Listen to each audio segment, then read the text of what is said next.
أنا أيضًا.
Good morning, everyone, and welcome.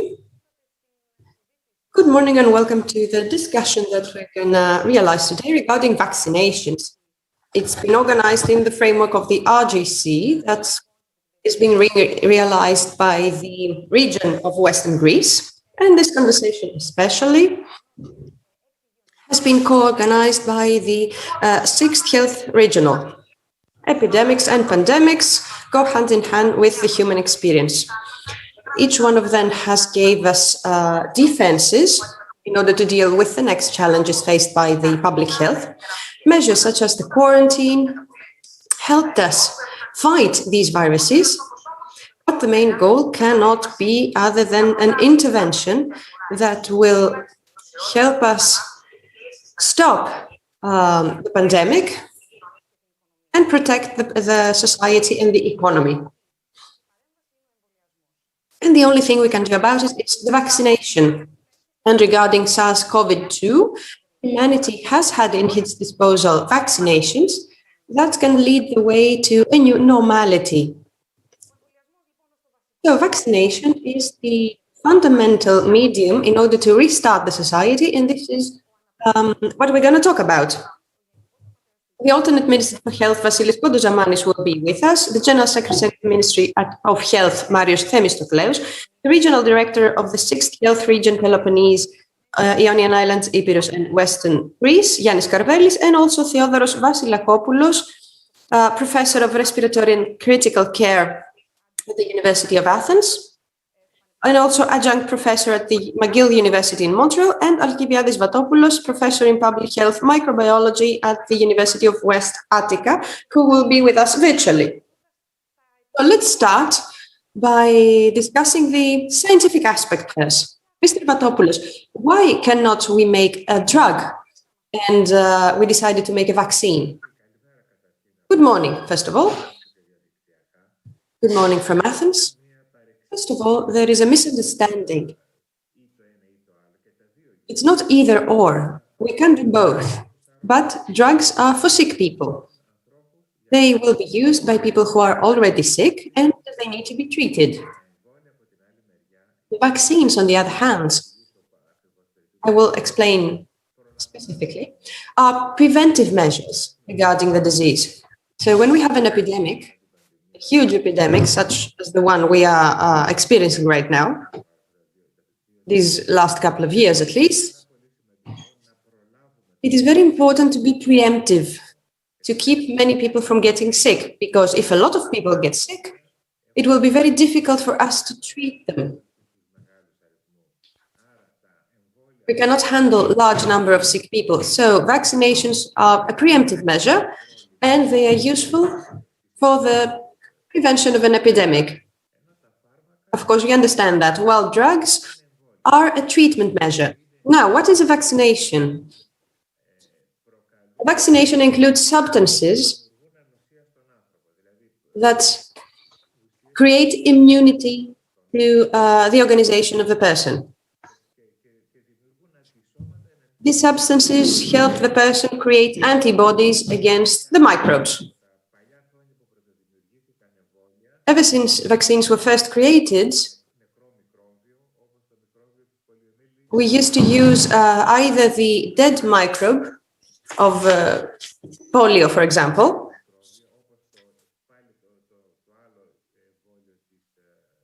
or microbes that did not have a lot of strength, let's say, which do not cause the disease, but cause the response of the immune system.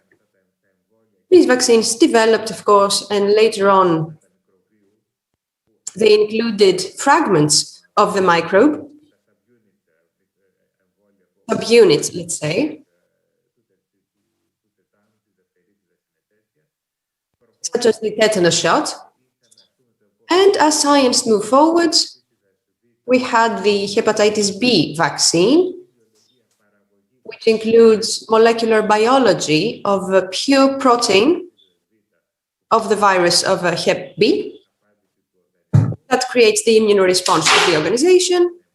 And now we have the modern vaccines that use molecular biology. So we have the harmless virus that does not cause a disease, but it has been used in such a way in order to use the protein that we are interested. For example, in the COVID vaccine, we have the adenovirus protein, such as the AstraZeneca and the Johnson & Johnson vaccines. These viruses are harmless for us, for the human organization, but they create the necessary protein in order to create antibodies. And even more modern vaccines, such as the Pfizer and the Moderna vaccines, which are messenger RNA vaccines, meaning that they give the RNA to the human organism in order to create this protein. So all these things are substances that we use in order to make our organization to produce antibodies in order to defeat a disease. The disease that we are facing, anyway. Mr. Vasilakopoulos, a lot of people have been discussing about the speed of the vaccine production. Is this something we need to worry about? The fact that they were created very speedily? Let me add something to what Mr. Vatopoulos said. I'd like to say that science has never managed to create serious antibody drugs, meaning that we do not have a lot of satisfactory drugs for the common cold, for example, meaning that we do have drugs that help us reduce the consequences of the COVID disease, which are general drugs. I mean, we give cortisone, which is very effective to specific patients that have respiratory failure, for example, meaning that cortisone helps diminish the mortality rate, but it is not an antivirus drug. We do not have many drugs to pick from. So the vaccination is a one-way street because we do not have satisfactory drugs for COVID viruses. I hope that in the future, we will have specifically designed drugs for COVID, and thus they will be more effective. Therefore, like I said before, the vaccination is a one-way street in order to deal with the pandemic. Let's be clear about it. And vaccination is a result for every viral disease. All of these types of viral diseases have only been dealt with vaccinations, not with drugs. Now, this explosion of modern medicine happened in the 50s when the DNA strain was discovered by Watson and Crick. And ever since, humanity has spent billions of dollars, of euros, in order to research the biology and the molecular biology of our DNA. And we were wondering, is that worth it? Is that worth spending so much money? Well, the COVID vaccines are the answer of medicine to this question, because yes, it was worth it. It was the first time that medicine gives back to the society a product that really solves a worldwide problem in the form of vaccinations, of vaccines. People should not be afraid, because the control and production process of the vaccines was excellent. We already had the platforms.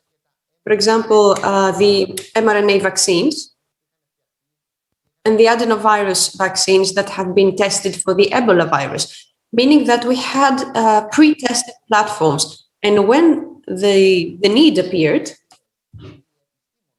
all those companies, all those scientists that have been working on the application of these different types of methods in various diseases, they all focused their efforts on COVID.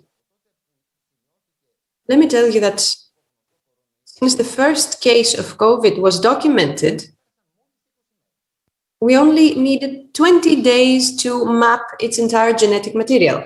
So we use this information in order to make a vaccine. There are different phases in the production of the vaccine. We first try the chemical substances, the cells, then we use lab rats, then people. Then we go to the second phase and we test it on more people, phase 3, etc. When a company does that, you should realize that they are investing. It's an investment for them, meaning that they need to be sure that the first phase is successful in order to spend more money to proceed to the second phase and the third phase. In our case, the need was so huge that the companies took upon them the risk and state funding as well, and ran all those phases almost in a parallel fashion. And at the same time, another thing happened that has never happened before. All the regulatory authorities, such as FDA or the CDC from the USA, EMA, for example, in Europe, in order to approve a drug, a vaccine, they waited for the company to finish the third phase of testing. They wanted it to be published in a couple of medical magazines. And after that, the folder of the drug should be submitted and then approved. But because of the urgent nature of this situation, all these regulatory authorities made a deal with the medical companies. And once they had the data from each clinical trial, they controlled person by person, one by one, all those cases. So when this study eventually ended, a huge piece of work, this control process, was already completed. This is why they managed to approve the vaccine so fast. Now, the fourth phase after the application and the approval of the drug is the use of the population.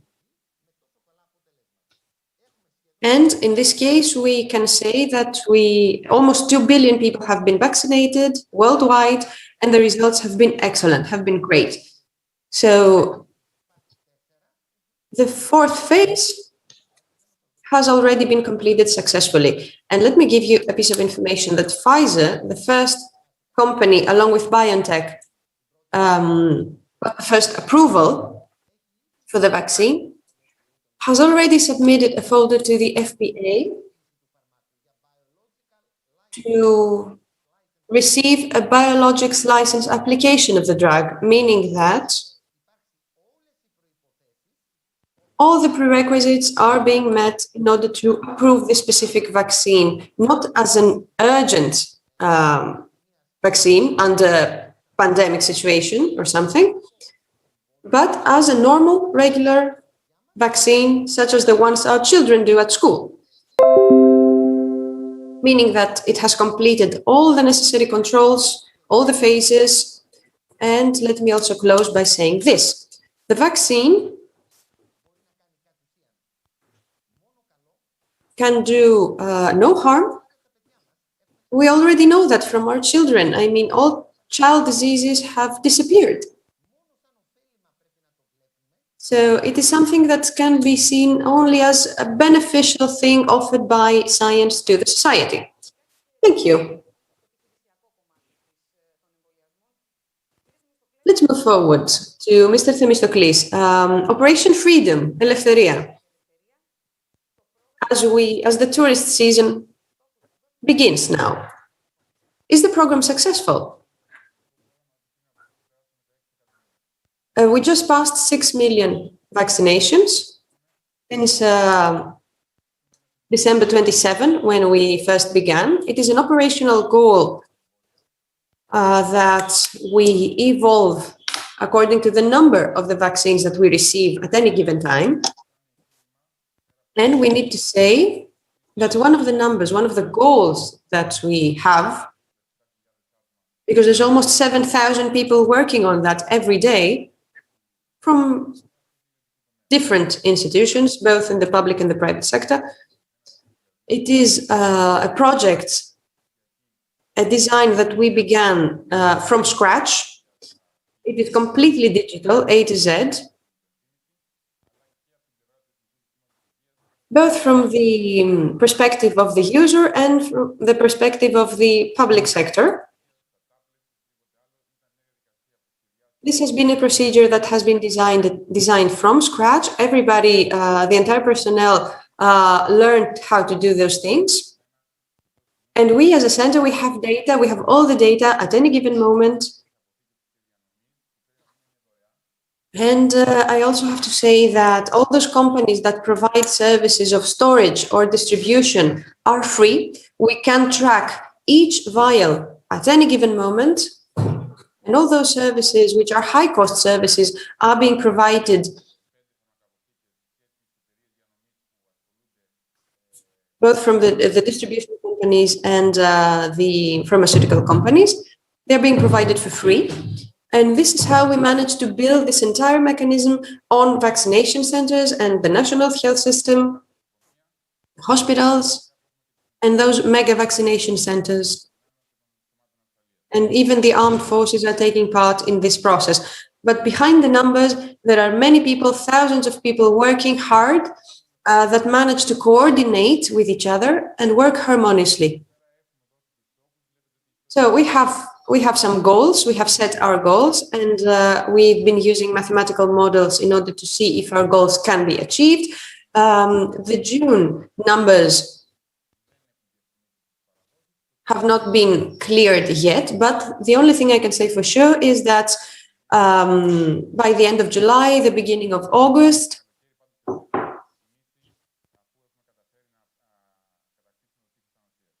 I think that the herd immunity will be achieved. A strategic advantage for our country is the vaccination of all islands. We wanted to be fast regarding the vaccination of the islands. 69 islands with less than 10,000 people have already been vaccinated.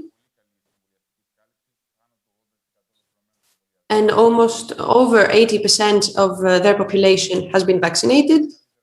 And the 19 greatest islands, apart from Crete, which is a part of continental Greece, have already been vaccinated with very large numbers.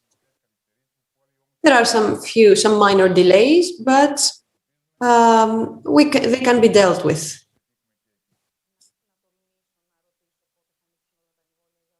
Can I ask when people from all the different age groups will be able to choose the vaccine that they want? There are only 2 age groups that cannot yet be vaccinated, from 18 to 29, and the 25 to 29. The platform will open for this age group in a couple of weeks. It's not a secret. We're just waiting for the Johnson & Johnson vaccine and a confirmation from Pfizer. If we have this confirmation, I think that in a few days, these age groups will be able to get vaccinated as well. So it's the only proven weapon that we have in our disposal in order to deal with the pandemic, the vaccine. But this vaccination schedule is only one part of the operational puzzle, let's say. What about the health system, Mr. Kodojamani? Yes, I believe that the health system is holding strong. It is being adapted to these extraordinary circumstances, and we can say that it exceeded our expectations even. We saw more organized, more wealthy, let's say, health systems collapse during the pandemic. And our health system in Greece has managed to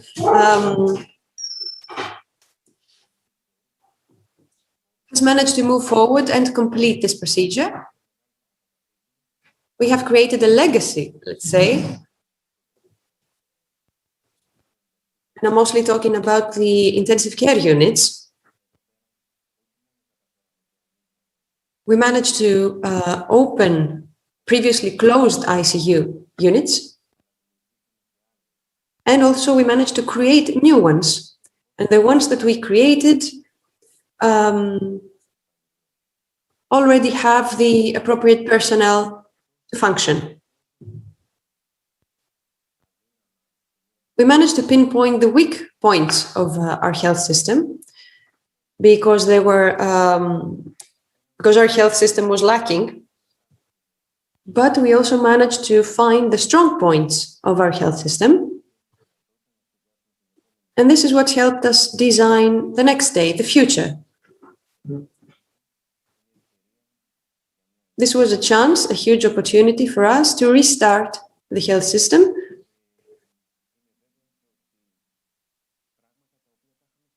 And I'm sure that these things that have been designed and have not been implemented because of the pandemic, or some actions that have been implemented even if we did not expect them to be completed,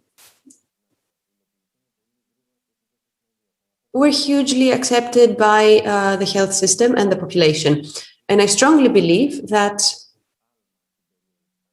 we made a digital leap in this process. We offered new services of customer service.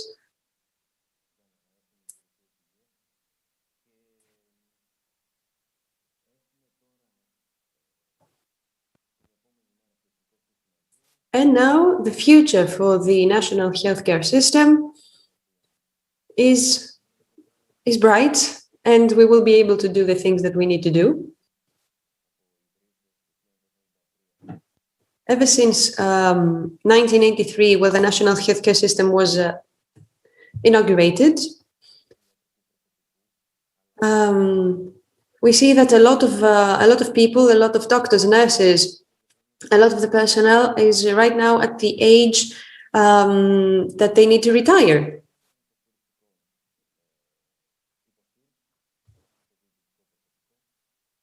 And also the administrative personnel as well. So we are at a turning point right now for the national healthcare system. And I hope that we will be able to implement all the changes that we need. So you are going to hire new people, new doctors, new personnel. This is what we've been discussing in the parliament as well. Unfortunately, the only thing that we talk about are the new hires. It's not just about that. It's not just about the number of people that will be hired, but it's about the quality. We need to evaluate the needs that we have. For example, right now we need Specialty. We need new specialties, new medical specialties that we do not have in Greece. We need specialized personnel. We need to train new people and also train the already existing personnel. So we need a strategic plan to do that. And this is what we are doing right now in order to evaluate our future needs, because the healthcare system changes and the needs also change all the time. And this pandemic is an example of that. So the human resources are one thing we care about, of course, and hiring new people.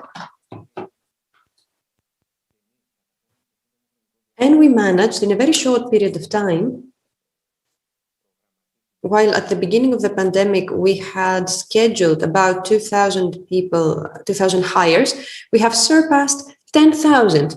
And this is what gave a breath of fresh air to the national healthcare system. And this is how we managed to deal with this, the pandemic. Within a short period of time, we boosted with permanent hires the hospitals, more than 2,500 hires.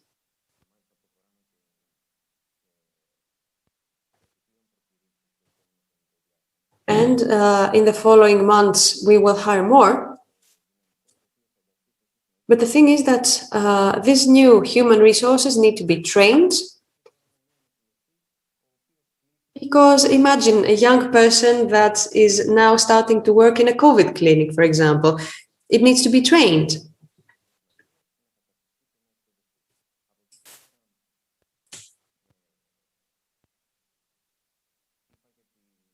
Apart from that, we worked hard regarding the creation of new intensive care units.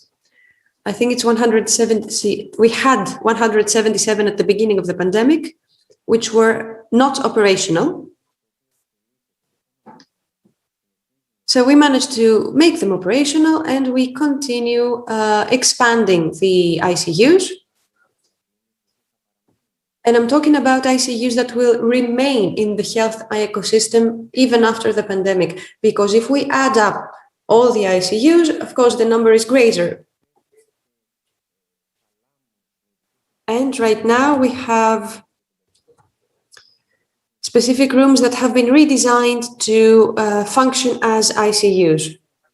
And also, let's not forget that every winter, for example, with the flu season, we had great waits for an ICU. Right now, people do not need to wait in order to be accepted into an ICU.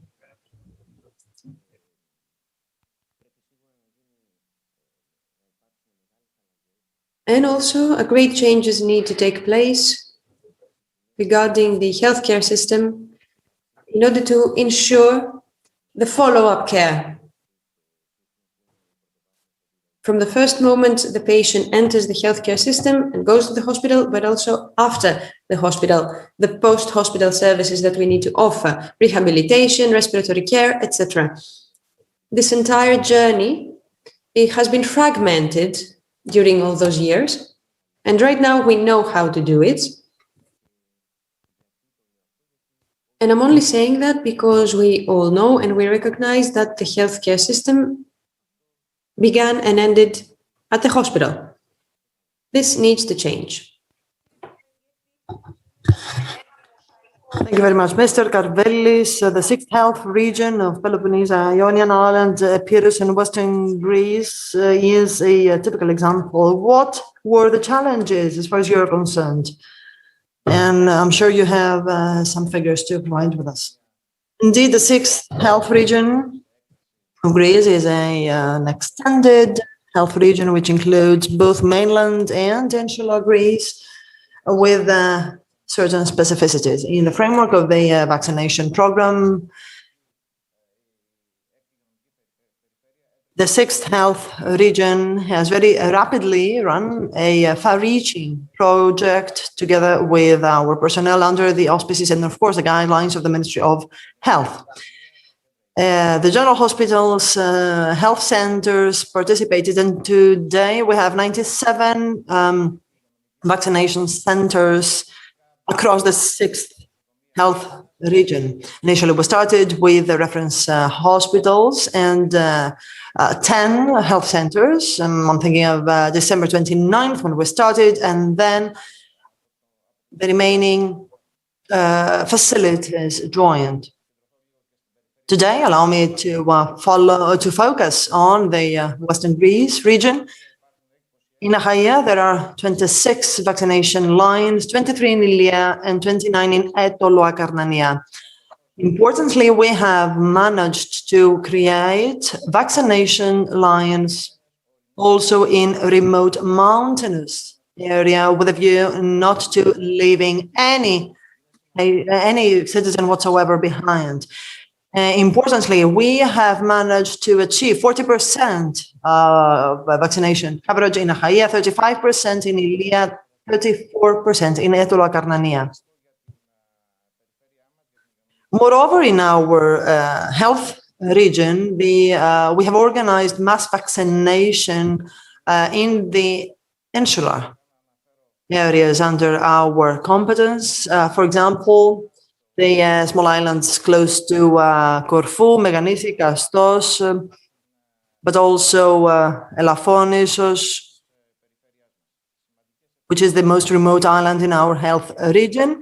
We have also made efforts to take care of vaccination in Zakynthos, Corfu, and Lefkada. We have recently set up a mega center on Corfu, and this center carries out a vaccination with the assistance of nursing personnel coming from the 6th health region exclusively. Of course, that has not been, or certainly, a piece of cake. From the very beginning, we had many challenges to address. The vaccine itself was unprecedented for our personnel. It was a novelty, and certainly we also were all afraid of managing the vaccine. We started with the Pfizer vaccine that had to be administered through according to a specific process rather. The management and storage was also a key point. And so under upon instructions of the Ministry of Health and the necessary training, we managed to enable all our personnel to get trained. Now, we have delivered to date. We have managed not to miss a shot. What is important is that through the non-used Pfizer shots, we managed to also take care of the vulnerable groups, the military personnel, which has enhanced the safety net when it comes to professional groups exposed more than others to the virus. So I believe that this was an amazing achievement, and it has been widely acknowledged. Now, allow me to add that the central service of the 6th health region has contributed significantly. The finance department has taken part of procurement tenders. The IT department has managed to organize tablets and to join forces with all the administrative staff. The programming department also took care of the coordination, storage, and so on and so forth. The redistribution of personnel, thanks to the HR department.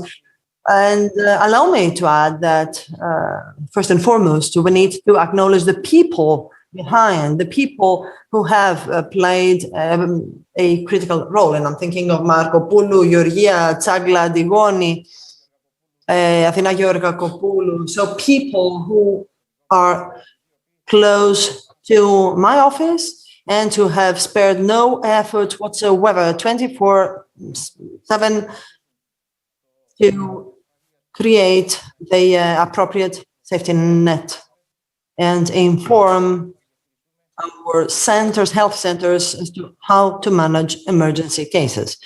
Let us not disregard that this was indeed an emergency. And after all this journey, we are proud of ourselves. Thank you. From the very beginning of the pandemic, the mass immunization has been acknowledged as our national target. But is it that? And allow me to start with you, Mr. Vasilakopoulos.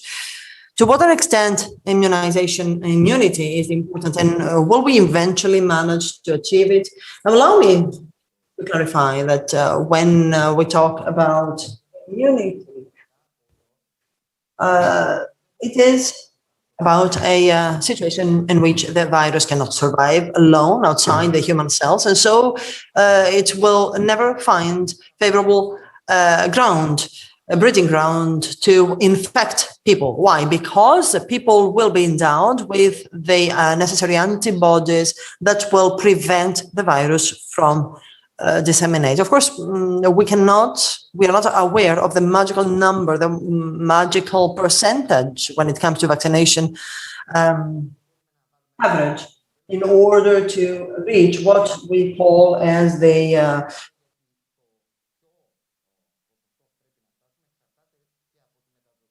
full herd immunity.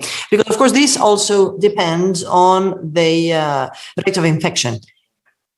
During summertime, for example, and thanks to the high temperatures, this is diminishing. And so the percentage we need to reach is lower in order for us to achieve herd immunity. But if we, as a people, postpone, procrastinate when we reach the 70%, for example, which we claim is necessary, and we reach 70% by December, then this may not be suffice, because the virus will be even more contagious with more mutations. And so it is a national imperative for us to achieve population immunity or herd immunity, call it as you wish, as soon as possible, and especially by the end of summer. First, in order not to give any room for mutations to develop, because then the percentage will need to be higher. And secondly, because thanks to the high temperatures, the percentage of coverage may be lower. And having said that, I would like to congratulate all the personnel of the Ministry of Health, Mr. Themistoclou, the e-governance ministry, which have indeed set up an amazing vaccination roadmap. And so now the state offers vaccines. It is up to us, simple citizens, to use to the utmost what the state has been offering us to our benefit. So I cannot understand why there is a percentage as high as 30% who, although they had the possibility to be vaccinated, and I'm thinking of the over 60s, have failed to be vaccinated. Right now, there are people who are ill because there is a segment of our population who have not been vaccinated, although they could.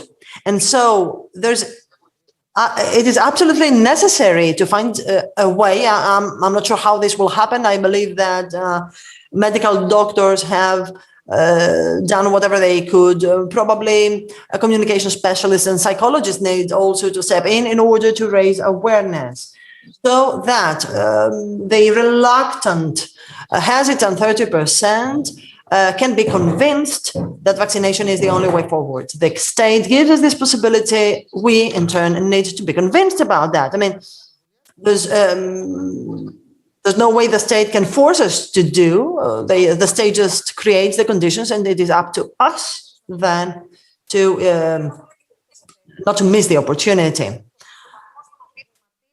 Mr. Vatopoulos, I would like to have your opinion, especially when it comes to the mutations, virus mutations, and the extent to which these may impede herd immunity. Now, before providing an answer, I would like to make an observation to what the alternate minister has said, who talked especially about the ICU hospitals, and especially the care system, the health care system, and the steps taken for its upgrade. But then we have the public healthcare, which indeed played an important role. And I'm thinking of epidemiological surveillance. I'm thinking, for example, that while designing the public healthcare systems and measures, I'm thinking of the strategies and so on and so forth with regard to public healthcare. And in my view, the latter needs to be upgraded as well. There is, of course, a general secretariat of the ministry, the general directorate. There are the health regions, and the public healthcare services in the regions, and of course AOD. All of those have had an important, significant contribution, but we have also seen how important it is to upgrade public healthcare system. Now, when it comes to your question, I fully agree with Mr. Vasilakopoulos, but I would like to add the global perspective. It is, I mean, vaccinating just the Greek population will never suffice.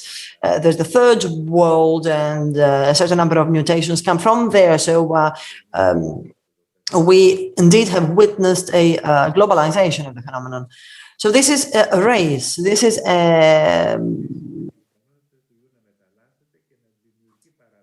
we need to speed up the vaccination campaigns carrying out in order to preempt any problem that may stem from the possible mutations.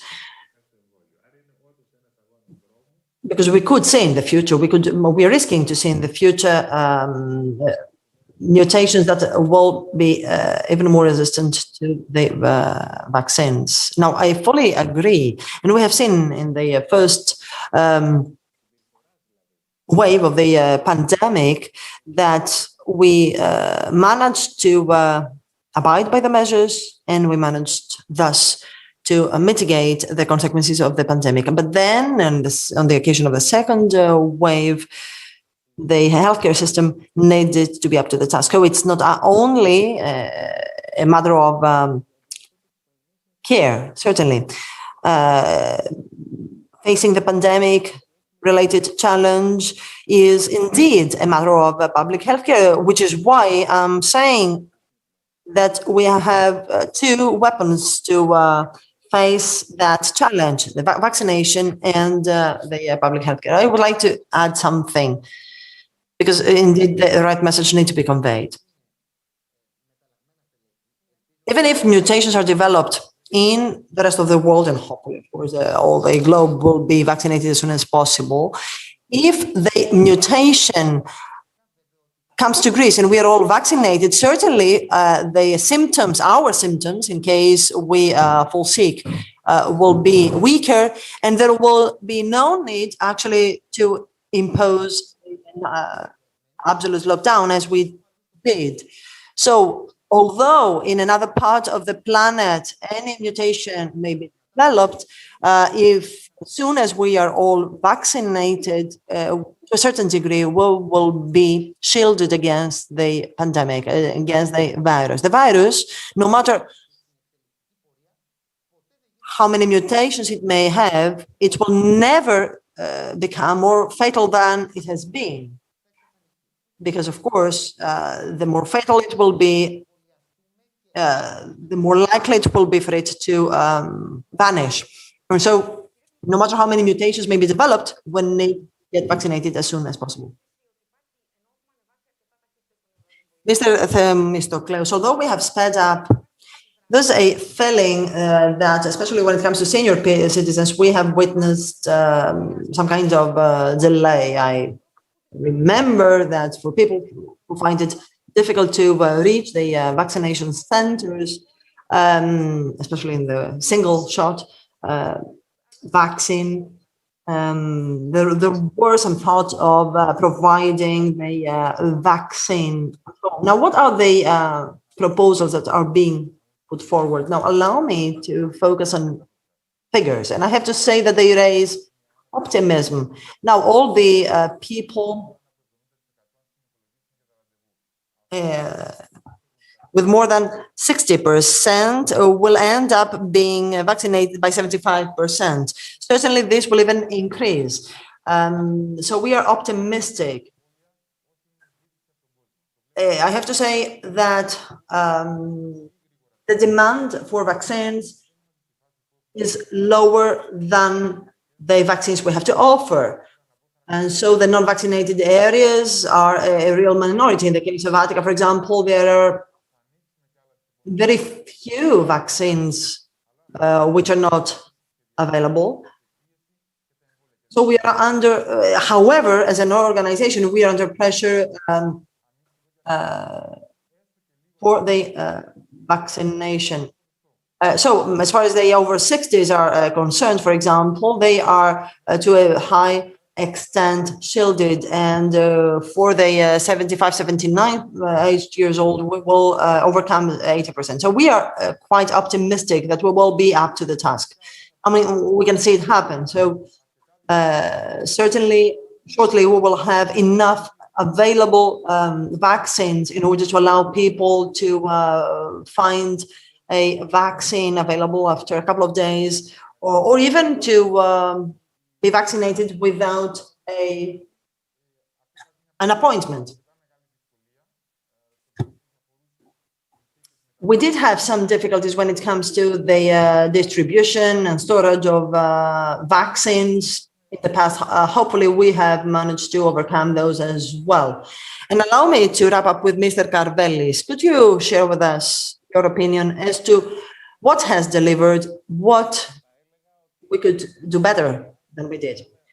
Now, I will dare to say that we were delighted to see senior citizens in all the mega vaccinations, the urban or rural vaccination centers being vaccinated. I mean, I was delighted to see grandparents being vaccinated, being willing to be shielded against the pandemic, against the virus. Thanks to the awareness raising campaign organized and launched by the ministry. Thanks also to the feeling of emergency that was instilled in those people, which made them realize how exposed, how vulnerable they were. And so we saw them go to the vaccination centers to get vaccinated willingly.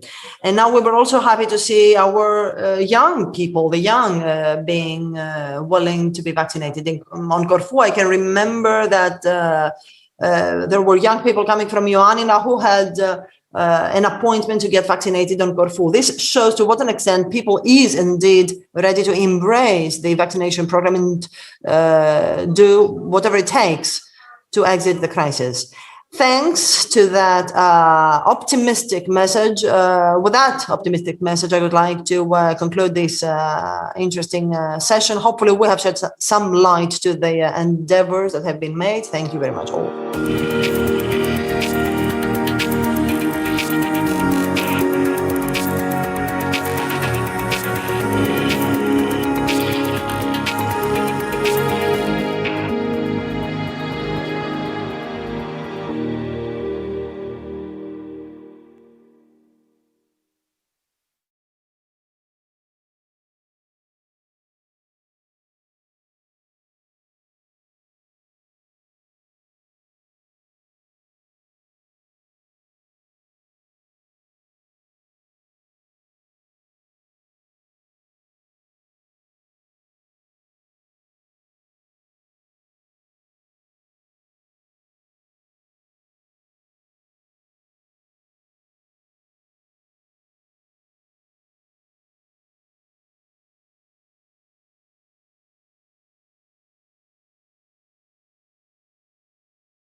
The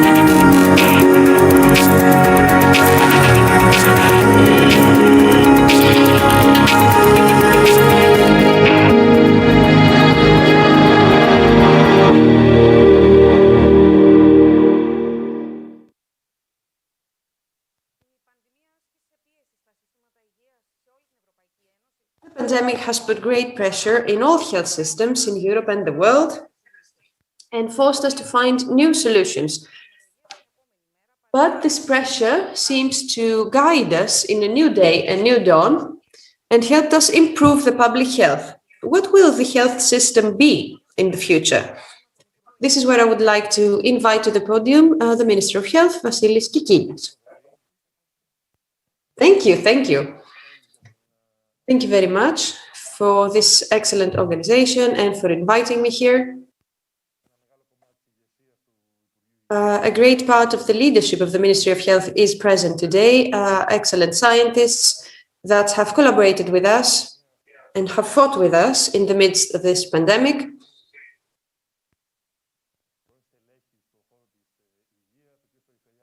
The regional manager, who is a very good friend of mine as well, and many people, hospital directors, the health region. And let me begin by saying that I'm really happy to be here with you today. And I cannot forget the time where I was playing basketball with Apollonas Patron, the team. These are very fond memories that I have. And right now I am responsible for these three regions after the elections. And as a Minister of Health right now, I have been very involved. And we managed to deal with this health crisis, which is the greatest one that we had to face in the past 100 years. So what's the projection for the future, the following day? Best case scenario, we thought that we would be as like Italy, because Italy had an excellent healthcare system, a very strong one. So we all saw what was happening in our neighboring country. It was tragic. And I believe that we all thought that this is how we were going to end up as well as a country. But our team, because I think that this effort was a group effort, hard work of all of us, we managed to organize the national healthcare system in all levels regarding the extreme situations that we had to face. We managed to organize the transfer system from the homes to the hospitals and islands, also to the mainland.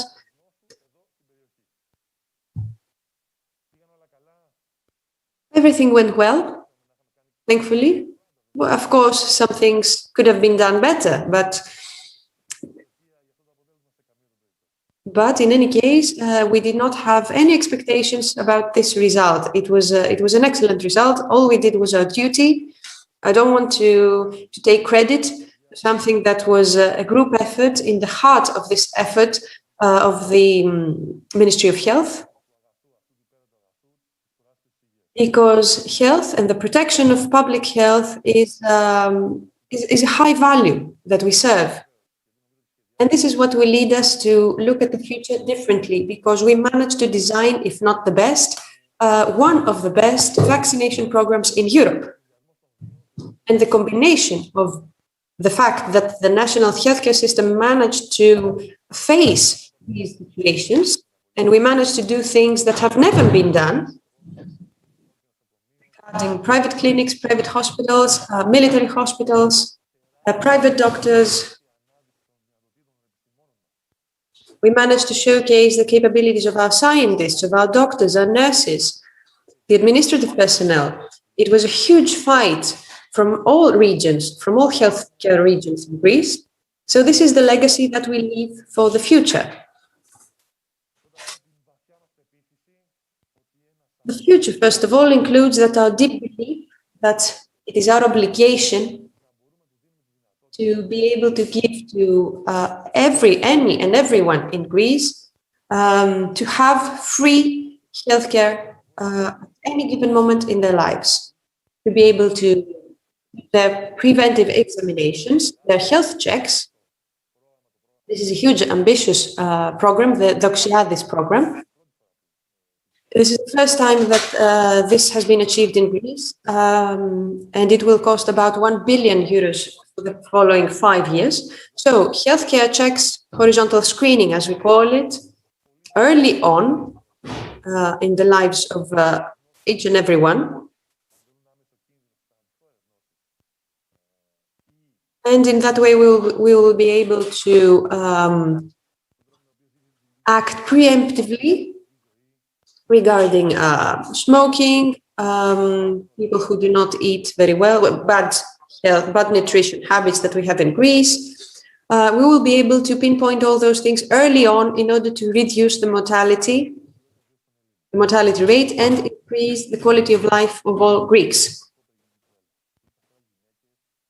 Also, we will help women who are pregnant, PSA regarding men, heart diseases, and all the other health checks that are needed for every Greek in a modern way, in an organized way, digitally, with text on your cell phones, organized per age group.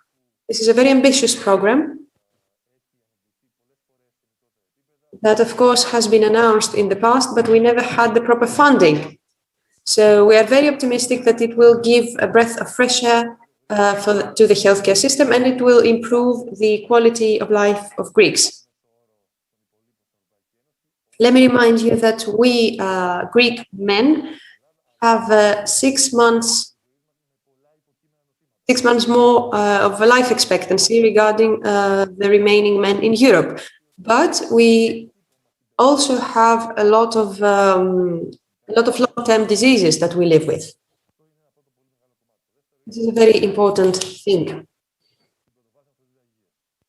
Now, regarding the healthcare system, many times it has been announced that a new system needed to be organized. It was a huge challenge for us to complete the programs that have been announced in the past years, such as the anti-tobacco law in Greece. I think that we will be able to receive all the good changes that have happened in the past, because I am not a politician that will cancel all the things that have been done by previous politicians. I want to use the good things that have been done to proceed with all these changes.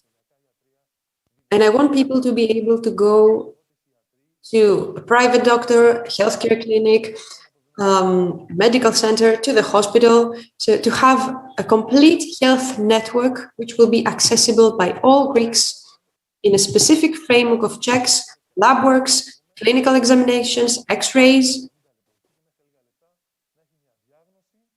And I want every person to have a quick diagnosis and then go to the hospital or do whatever they want. Have a family doctor, have a friend who has been treating our family for many years, to be able to go to this family doctor through the system. Now, about care. We have discussed many things regarding the level of the care offered in the national healthcare system, the university hospitals, the clinics.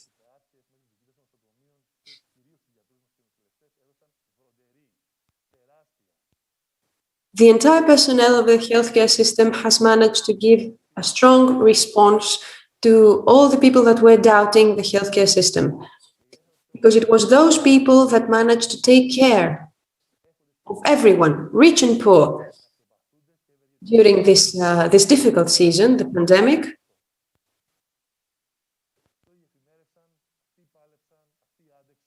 Those people, the doctors, the nurses, the administrative personnel, they were the ones that stayed up late, that worked for long hours,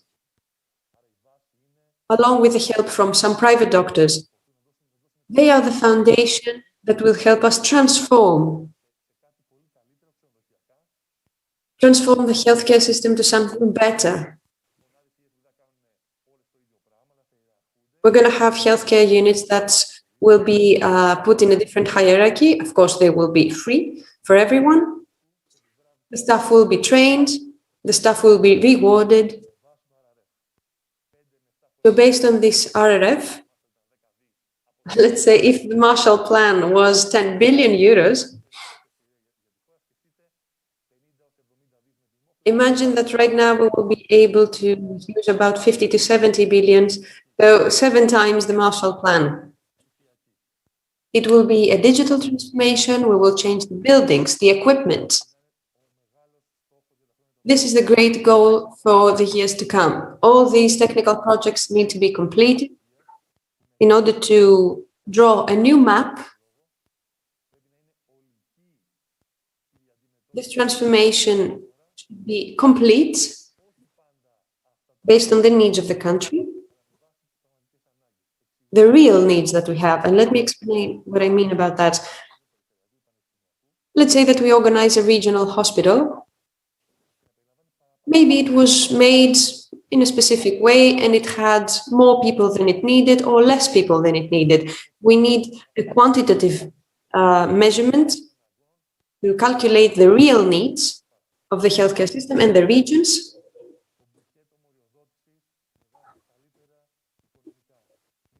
We will add better salaries, support of the medical professionals that need to travel to faraway areas in the country, and also be able to take their families with them, or the husbands, the spouses, to have some bonuses about their children.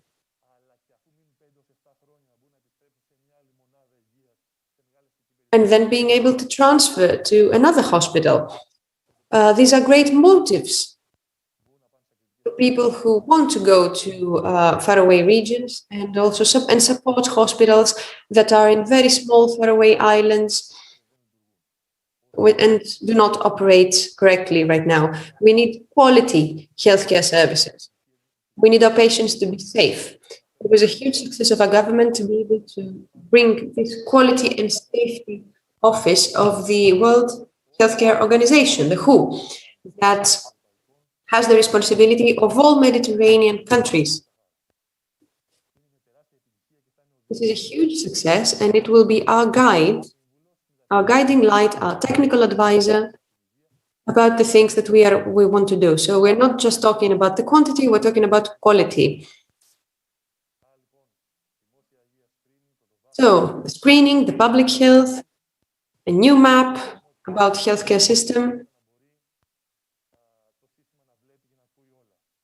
The system will be able to follow up everything, the MRIs, the PET scans, the lab results, in a program that began before even our government.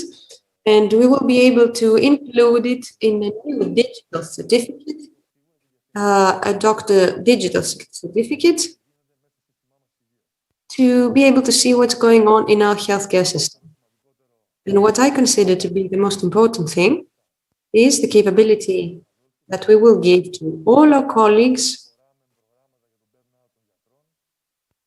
to train themselves, to have a continuous professional education, because we need that. We're talking about medical personnel, we're talking about the nurses, we're talking about administrative staff, learn new technologies, to use new tools, the digital age tools, in order to upgrade their skills. And also the rescue team needs to be developed as well.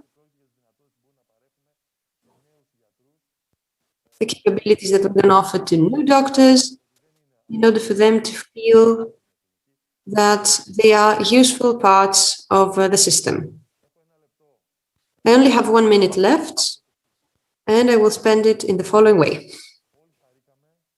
We were all glad about this new road that we took. regarding the relationship of the healthcare system and the citizens. We managed to use the hospitals, the vaccination mega centers with love, with professionalism, with dignity. They were welcomed by all the healthcare professionals. And the Greek society right now has a sense of safety, that the healthcare system is there for them. This is a huge legacy, very important legacy. The national healthcare system has been built for the people that do not have the capability to do anything else, to go anywhere else. And this will be a pillar of support for the people that go to it. So if we calculate all those things together, along with all the other healthcare professionals, we will realize that in a few years, the new healthcare system will be ready, and we are ready to work for it. Thank you very much.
Good morning to all.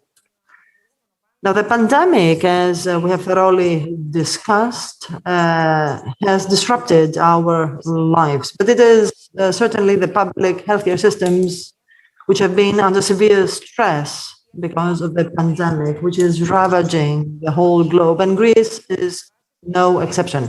However, thanks to the early measures taken, the NHS has managed to be up to the task. However, the disproportionate stress it was subject to has indeed been a test as to the resilience and the future of the healthcare system. The safety net set up during the health crisis is our topic for session 29 discussion. So we have together with us Andreas Chanfos, member of the Hellenic Parliament from Syriza Party, former Greek Health Minister, Ioannis Kotsiopoulos, General Secretary at Ministry of Health, Panagiotis Arkoumanias, President of the BOD, Greek National Public Health Organization, and Mr. Bonanos, Deputy Head of Regional Unit of ACHAIA, and Mina Gaga, the President of the Central Health Council of Greece. Now, despite the pathologies, the persistent pathologies, and the heavy blow from which the healthcare system suffered, has withheld the crisis. Now, Mr. Kotsiopoulos, could you please share your view? Thank you very much. I would like to thank the organizing committee and, of course, the 6th Health Region for having co-organized this session. Now, the NHS, 2 years ago when we started, our effort was understaffed, underfinanced.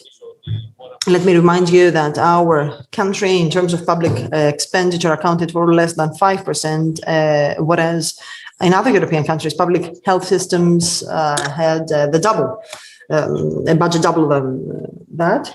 And so there were lengthy pathologies. Now, the pandemic has been an unprecedented emergency since more than a century, and we had to come up with solutions very quickly. The NHS managed to reorganize itself very quickly. Thousands of healthcare professionals were recruited. As a result, we have managed to open up new ICUs, to organize hospitals and health centers. And I believe that no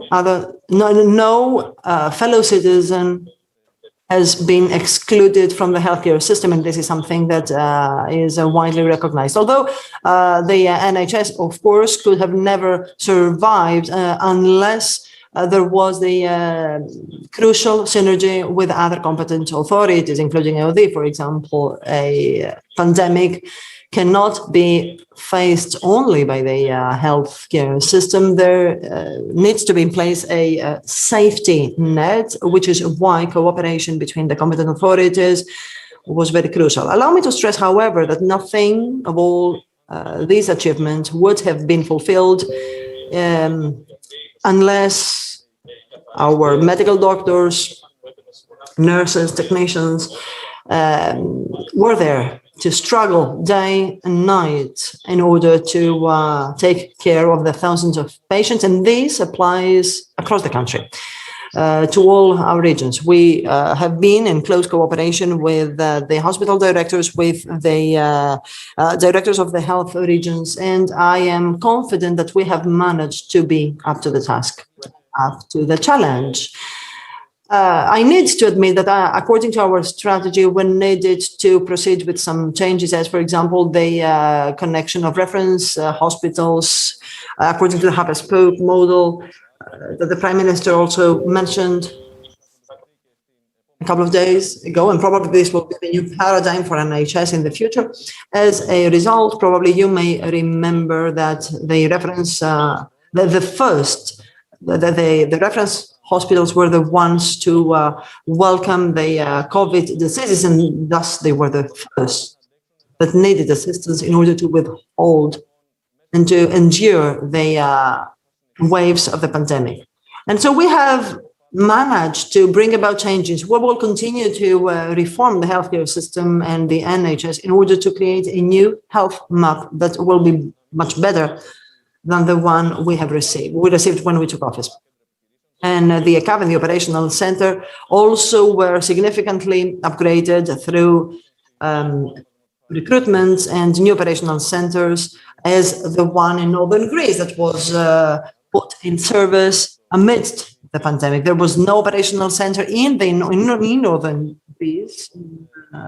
It was an indispensable step to take. So we, amidst the crisis, we managed to test new things and to take steps forward.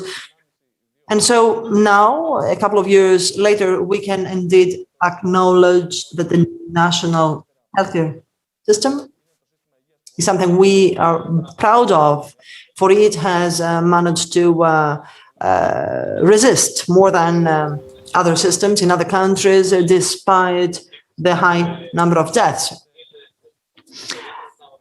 And thanks to the percentages of fatalities that we have witnessed, the NHS has managed to meet the needs of our citizens. Mr. Xanthos, what else could have been done,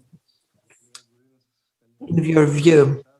Mrs. Angouridi, thank you very much. I would like to greet all of you, dear moderator and the other speakers. Of course, I would like to thank you for having me here, and I believe that public debate on the pandemic and the management of the pandemic and healthcare is greatly topical and beneficial for the needs to be the maximum possible public consent for intervention which will upgrade the national healthcare system, and that will be a legacy from this far-reaching crisis. Now, when it comes to an overall taking stock of the situation, no, we need to take stock, and no serious effort has been made to date by having evaluated the hard indicators of the pandemic, epidemiological data, and so on and so forth. And I believe this is indeed problematic because in the wake of the dramatic experience, the second wave of the pandemic, if Greece was adequately prepared, taking into account the mistakes made and the insufficiencies identified previously, we would have been more prepared to address the third wave.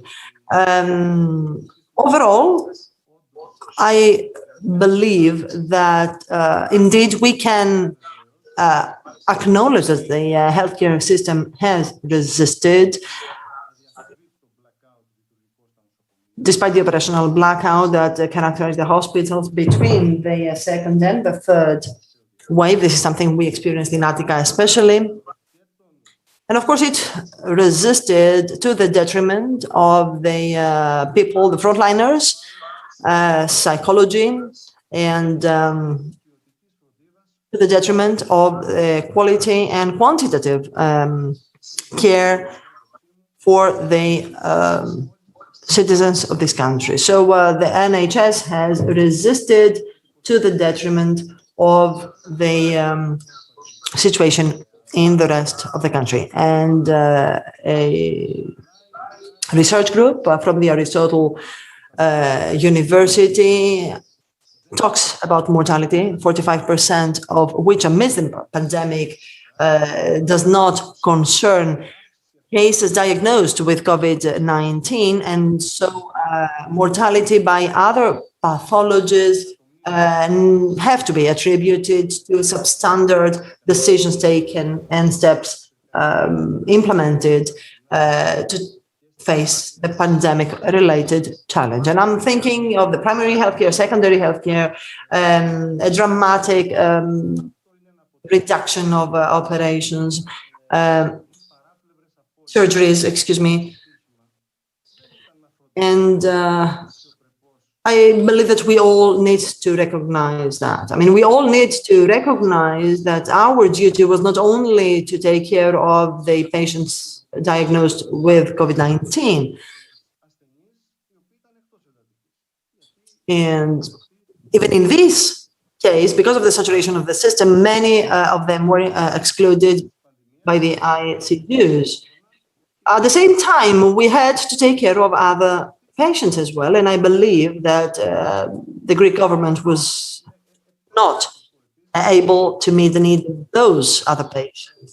And allow me to say that I very carefully listened to the minister and Mr. Kotsiopoulos.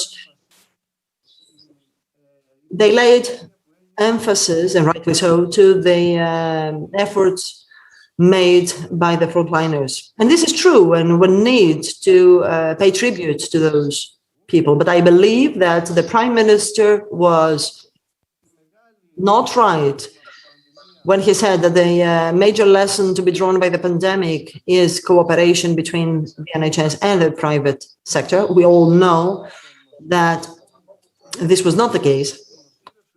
We know that the patients with COVID-19 hospitalized in private hospitals did not exceed 4 to 5%, excuse me. Although the private sector, the private hospitals have 1/3 of the beds, actually. So that lags behind the cooperation that allegedly has been witnessed. Was not the case. And unfortunately, moreover, to my great surprise and to the surprise of the society as a whole, the other day also said something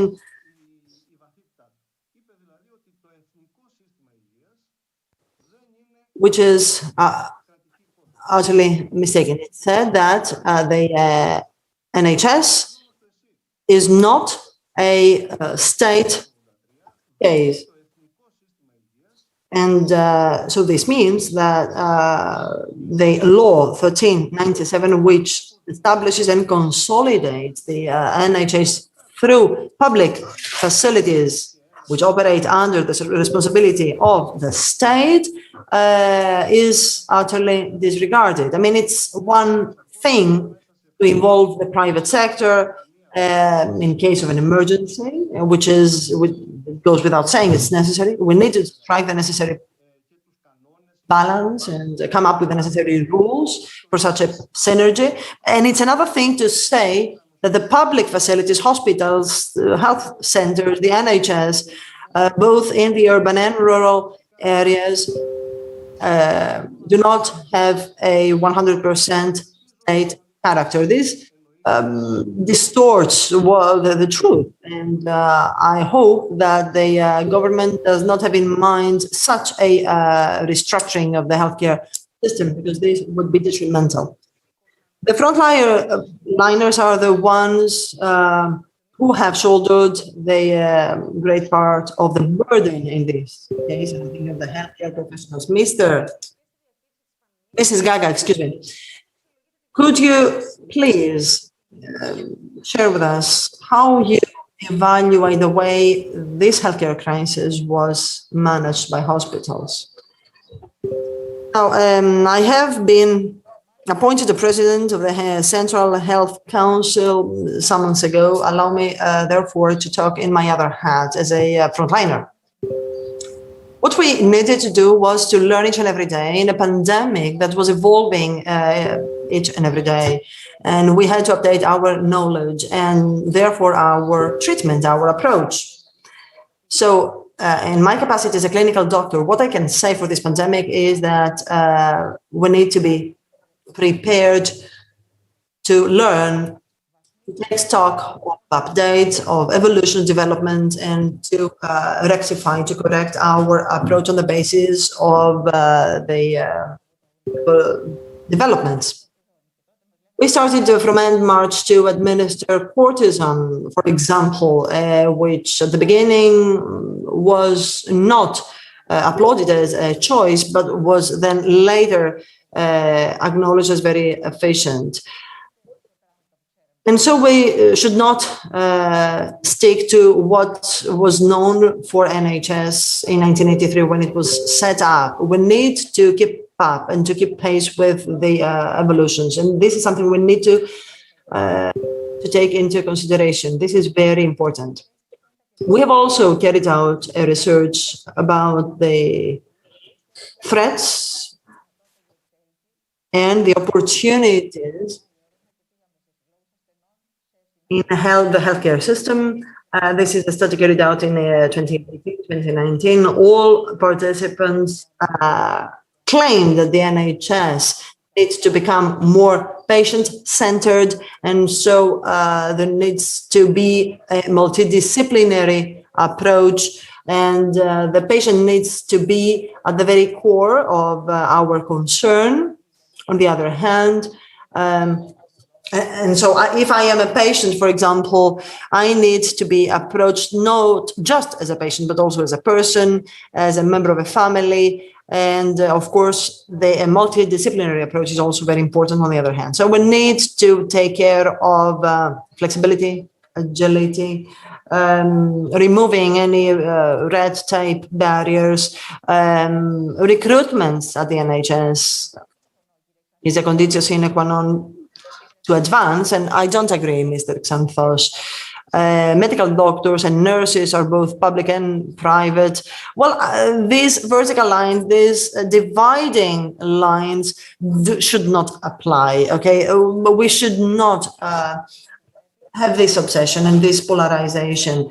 Under the control of the state, everyone should be involved. This is my personal view, of course. We need to overcome these stereotypes of the fact. So the lesson drawn by the pandemic was that we need to be productive and efficient. We need to take stock of situation, update and upgrade our knowledge. And I was there when in northern Greece, instructions were to be given to the healthcare professionals, and we did not have any information on any data at our disposal. There was no outcome of clinical trials back then. So one needed to be trained to have critical thought and to have a group spirit. To work in close cooperation with the colleagues. That is very important. This is key. And each and every patient needs to be approached as a single unity. This is where I see the critical role of the Central Health Council. Thank you very much. Mr. Arkumaneas, we have seen the rapid test, and the role of AOD. But especially amidst the pandemic, what other roles the AOD may play, and how do you evaluate the role of AOD? Thank you for the invitation. AOD was the first organization that has reacted because its role is the epidemic surveillance of the country. And at first we worked with organizations, with hospitals, we wrote some guidelines, some directives. And according to the guidelines of WHO, we managed to proceed with a new disease that has never existed before, that has never been faced before. We managed to follow the protocols of the Public Health National Organization. And when we had the first cases of COVID, we managed to trace them, in collaboration, of course, with civil protection. We managed to bring back Greeks that were living in other countries, to repatriate them, let's say. And following that, we managed to introduce the mobile units. That was the most effective tool to help us face the pandemic. We have done millions of rapid tests, vaccinations in difficult spots, such as senior centers. The other day, we started vaccinating refugees. So these mobile units of the National Public Health Organization have been all around the country. And without these mobile units, I think that things would be very difficult. We have managed to build the national network of genome monitoring, in order to monitor all the changes of the virus. the mutations. And right now we have instituted the National Network of Antibodies. So our role is multifaceted. Of course, we monitor the pandemic because this is our culture. We monitor a lot of diseases. And we will keep on doing that as well. And of course, in the future, we have also many things to do regarding non-infectious diseases. And the response that we had regarding what you asked, apart from all the things that we have been doing, of course, at first, there was the fear of the unknown. We all expected guidelines from WHO, the protocols that we needed to follow, until we managed to coordinate ourselves. For example, I received a phone call at 4 o'clock in the morning regarding a ship that was outside Kos, and the Port Authority did not know if it was allowed to dock. So there were all these new things that we had to face. And along with the other organizations in Europe, the ECDC, we managed to acquire this experience. So in the second and the third waves of the pandemic, we were better prepared. We were very well prepared. The mobile unit started rolling in May, which is the most important weapon, in my opinion, that our country had. We improved the collaborations between hospitals, the shared experiences, the General Secretariat of Public Protection, the digital design. I think that in every stage we managed to exceed our expectations. And right now, we used to be 600 people. Right now, we are 1,500. We have grown. We are ready. We perform more tests because of those mobile units, like I said. We have the molecular tests, the rapid tests, self-tests, more tests than any other country in Europe. So we managed to prepare. Once we realized what this pandemic is all about, we managed to prepare and we managed to deal with it in a very positive way. So the region of ACHAIA, Mr. Bonanno, especially in the beginning of spring last year, you had a huge problem, you had a huge hit. What was this battle all about? What did you have to go through? First of all, I'd like to welcome you as a deputy head of the regional unit of ACHAIA. In this western region of our country, which unfortunately has drawn the short end of the stick, because we are at a very disadvantageous position. We do not have an autonomous pediatric center, for example.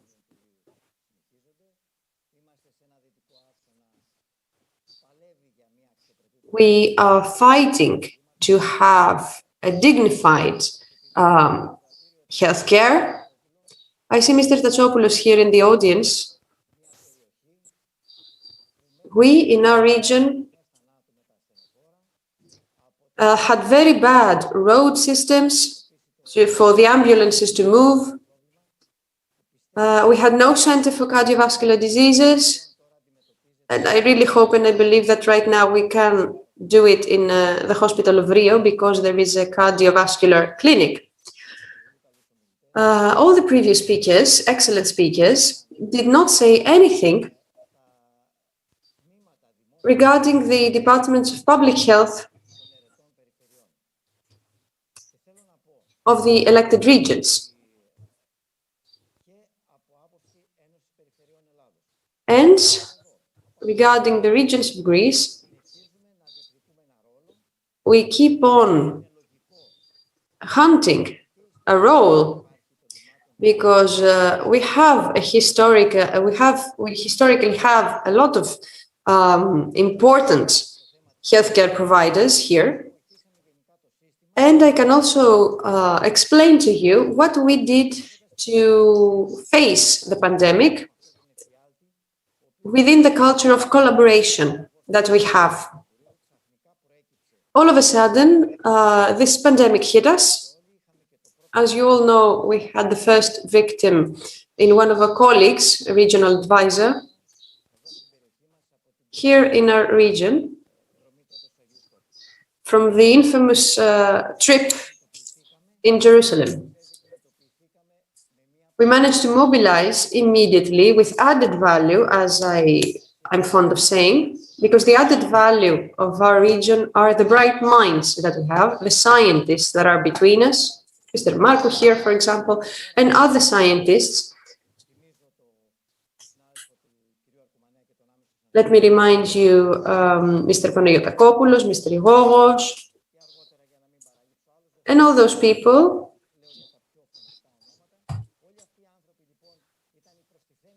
All those people were the added value of the scientific world that guided the health system in our region. And when the first cases appeared, they managed to support us with their knowledge and their expertise.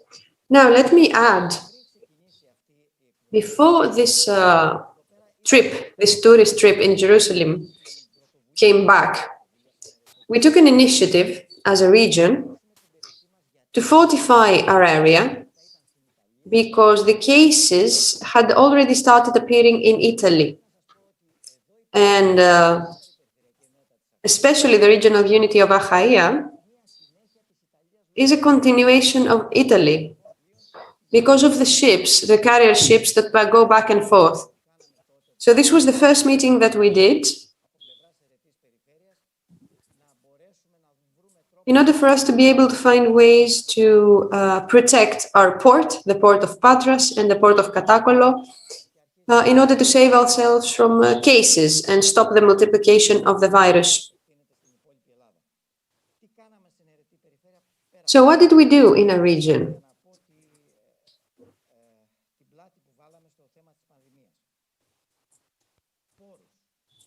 Resources. 500,000 euros to support intensive care units, which then became 3 million in order to be able to have ventilators and beds in all of our hospitals.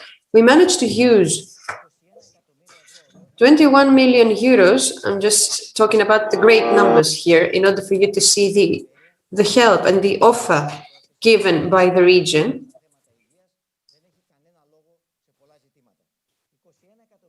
21 million euros from the budget, the annual budget of the region, to pay the salaries of assistant personnel, to support the hospitals in human resources. Apart from that, we collaborated with the University of Patras and the Medical Association, within the limits, of course, of our capabilities, to improve the numbers of molecular tests. I will not forget to talk about the evolution of the pandemic, of course, during which we managed to do whatever it took. During the lockdown, we used all the internet platforms to inform people and to support people during the lockdown period. And of course, we managed to support, and we are still supporting, which is, and we feel really proud about it, about this collaboration. We are supporting the great vaccination, the mega vaccination center, with doctors from our departments that go there every day, and also the financial support that we are offering. And the last thing is that with Mr. Taraviras, a doctor at the university, we have signed a protocol in order to monitor the mutations that exist here in the area, in order for us to assist the healthcare system to adapt its defenses and the way it will move. And also, let's talk about the following day. We don't have a lot of time, but it is quite obvious that the new healthcare system should be agile, should be new. People should have access to better services. And Mr. Koutsiopoulos, how can we do it? I will continue, and I will note that the central strategic guidelines that have been given by the Ministry of Health have been followed completely to the T by all the regions. This is where I would like to help all the regions, to thank all the regions for their help and their support. And this is a legacy for the future, this excellent collaboration that we had. And also the healthcare system in ACHAIA has been supported.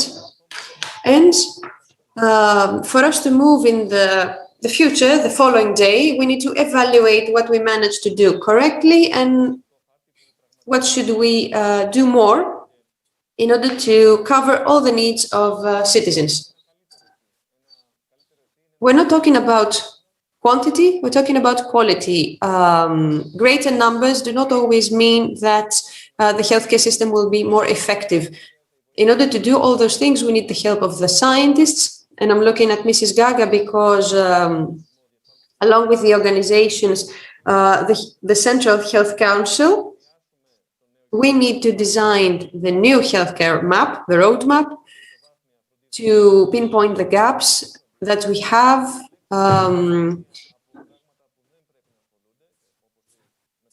to lighten the load of hospitals with post-hospital care, for example, that fills up all pathological clinics. So we need to find those indexes that will help us evaluate the healthcare system to perform changes that will be decided in collaboration with the regions and to build something which is better and will be more agile and versatile because medicine evolves as well and changes all over the world. There are new technologies, new knowledge. And of course, Greek citizens will want all these technologies and machines to be available for them. But as Mr. Kojamani said before, hiring people is not just enough. It's not a goal. We need to find the proper scientists, scientists that have left to travel, to work abroad. They need to come back in order to help us operate this new healthcare system, which will utilize in a better way the money that are being spent by Greek citizens.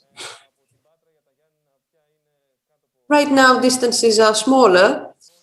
It only takes 1.5 hours to go from Patras to Giannina. So when we redesign this map, the healthcare map, we need to take all those things into consideration, along, of course, with the developments.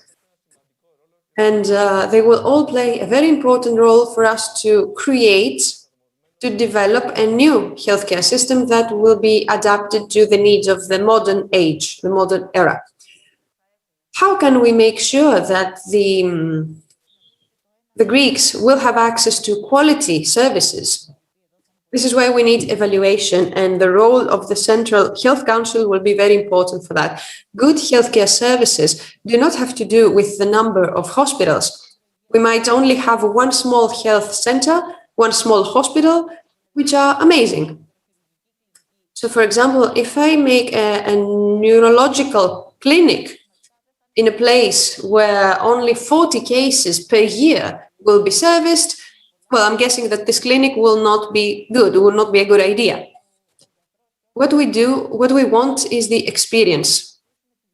So it's important to build connections between primary healthcare and all the other evolved healthcare services, which do not exist in every hospital, do not exist in every place, but we need easy access to them. Also, we need to use all the new applications. The ultrasound, for example, when you are a new doctor, let's say, you can use your cell phone to send the ultrasound to a more experienced doctor in Patras, in Ioannina, in Athens. So we have new technologies which we need to utilize, very good digital capabilities. So I think that all these new things that we can do to train people in isolated areas, new young people, to make them rescuers, for example, to be able to offer first aids and transfer all these cases to bigger hospitals with safety. There are many things that we can do with evaluation, both from the citizens and also the people working in the hospitals, the staff. And the second thing that we all need to keep in mind is that right now we need a brain gain. We need financial motives for people to come back to work in Greece. Financial incentives for them.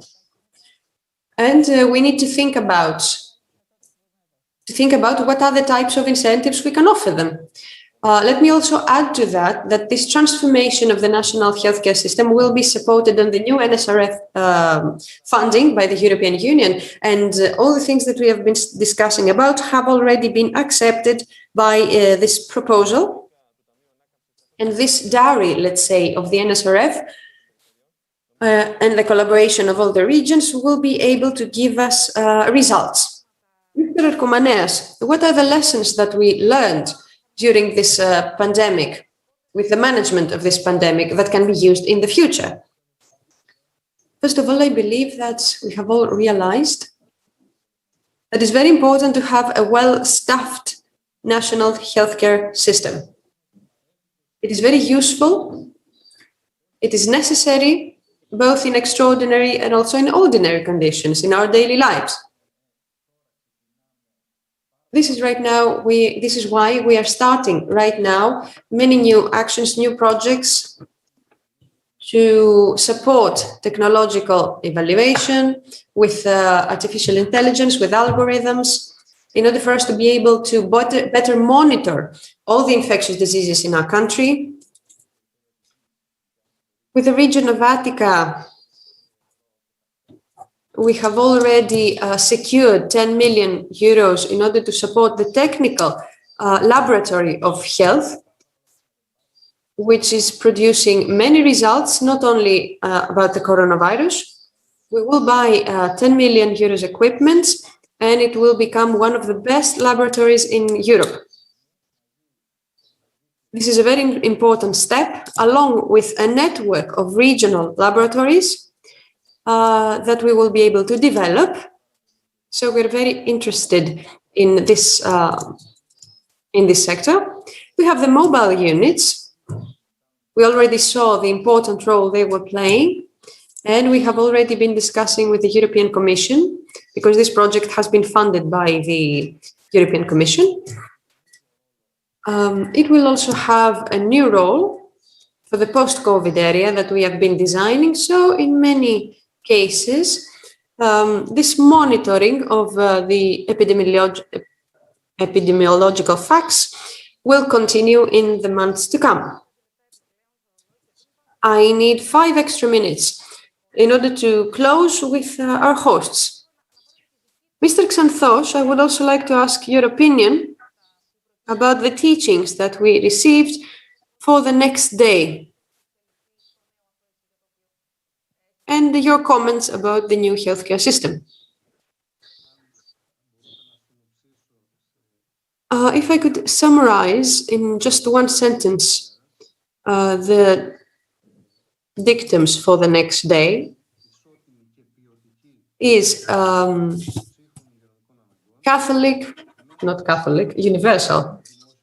universal healthcare provision for everyone through a new system that will be supported, it will be inclusive, it will be free, and will be supported by new funding. This is, generally speaking, the framework of this conversation regarding the necessary restructuring of the healthcare system after the experience of the pandemic. Of course, we are not expecting a universally state system, but we need to invest. This is the word that should be underlined. We need to invest in the healthcare system, the national healthcare system, in order to increase its capacity, its human resources, and continue the funding along with the European resources, as Mr. Kotsyopoulos said. And of course, create some evaluation mechanisms regarding the quality of the services provided. The thing is, whether this is our priority or to just open the national healthcare system to private individuals. For me, this is the political dilemma for the next day, to invest in the public healthcare system or make it private in a way.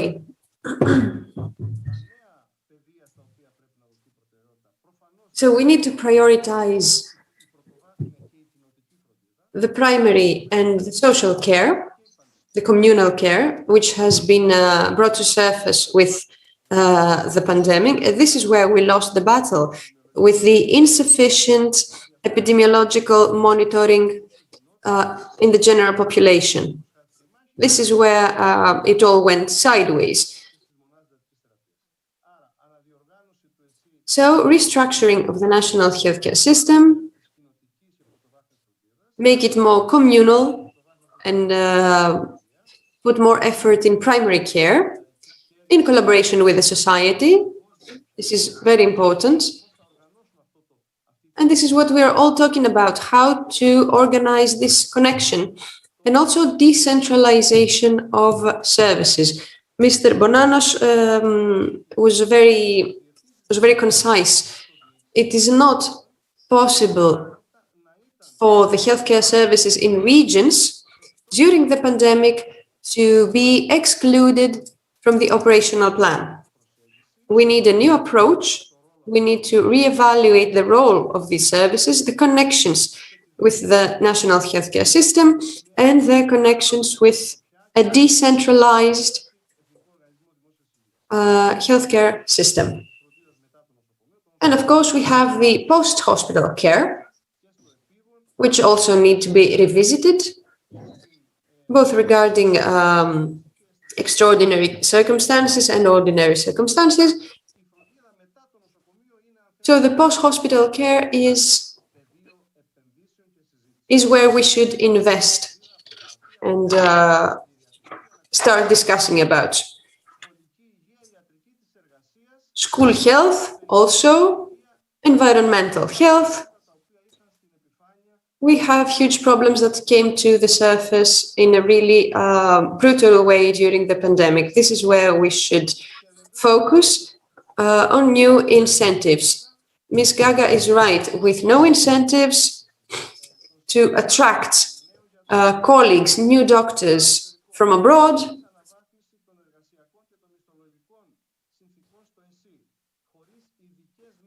without special care for remote locations, remote areas, we won't be able to do a thing.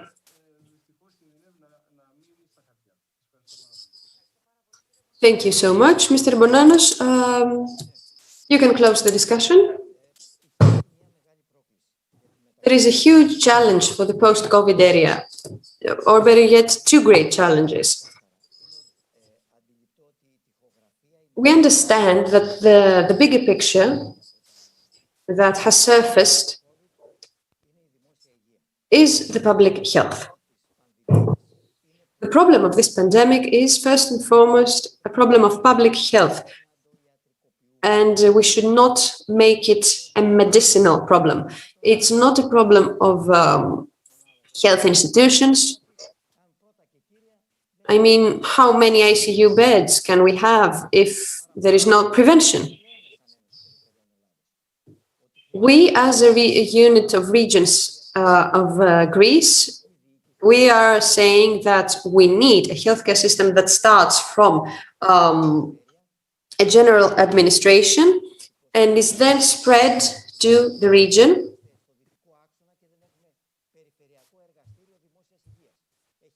Like I said before, for example, we are a huge region and we not have a proper laboratory. We need to send our samples in Athens.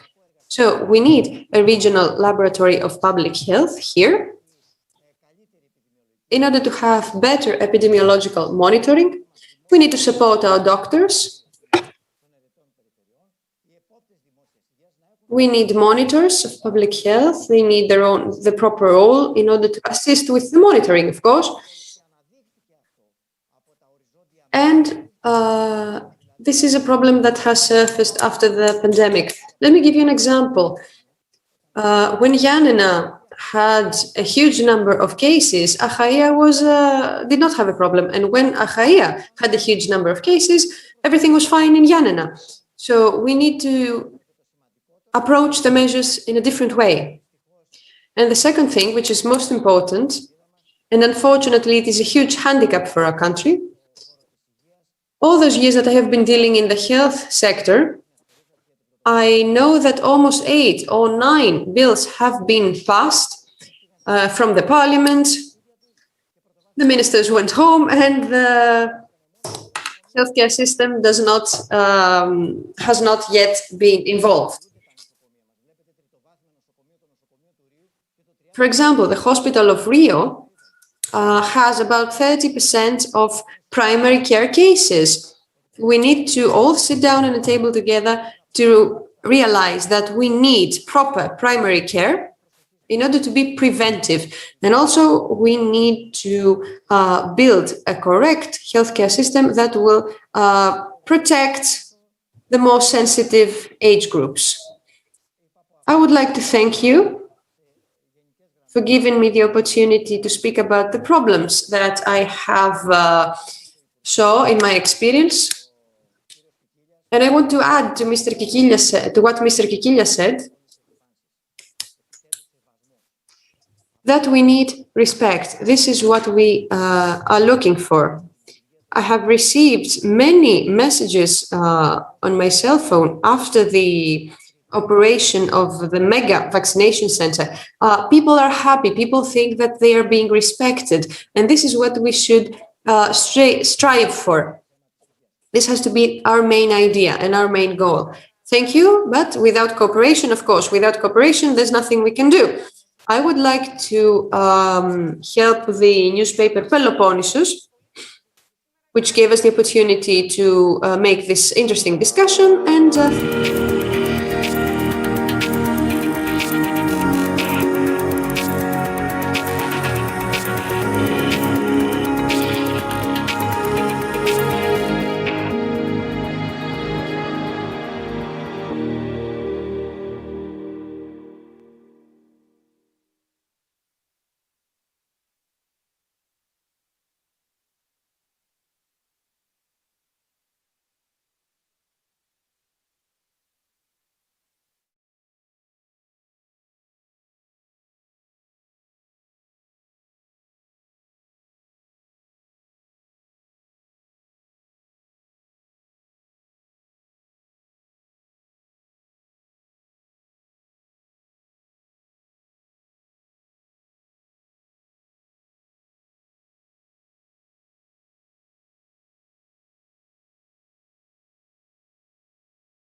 Let us right away start the session number 30, entitled Democracy and Fake News in the Pandemic. My name is Konstantinos Magnis. I'm the director of Peloponnesos newspaper.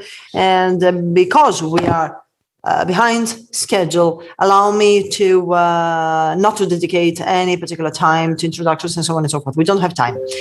Allow me very briefly, however, say that our interlocutors are remotely Mr. Evangelos Venizelos, Professor of Constitutional Law, Aristotle University of Thessaloniki, Mr. Theodoros Rousopoulos, Member of the Hellenic Parliament. The member of the European Parliament, George Kirtsos, will also be remotely connected, and next to me, Petros Tatsopoulos, a writer. All four of them have a long-standing experience from the media, and this is where my introduction shall stop.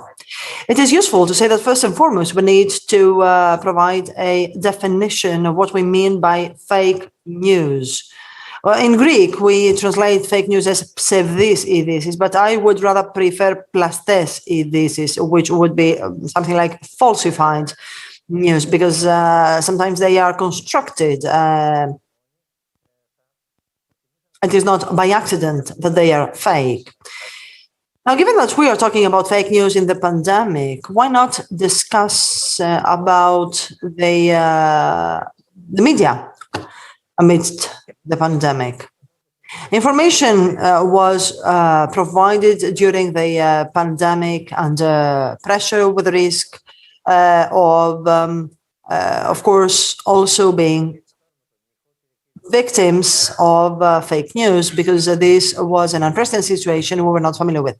Let me start with Mr. Kirtsos, and let us also check your connection. Can you hear me? Yes, of course. Mr. Kirtsos, how would you evaluate the national and international media taking into account the reality of the pandemic? I cannot see you, though, says Mr. Kirtsos, but you can hear us, right? Now, look, I would like to adopt a far-reaching approach. And let us start with media, mass media. If we have a look at the recent Eurobarometer, especially with reference to Greece, 73% of the interviewees do not trust TV channels. And this is a powerful conventional medium. When it comes to radio broadcasters and newspapers, they are better. There's a lack of confidence by 50%. And what is more, during the pandemic, as far as I have learned, the percentage of lack of trust in newspapers and radio broadcasters has dropped by 14%. So at least as far as Greece is concerned, we can certainly say that newspapers and radio broadcasters have resisted and have still the trust and confidence of the people, which is not true for TV broadcasters. According to Eurobarometer, 80 to 85% in Greece, and then I will elaborate on the remaining members of the European Union. So 70 to 85% of Greece believe that news have been influenced by political and other economic interests intervention. So these are the percentages that apply to Greece. But when it comes to the European average, we can say that we could certainly say that we are lag behind the European average. As mass media, we have a great deficit of trust and creditworthiness. And there's a high percentage of suspicion of the public opinion. Now, we have certainly educated people to not to show confidence. This is true. And given my previous career from Eleftheros Typos, I know very well the extent to which people are suspicious. However, no matter what mistakes have been made in Greece, when I think of Berlusconi, the richest Italian citizen, with 3 mandates as a prime minister, leader of Forza Italia, and with television broadcasters, not even with Murdoch, who has had a predominant role in UK, have not been the case in Kiev. So in no case have we witnessed similar cases in Greece, which means that conditions apply for us to be more reliable. What matters then, of course, is what kind of effort the professionals will make. In my view, the economic crisis is to be attributed, is to be certainly accused of having exacerbated the situation with reference to the media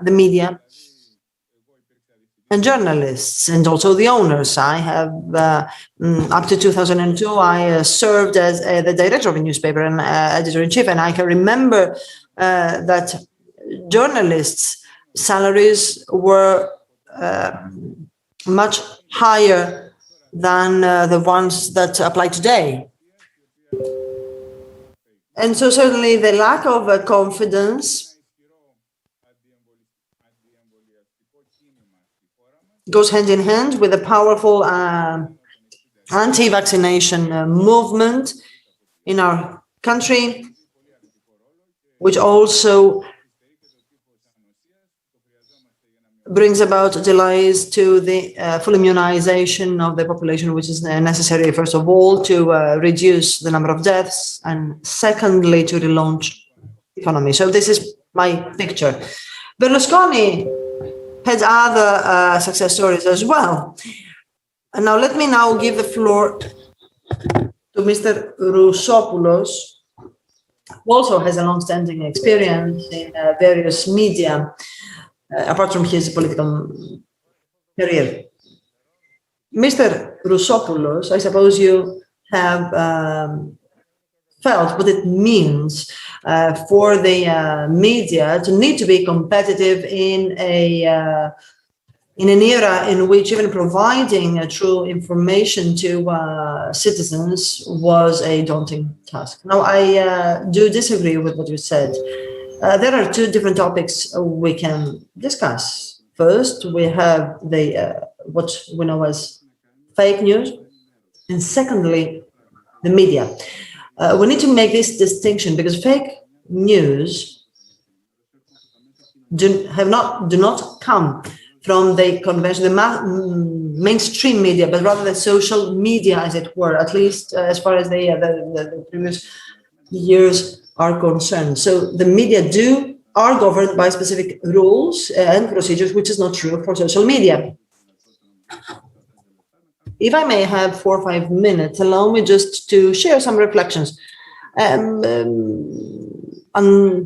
Otherwise, I can elaborate on my thoughts later on, and I can stop here. But we need also to examine the history of fake news,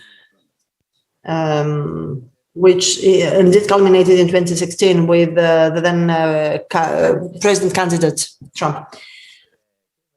Well, I will give you the floor later to elaborate. I would like now to give the floor to Mr. Tatsopoulos for some introductory remarks. What do we mean by fake news? Because I believe that fake news have not emerged recently. They have been there since the beginning of time. So why do we focus on them now? Thank you very much. Allow me also to bring what seems to be a gap between Mr. Roussopoulos and Mr. Kirtsos, although I don't believe that there is such a big divide between them. Now, indeed, as you said, from the very beginning of the press, of news, and the birth of a information provision, fake news have gone hand in hand with the provision of information. The problem now is that fake news have gone beyond any kind of control. The control system has collapsed because the trust from the people, the general public to the media has also collapsed. And so, as the previous speakers have said, rightly, on the one hand, trust has collapsed vis-a-vis what we call as mainstream media, conventional media, more TV broadcasters, less radio and newspapers. People do not trust television because they believe that they talk on behalf of the government,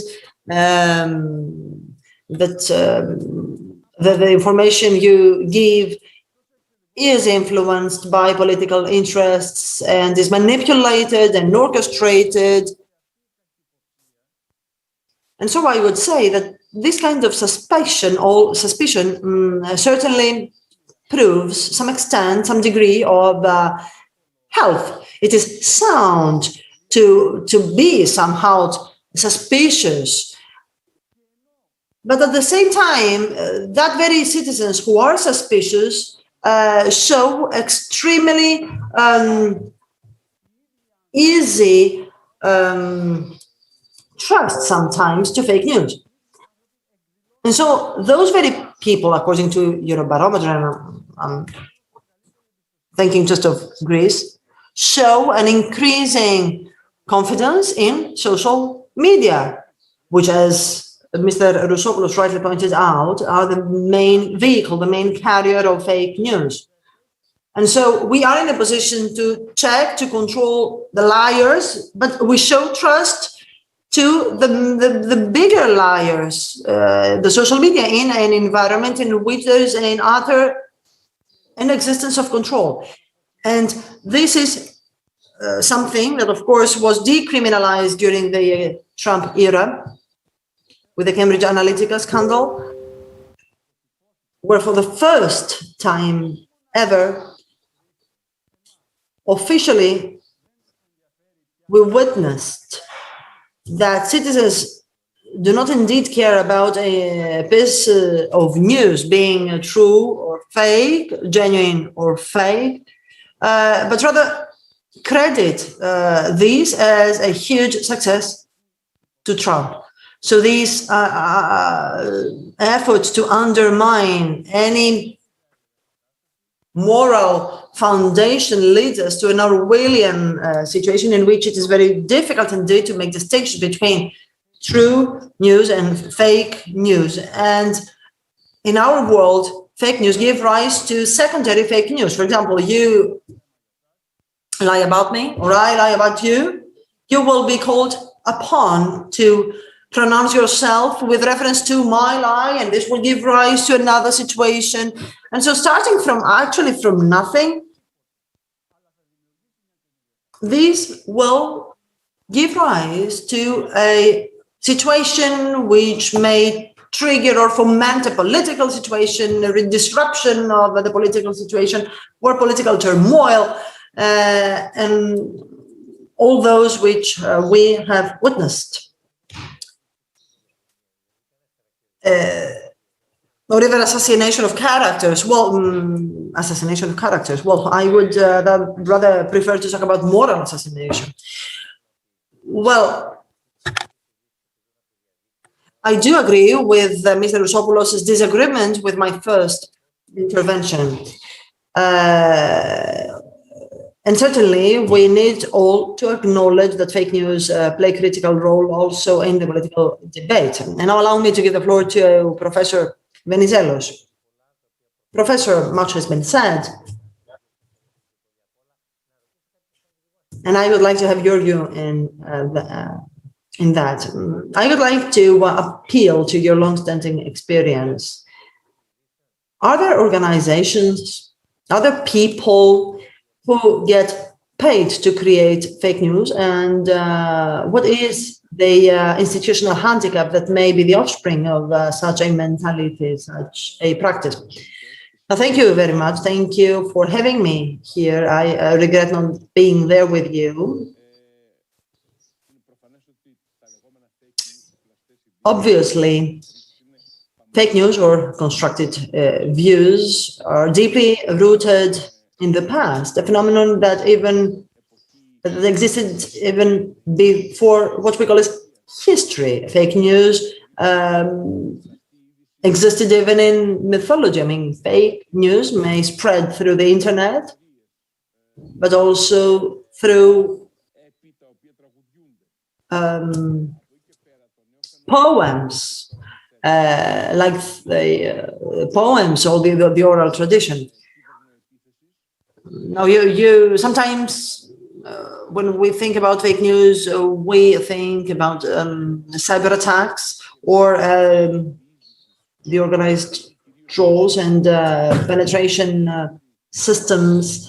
This is a practice adopted by Russian Federation to intervene or to manipulate the outcome of elections in the US or elsewhere. And this intervention of foreign powers in the national internal affairs of a country is something we need to acknowledge.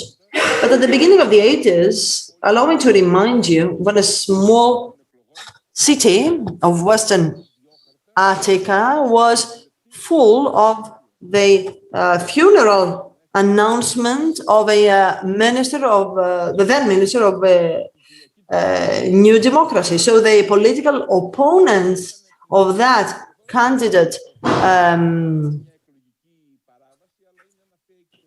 would disseminate the fake news about his demise in order not for him to be elected. But a distinction we need to make is that one thing is fake news, another thing is conspiracy theories, which are inextricably linked to the quest of answers true of human nature. And so there is a tendency of all peoples to adopt conspiracy theories. And in the meta-rational period, all that has also gained a disguise, what we call as the post-truth. Everyone is in quest of their own truth. And so each and every one of us has their own beliefs and convictions, and this is our truth. Mr. Trump believes that he won the elections, but it is not a fact. It is very difficult to change the conviction and belief of a great share of the American people, which, by coincidence, is also against the vaccination. Now, you know, the pandemic has managed to show on real time online the backstage of scientific research. Citizens believe that science has protocols, certainties. So the simple citizens, laymen, have never really experienced the agony and the stress of scientists and researchers while in their laboratories. Journalists receive secondary news. They may manage an institutional crisis, an accident, a political crisis, but at a secondary level. But when the medicine itself as a science explains how the quest for truth reaches the final target by proving theories wrong, then anyone may have the illusion of being in a position to judge, of believing that something is true and being able to impose that truth.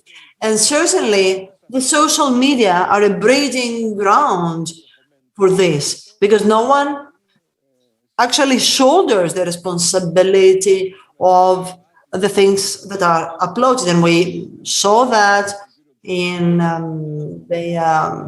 Cambridge Analytica scandal, in the non-legitimate management of private information by Zuckerberg and so on and so forth. So actually, this all involves manifold phenomena that are inherent to the human nature, but end up to the relation between science and truth. And this gives rise to an explosive mix that it is difficult for a human being to perceive, especially when that human being is not rational, but rather tends to the irrational thought and behavior. It is the same very person who is a recipient of simplification, populism, of the demagogues' discourse, and so on and so forth. So in essence, currently, and as systematically as we can, we tend to reproduce a debate about how modern contemporary men communicate with their previous selves, and with AI, machine learning, and the new potential and capabilities of internet. All that is the explosive mix of the anthropologically fundamental and the what is contemporary. And in this contemporary era, human beings tend to relinquish their human face, just to use some theological terms. Well, of course, we have experienced great cultural differences between the years. In the past, the information that were received by a specific social group were minuscule, but right now there are so many. There is knowledge available anywhere, and anyone is capable of saying whatever they want. And right now we have this amazing legacy, this amazing source of information. We are not educated enough to be able to have critical thinking. I think that this is the root of the evil. I hope you heard me. Yes, of course, we are being bombarded by information and news, which might be so intense that leads us to an inactivity. Even professionals such as myself are having great trouble in managing this cascade of information and news on different levels, meaning that, let's say, if we want to write something, an article about the European Commission for a newspaper, and at the same time you're using the internet where a lot of people can intervene. At the same time, we use Twitter in order to learn the news, to see what's going on over there. So right now, I believe that we are experiencing a difficult situation, but I have noted 5, 6 various things that reduce our defenses. The first problem is the internet and its structure. The Americans, that are the kings, let's say, in the use of the internet, they lead their population to this bad type of information. There are platforms that do not have the control of mass media, that do not have specific rules, but they are considered as telecommunications. They do transmit information, but they also transmit fake news. So there is a huge confusion, and the internet is structured in such a way, this technology, these platforms are structured in such a way, meaning that you can buy likes, you can buy followers, you can buy algorithms that intervene. You don't know if you're having a discussion with a real person or a chatbot. Even if you're using the internet and you're trying to make your presence known, you do realize that there is a huge amount of anonymity, which leads to extremes and reduces personal responsibility and accountability, meaning that if everyone was obliged to use their name and last name, they would be responsible for what they said. Because of the pandemic, right now we have this digital acceleration, meaning that all the things that we are describing right now are being accelerated. There are listed companies with value over 1 billion.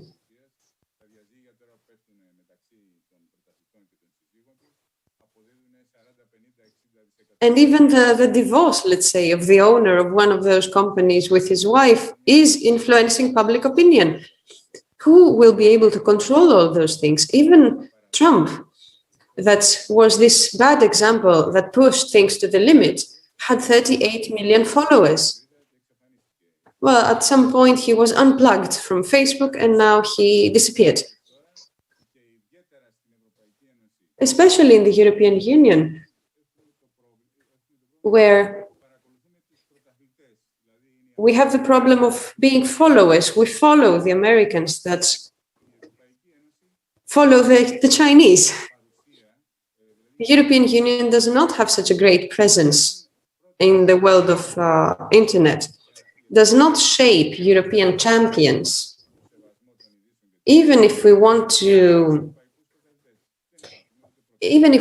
be respectful of a news, we need a champion in the European Union to do that. Now, if we want to protect ourselves from all this fake information, we need to form a public opinion, a European public opinion. This is why even polls are being judged on a national basis. In 2015, for example, we had the consensus here, we had the poll, the Brexit poll, meaning that there are no differences regarding all these fake news. And in order for me to combine all the things that have been said by the previous speakers are being triggered by this crisis of the traditional media. Meaning that if we condemn the traditional media,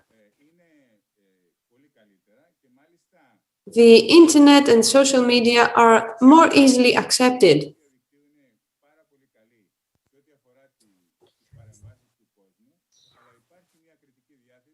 There's also there is a critical thinking against the platforms.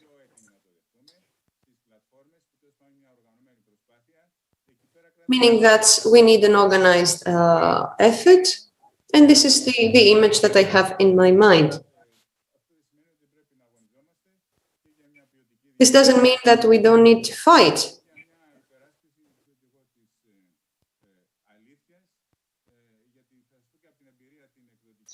And also, let me share something with you because of the experience that I have. The fake news are not, or the constructed news are not the most dangerous thing. But I think that the half of the truth is even more dangerous than that. Let's go back to Mr. Roussopoulos.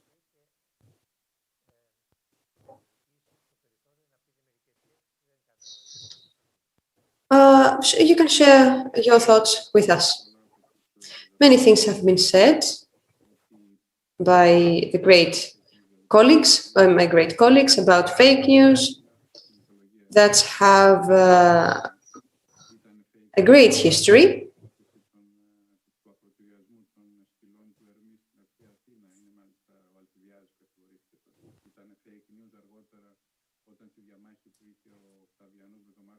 For example, when Claudius with Marcus Antonius had a huge fight, so he spread fake news for him. I mean, this is what we said, that fake news have been a part of history forever. After the 18th century, after Frederick the Great, who used newspapers by sending fake letters of the Pope against him, or by fabricating news that did not exist. For example, that there were floods in Potsdam and the people were uprising against the decisions of the emperor. This was a medium to pass his own opinion. And of course, we're not talking about the 20th century, where fake news is all over the place. Even the Second World War began one day with the invasion in Poland, when the previous day, Goebbels thought that he could send 4 or 5 soldiers dressed as Germans in a radio station that talked against the Third Reich, against Hitler, etc., etc. And we all know that during the war, words can be turned into weapons. And this is how the Second World War started, actually.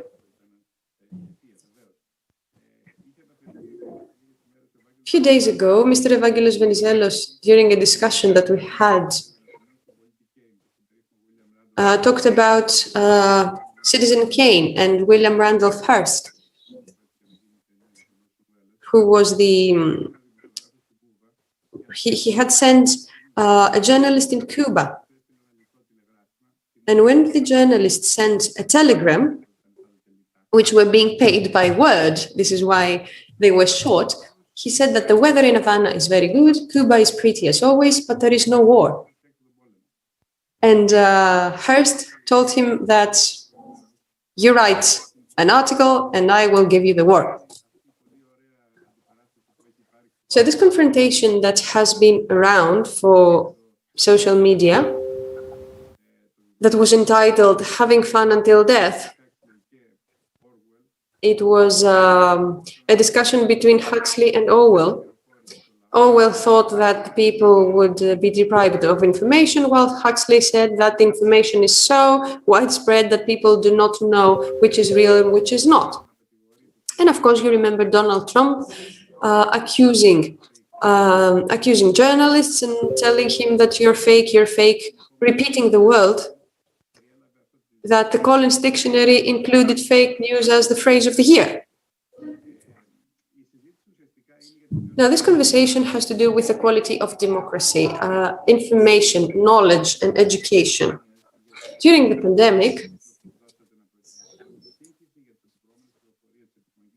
regarding fake news about the pandemic, as Mr. Venizelos said, some people thought that science is certain, so why isn't the vaccine ready? But the vaccine was ready in a very fast way because, of course, there are the protocols that should be followed. There were also rumors regarding the provenance of the disease, the purpose behind it.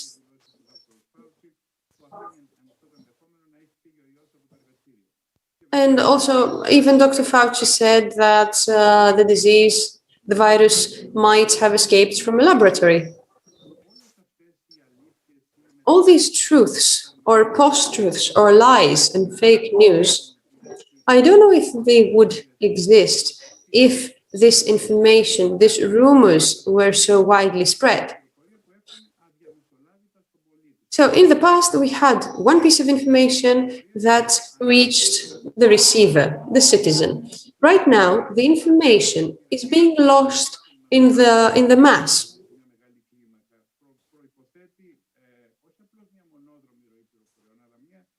The flow of information should be one way, should be connected in a fashion that is, of course, anonymous.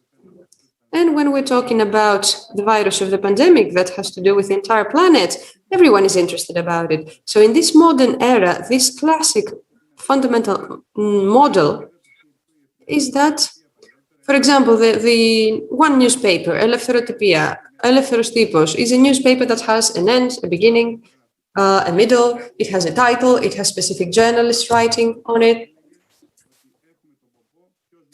There is a transmitter and a specific channel. It has a specific effect. So this one-way model has been surpassed, especially in the last few years with the use of the internet.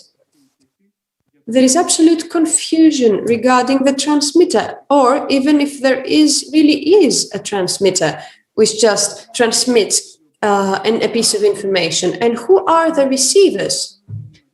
that are becoming multipliers of this message.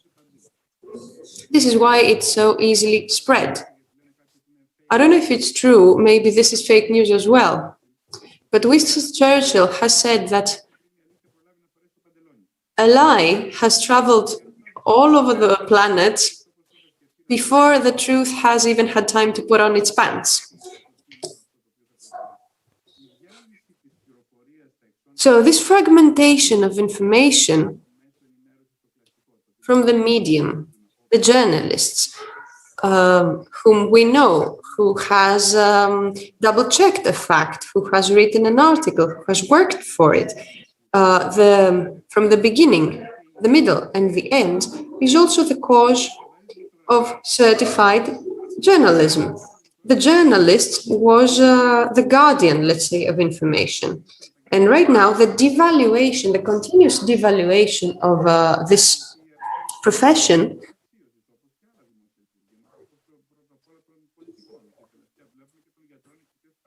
and also politicians or even doctors, the rise of populism, of racism, which was reborn due to the financial crisis. All those things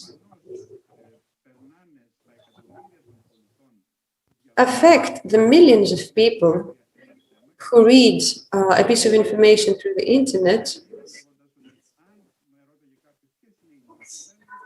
If someone asked me about that, I would say that I think two things. One can be described in a way with the European Union guidelines, which is the literation of media, of mass media, meaning that we need to teach people how to read the news and the new media, because it's not just about information, it's about social media, and also a turn back to journalism.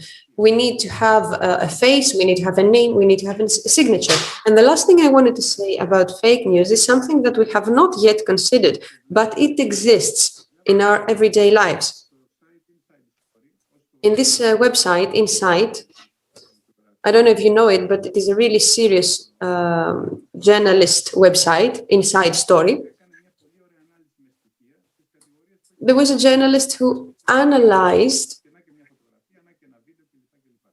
the specific article regarding fascism. We went from fake news to real news over there, meaning that they can even make a piece of video and add you, even if you weren't there, or make you, or enhance the video digitally in order to show someone talking to someone else who wasn't even there. So I think that things will be even more terrifying than they are now.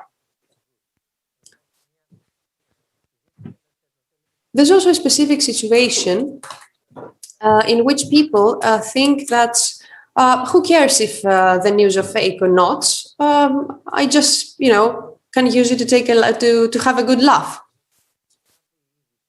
Meaning that news are a commodity that is being used as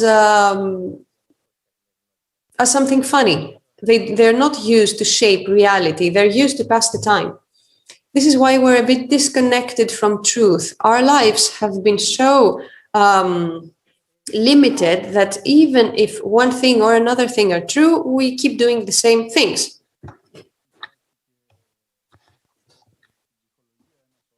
Both in psychology, there's a term that is obsession of confirmation, for confirmation. In other words, I want to read news which confirm my own view, and I disregard all other views. The same applies to Facebook, through the algorithm. Whoever is involved in mass media, in social media, see that only their favorite news are voted and liked. And in essence, we pass from a world in which information is freely spread and disseminated in a world in which there are just boxes, boxes with people who read or listen to news which are close to their own views and disregard all the others. All the other views are excluded. Orwell was saying that there's the iron door which will exclude information. What Lukashenko is doing right now, all the rivals will be prosecuted. Hacha would say, no, just open the tab and then everyone will get drawn in this bombardment of information. And allow me to add something about the entertaining character of news you said, but also how what we perceive as a measure to control information. For example, Magnis, or rather, Tatsopoulos, lie about Magnis. There is a mechanism in place right now. For example, here in Greece, there are the Greek hoaxes. But if you upload not a judgment, not a subjective opinion, but a lie about me being tall 1.9 meters, the Greek hoaxes will then announce that this is an absolute lie. Now, this, at a secondary level, will be perceived by the users who believe in you, not as an ammunition, not as a counter incentive,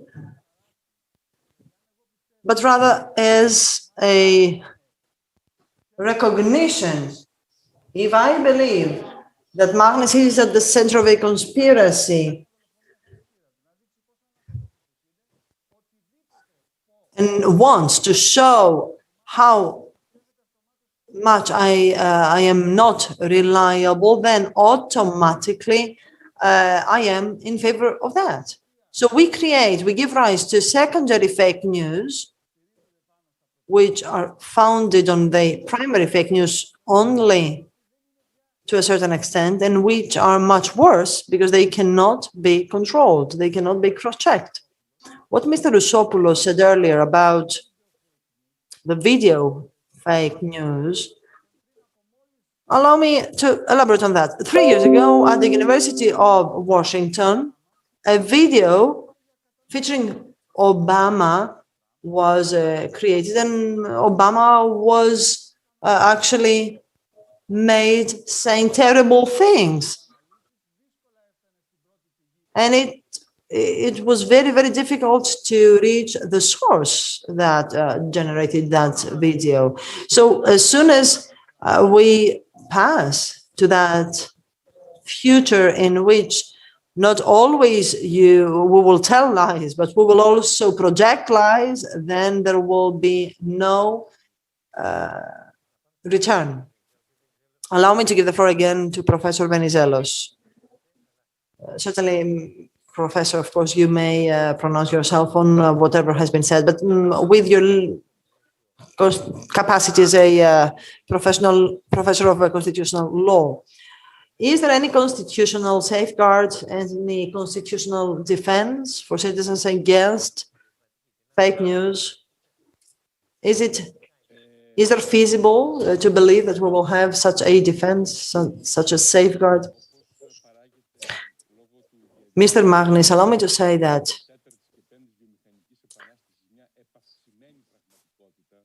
we are living in a kind of augmented reality thanks to the Fourth Industrial Revolution. So we can listen to Mr. Rousopoulos, and we may have a wearable that advises us on his career and on his books. On the other hand, however, technology may distort reality. But even before these technological advancements, there were obsessive distortions of historic memories. Simonidis was one of the major counterfeiter of history in Greece. I mean, here we may discuss whether the Pope of Rome was granted the right by Constantinos Great to have power over the Western Byzantine Empire. There are distinguished scholars like Tagev who analyzes this kind of phenomena. Allow me to say that in 2007, when there was the party process with Mr. Papandreou, there was a fake news that my original surname was Turkoglu, and I adopted a childish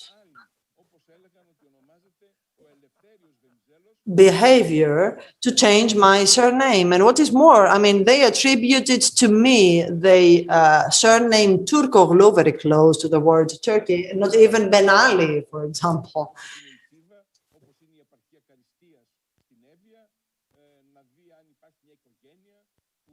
And of course, no one bothered to see what my country, my origin may be.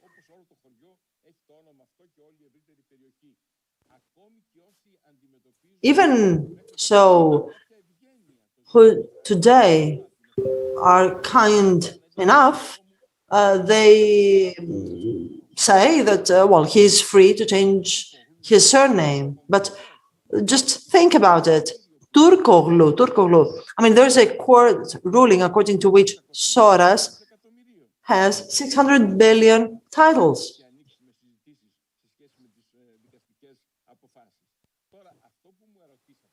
Now, what you asked me, an answer to what you asked me about the defense or safeguards. Now, in reality, the question should be whether states and the international organizations controlled by states are in a position to exercise their sovereignty on the internet. So a sovereignty on the internet in reality cannot be exercised. There is what we call a cyber sphere, which goes beyond state sovereignty. And there we adopt indirect regulations. So the state or the Council of Europe or the European Union or even the US may apprehend specific phenomena, may record specific phenomena, but the whole landscape goes beyond control. When it comes to financial phenomena, now these may lead a country to bankruptcy, and no right of sovereignty can be indeed exercised.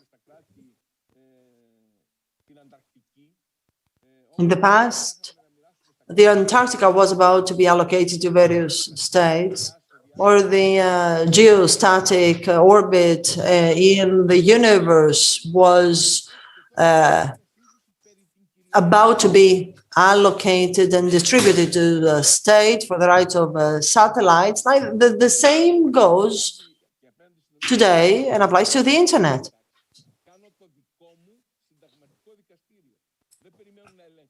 I set up my own constitutional court.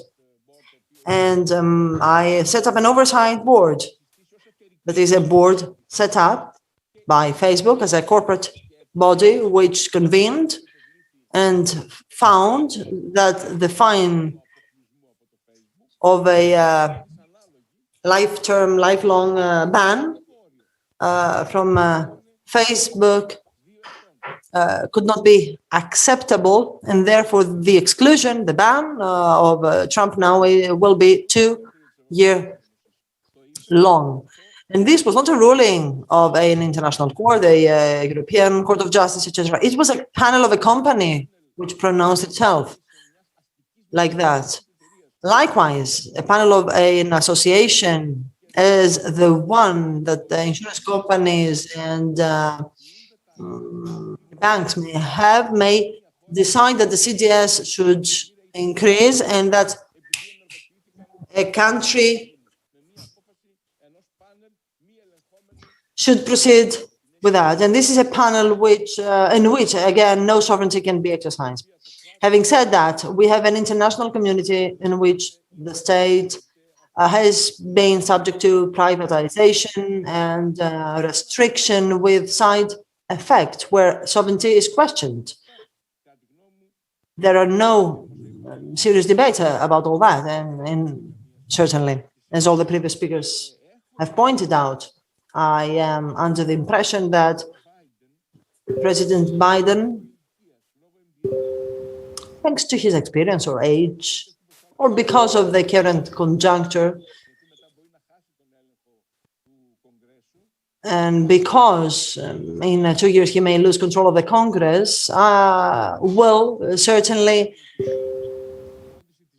bring to the table crucial issues as the Turkey issue, Russia, China, and will speed up developments. And I can foresee that the European Union will find itself in a non-comfortable position to have to give answers. And I believe that when this will happen, as soon as this will happen, much will be said about the cybersphere, and a compromise will be reached. The same went with the rights with reference to Australia, for example. The same will go for other issues. Why? Because they are afraid of taxation, for example. And instead of making compromises on taxation, on the imposition of a taxation over their revenue, they certainly are more willing to make some compromises about privacy, private data. The politically correct will prevail.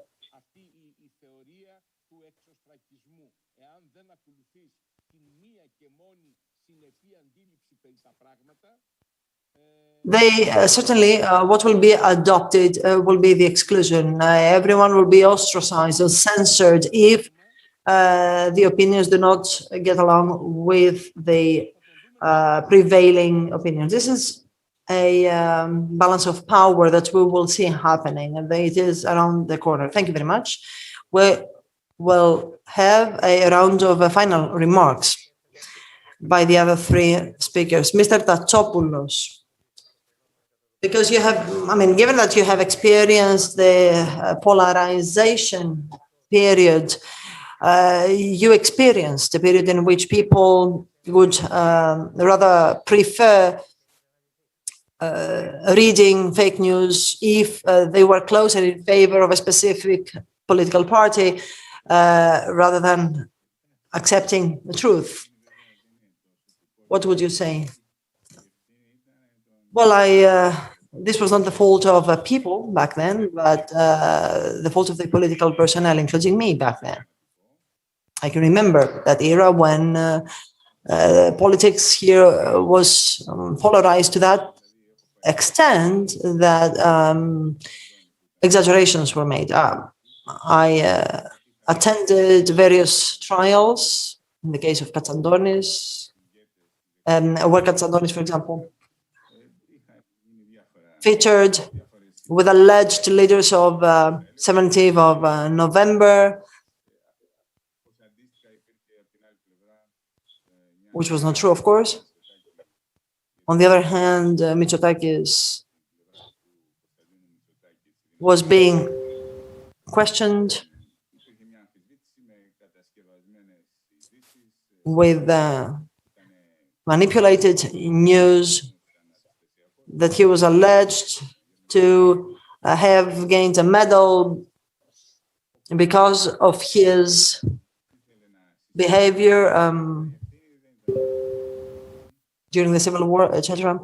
But, again, this was not the fault of the people. It was the fault of the political personnel. And I embarked upon the path of self-criticism some time ago. I admitted some amazing things that we would write, even before the widow of Papandreou, Dimitraliani.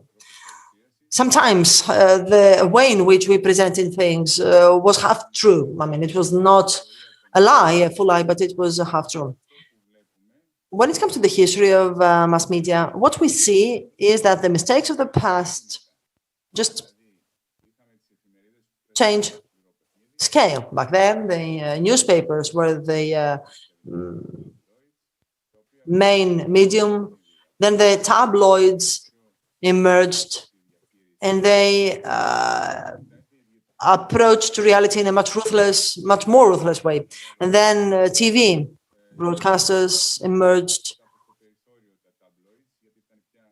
which overshadowed tabloids. I mean, TV became some kind of tabloid, and now TV is already obsolete, especially when it comes to the young.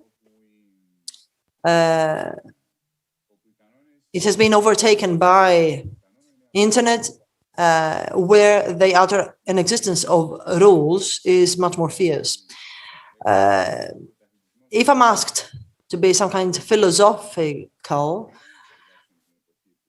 I have to admit that all that has been overcome by similar phenomena at a much larger scale, at a much wider scale, and we need to come up with some kind of defense and safeguards, but I cannot make any suggestions here. Mr. Tatsopoulos, Mr. Kirtsos, excuse me, can professional journalism prevail? Mr. Rousopoulos, when I started my involvement in newspapers, 60,000 papers, issues of the newspaper would circulate. No, this is not the case, certainly. I mean, the newspapers have gone online, and most of them are also becoming subscription newspapers. Allow me, however, to wrap up by saying two significant things in my view. And first of all, thank you again. Mr. Evangelos Venizelos provided us with some very interesting examples. I would like to remind a case of the 50s when Tatsos was describing how the Greek people was in some letter sent to a friend of him, and he was allegedly writing bad things about the Greek people. These are called the Oxyrhynchos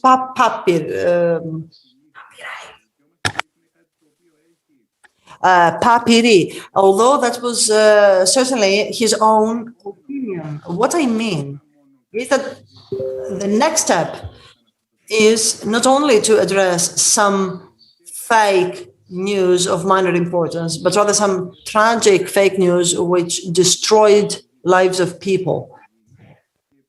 Great damage has been made, certainly, and there are sometimes in which the victims try to tell the truth but are not heard. So the right to oblivion is something very important, because certainly we cannot stay here and wait for the next lie to prevail over the existing ones. Mr. Tatsopoulos, would that be a solution to charge the news? I mean, if we go to the supermarket and want to buy a good wine, then certainly one is ready to pay something more. Maybe it would be therefore an idea to pay something more for good news, for reliable news. I believe that this would be the final blow for the newspapers,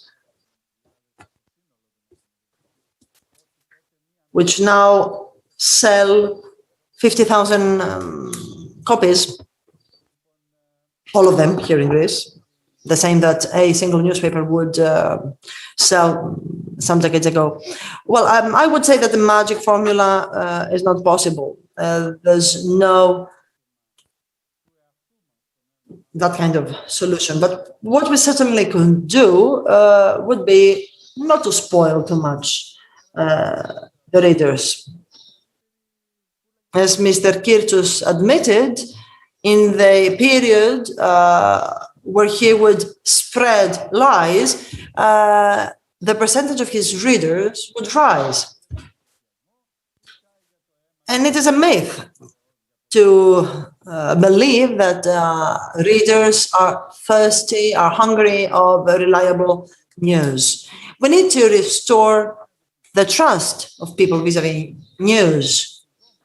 Otherwise, we will all continue to being carried away by a lie, which will give rise to another lie, and this will generate an indefinite number of lies. And this is a vicious circle. Thank you very much, Mr. Tatsopoulos. Now there will be a lunch break, a half-an-hour break, and then the conference will continue.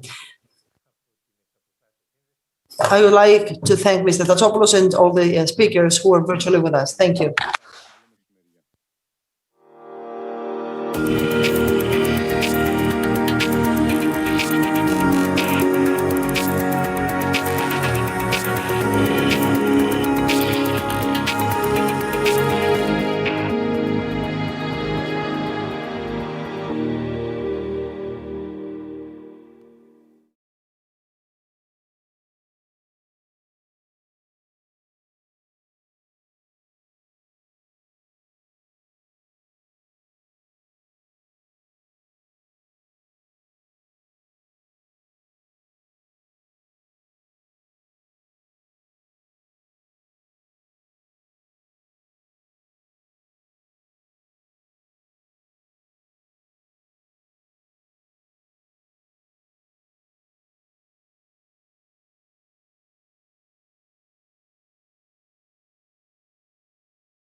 σας. Έχω την τιμή να συντονίσω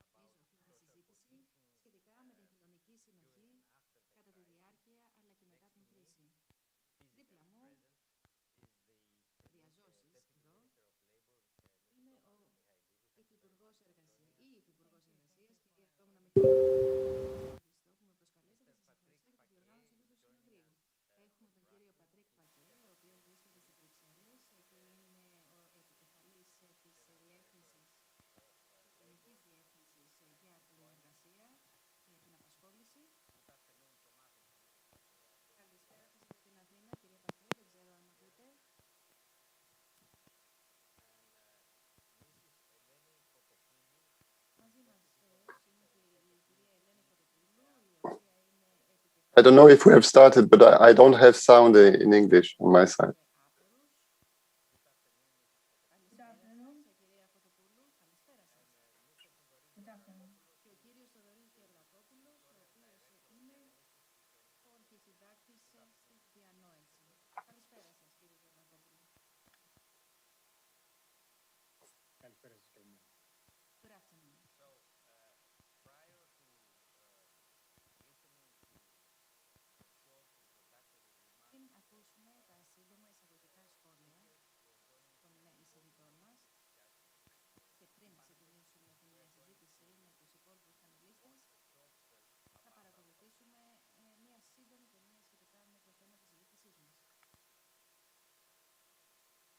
Yeah, you can see me, but I cannot hear you. That's a bit of difficulty.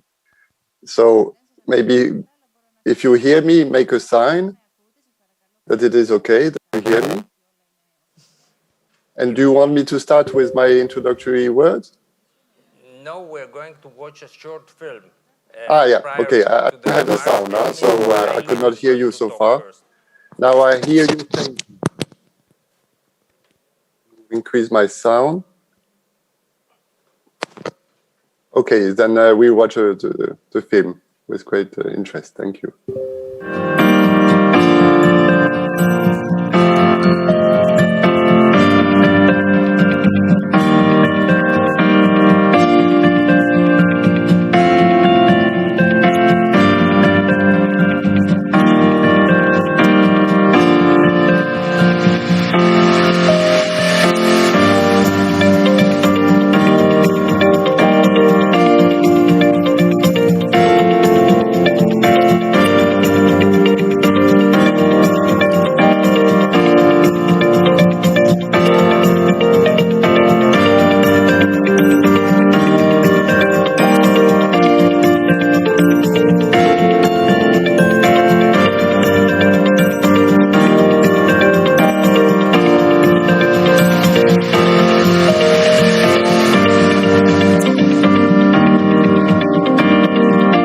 Στους 10 Έλληνες αντιμετωπίζουν κίνδυνο φτώχειας ή κοινωνικού αποκλεισμού, ποσοστό πολλαπλάσιο σε σχέση με άλλες ευρωπαϊκές χώρες και περισσότεροι από το 16% αντιμετωπίζουν σοβαρή στέρηση υλικών αγαθών. Η κοινωνική συνοχή στην Ευρώπη είναι διαχρονική. Η σημασία της κοινωνικής συνοχής φαίνεται και από τους πόρους που διαχρονικά διαθέτει η Ευρωπαϊκή Ένωση για την ενίσχυσή της. Κατά την προγραμματική περίοδο 2014-2020, περισσότερα από 177 δις ευρώ διατέθηκαν σε ευρωπαϊκό επίπεδο για το σκοπό αυτό. Η πλειοψηφία των πόρων αφορούσε στην κοινωνική ένταξη, στην ενίσχυση της απασχόλησης και στην εκπαίδευση και κατάρτιση. Η Ελλάδα, δεδομένων των συνεπειών της δεκαετούς οικονομικής κρίσης, είχε τη δυνατότητα να απορροφήσει αντίστοιχα πόρους ύψους άνω των 6 δις ευρώ. Τα περισσότερα χρήματα, στην περίπτωση της Ελλάδας, αφορούσαν στην προώθηση της βιώσιμης και ποιοτικής απασχόλησης. Η ισχυρή κοινωνική Ευρώπη είναι δίκαιη, χωρίς αποκλεισμούς και γεμάτη ευκαιρίες. Η νέα πρόταση για την κοινωνική συνοχή είναι ευέλικτη. Για τη νέα προγραμματική περίοδο 2021-2027 προβλέπεται να διατεθούν για την ενίσχυση της συνοχής 372 δις ευρώ σε ευρωπαϊκό και 21 δις ευρώ σε εθνικό επίπεδο. Η νέα προγραμματική περίοδος χαρακτηρίζεται από ευελιξία στη μεταφορά πόρων. Κάθε κράτος μέλος μπορεί να διαθέσει το 5% των πόρων σε εργαλεία κεντρικής διαχείρισης και μπορεί να μεταφέρει έως το 20% των πόρων ενός ταμείου σε άλλο ταμείο στην περίπτωση του ΕΤΠΑ, του Ταμείου Συνοχής και του Ευρωπαϊκού Κοινωνικού Ταμείου Plus. Επιπλέον, μπορεί να μεταφερθεί έως 15% των πόρων από τις λιγότερο ανεπτυγμένες περιφέρειες στις περιφέρειες μετάβασης ή στις περισσότερο ανεπτυγμένες περιφέρειες. Ισχυρή κοινωνική Ευρώπη, ισχυρή χρηματοδότηση. Μέχρι το 2020, το βασικότερο χρηματοδοτικό μέσο της Ευρωπαϊκής Ένωσης για τη διασφάλιση ίσων ευκαιριών για όλους τους πολίτες της Ευρωπαϊκής Ένωσης ήταν το Ευρωπαϊκό Κοινωνικό Ταμείο. Πλέον δημιουργείται το Ευρωπαϊκό Κοινωνικό Ταμείο Plus με προϋπολογισμό άνω των 100 δις ευρώ, στο οποίο ενώνουν τις δυνάμεις τους το Ευρωπαϊκό Κοινωνικό Ταμείο, η Πρωτοβουλία για την Απασχόληση των Νέων, το Ταμείο Ευρωπαϊκής Βοήθειας προς τους Απόρους, το Πρόγραμμα για την Απασχόληση και Κοινωνική Καινοτομία και το Πρόγραμμα Δράσης της Ένωσης στον τομέα της υγείας. Ακόμη, η Ευρωπαϊκή Ένωση θα αφιερώσει τμήμα των 750 δις ευρώ του Ευρωπαϊκού Μέσου Ανάκαμψης Next Generation EU για την άμβλυνση των κοινωνικών επιπτώσεων της πανδημίας COVID-19. Το πρόγραμμα της Ευρωπαϊκής Ένωσης για την Υγεία ενσωματώνεται στο Ευρωπαϊκό Κοινωνικό Ταμείο Plus και εναρμονίζεται με τον Ευρωπαϊκό Πυλώνα Κοινωνικών Δικαιωμάτων. Για τη στήριξη της ισότιμης πρόσβασης των ευάλωτων ομάδων στην υγειονομική περίθαλψη θα διατεθούν 413 εκατομμύρια ευρώ. Μέσα από το πρόγραμμα EU for Health, 5,1 δις ευρώ είναι διαθέσιμα στα συστήματα υγείας της Ευρώπης για την αντιμετώπιση της πανδημίας. Ακόμη, 7,7 δις ευρώ θα διατεθούν για έρευνα στον τομέα της υγείας με πόρους του προγράμματος Ορίζοντας Ευρώπης. Τέλος, οι επενδύσεις στον τομέα της υγείας θα χρηματοδοτηθούν από το Ευρωπαϊκό Ταμείο Περιφερειακής Ανάπτυξης, το Μηχανισμό Πολιτικής Προστασίας RESC-EU και το Μηχανισμό Συνδέοντας την Ευρώπη. Η στήριξη της απασχόλησης, της κοινωνικής επιχειρηματικότητας και της κινητικότητας των εργαζομένων, καθώς και η ενίσχυση της απασχολησιμότητας στην Ευρώπη, θα χρηματοδοτηθούν από το πρόγραμμα για την απασχόληση και την κοινωνική καινοτομία EASY με περισσότερα από 761 εκατομμύρια ευρώ, το οποίο ενσωματώνεται στο Ευρωπαϊκό Κοινωνικό Ταμείο Plus. Το πρόγραμμα InvestEU θα ενισχύσει την υπάρχουσα στήριξη των μικρομεσαίων επιχειρήσεων, της έρευνας, της καινοτομίας και των βιώσιμων υποδομών με 5,6 δις ευρώ. Τέλος, τμήμα του προϋπολογισμού 58 δις ευρώ του Μηχανισμού Πολιτικής Προστασίας RESC-EU θα ανακατευθυνθούν προς δράσεις του Ευρωπαϊκού Κοινωνικού Ταμείου Plus και του Ευρωπαϊκού Ταμείου Περιφερειακής Ανάπτυξης για την ενίσχυση της απασχόλησης. Το Ταμείο Ευρωπαϊκής Βοήθειας στους Απόρους παρέχει βασική υλική βοήθεια, ενώ παράλληλα χρηματοδοτεί δραστηριότητες κοινωνικής ένταξης. Για λόγους ευελιξίας και μεγαλύτερης συνέργειας, το ΤΕΒΑ στη νέα προγραμματική περίοδο θα μπορεί να χρηματοδοτείται τόσο από το Ευρωπαϊκό Κοινωνικό Ταμείο Plus, όσο και από το REACT-EU. Η Περιφέρεια Δυτικής Ελλάδας, με την υποστήριξη της Data Consultants, σχεδίασε το Μάρτιο του 2020 το menumeditikielada.gr για την αξιόπιστη ενημέρωση, εκπαίδευση, ενίσχυση δεξιοτήτων, σωματική και πνευματική ενδυνάμωση των πολιτών στο σπίτι. Το έργο ήταν ακόμη σε συνεργασία με την Ιερά Επισκοπή Πατρών στο πλαίσιο της κοινωνικής σύμπραξης ΤΕΒΑ της Περιφερειακής Ενότητας Αχαΐας. Με σύνθημα «Δυναμώνουμε μαζί», την ίδια περίοδο δημιουργήθηκε η γραμμή ενδυνάμωσης, ψυχολογικής και κοινωνικής στήριξης, προκειμένου να ενισχυθεί η αυτοφροντίδα και η φροντίδα των ασθενέστερων μελών της κοινωνίας, αποφεύγοντας και αποτρέποντας τον κοινωνικό αποκλεισμό, καθώς και προωθώντας την κοινωνική συνοχή, ιδιαίτερα κατά τη διάρκεια της κρίσης. Η καινοτομία της δράσης είναι διπλή. Αντλήθηκαν πόροι τόσο από το ΤΕΒΑ, όσο και από την Περιφέρεια Δυτικής Ελλάδας, ενώ ταυτόχρονα ωφελήθηκαν τόσο το γενικό κοινό, όσο και οι ευάλωτες ομάδες της περιφέρειας. Η πρωτοβουλία αναδείχθηκε ως βέλτιστη εθνική πρακτική και συμπεριλήφθηκε στον κατάλογο ΤΕΒΑ της Ευρωπαϊκής Επιτροπής. Το χάσμα σε υποδομές εκπαίδευσης, στέγασης, υγείας και κοινωνικών υπηρεσιών εκτιμάται σε 192 δις ευρώ ανά έτος, ενώ το χάσμα των επενδύσεων για την υγεία αυξήθηκε από 20 δις ευρώ σε 70 δισεκατομμύρια ευρώ ανά έτος λόγω της πανδημίας COVID-19. Τα νέα χρηματοδοτικά εργαλεία της περίοδου 2021-2027 αποτελούν μεγάλη ευκαιρία για τις ευρωπαϊκές περιφέρειες να εφαρμόσουν τις κατάλληλες πολιτικές για την εξάλειψη των κοινωνικών ανισοτήτων και την επίτευξη υψηλών επιπέδων κοινωνικής συνοχής σε εθνικό και ευρωπαϊκό επίπεδο. Ευχόμαστε οι εργασίες του συνεδρίου να συμβάλλουν σε έναν γόνιμο διάλογο. Καλή επιτυχία!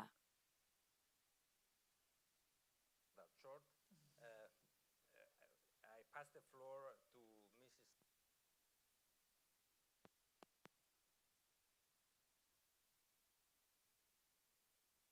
especially of how to provide this safety net for the weaker part of our society, the children and the people that for a long time haven't had the opportunity to find an appropriate employment. Well, thank you for this. For us, it's been a challenge. It's been a challenge trying to do several things at the same time. And what do I mean by that? I mean that we had to basically change by an 180 degrees line, exiting from the financial crisis of the last decade, and at the same time managing to both overcome the social and economic impact of the pandemic that we entered without even understanding it, right? And at the same time, simultaneously, being able to design the day after. And the day after, which is a day after both after the pandemic and after the decade-long crisis. So it's been a challenge protecting the most vulnerable being the elderly during the crisis, the most vulnerable, the pandemic, but also the previous crisis. Being the elderly, being the ones with lower disposable income, being children, and making sure that we do not have any deprived child in this country, both in absolute and in relative terms, but also designing what we're doing the day after. And by designing what we do the day after, I mean ensuring a set of policies for everyone, basically, because social policy has to do with everyone. It's not just the 0.1% of the population. It starts with protecting the very, very young till the last moment of your life, right? So redesigning and reforming social provisions, not just in what we're used to in Greece as the absolute provisions, which is basically benefit policy, but also making sure that we act through, in the sphere of employment, active labor market policies, but more so in the sphere of purely social policy, making sure that we provide a set of active incentives and provisions to the individuals that enable them to develop further multipliers. And that's what we do with an entire sphere of individuals, starting again from the very young age and the children, as you referred to before. What we do is provide in an organized, in a structured manner, but in a manner that puts, for example, the child in the very center of it, all these sets of incentives to the family, but mostly to the child, in order to increase its potential and make sure that as a society first and as an economy then, we reach the ceiling of the multiplier with regards to the human capital that we actually have in the country. So I'm very glad that in this panel today we have with us actual stakeholders of my ministry, the Ministry of Social Affairs, and not just in principle, but in practice. So, of course, we work with Mr. Paquet and the Commission with regards to applying all of our policies, especially pertaining child protection. We're working very closely with what we call, or what the Commission calls, the Child Guarantee, which is the next initiative after the youth guarantee that they provided very successfully, that has to do with eliminating child poverty and child exclusion. And we are already developing a very different array of measures and policies to implement and apply this.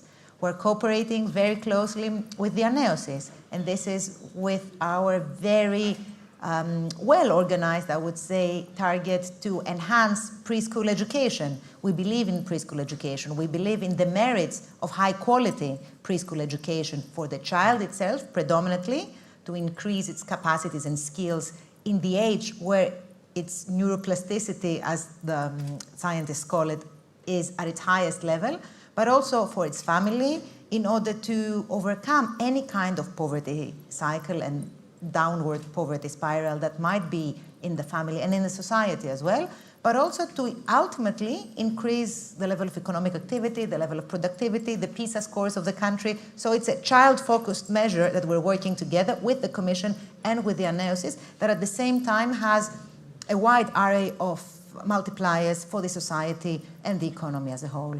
And then, of course, FEAD. We're working very closely now. FEAD, as we saw in the video as well, is going to be part of the new ESF+. But other than that, FEAD is a tool that we have learned how it works within the last programming period. But what we want to do is make it more focused. And this is what I think that this government does. And it first did a really detailed mapping of all the provisions, and now it focuses on where these provisions should be most targeted because they have higher impact and higher multipliers. So with FEAD, again, we want to link it with child poverty and child exclusion and make sure that all kids in Greece, people might not know it, but Greece, and especially some areas of Greece, suffer from really high child obesity. So we want to use FEAD to fight child obesity, to ensure that children, especially from deprived and excluded backgrounds, do receive both the nutritional and the social value that goes attached with school meals, and make sure that we identify, and that's what we do, whether it has to do with child poverty, as I described now, but also with regards to the most, because ensuring that we eliminate child poverty, if you want, is a bit more horizontal. But we also identify the niches of the very, very vulnerable in our country.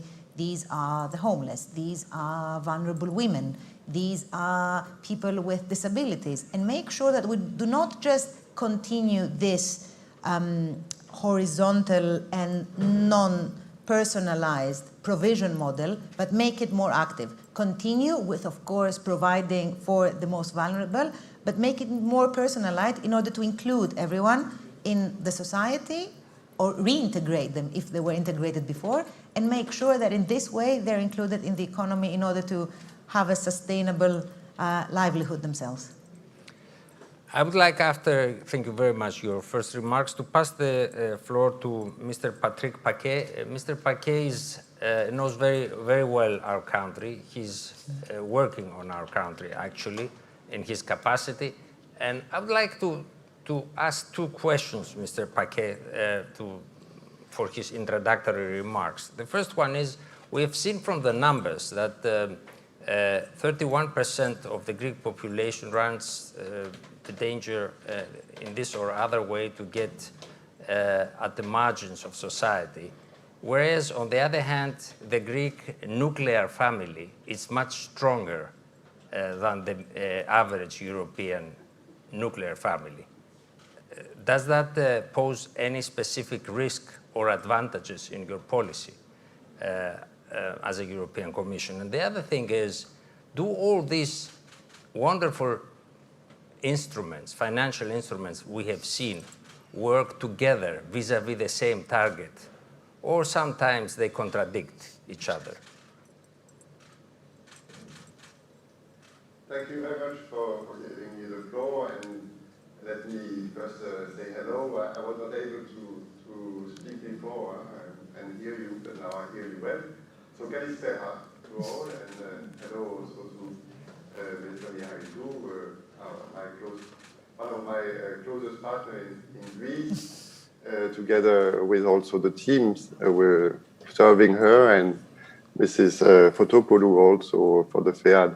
It's a pleasure to be with you at this crucial moment where both I think the EU approaches and the Greek drive are just converging towards the same end. And indeed, taking your questions, I think there is both, I think, a particular setup in Greece, and I think this is true that there are family structures in some member states which allow us to approach any sort of social matter differently. And in Greece, this would also apply very much to the more generally to the generational challenges, whereby also the elderly are better sort of taken care of their own family, which is certainly much more the case in Greece than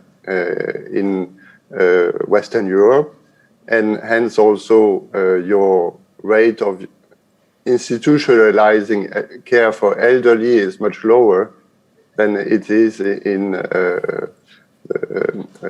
most of Western Europe, and it also has a different bearing on your social protection systems. So that's indeed a good question, and also one where we need to reflect on how to better target things. Now, on the other hand, what we have also identified as a challenge for Greece over the years, and it's very much taken on board by the Ministry of Social Affairs, is that Greece kids have been much less having the opportunity before 4 years old than in the rest of Europe to get access to quality education educational early child care and education. And this has progressed a lot in Greece over the recent years, precisely because we had an EU target on this, because we had also mechanisms, and because here we could also help with the European Social Fund. And for the 3 to 4 years old, the situation has improved dramatically. And I'm not saying that it is not good for an early child to be taken care of informally in the family, in the neighborhood. It can be a very good option, and it's first a choice of the families to make. However, the provision of quality early child care and education is one of the concrete elements to help precisely also increase the opportunities for every child over his education in the future. If you start early with quality early child care and education, then you also secure that children will have a much better education following. And this is very much a point that I want to relate to this child guarantee that the European Commission has been proposing. It will be taking the form of a Council recommendation, and it seems that it could well be still adopted under the Portuguese presidency in the course of June. So this is really a priority initiative. I mean, Commissioner Schmidt, if he had been with us, he would have notably emphasized the link of that initiative to the European Pillar of Social Rights, which should be our compass in addressing also the recovery from the crisis and making sure it is inclusive and fair.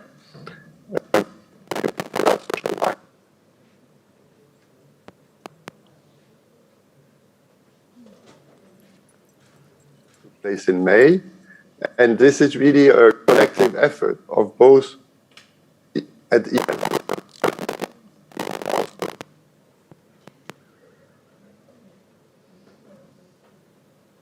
for this conference, where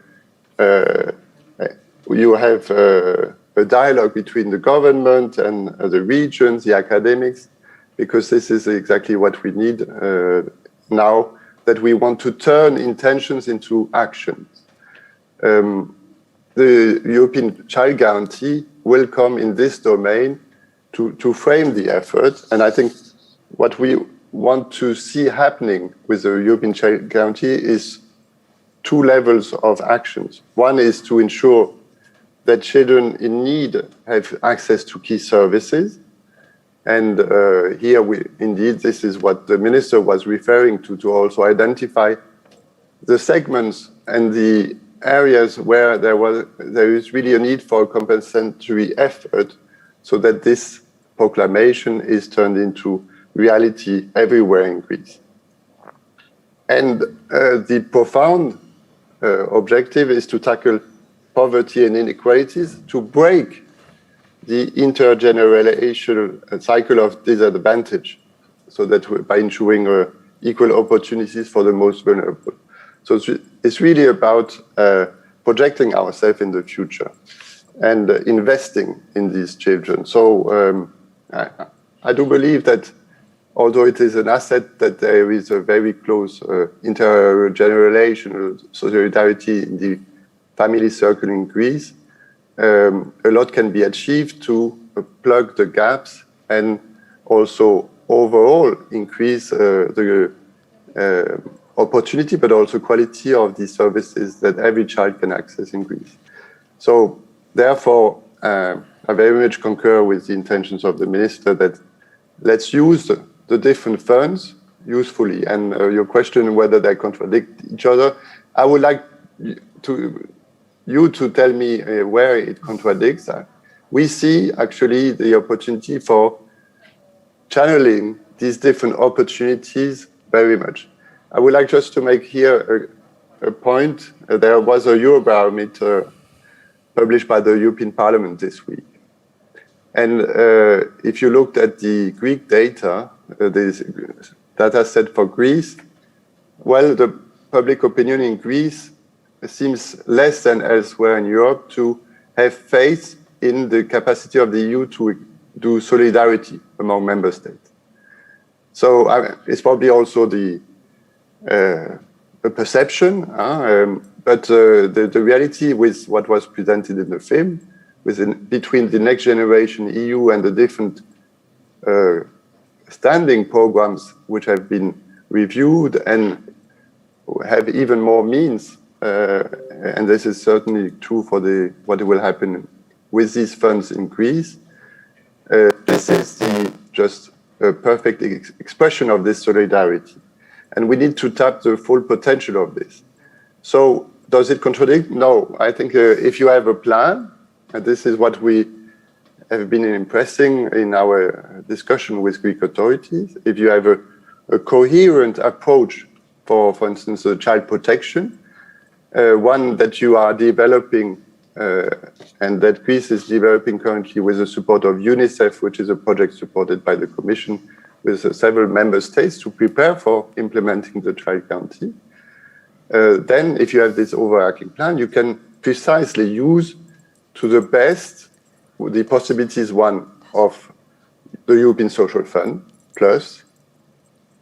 Second, the possibilities offered by the European Fund for the Regional Development, ERDF, because they will be available to help, for instance, with infrastructure needs in schools or in early childcare. And what is happening as we speak, Greece has been putting forward a plan with the Recovery and Resilience Facility, where already there are very good initiatives for the child protection, basically bringing the plans with UNICEF to a second stage, and then the European Social Fund Plus will help to scale up initiatives across the child protection scene. Together with this FEAD, which will continue inside the ESF Plus. And here, that's my last point, don't worry, but to show you that it's very coherent. The idea, I think, with FEAD is for all member states, is precisely also there to do more for children as a specific focus.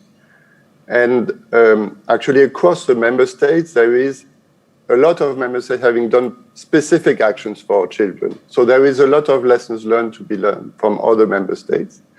And I know that Greece is attentively looking at these examples to see what it could plan differently in the new period to better use that instrument. So for me, there is actually very much scope for very close coordination and complementarity between these initiatives. But tell me where you would see the contradiction, and I'm happy to answer. Maybe we can discuss that later because we already are running late. Thank you very much for your remarks. I would like to pass the word now to Mrs. Ελένη Φωτοπούλου. Η κυρία Φωτοπούλου κάνει μια πολύ σημαντική δουλειά καθώς έχει την ευθύνη του Ταμείου για τους Απόρους. Κυρία Φωτοπούλου, έχετε το λόγο. Σας ευχαριστώ. Καλημέρα. Μια μικρή διόρθωση ως προς την ιδιότητά μου είναι αναπληρώτρια προϊσταμένη της αρχής. Head of Unit B, Managing Authority of FEAD. Mr. Pelas is the head. However, I am at the same time head of the unit that is responsible for the publication of the actions undertaken by FEAD. Allow me to say a few words about the fund, about the actions that it has implemented in Greece. Our fund is at the front line. It provides food to people who are below the limit of poverty. I would like to remind you that in 2010, the European Council took a historic decision, according to which up to 2020 in Europe, there have to be 20 million fewer people in poverty. This number sounds big. It is, undoubtedly. In 2011, according to statistics, 1/4 of the people living in the European Union were living below the poverty line or were faced with the risk of falling below the poverty line.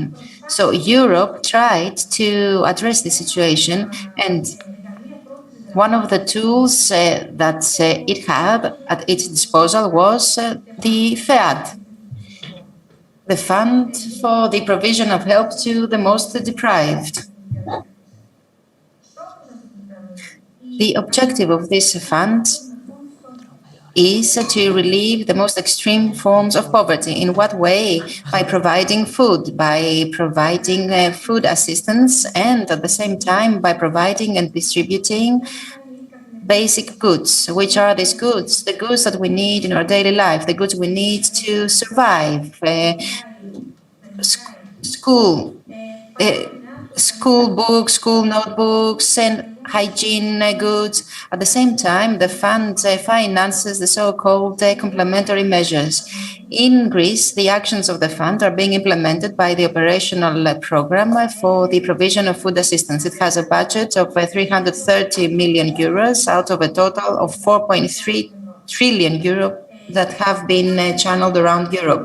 Now, what do we do actually in Greece? We distribute goods, we distribute food and basic goods, and at the same time we implement complementary measures. Which are responsible for these?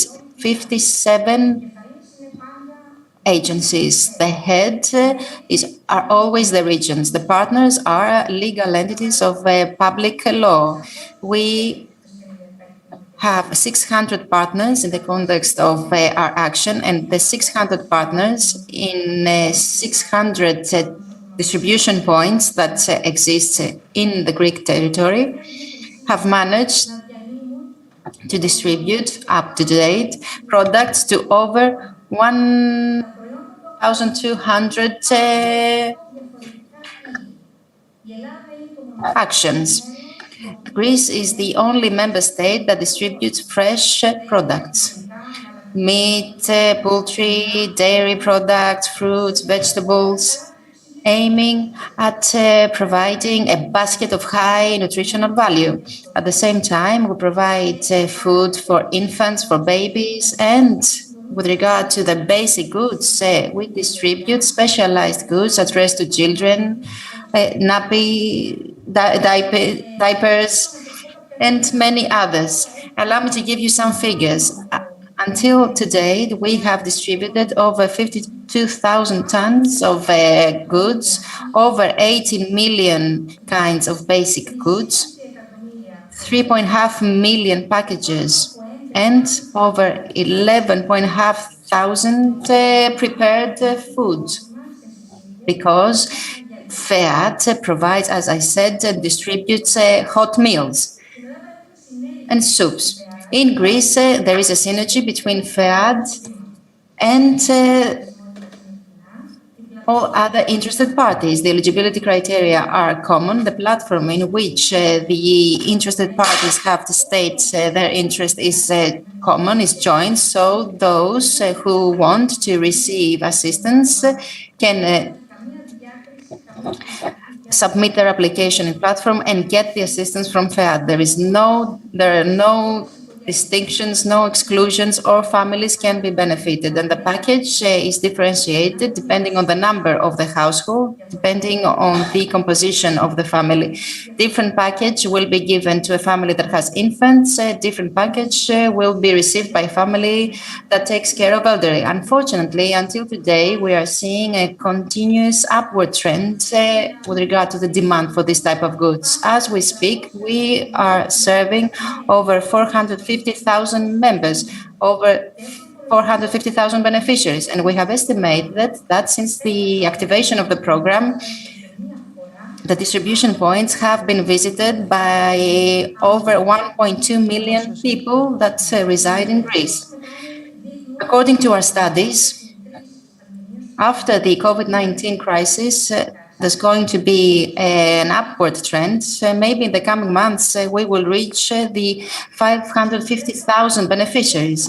I would like to tell you that during the crisis, FEAD never ceased to operate. On the contrary, it continued with all its efforts. We realized 391 distributions around the country. The rationale is that since the supermarkets are operating the same should FEAD, we have been flexible in our ways of distributing the goods, which meant that we made home deliveries, drive deliveries. We had personal appointments in order to distribute the goods, but also we distributed goods in open distribution points so as to avoid crowding. At the same time, FEAD has a very important action with regard to the accompanying complementary measures, if you like. We have over 6,000 projects in which there have been 500,000 beneficiaries.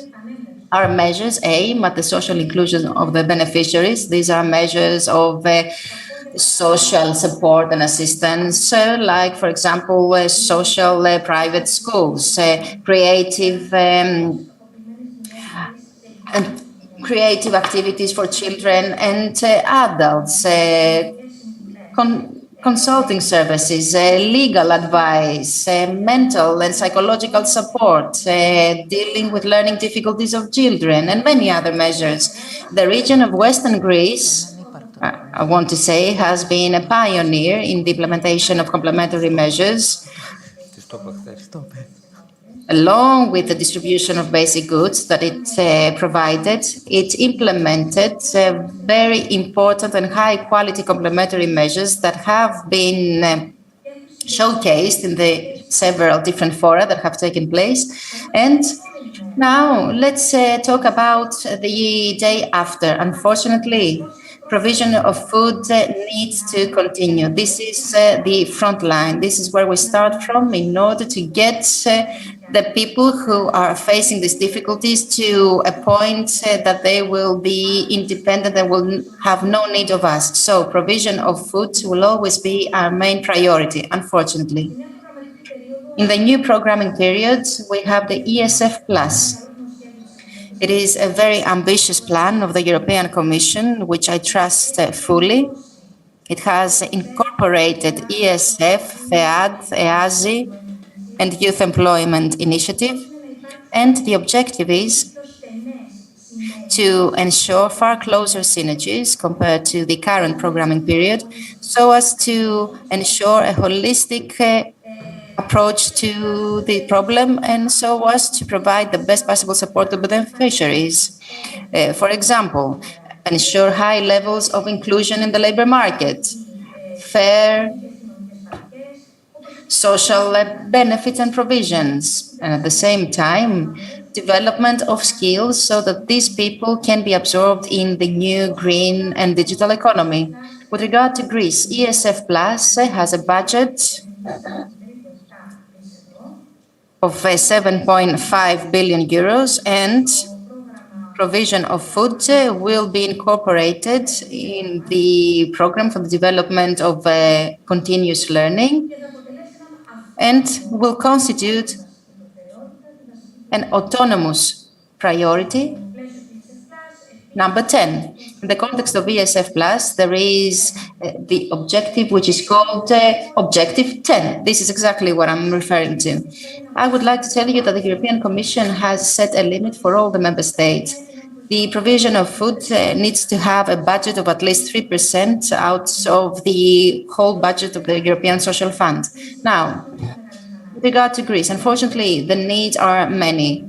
In order to keep the budget at the level we had during the current programming period, we need at least 5% of the resources of the ESF Plus. And if we add to that the continuously increasing needs that have been created by the crisis, then we estimate that we will immediately need at least 6% of the budget of the ESF Plus. That's all for starters. Unfortunately, the news is not very encouraging. However, we want to believe that with the initiation of the ESF Plus and with the synergies that will be developed with other objectives and with the other basic priorities, it's going to be a wonderful result that will help people find their way out of this difficult situation. Thank you indeed, Mrs. Fotopoulou. Και δίνω το λόγο στον Θοδωρή Γεωργακόπουλο για τις δικές του παρατηρήσεις. Thodoris Georgakopoulos for his remarks. The speaker is out of my... Oh, here he is. Hello, everyone. Thank you very much for having me here, for the opportunity you are giving to us. We at the Diagnosis have been carrying out surveys for development in this country, also policy recommendations for the problems that have been facing this country, and we have carried out some studies about the pandemic, and I would like very briefly to share some thoughts and some results of our studies with reference to this very serious and critical situation. Now, when it comes to the pandemic, the basic conclusions drawn by the 6 studies we have carried out is that today Greeks gradually go back to start to be again optimistic. However, approaching coronavirus with fear,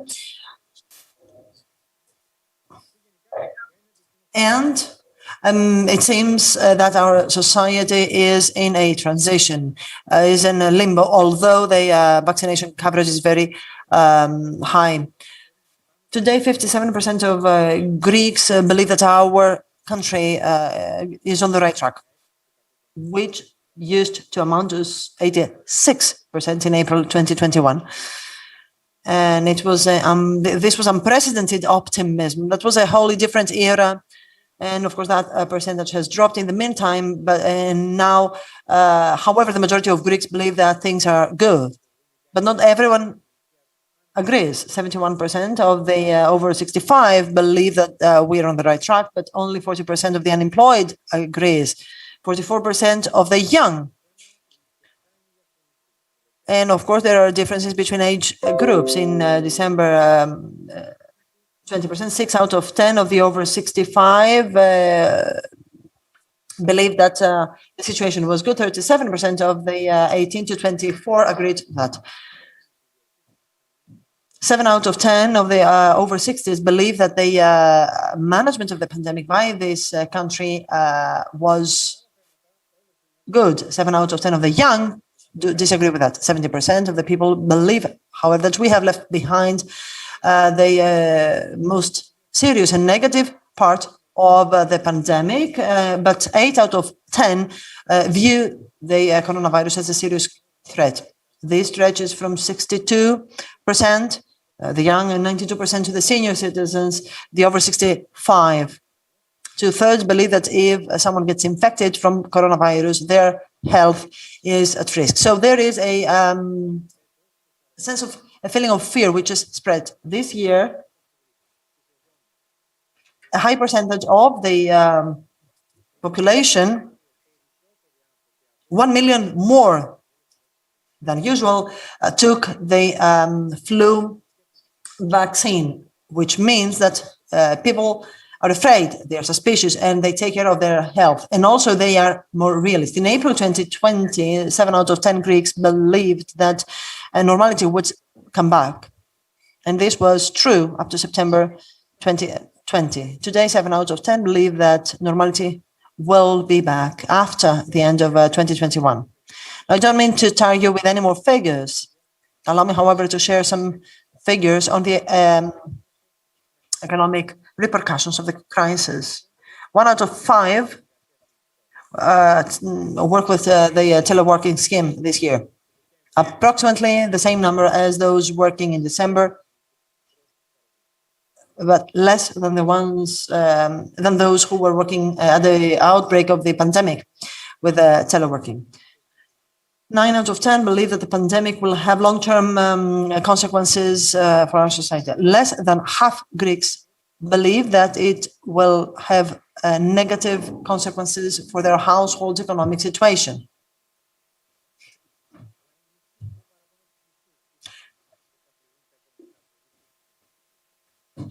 So although the vast majority believes that the pandemic will have economic repercussions for society, less than half of them believe that the situation will be bad for their households.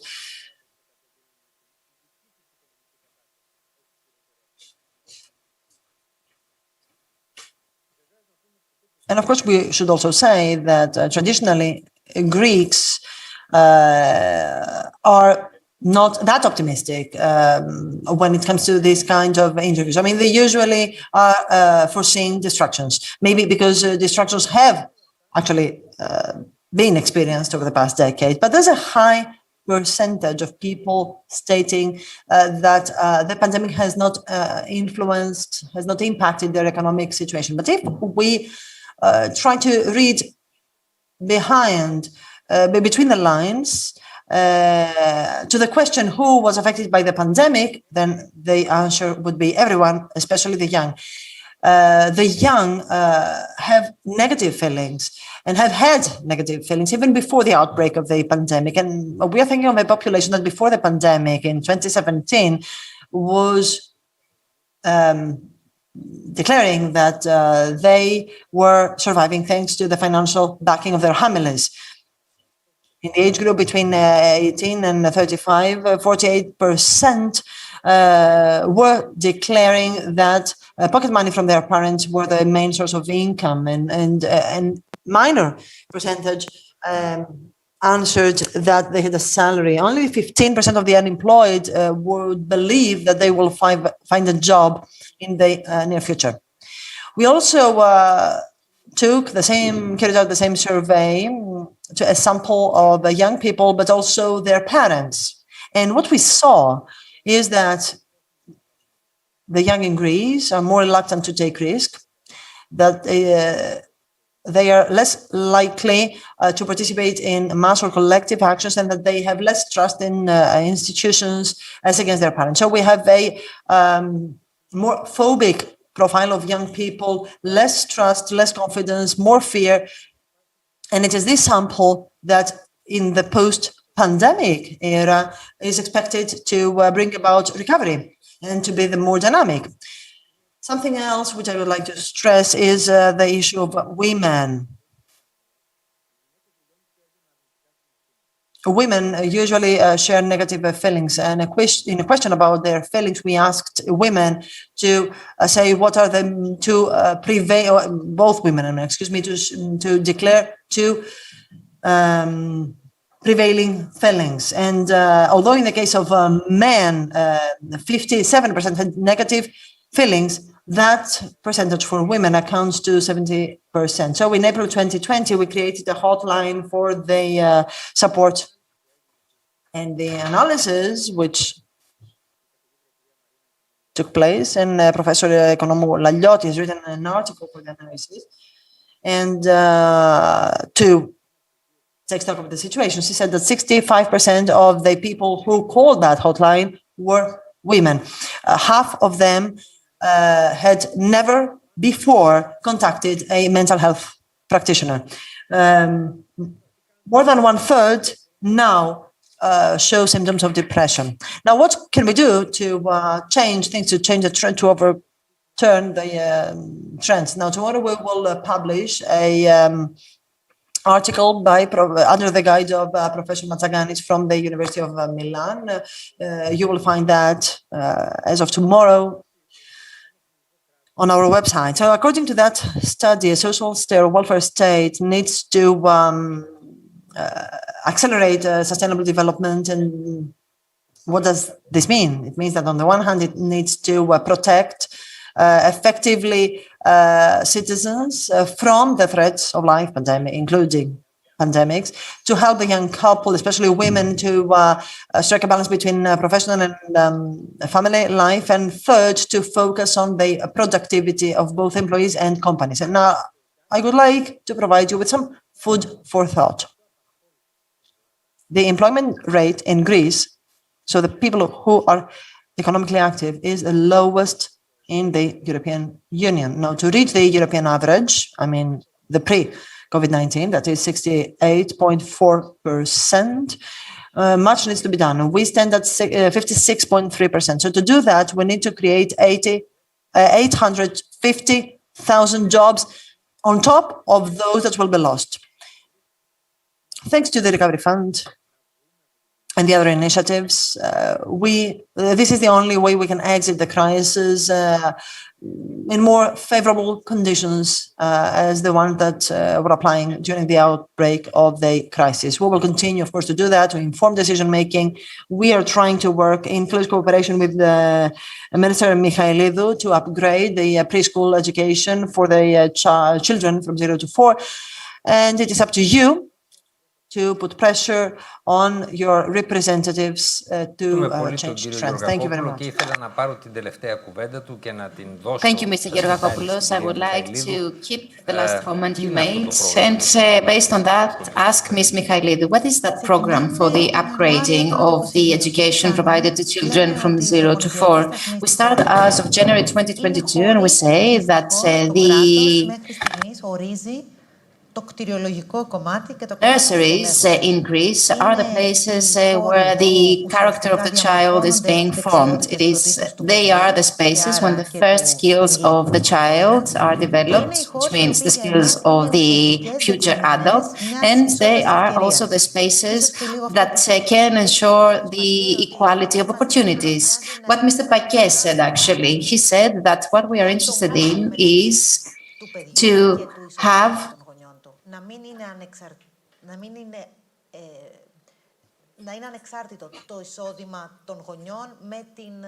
a decoupling of the income of the family with the education that the child enjoys. So the state will become the protector of the child. And as a protector, it cannot only decide on the width of the corridors, for example, or on the number of the children in the classroom. The state needs to have a meaningful role with regard to what our children are doing in the nurseries and how they can be equipped with the necessary skills that will allow them to meet the future challenges, but also to have equal opportunities regardless of where they reside, regardless of the income of the family, and regardless of the nursery they attend. So we are basically doing three things. The first is that for the very first time, and in cooperation with the experts on child development, also in cooperation with the ANOYSIS and other intellectuals, we are creating a curriculum for the nurseries.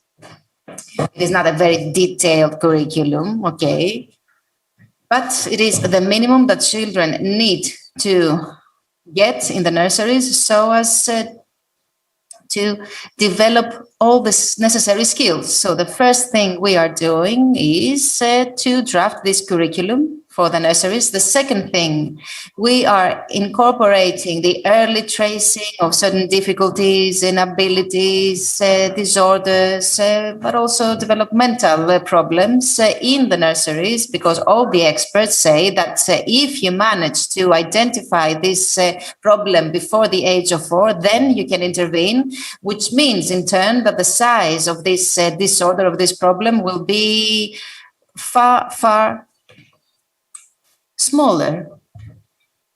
And the third thing we are doing is we are developing a relation between the nursery and the family. We want the family, and again, I repeat, regardless of its income, to be able to be informed about what its child is doing in the nursery, to know which are the activities that are offered in the nursery, and that can have a positive impact on the development of the child. And in the end, we combine all these three things, the curriculum, the early tracing, and a more structured relation with the parents, and we place them at the center of our policy.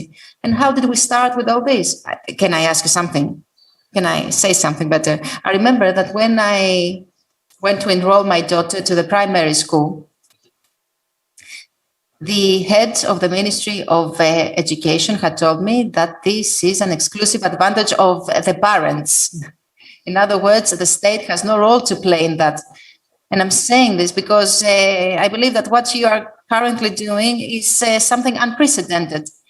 We want the state to have an active role, not an interventionist role, but a role that will ensure that no child will be left behind, because maybe you or another citizen could choose the nursery for their child, and maybe you had an income that is higher compared to others. But the point is that at that age, the state needs to ensure a common denominator for all children.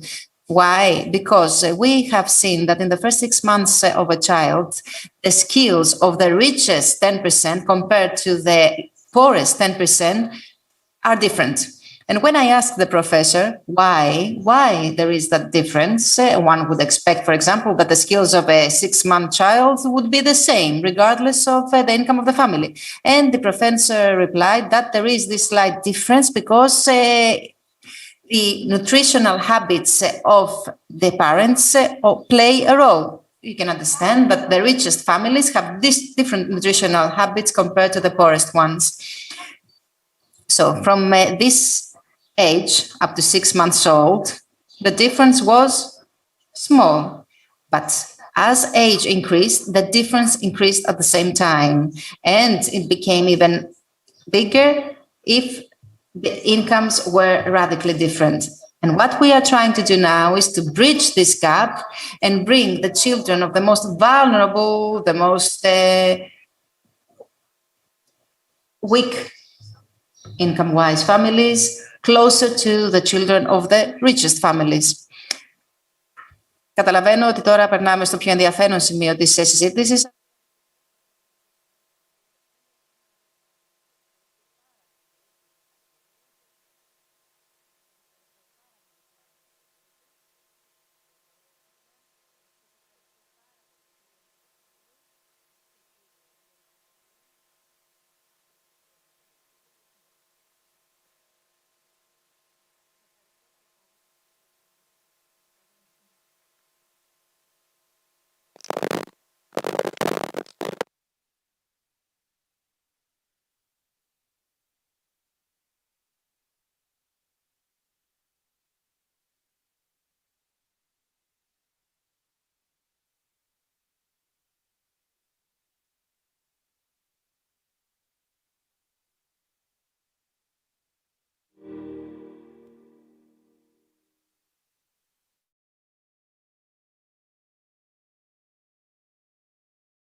Good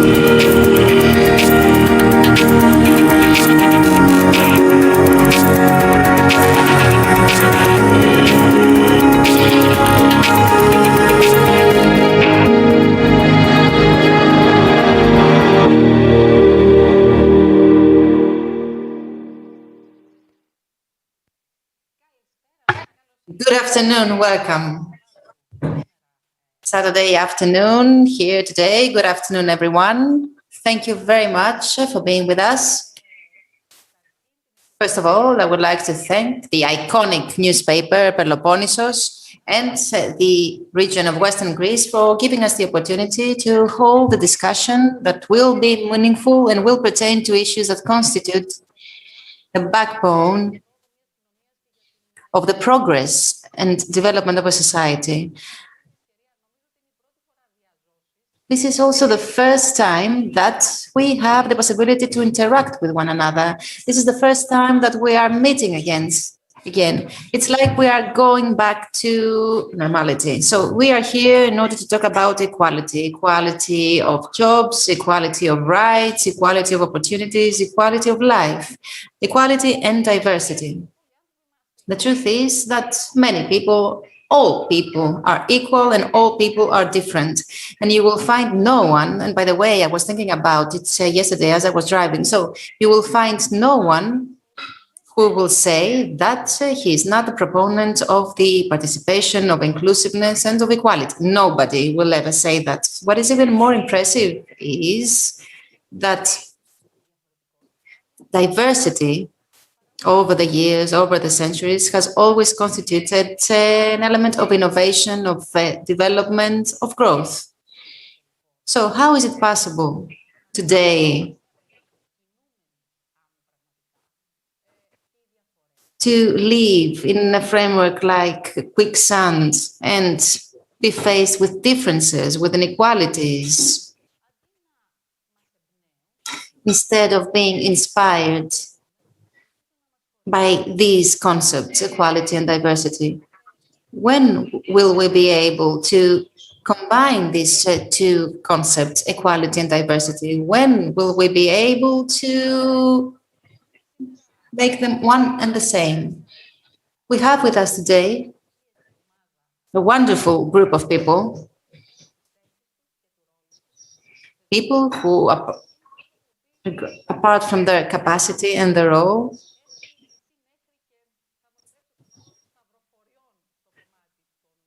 have played a very important role in combating inequalities and exclusions. They will talk about programs, policies, obstacles, solutions, actions. And I will start with you, of course. I would like to welcome the Deputy Minister for Demographic Policy and Family, Ms. Maria Sirengella.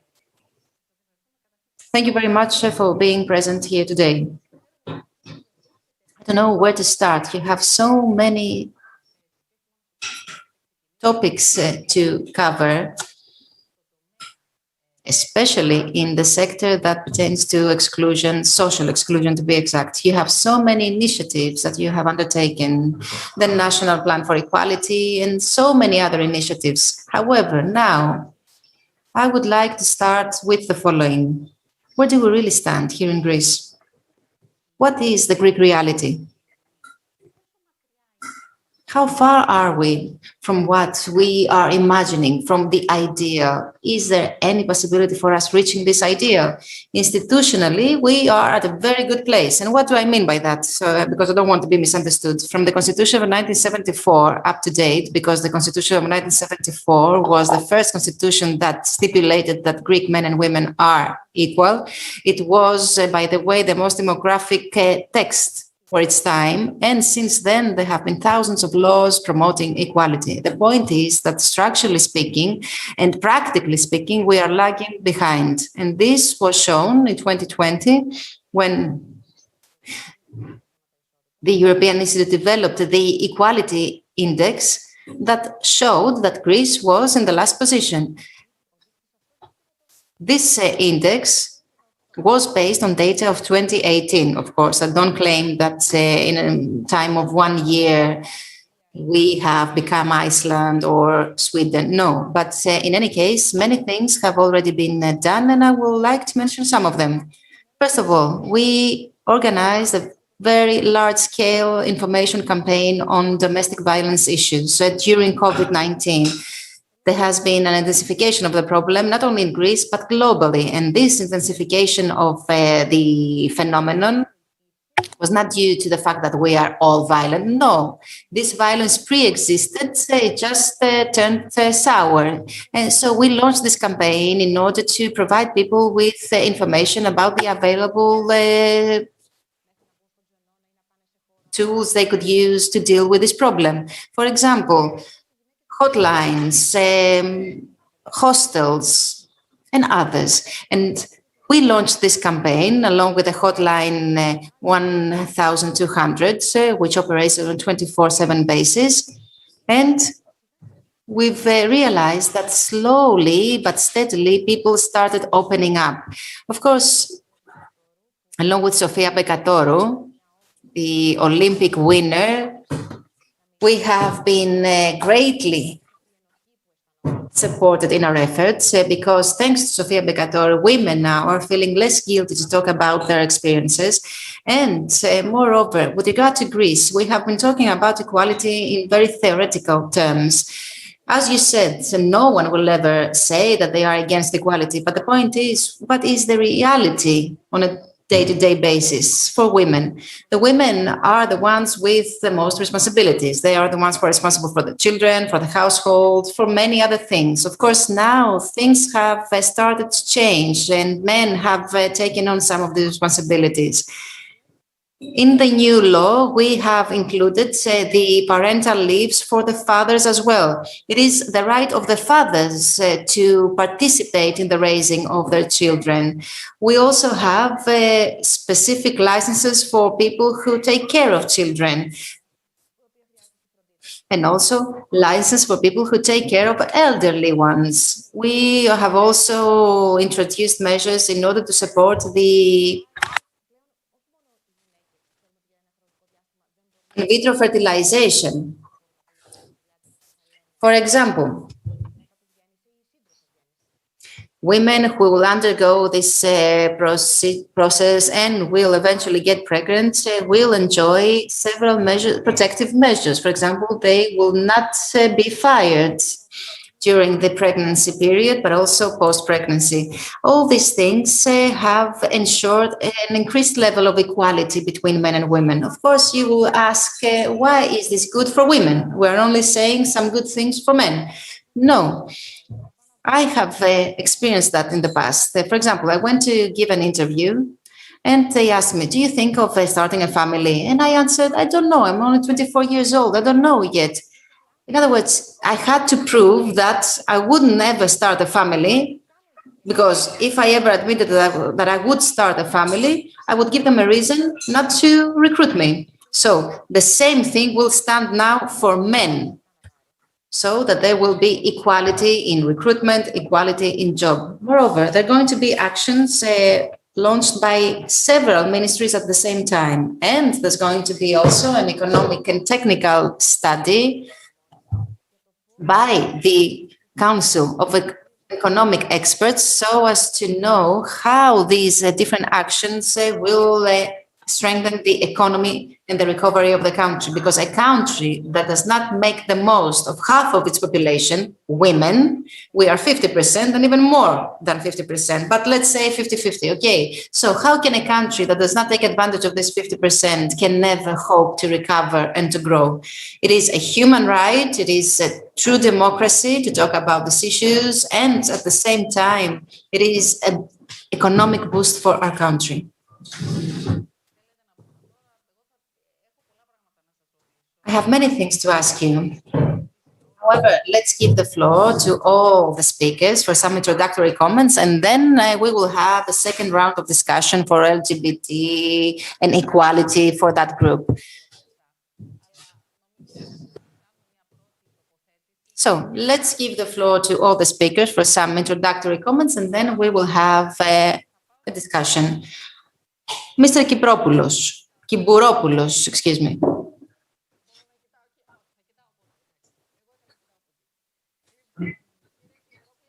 Mr. Kibouropoulos, good afternoon, welcome. You are not here in person. I wanted to have you next to me in person. Still, I have to meet you virtually. I will be there as soon as I can, I promise. Mr. Kibouropoulos, member of the European Parliament, psychiatrist. He has a steady, dynamic, and very effective action and intervention vis-à-vis any sort of inequality, prejudice, or what have you. He is also a person who, from a very early stage, taught us how it is to dream and put your dreams into practice without second thoughts. Mr. Kibouropoulos, we are having this discussion about equality in Greece, equality of genders, equality of opportunities, equality of employment.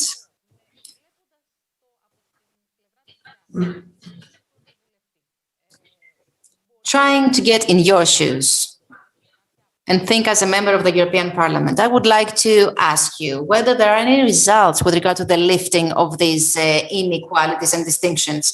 First of all, I would like to thank you for this very meaningful event that you have organized in a beautiful area and a very beautiful venue. It is absolutely necessary to talk about these issues because these issues are of great importance for the society as a whole. This topic of equality and diversity, I personally believe, is very crucial. The point is that there is no uniformity in society. We are all different. So therefore, we need to protect this diversity and this difference. And we need to understand that while being different, we are at the same time all equal. We have differences in terms of physical strength, of religious beliefs, of political beliefs, what have you.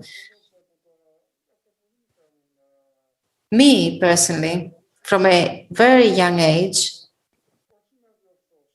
I wanted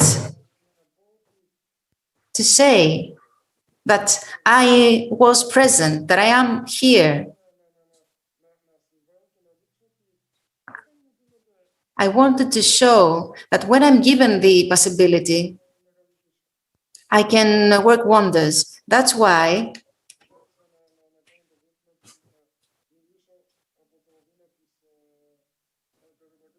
I decided to dare become a candidate for the European Parliament and finally be elected.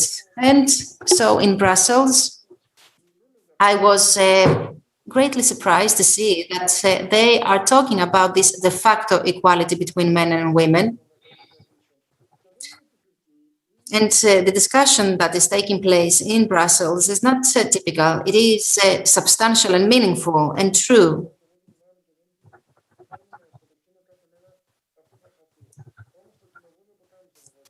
The European Parliament holds discussions on this topic on a regular basis. And I would like to say something about Greece. In the previous months, we all became witnesses of incidents of sexual abuse, of home violence, of domestic violence, excuse me. But I believe the cases that we got to know were only the tip of the iceberg. There are many more cases. We need to do something about them. The good thing is that we get to learn about them and that now women have started to talk about what they are experiencing. Now, with regard to the European Union, I believe that the European Union has done some very important steps with regard to these issues and tries to ensure real equality without exclusions. And I would like to talk about 3 initiatives. First of all, in this European Commission, we have a Commissioner for Equality. This has been the result of a political decision that actually marks this shift in the institutions of the European Union, a shift that promotes equality and diversity. And something else that is very important, in March, the European Commission introduced a bill for the strategy for the equality of genders that will lead to a directive.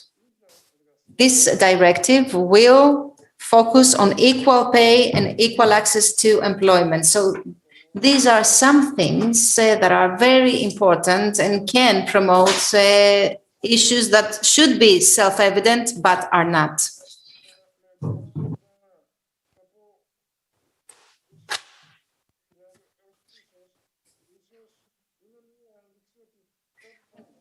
Maybe all these steps show that we are moving in the right direction. Nobody can question that these are positive steps and that things have started to change. And allow me to say, and maybe you call me a dreamer, but I believe that societies are advancing.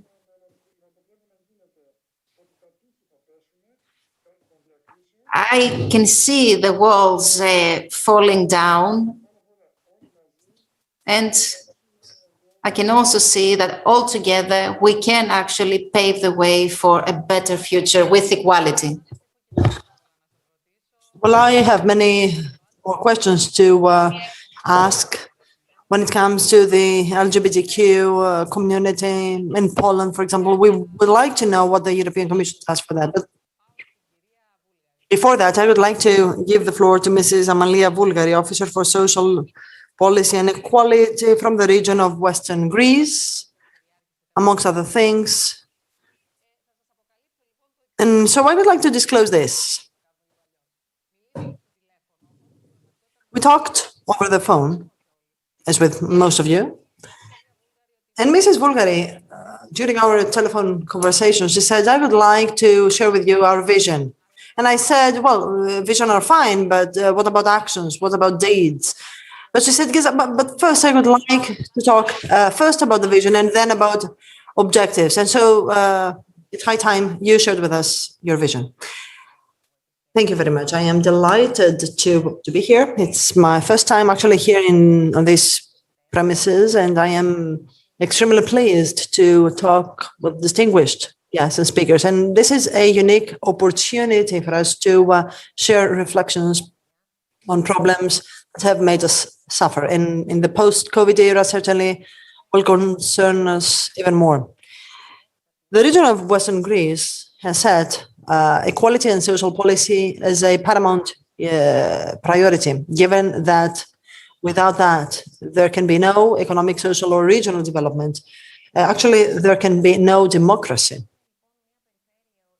And so what we intend to promote is a region that will concern all women, all men, considering the different wishes, desires of all. And I would like to say that accepting diversity is a springboard for a society which be founded on the love and respect for our fellow citizens. We all need that, especially in the current conjuncture. We intend to promote a region, moreover, in which we all will feel comfortable and secure and safe. And the word safe is all the more important amidst the crisis when we have this invisible enemy which has exacerbated social disparities. I am president of the Regional Committee for Gender Equality of Western Greece. Now we have the opportunity to exchange ideas only through online discussions in order to raise awareness against gender violence, which is a global phenomenon. And we intend to raise awareness, not only women victims, but also children and the perpetrators, so that they may revisit their behavior. At least this is what we are trying to do, we are attempting to do. And of course, we intend to mobilize all the gender equality committees so that the message may be conveyed across the region. An important project implemented by the region of Western Greece has to do with the enhancement of women entrepreneurship through Icon Women. It has to do with female entrepreneurs' emancipation, the creation of new jobs, and the awareness raising of society and social authorities vis-a-vis female women's entrepreneurship. Well, that's impressive. Yes, indeed. Now we aspire to set up a new regional equality roadmap for the next 2 years on the basis of the national, of course, gender equality plan, which will include some pillars, as for example, as an indication, mental health of women and children in the post-COVID era. This is very important, and we will certainly need similar actions against internet violence. We want to have a safe internet environment, both for women and for children, and other actions, as for example, information and awareness raising of vulnerable groups as women, Rome women, refugee women, and other vulnerable groups, and many more things that I could touch upon later on. Thank you. Thank you very much. Well, this raises optimism, certainly, and I wish you good luck. And I would like to welcome the chairman of the board, region of Western Greece, Takis Papadopoulos. He's a lawyer. Now, would you like to talk again about how the region tries to combat the discrimination? But I would like to touch upon Me Too movement as well. Deputy Minister has repeatedly mentioned the need to erect a wall against any kind of sexual harassment, gender violence, any kind of abuse. Now, when it comes to the regional level, how can this be translated into deeds? Good afternoon. Thank you very much for having me here. I would like to thank Deputy Minister for being here with us amidst this problematic and indeed situation. Now, look, what can the region do? Well, this is a whole discussion. This is a whole debate. And I personally believe that each and every one of us separately needs, first and foremost, to improve ourselves, and this needs to be extended to all. Of course, this is, I understand that this is a matter of concern, the fact that we fail to do so. But there's another thought, and maybe the two should be parallel. So the political leadership, no matter what the political affiliation of it is, to pave the way. And of course, this is how leadership actually shown. Sometime, I mean, someone could argue, is there the legal and institutional framework enough? Well, our laws, do laws suffice to do that? Well, certainly they do not suffice, but I can say that in my capacity as in both my hats, because I was appointed chairman of the board at the region of Western Greece just 2 years ago. So I have another hat, that of an attorney at law, as you rightly said. So in that hat of mine, I would like to say that indeed the guiding principles need to be top down. In 2006, we saw in Greece the adoption of a very important law about domestic violence. Maybe we take that for granted today after 15 years, but this has not been the case. I mean, it took us many years to do that. We did that just in 2006. And you may ask me, what was the added value of that law? Now, nothing particular has been added when it comes to the crimes. But certainly the law has delineated the scope of the law,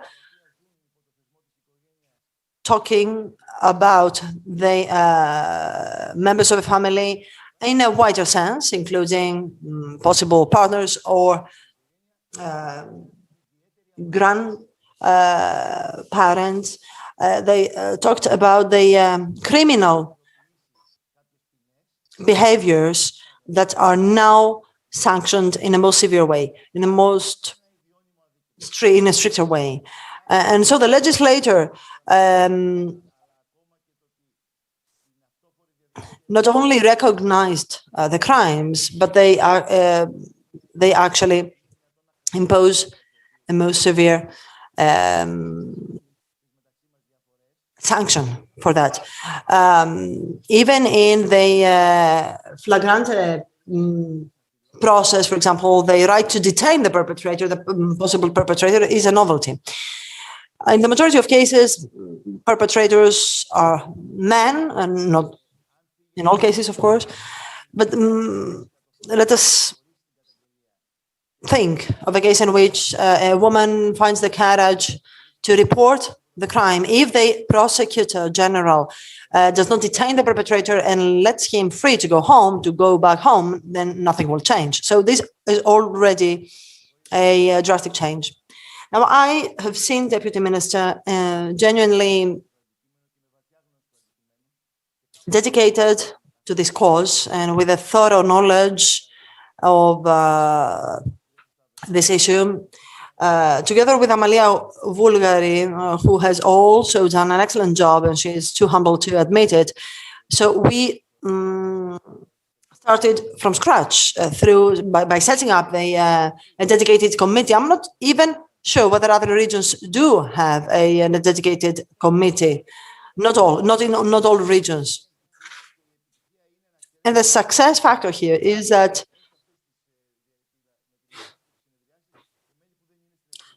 the meetings of the committee are attended virtually and remotely by non-members. And this is important. This is eloquent as to the topical, to the extent to which this issue is topical. Now, allow me to go back to what I was saying at the beginning. I attach great importance to addressing these challenges, and I believe that they start from each and every one of us. They start from education, they start from family.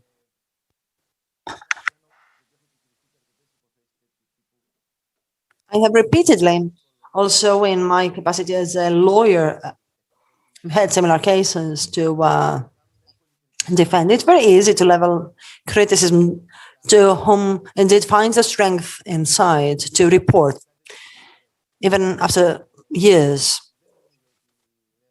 to report similar crimes and similar behaviors. Certainly, I'm not the first to say that publicly, but the situation of a child, of a woman, of a man who is subject to any kind of abuse or violence inside their domestic walls is very difficult.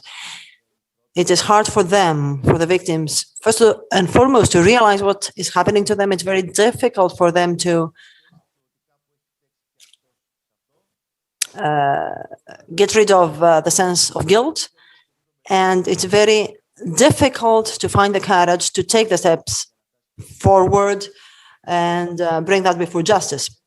What has been happening in Greece in the recent months is something really good. It removes the curtain and sheds light on what has been happening, the common secret, in other words. I would like to ask all of you, but allow me just to say that, and then we may indeed dwell on the issue of education. We know that tolerance, respect, and acceptance are nurtured inside family and in the context of education.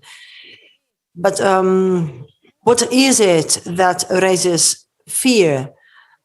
Is it more important to strengthen public criticism or acceptance, on the other hand? Allow me to say that the ministry has launched some pilot actions to raise awareness at schools through sexual education courses in schools. And hopefully this will be part of the regular mainstream curricula of schools from September onwards. Well, that is good. Well, I don't know how to introduce Mr. Valianatos. Allow me, Mr. Valianatos, to say just writer. As an indication, welcome. We are so happy to have you here. I will call you a writer. I will call you a journalist. I can call you an activist. I can call you some kind of a politician, and certainly an active supporter of human rights and inclusiveness from the dawn of times. And allow me also to welcome in your face a free person.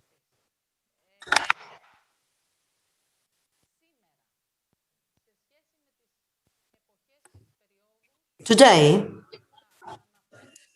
compared to other periods when even insinuating, making any hint or alleging diversity was prosecuted. What has changed? No, I would like to thank you very much. I would like to thank a historic newspaper for the invitation, and of course the region. And it is extremely interesting for me to participate in such a panel. And for the first time, I would like to say how delighted I am to address a region and a newspaper that has much to do. And these levels are extremely important for the lives of each and every one of us. Allow me to provide you with 11 examples, and I would like to have them recorded through my presentation. When it comes to women, certainly we are used to saying more. I would like for women and girls to walk freely on the roads, to walk freely and proudly, and to live in a country in which they are citizens equal to others. Let me make a reference to disabled. I am one of them. And the fact that a region and a newspaper has much to do to that end. Newspapers and regions need to uphold the initiatives taken by civil society. And civil society is made up of dedicated people, devoted people, and we would all like to see the disabled out of their homes, out of their houses, able to have access to the hospitals, to their medical doctors, to the cinemas. And then allow me to touch upon migrants who can be seen in Patras. And of course, not only in Patras, tens of thousands have been passing and transiting through our country, and they find it very difficult to be welcome here. They find it even difficult to go back to be returned to their countries of origin. And much can be said here again about asylum, returns, and so on and so forth. The ill are people who are afraid, who are solitary, and they should be given the opportunity to discuss with their medical doctors about treatment, but then they should be given the right to find out what happens to them, that there are plenty of people suffering from a disease, that this is a condition that will accompany them for the rest of their life, and they need to have high quality of life. And of course, I would like also to talk about national minorities. You know, I mean, I have heard many arguing that Turkey has not ratified the UNCLOS, but the same for Greece, which has not ratified the Convention of 1982 about national minority rights. So not only Jews or the Turks, which I suppose are Muslims, but even the Chams, the Slavs, or other minorities should speak up, convince us, or be convinced, and advance and progress. I believe that regional minorities are better off here in Greece as against in other countries, although I know that there are many Muslims in Greece, not only in Thrace, but in other regions as well, who do not have a mosque open to go. The Rome community also is a category which features in ACHAIA, in all across the country, and whom, although some of them came from Asia Minor and they are better off than the others, certainly we need to focus on their education in the years to come. They have not been convinced of the importance of education. They are forced to marry at the age of 13 or 14. They do not have access to, or they do not have access to hygienic services and to clean water. So with these people, we have to do more. And the LGBTQ, the lesbian, the gay, the trans, the queer, the people who want to show how different they are, and the intersex are certainly subject to an apartheid-like racism here in Greece. The committee set up by the Prime Minister by the end of this month, hopefully will come up with a conclusion about courageous steps to take. Now, then the drug users, drug addicts is yet another category that we need to acknowledge publicly. We have OKANA and ACHAIA, here in Greece. Both need to be evaluated on a regular basis to see whether the people overcome their problem, and if they fail to overcome their problem, then we should see whose fault is it. The fact that a joint is criminalized here in Greece is not serious. And allow me also to talk about prostitutes and sex workers. Those people need to be given access to human conditions, not that they should be able to avoid being victims of traffickers. Now, if all because unless we give them human conditions and that possibility, then they will never cease to be marginalized.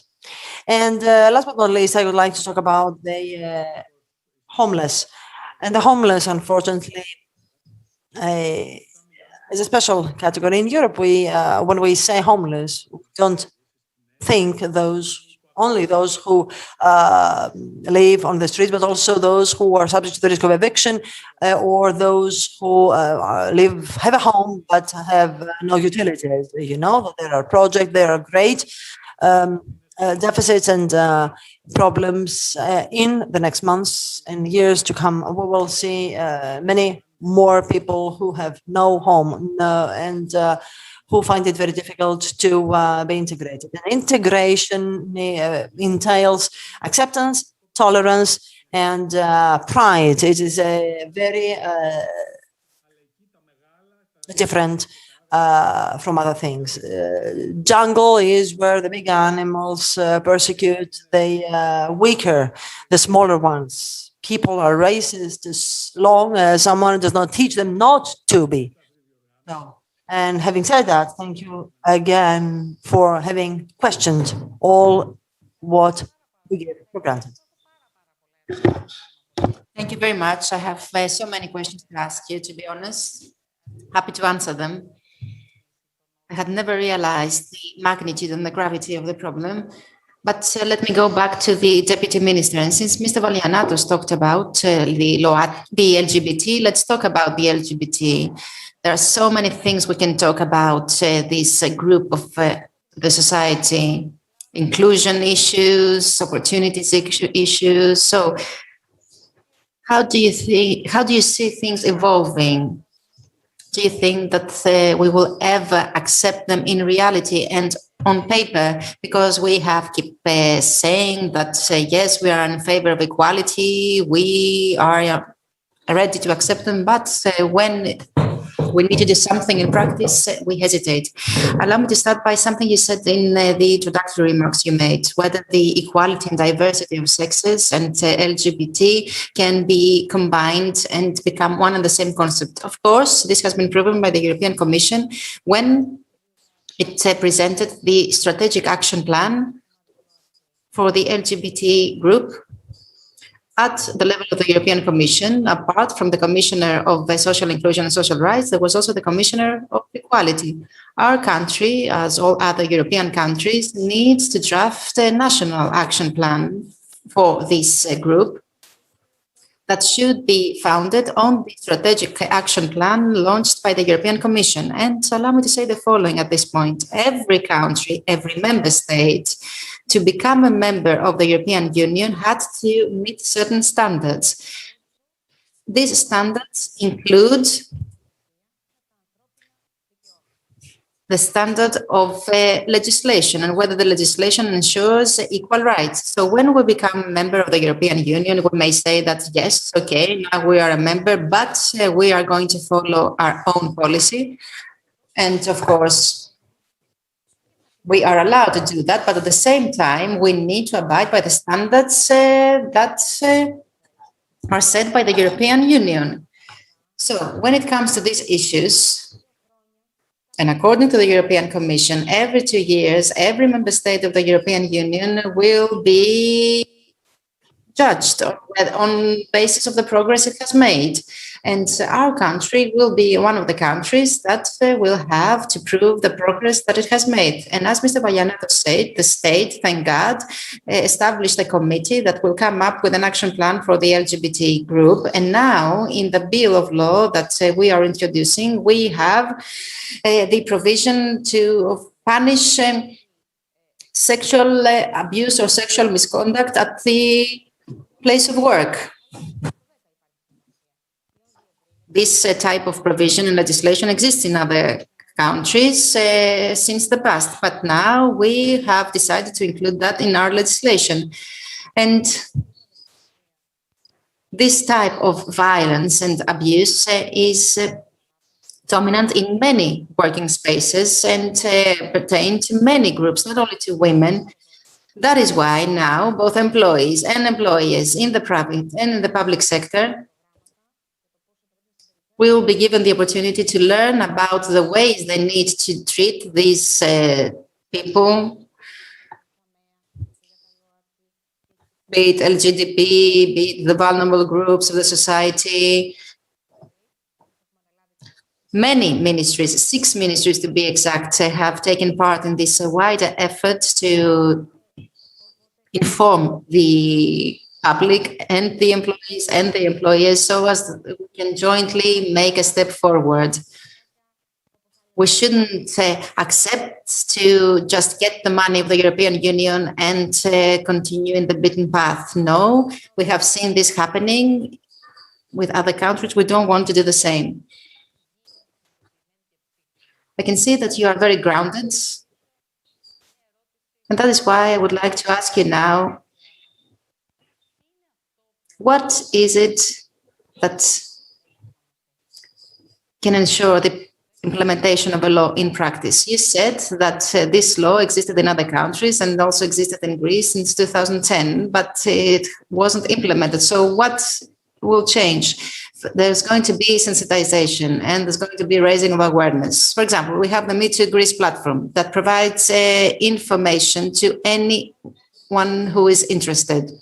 If there is someone who wants to denounce an incident of abuse, they are now given the opportunity to do that. In the past, for example, we didn't have so many cases. We had 4 cases, for example, in a year, which was rather suspicious. Why was this happening? Because people didn't have the tools to report. People were not concerned about this issue.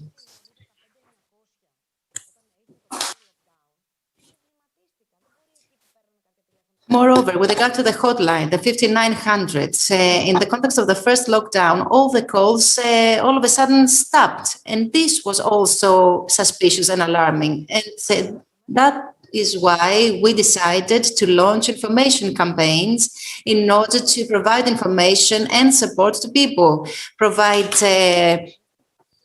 consulting services, legal services, psychological support, health support.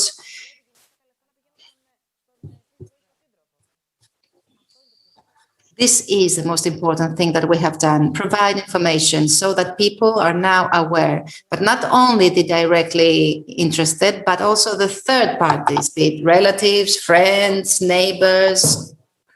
Anyone who can actually report an incident should be able to do that. There are very, very good structures here in Western Greece that I forgot to mention, structures and services to which women and children can address. Here, for example, we have the Advisory Council. We have also the Shelter for Women and Children. In Agrinia, we have a very, very good shelter for women and children. In Pyrgos, we have an advisory center where children can turn to. All these centers are willing to provide help to women or children victims of violence. Do they get a lot of reports? Yes, yes. We collect data at a central level. And what I mean is, are people now willing to report? Yes, yes, far more compared to the past. And they are also calling. Even if they can't come in person to report a case, they call. There are psychologists, children's psychologists, legal advisors that can provide the necessary support. Mr. Kibouropoulos talked about other European countries. Let's talk about Poland. I understand there are certain standards that need to be met for a country to become a member state of the European Union. However, we can see examples like the Polish example that have passed a law that intensifies the inequalities and the exclusions of the LGBT community, for example. I believe that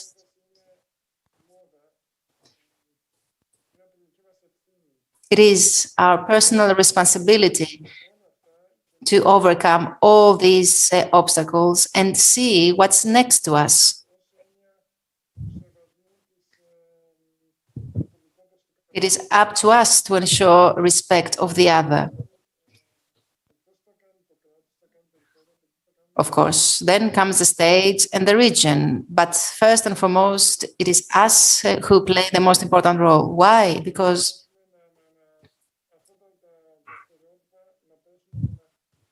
we need to break these stereotypes so as to liberate people. And you also asked me, and the minister,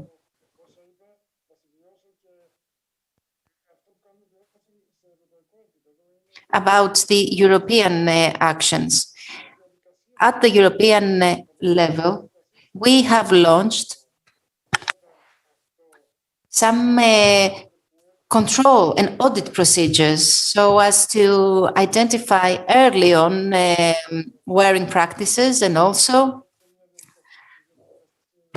assess the work of the competent authorities.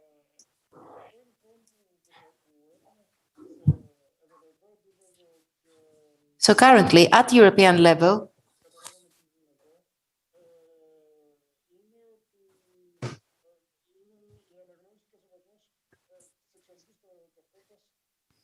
we have taken steps in order to ensure the respect of the sexual identity and the acknowledgement of the right to adopt, to promote the Cohabitation Pact, and also to promote all the rights of all social groups, LGBT community included.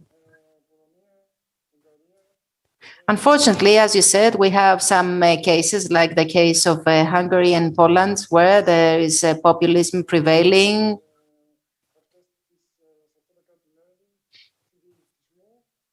There is intense conservatism.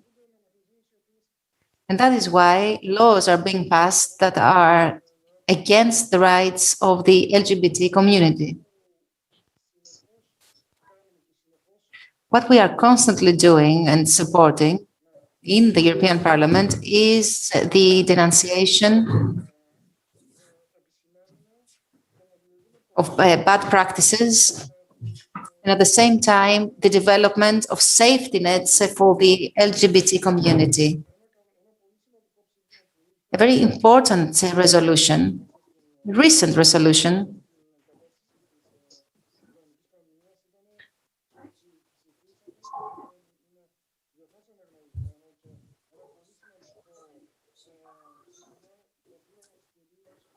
resolution that is extremely important since it establishes channels of security and mobility for the LGBT community. Because in the past, there had been zones where the LGBT community members weren't allowed to enter. How unacceptable was that? So now, thanks to this resolution, all the European Union is a free mobility zone for the LGBT community and for all people. So we can see that we need to constantly remind that there are these bad practices and that the state of law is backsliding. Unfortunately, these bad practices are being accepted today in other countries, in other member states. That is why we need to promote the values of the European Union. We should never compromise, because this is the only way that these very few states will change their practice and abide by the European rules.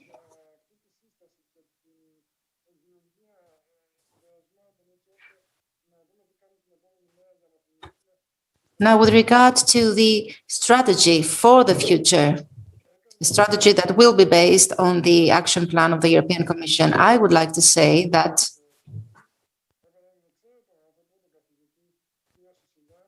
head of this commission is an excellent professor, Mr. Siciliano, who has a long experience as a judge in the Court of Human Rights. So I believe that things will improve in the future, and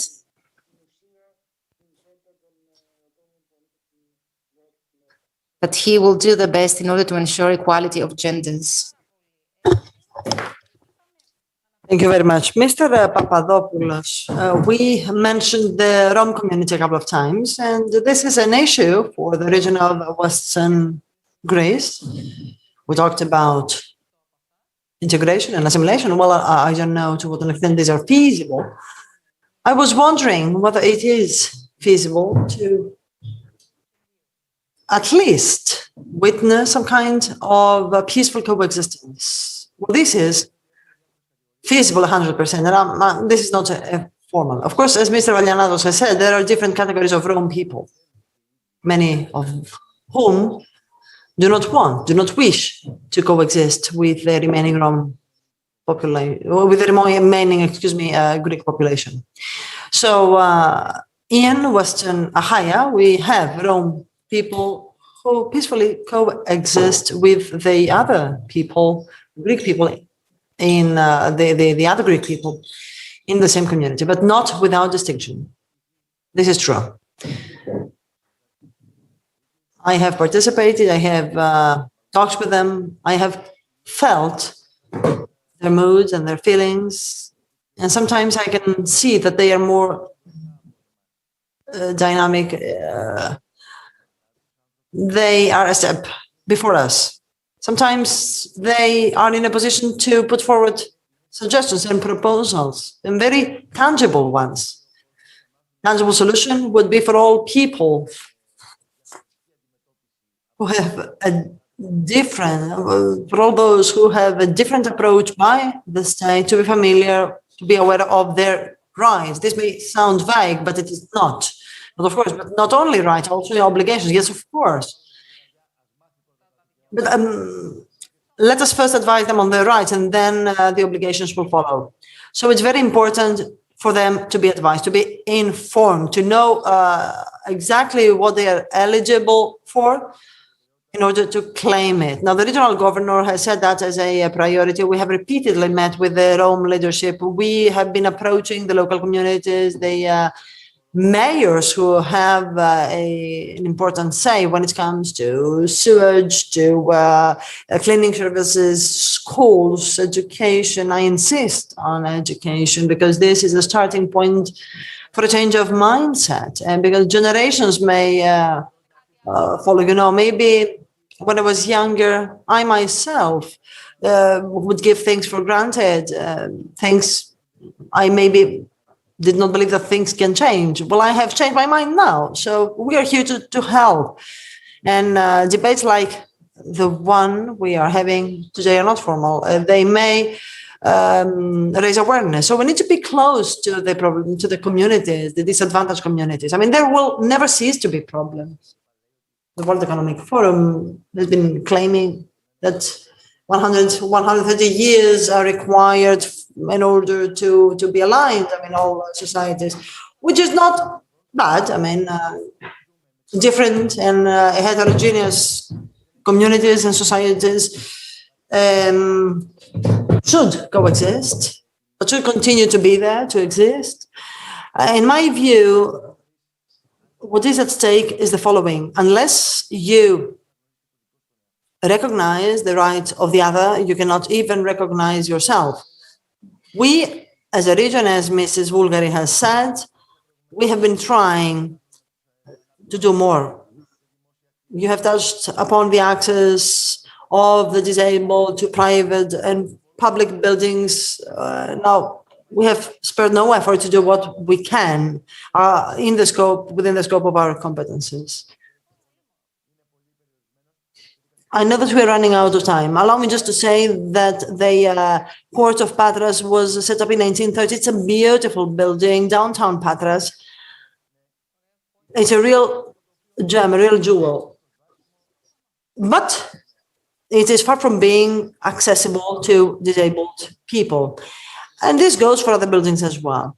And so we have been trying to implement similar actions, financing how we can, similar initiatives. The interventions of the political personnel is asked for that by the end of the day. And of course, here we are. We are here and willing to discuss with you again in the future. We have not done it all, not met all the targets and objectives we have set, but some steps have been taken. As far as I'm concerned, by being a panelist in this panel, I have learned many interesting insights. I have gained many interesting insights. A last question for Mr. Valianatos. How can we resolve problems? Not only with words, right?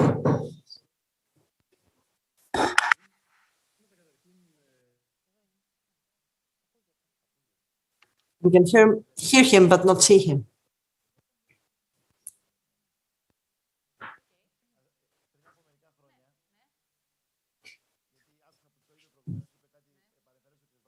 Mr. Valianatos said something similar. Now, some years ago, when the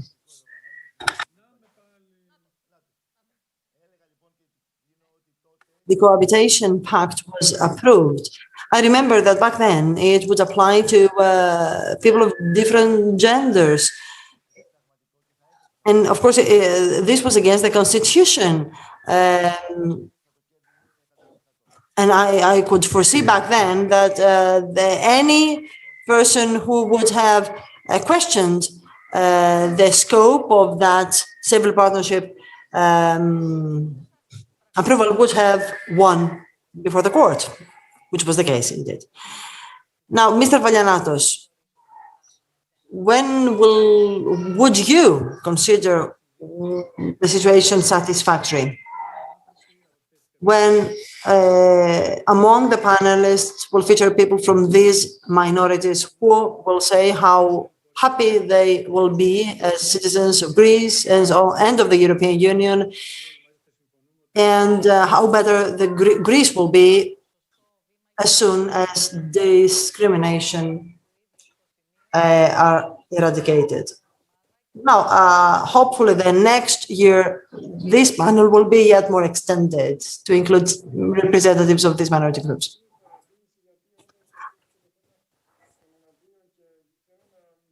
Allow me just to say something, because I have heard one of the previous speakers talk about the disabled. When we talk about disabled people, we should not insist on accessibility, barriers to accessibility, sideways, etc. We should also insist on accessibility everywhere.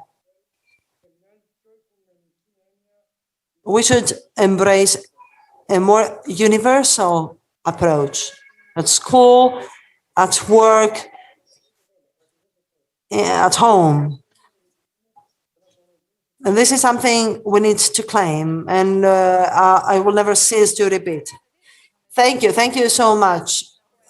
We're running out of time, so if someone would like to take the floor just for very briefly. No, I would like to wrap up by saying this. When we want to do something, we can achieve it. So will and willingness is key. Now, the region and a newspaper are two entities that can do much even before amending the legislation. I would like Mr. Papadopoulos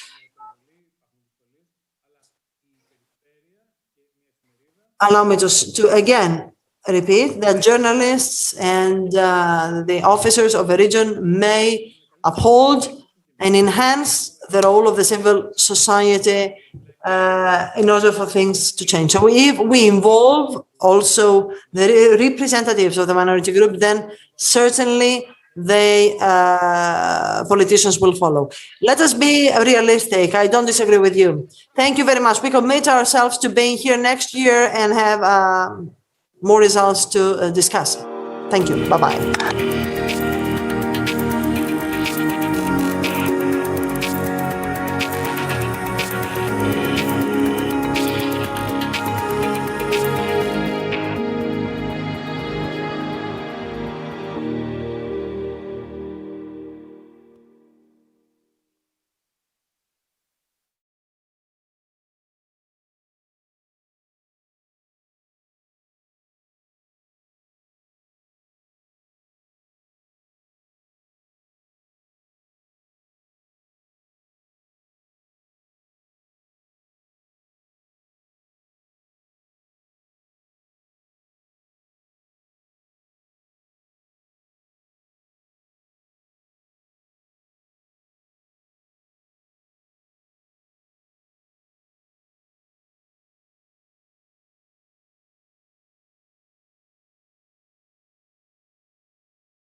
Here in Patras, a conference that has had many discussions, many interesting discussions to be exact.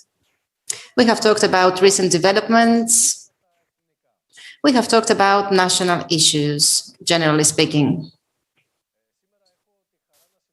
Today, I have the honor to moderate a very interesting discussion that I think will be very important. As I said, I have the role of the moderator. And without further ado, allow me to introduce you to our distinguished virtual interlocutors. We are going to talk about geopolitical issues. Actually, some of these issues have been touched upon in the previous 2 days. So, allow me to thank the people who are here in the venue in person, as well as those who are attending this discussion online. So we have with us Mr. Angelos Sirigos, Deputy Minister of Education and Religious Affairs, a man with deep knowledge of the geopolitical challenges in the area. Good afternoon, Mr. Sirigos. Mr. Giorgos Katroungalos, he is the Commander of Foreign Affairs of the opposition party Syriza. Of course, in the past, he has been the Deputy Minister of Foreign Affairs. Good afternoon, Mr. Katroungalos. Good afternoon to all of you, to our dear colleagues, and to everyone that is watching. The third is Mr. Konstantinos Filis, the General Manager of the Institute of International Relations of Pantheon University. He has, of course, many other different capacities. I don't want to mention them now. Good afternoon, Mr. Filis. Thank you very much for inviting me. And we also have Mr. Panagiotis Tsakonas, Professor of International Relations at the National and Kapodistrian University of Athens. Good afternoon, Mr. Tsakonas. Good afternoon, Mr. Christakos. So I would like to kick off this discussion by saying to you that I would prefer this discussion to be as lively as possible and as interactive as possible. We are going to have several rounds of discussion, and of course, we can have a dialogue, because the dialogue will ensure that this discussion will be interactive. So, I would like to give the floor to Mr. Angelos Sirigos. And since our topic today is geopolitical challenges and opportunities in the Southeast Mediterranean, I would like to ask you about the latest developments. As I said, in the context of this conference, we have talked about the national issues. We have heard Mr. Dendias, the Minister of Foreign Affairs, talking about the wider role of Turkey in the area.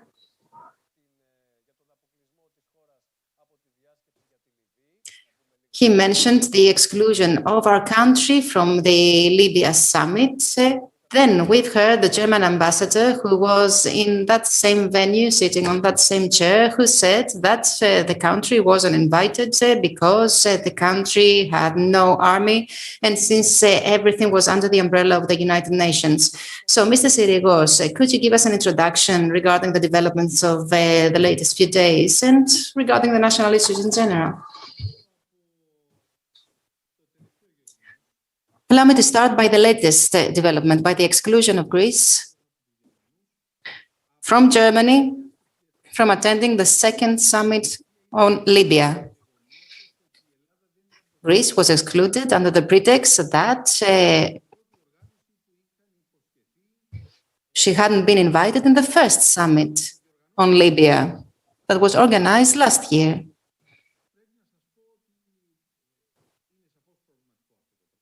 Of course, this is quite worrying.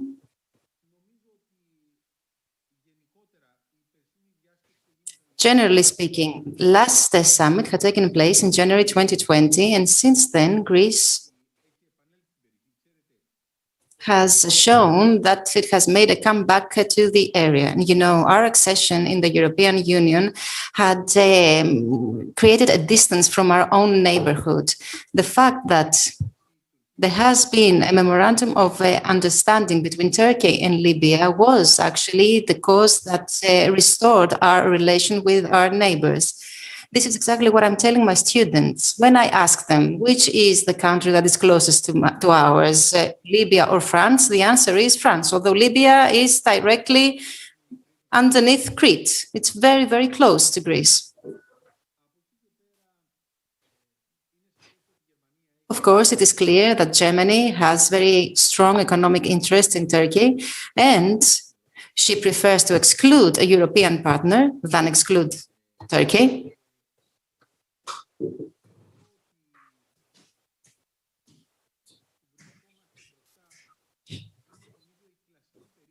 And I believe that this is the typical behavior of Germans, who are a major economic force but don't have the necessary diplomatic experience that is needed so as to be able to play an important role in the international development.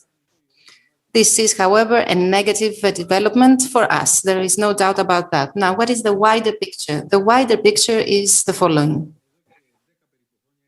For the last 10, 11 years, Greece has started to approach the region once again. And this was not our choice. It was a choice by Israel, which, after the event of Mari Marabara, actually decided to leave the area, decided to break the relations with Turkey and to seek other allies. And Israel found these allies in Greece and Cyprus. And since then, many moves have been made, and we could actually claim that it is our national policy to approach the wider region. And this is the exact same policy that has been followed by all governments since 2010. A very positive fact is that during the last 1 year and a half, and despite the pandemic and the consequences that it caused, we have open cooperations with other states in the region. We have trying to develop strategic alliances, which, in my view, are the ones that involve defense relations. Once there are defense relations, the alliances can be deeply rooted. By defense relations, I mean a defense aspect. It is then that the alliances are rooted, because nothing changes if, for example, the relations between Israel and Turkey are restored, since you are 100% sure that the relations of your country with the others will be equally good. Moreover, we have signed a memorandum of cooperation with the United Arab Emirates. It is the first time since 1952 that Greece signs such a memorandum. Now, with regard to the Turkish side, for some years now, the neo-Ottoman mentality has created a new dimension. In 2004-2010 period, neo-Ottomanism had turned to the Ottoman residues, as we can call them, the so-called Muslim populations, Muslim minorities that were spread out in the Balkan region. After 2010 and up to 2017-18, neo-Ottomanism tried to establish an Ottoman Commonwealth in those states that stemmed from the Ottoman Empire by establishing Muslim brotherhoods in power. This effort failed because of two reasons. The first reason was the following.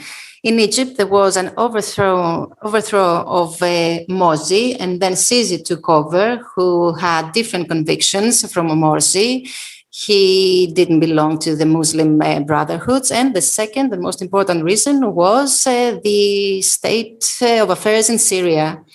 During the last 3 years, we have been living in the constellation of the blue homeland. The blue homeland actually is synonymous to the prevalence of Turkey in the wider region of the Eastern Mediterranean.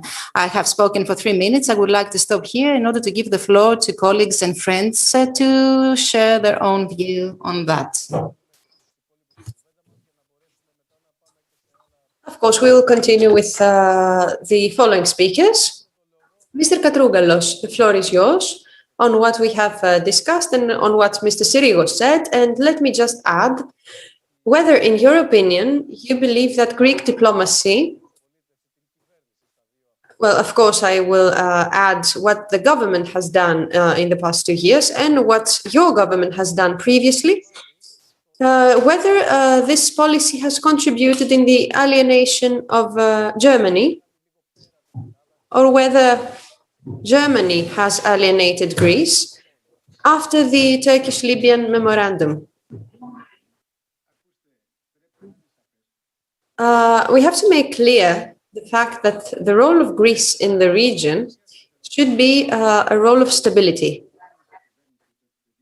Our government, Syriza, has tried to do that systematically with the Prestes Accord in the Balkans, which concluded the differences with Northern Macedonia and also sent a message to all Western Balkans countries that we can solve our differences via the diplomatic route. Correspondingly, we try to do the same in Western Mediterranean.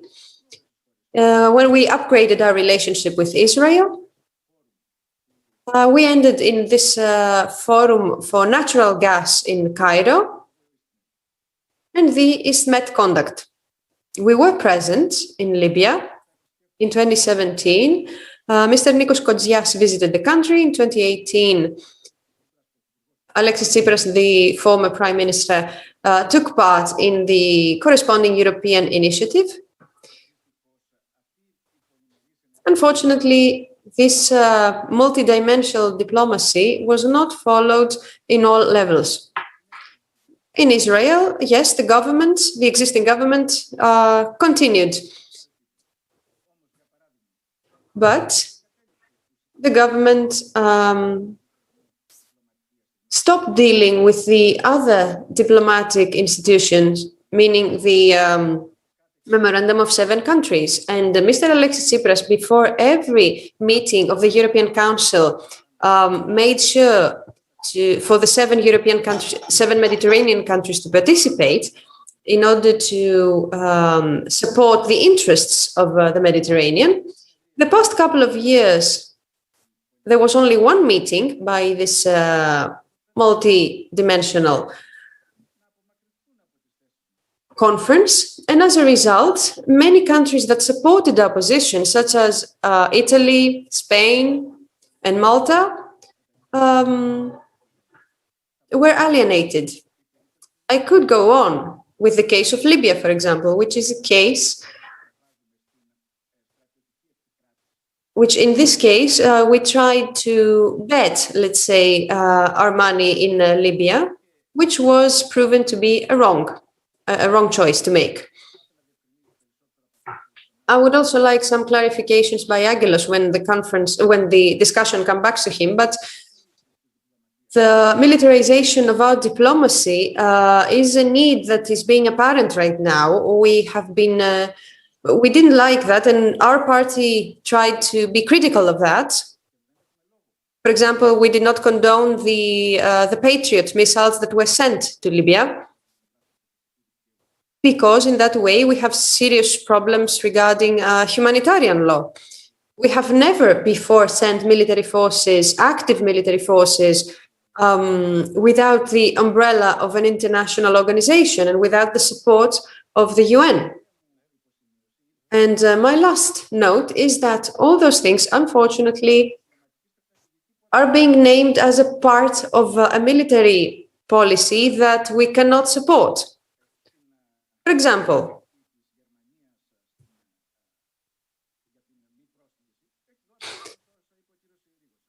I'm talking about what Mr. Syrigos said, and I agree with the fact that Germany does not care about European interests. Of course, they only care about their own short-term interests. And the excuse of the German ambassador that only specific countries were invited is not a convincing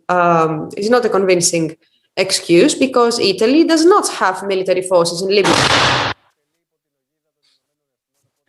Well, it was under the aegis of the United Nations. That's why.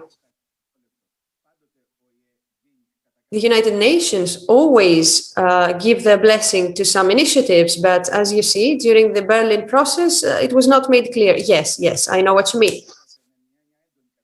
So the minister reacted badly. The deputy minister,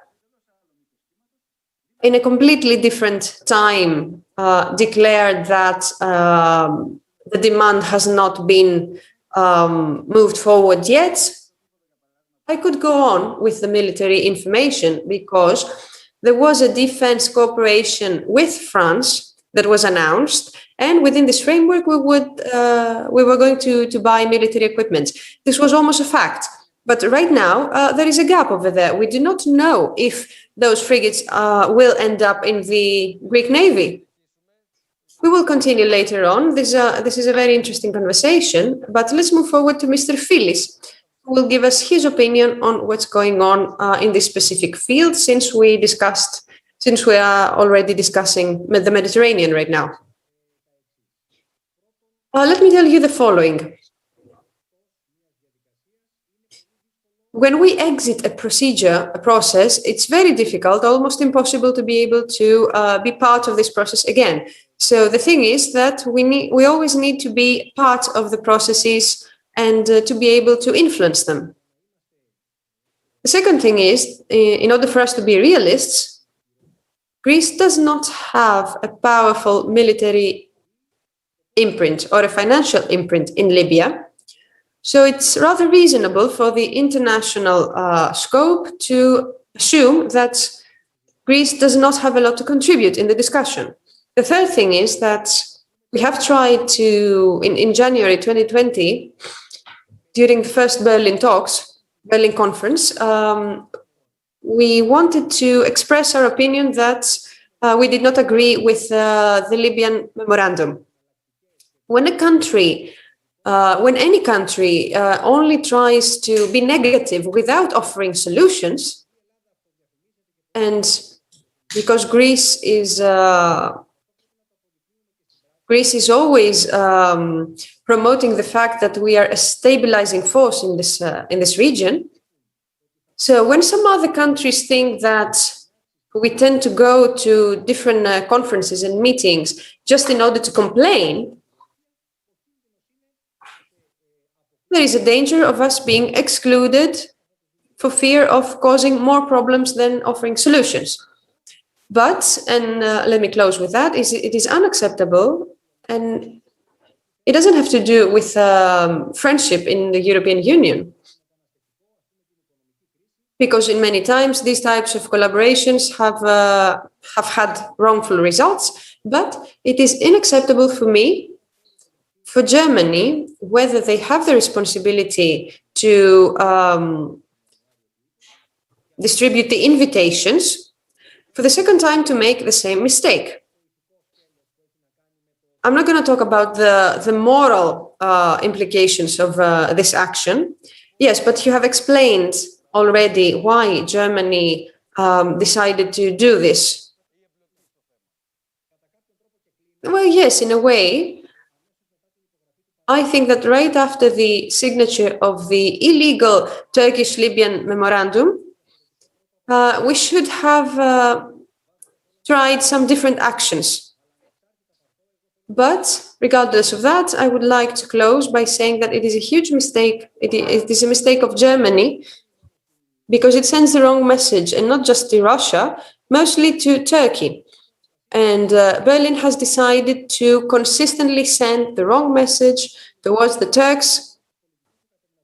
And in order to try to calm down, let's say, Turkey, but it has already been proven that it is not by itself successful. And Germany, for its own reasons, such as Mr. Sirigos described, does not want to take part in this solution. That's all from me. Mr. Sakonas, what do you think about all these developments? At least in the Hellenic public opinion, because you know that Greeks do not know the secrets of diplomacy, of course, but you do. And we journalists as well know a couple of things, but the public opinion has only seen, when they opened the TV in the morning, they saw the announcement of a Turkish-Libyan memorandum, which was considered as illegal by our country, which is illegal, based on the international accords. But as a journalist, I would say that a couple of days later, we woke up and opened the TV another morning and saw Mr. Dendias agreeing with Egypt for the borders around Castellorizo, for the EEZ around Castellorizo. Now let's discuss about what's going on in the wider area and also include the role of Turkey and make our conversation more interesting. I would like to start with what you said about the public opinion. And I would like to add that there is a tendency in the public opinion to draw quick conclusions and to propose quick solutions. And especially when it comes to complex problems like the ones that we're talking about in the region of Southeast Mediterranean. This is quite dangerous. Regardless of how successful we may be on one side, this may lead to some contradictory results. Now, with regard to the strategic patience that the country needs to have when it develops its foreign policy, always in relation with strategies that it develops and that may give fruits, not in the short term, but in the long term. No, these have to be part of a wider framework. If they are fragmented, there will be no results. I would like to agree with what Mr. Philly said about the role of Germany, especially as things are being developing during the last few months. We have Germany determining the European agenda when it comes to the stance and the initiatives that the European Union can take vis-à-vis the Southeast Mediterranean region. So with this policy of a carrot and stick followed by European Union,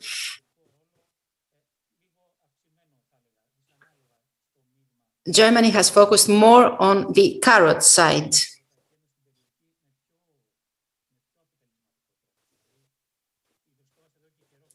What I mean is that we have been looking for the right mix for some time now, but I believe that the interventions made by Germany, like the one that we are talking now with regard to the exclusion of Greece from the Berlin Conference on Libya, especially when Germany has accepted the stabilizing role of Greece, constitutes a problem, especially with regard to the possible consequences that this stance may have in the future. And one last comment about the strategy. I believe that Greece needs to decide the fronts on which it will focus in the future, where it has more advantages and more strength.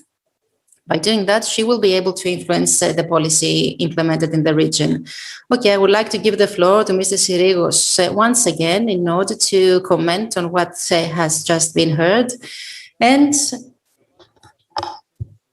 I would also like to include in the discussion the topic of the role of Turkey in the Eastern Mediterranean, especially after the signing of the Turkish-Libyan memorandum, as well as the challenges that have emerged during the last few months with regard to the economic growth of the area. And I'm talking about the energy sources,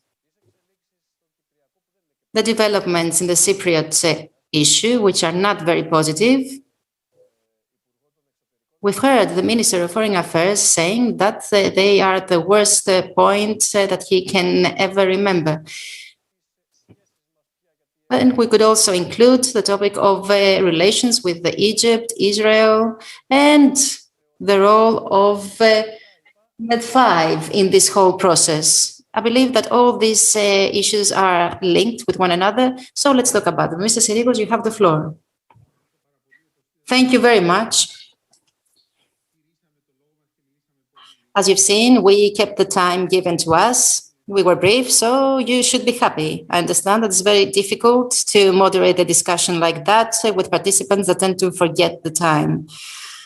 I don't want to comment on the views that the other participants shared. So I believe that we all agree on one thing.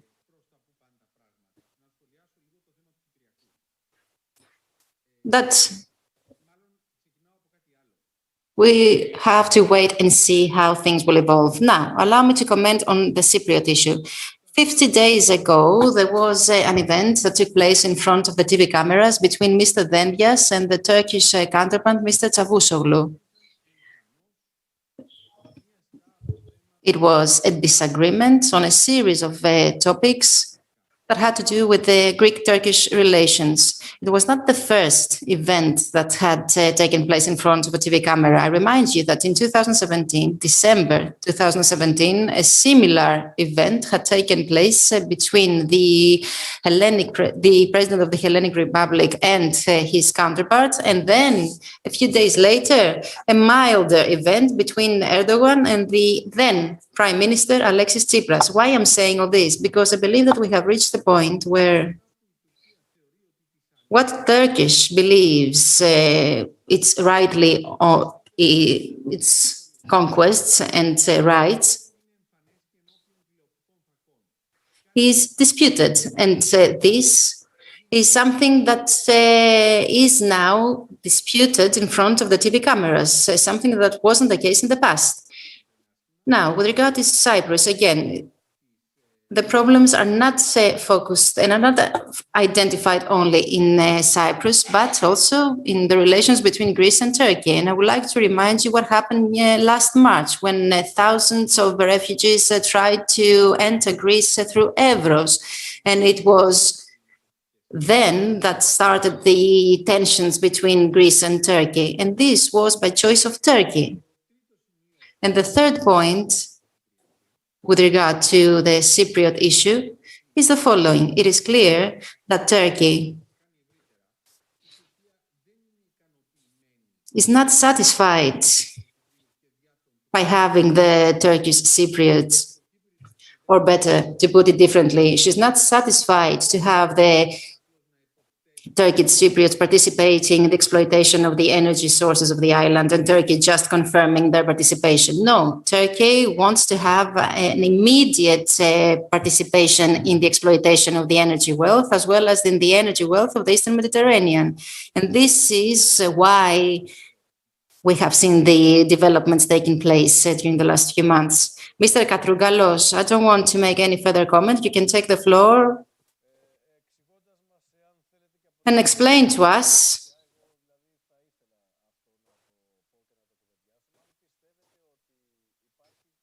whether you believe that there is the end of Erdogan approaching in Turkey, or you think that Turkey is becoming more aggressive compared to the past because there are all these energy issues or because of other issues. I understand there are many different things changing in the area. So what is the reason you think?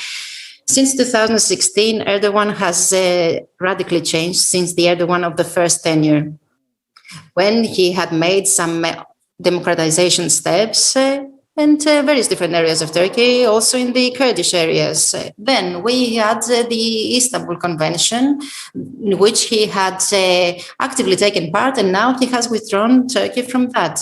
But allow me to comment on some points mentioned by Mr. Tsakonas and Mr. Philis. Mr. Philis, a country like ours that wants to play the role of the stabilizer in the region needs to systematically confirm and show this role. Now, I'm listening. That we are going to upgrade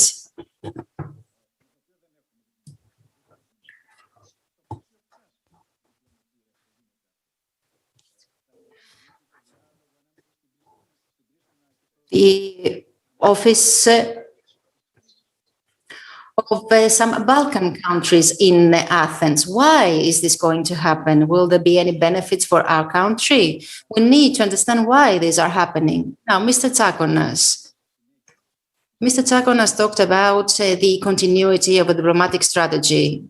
So I believe that this depends on how and if we educate the public opinion. Recently, Alexis Tsipras used an expression which I believe should be used by anyone who is active in the foreign policy sector. He said that a patriotic stance is always the effort to find a fair solution. A fair solution is, of course, something that promotes the national interest and is based on the international law, but at the same time, one wishes to promote the national interest, not postpone the promotion for the future. And since we're talking about our dispute with Turkey, it is obvious that everything should be talked about in The Hague. Everything started in 1975 when Mr. Karamanlis proposed that to the then Turkish President Demirel. Since then, we have had, on the side of Turkey, a revisionist policy that has had only very short intervals of calm. We shouldn't be fooled that this interval of calm will last, regardless of whether we will have Erdogan as a president or not. The point is that Turkey will once again question the international law and our sovereign rights. And in order to be clear, yes, we managed to effectively control the aggressive move made by Turkey last March with the refugees, but we haven't managed to address the aggression by Turkey vis-à-vis our sovereign rights. Nor have we ensured any sanctions on the side of the European Union, nor were we present in the Berlin Conference on Libya or in the dialogue that has to do with Greece. So, what is our view on this? And I will finish with that. Just like in Helsinki, we linked the European prospect of Turkey with taking the issues to The Hague. Always, of course, saying that the main point of interest was the border disputes. Now we should do the same. We should connect the issue of upgrading the customs relations of Turkey with the European Union with the obligation that Turkey should respect to refer our dispute, repeat, our dispute exclusively on the exclusive economic zones to The Hague. This is an advantage that no other government has, since it has on its side the support of the opposition party. This is something unprecedented and should be utilized in the best possible way. But first, we should have a national strategy. That's why we have asked for the convening of a meeting of the leaders of the political parties. And we ask Mr. Mitsotakis to take this political risk. Mr. Mitsotakis is afraid of making the right moves because he's worried about the political cost. And this, of course, keeps the country behind when it comes to the defense of its national interests.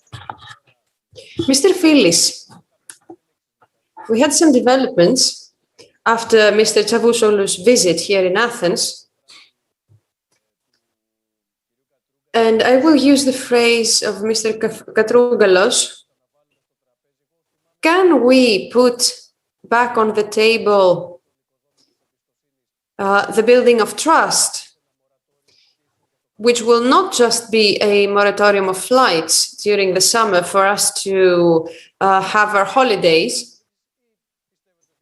Or do you believe that this is just another trick by Turkey? Well, I'm not talking about our country because we are a peace-loving country. Or is it just a trick of Turkey to be able to surpass these few months, these few touristy months during the summertime?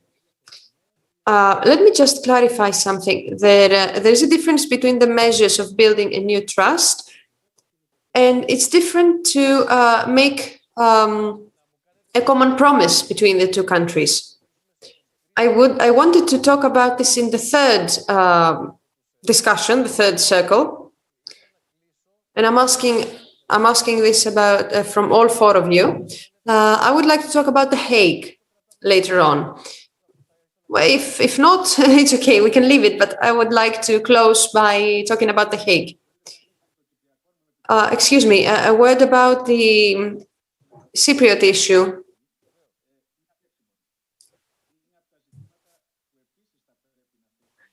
It is something that should be discussed in the European Union as well,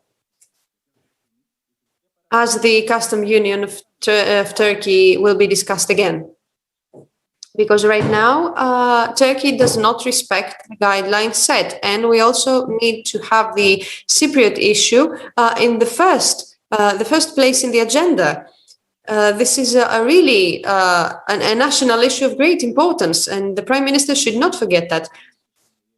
And between you and me, he was the only Greek Prime Minister who gave a speech to the United Nations and did not even mention the Cypriot issue.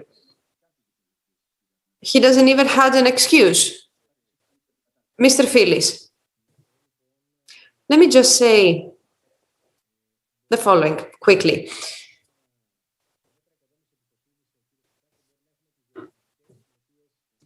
The building of trust is something that is being continued, but we all know that it is very difficult for them to come to fruition. We might have a typical or atypical moratorium between the two sides regarding the decision to abstain from action such as the Oruç race that happened last summer, that brought us to the brink of a really serious crisis. But the problem is that we will not solve all the Turkish matters regarding our fundamental differences. And in that way, the problem continues to grow. And I would like to come back on that when we talk about The Hague, because at this moment, Turkey does not feel any type of pressure to do something different. We have placed a great part of our expectations to the new American administration. And this does put pressure on Ankara and Erdogan, because it is clear that the situation in the Turkish-American relationship is quite different than the one that used to be during the Trump administration. And even President Trump would not want Turkey to see Turkey lost. And this idea has not yet matured in the US administration. But I would like to add that right now Turkey does not feel any type of pressure by the European Union, by the US, by Greece, in order to take a step back, let's say, regarding its extreme positions, such as Mr. Sirigo said, that in essence, the things that Turkey is claiming right now are non-starters for a dialogue.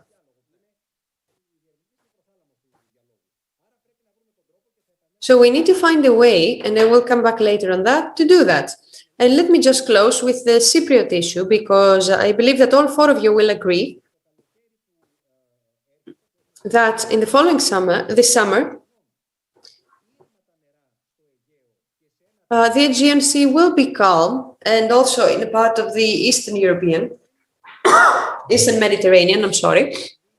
And I don't think that the same case will be in Cyprus as well. In July 20th, which is a very unpleasant day for us, Erdogan will be in Cyprus in order to make declarations that will probably have to do with drones, with the Varosia beach. He mentioned that Yavuz will be launched in the Eastern Mediterranean again, within the limits of the Cypriot EEZ. So we need to be prepared, the Greek state in general, to put pressure on Turkey, because they will try to divide Cyprus from Greece. And as you realize, this this does come hand in hand with a few dangers that we need to avoid. Mr. Tsakonas, I think the summer in the Aegean will be calm, but in the sea region of Cyprus will not. Can this be?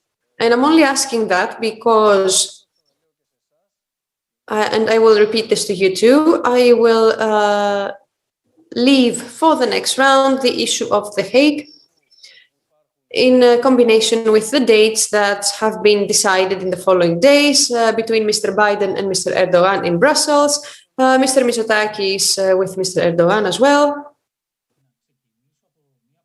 Let me begin by just saying that the results seen by Erdogan, which are not positive for him, regarding the strategic tension that pertains to the environment surrounding Turkey.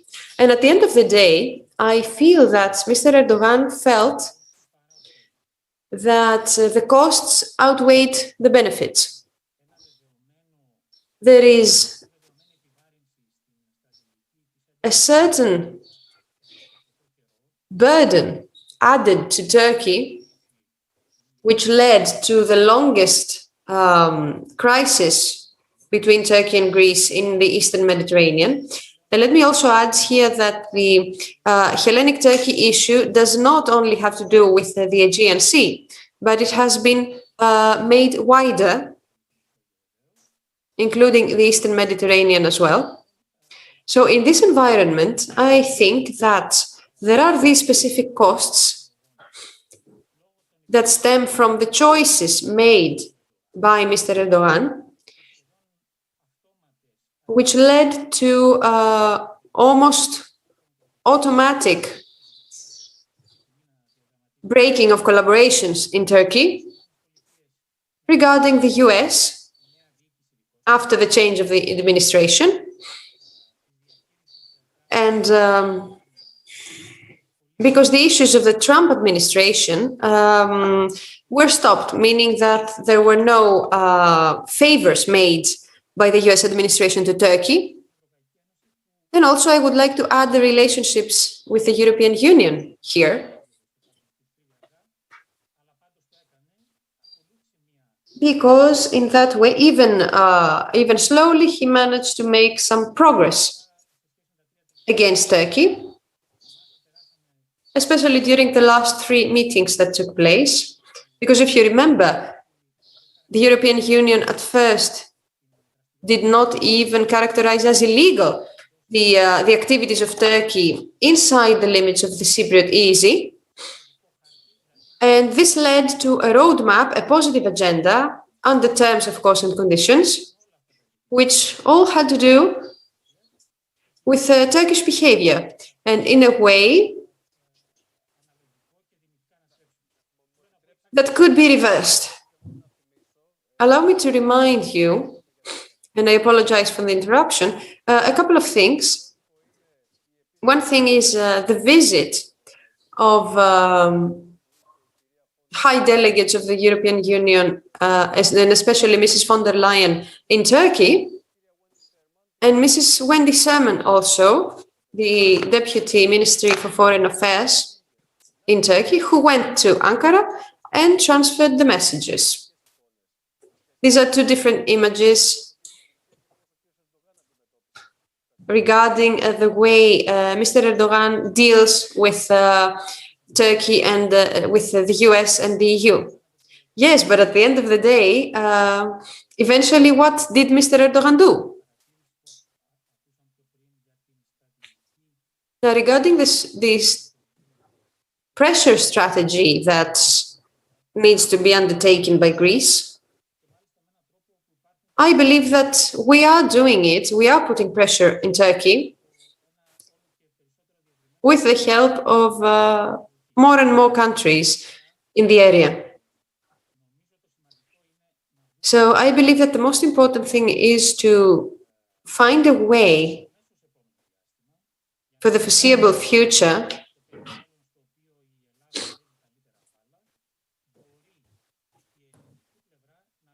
to be able to follow a strategy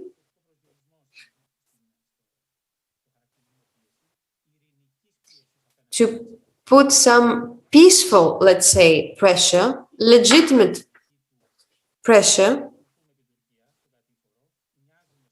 because we don't want to follow Turkey and do exactly what they do, but we need to find a strategy, a two-dimensional strategy, which will be bilateral, which is already underway.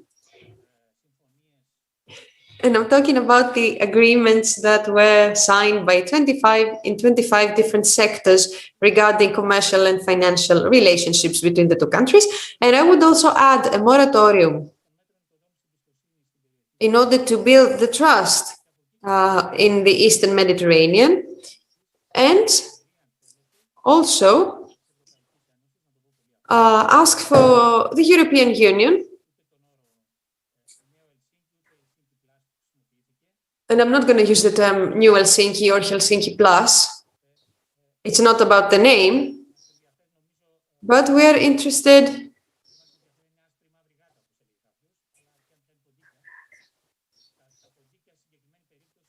But the only thing we're interested about is the utilization of the European Union in order to better manage Turkey, to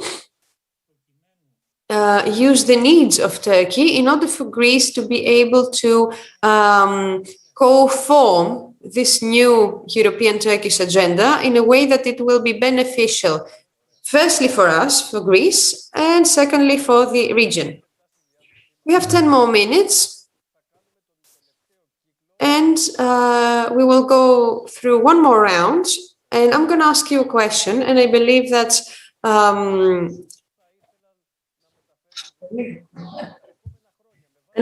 this question will also be interesting for the people watching us. Now, when it comes to the situation that has been formed today as is, could Greece be in a better geostrategical, financial, geopolitical position than its neighbors when it has to do with our role in the wider Eastern Mediterranean region?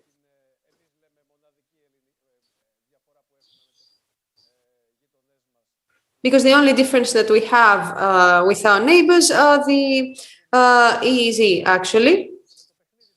Or right now, is it possible for Turkey to find itself in a place that is more powerful in the area in the future against us? Mr. Sirigos.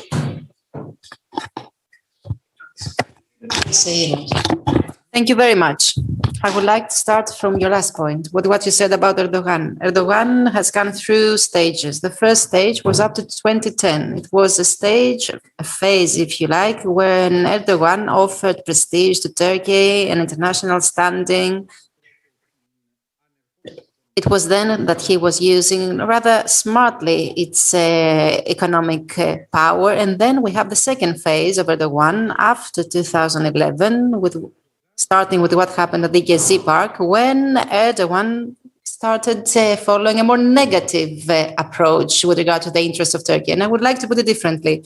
Israel and Egypt would never sit down and talk with us if Turkey continued to have good relations with them. Turkey chose to push them away and allowed them to have good relations with us. So the presence of Erdogan has had a negative impact, we would say, for Turkey. Now, with regard to Greece, in the last few years, we have made two choices. First of all, to resolve our disputes by following the diplomatic way and by basing our efforts on the international law. Second, we have quite powerful military forces in order to be ready to face an opponent that wants to prevail. And I believe that these are the 2 points that we need to continue focusing on in the coming years. Of course, it takes two to tango, as they say in the Anglo-Saxon world.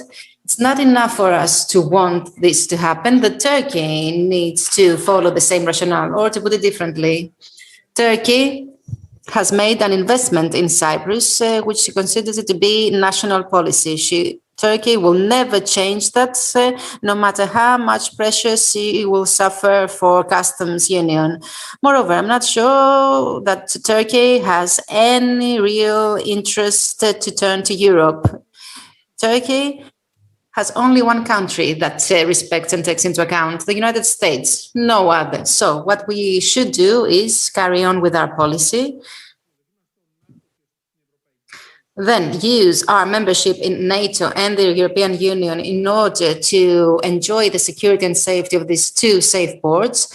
Now we are trying to develop subsystems in the wider Southeast Mediterranean region, and I believe that we should keep moving in the same direction and showing to Turkey that its aggressive stance will bear a cost, whereas its participation in peaceful settlement of our disputes would be to its own benefit. And I would like to stop here. Okay, Mr. Katrougalos, your question is very crucial. In order to answer which of the two schools of diplomacy one should follow, we should know which are these schools, first and foremost. The first school is based on the international law. The second is a political view, better, that is in favor of waiting and seeing. So in order to answer to your question, we need, first of all, to see what is the balance of powers between the two countries. And now I would like to talk only about the economic power, which, as you can understand, is reflected in the qualitative characteristics of the troops and of the military equipment. When Erdogan took office,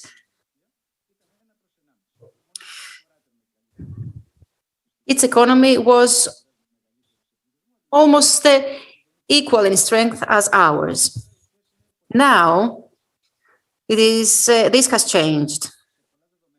And this can be interpreted in different ways when it comes to the balance of powers. When Erdogan took office, only 1/4 of the military needs of Turkey was covered by the defense industry. Now, over 2/3. And the defense industry of Turkey has evolved technologically. And as you have seen, now they are using drones. And the drones now have become a main asset of the Turkish military. So it would be disastrous for us to accept that we are in an inferior position and basically accept the rationale of Turkey, which is based on exercising pressure on us. We shouldn't act based on fear and try to abide by its requirements and demands. So what should we do?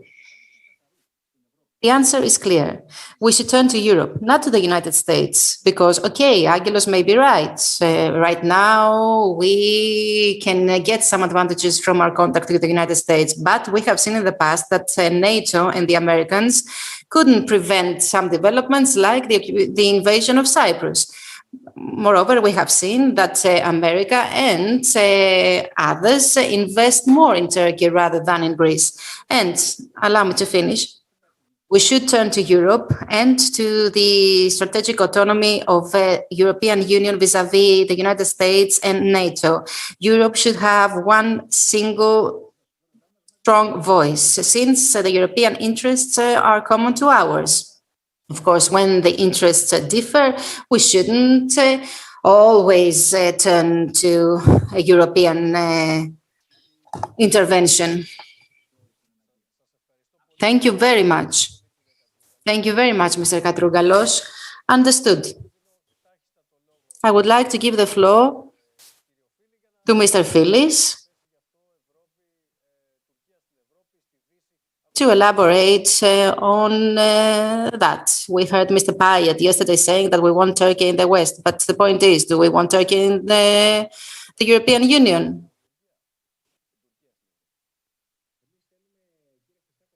Mr. Christakos, what we want is a Turkey that is not far from Europe or from the West.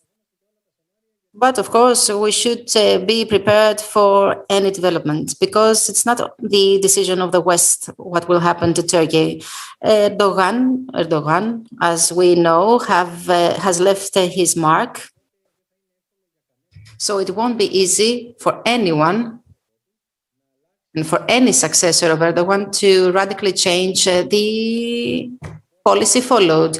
It would be fool on our part to think that the next president of Turkey will follow a different approach or would abandon this idea of the blue homeland. No, the blue homeland is here to stay, so we should come up with ways to adjust our policy on that. Mr. Katrougalos and Mr. Syrigos are right in saying that we need the United States and the European Union on our side. I believe we need both of them. The one doesn't exclude the other. And of course, we also need to promote some bilateral relations. In the past, Mr. Syrigos has said that it would be best not to use the international law only in theory, but also to put it in practice. So we should make some moves, bilateral moves, and also proceed to some actions that have to do with the expansion of our territorial waters. We actually made the first step in Ionion. It was a rather serious step. Maybe it could be bolder. In other words, it could have included some other areas. However, we've made this step. We have the agreement with Egypt, which in my view is a very good agreement and in the right direction. We have the possibility on a bilateral level south of Crete and within the context of the Greek-Egypt agreement to expand the territorial waters even in other areas. And this is how we are going to exercise some pressure on Turkey and protect our national interests. Now, at European level, and I will close with that, or better, at European level, we should take into account that Turkey needs the European funds. So the idea of customs union is correct, and it should be used so as to set a specific timeline for Turkey to abide by. Thank you very much. Thank you very much. Unfortunately, we need to close this discussion because there is another panel following this one. So as briefly as you can, Mr. Tsakonas,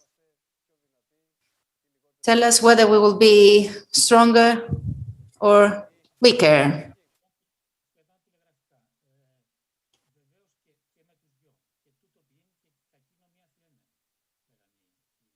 We should have our options open.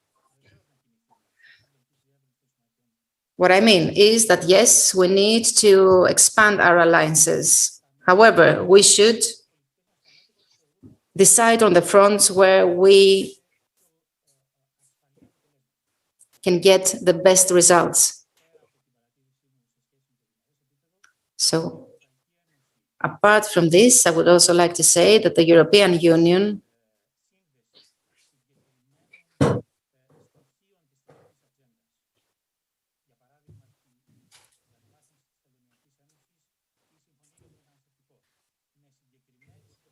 is in the position to have some impact on different fronts. For example, it can have an impact on Turkey abandoning the casus belli, then on the accession of the new convention on the law of the sea.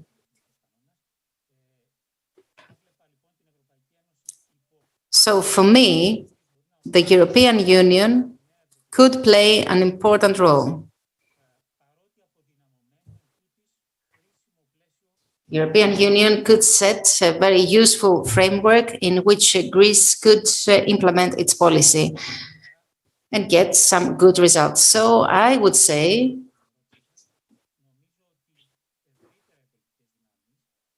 the political forces agree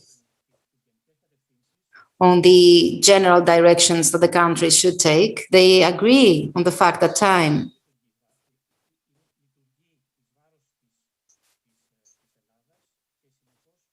is not on our side, which means that it's absolutely necessary to take initiatives in the direction I mentioned earlier. Yes, please finish off if you'd like. The point is, as I said, that we should take initiatives and make effort in the direction I mentioned earlier on. I would like to thank all of you for the very interesting discussion we've had. You are far away, but I can assure you that those who are in the room followed this discussion with great interest, and I'm sure that the developments that we will see in the future will be even more interesting. Thank you very much for being here. Thank you.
Good afternoon. 40 years ago, Greece became a part of the European financial community, which later on became the European Union. During these 40 years, our lives have changed drastically.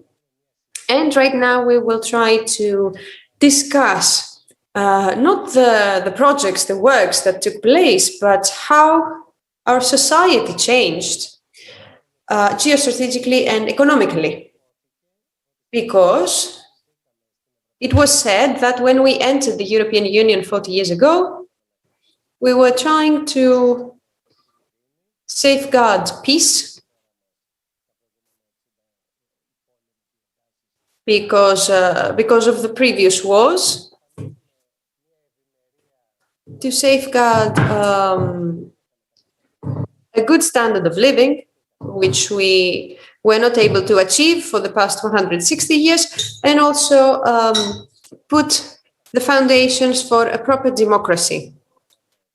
Many of the achievements that happened during these 40 years are now taken for granted because we are quite used to them. We got used to them. And the younger generations that do not have a way to compare how Greece was before the European Union do not know, are not aware.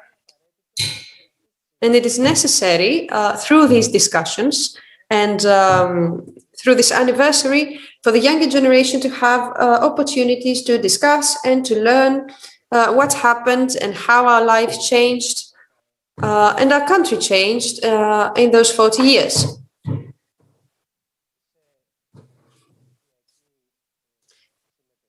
We have with us virtually the Vice President of the European Parliament, Mr. Dimitris Papadimoulis, and Manoli Kefalogianni, the member of the European Parliament for New Democracy Party. Vice President, I would like to start with you.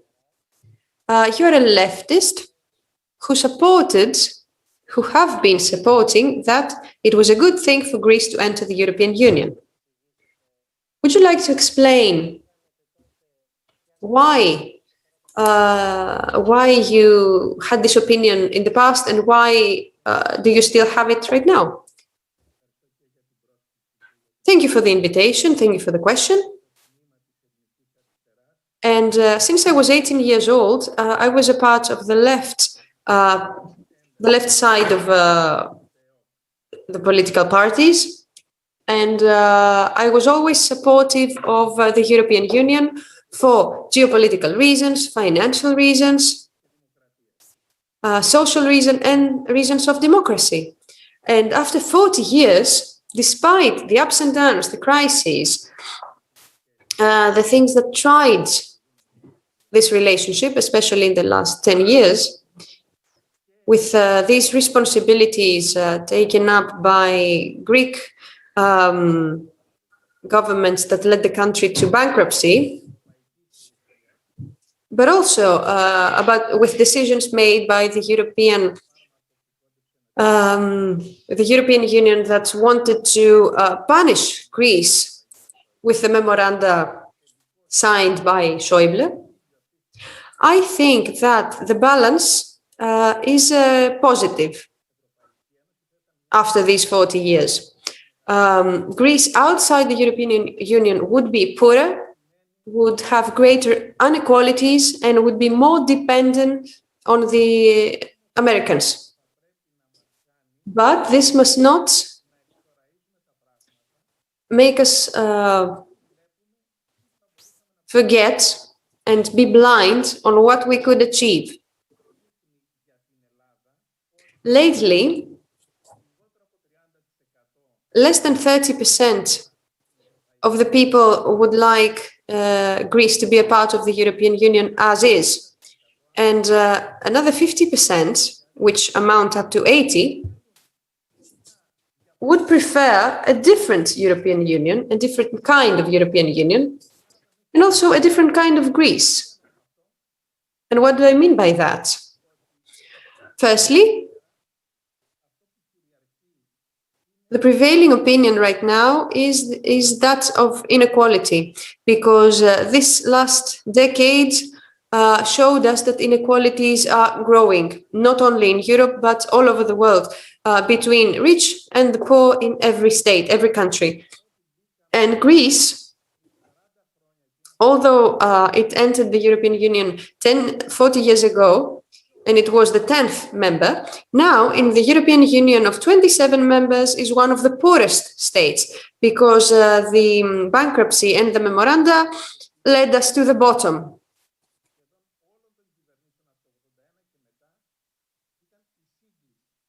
Since 1981, most governments in Greece wanted to reach to converge. It was convergence, actually, wanted to reach the financial status of the other European countries. And this is a bet for us, actually, to form a Greece with more powerful democracy, with decentralization, with less clientelism, with less corruption, with more freedom of press, and in which the money from the European Union, whether from NSRF programs or anything else, would be used in order to benefit the many, the hoi polloi, and the long-term strategy of the country. And while today, the greatest majority, almost the totality of the public opinion is in favor of the European Union, we need to discuss what went wrong during these 40 years, what we need to do better in order for Greece to rise up in the ranks and become a country to support the weakest citizens. Thank you so much. Mr. Androulakis, you belong to a political party which in 1981 was negative regarding the induction of Greece in the European Union. But you later on changed and became a really pro-European party. What happened? PASOK was never against a united Europe, but we had a skepticism regarding the construction of this European Union. And let me remind you that Andreas Papandreou in Madrid in 1993 talked for the first time about a model in which the more powerful, because there is a lack of transparency, the most powerful will be the ones making the decisions. And I think that it was something correct that he said at the time. And also, let me also remind you that this tough stance of PASOK was the one that took place, that played a really important role in the convergence. And we were in favor of the European Union ever since the last PASOK governments before the first economical crisis. And our difference of opinion started after that. And in order to make a proper criticism for the European Union is that the European Union is lacking. That in the European Commission, the stronger, the most powerful states have a say. You said that before, that a few days ago, the European Union did not talk about human rights because Hungary wanted to exercise its veto power. If we want Europe to move forward with unity and perspective, we need to stop this veto power and also introduce a model that will make permanent the recovery fund, for example, because in that way we will not move forward with the convergence. We need more tools that will be rightfully distributed between the countries and also assist in the southern countries because they have, let's say, a common creation of debt, because they used a lot of the NSRF programs. Another issue is Turkey. We need a common external policy. We need a policy of defense. We do not want to consistently be against Erdogan when they do not have the same values as we do. We need a common strategy. And just because the Dutch or the Swedes or the Germans are not in a bad military position right now, are not being threatened by Turkey, it doesn't mean that they can stay outside of this problem. We have different needs, of course, but we also have same problems. Now, regarding our own responsibilities, because I don't want to credit all bad things that happen to Greece to Brussels.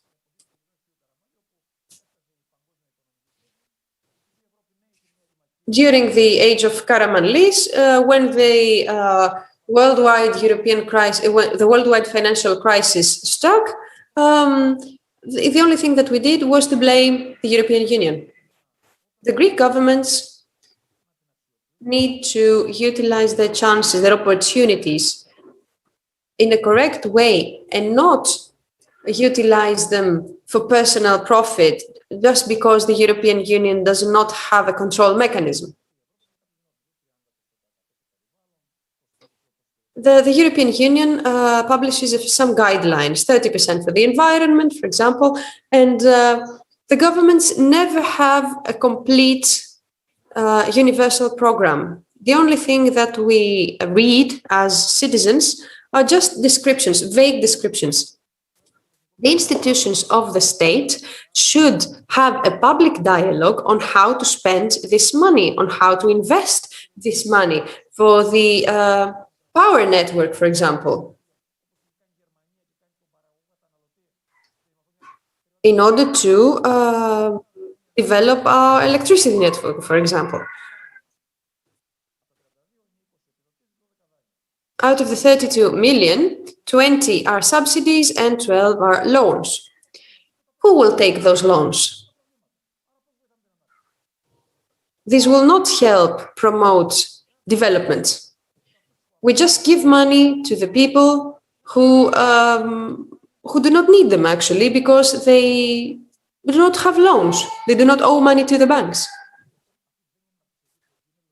This is not a development policy. This is just an accounting policy. We should criticize the European Union in order for it to become more democratical.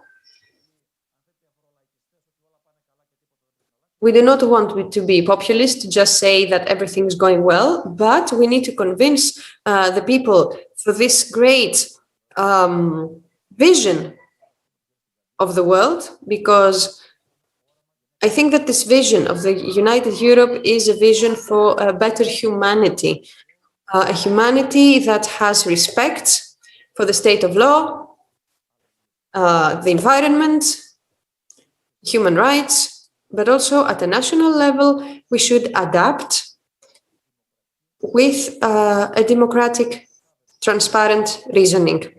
For me, the Recovery Fund shows that today's government has a great opportunity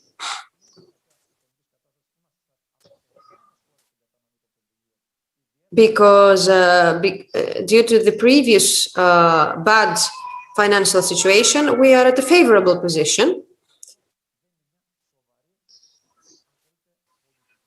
And we can utilize this opportunity to form a better course for the future. Manolis Kefalogiannis, you have been talking about the last 40 years, but I would be equally interested to talk about where we stand now and how we're going to make the most of the current situation. You belong to a pro-European party, and now you're a member of the European Parliament. Of course, we've heard a criticism made by the previous two speakers about the mistakes of the past and what we need to do in order to make the most of the current conjuncture, especially with regard to the recovery of the economy. And we also heard the criticism about the proposal submitted by Greece in order to deal with the pandemic and its consequences. What do you have to say? We are proud of Europe. We are proud of Greece. And for the stance that our country has kept throughout the years.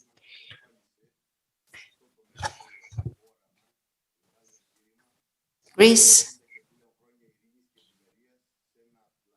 has benefited from Europe, and European Union has managed to maintain and preserve this great vision that the forefathers had, the preservation of peace. We are proud of Greece also because we have gone a long way, and this way first started with Konstantinos Karamanlis in the beginning of the 60s. He was the first to submit the application for accession. He made the first step. Of course, there have been many reactions over the years. We, as a political party, we have always been on the right side of history.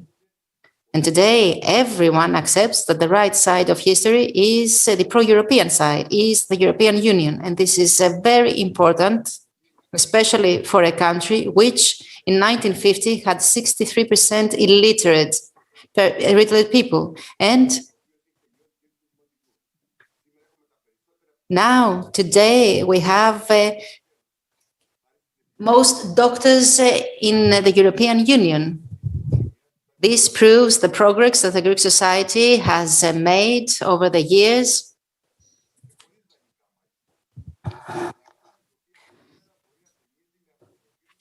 And that is why Greece can now feel optimistic and can look to the future with great hope.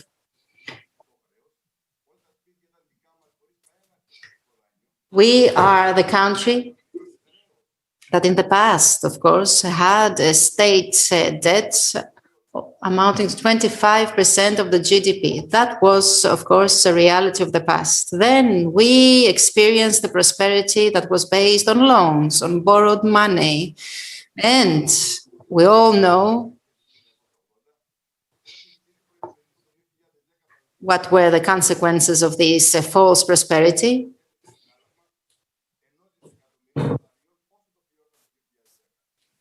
We all know how much the debt increased, how much debt we accumulated, and how much we had to pay because of this debt.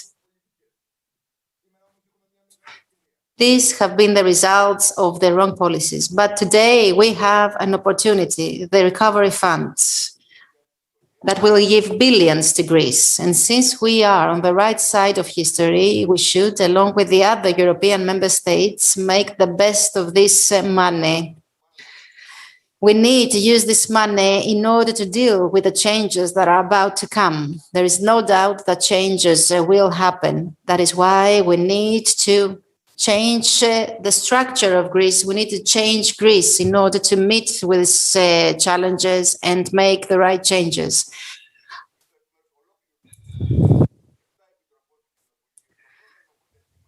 I am in the position to see that many positive steps are being made. And I'm not talking only about the recovery fund. I'm also talking about the Green Deal, the transition to a green economy and sustainable economy. All these are very important steps, steps that will benefit Greece. Why? Because Greece has as an objective to abide by these directives and by these rules. We have set specific objectives to cut the percentage of greenhouse emissions, to reduce energy consumption, generally to abide by the provisions and rules of the European Union. And moreover, I would also like to say that 2 weeks ago, we had the visit of some important European figures, one of which was Mr. Sassoli, the president of the European Parliament.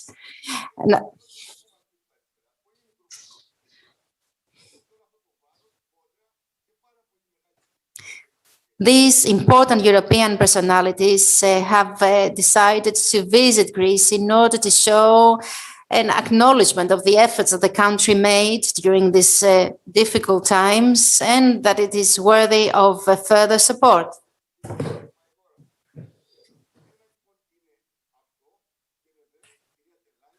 And apart from Mr. Sassoli, we've heard other important European figures who talked about the plan submitted by Greece in the context of the Recovery Fund as one of the most complete and detailed plans ever submitted, a plan that will be used as a compass for other European member states.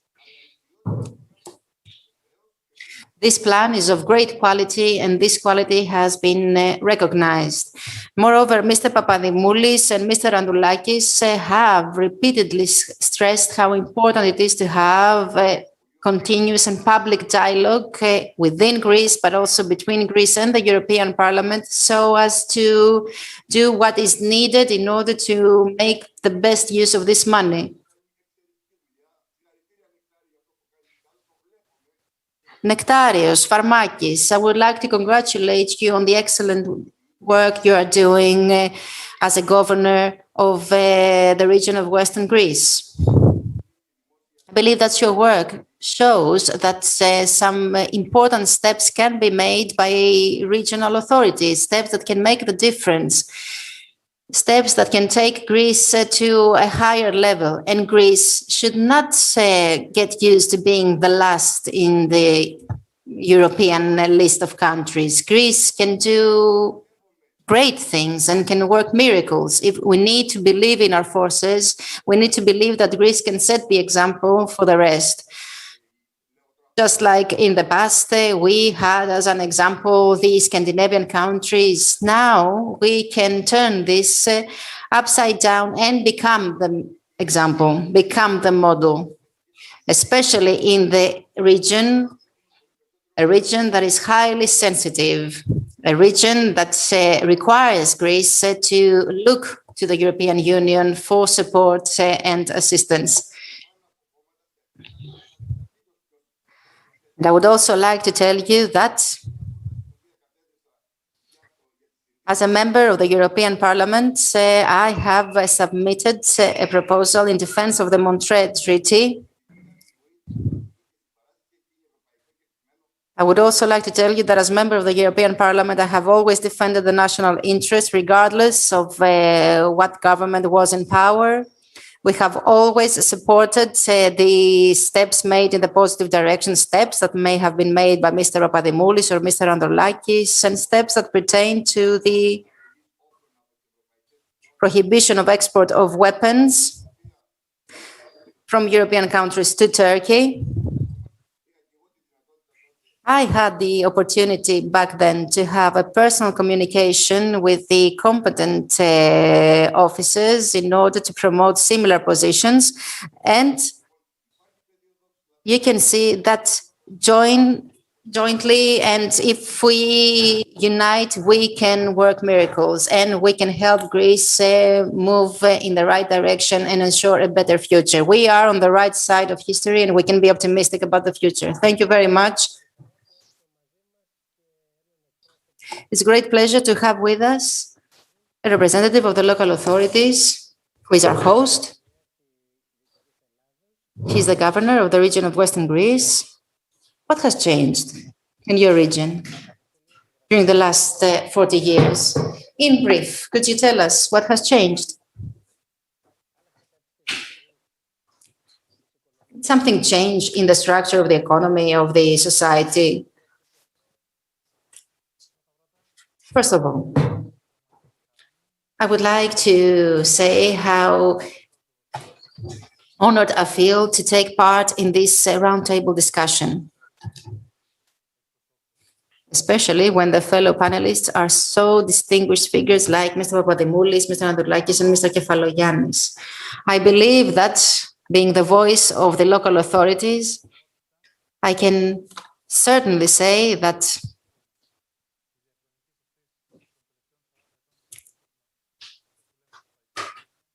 our participation in the European Union can only be described as positive.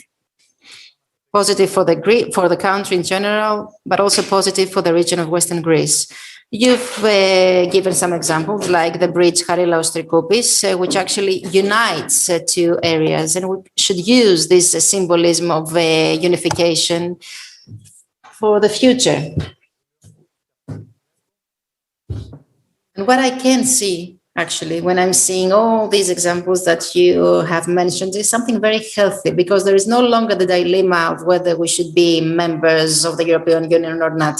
And I'm saying this not as a governor, I'm saying this as a citizen. I had talked to you about it in a previous discussion we've had.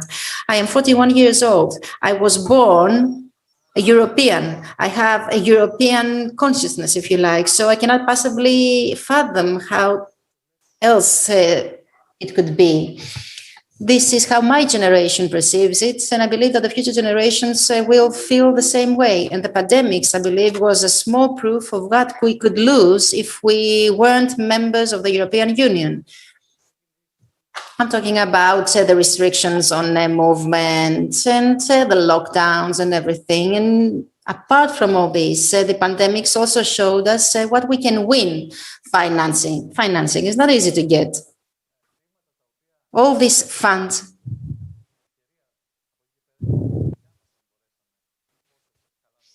that we have received, starting with the Mediterranean programs that were mentioned by Mr. Androulakis.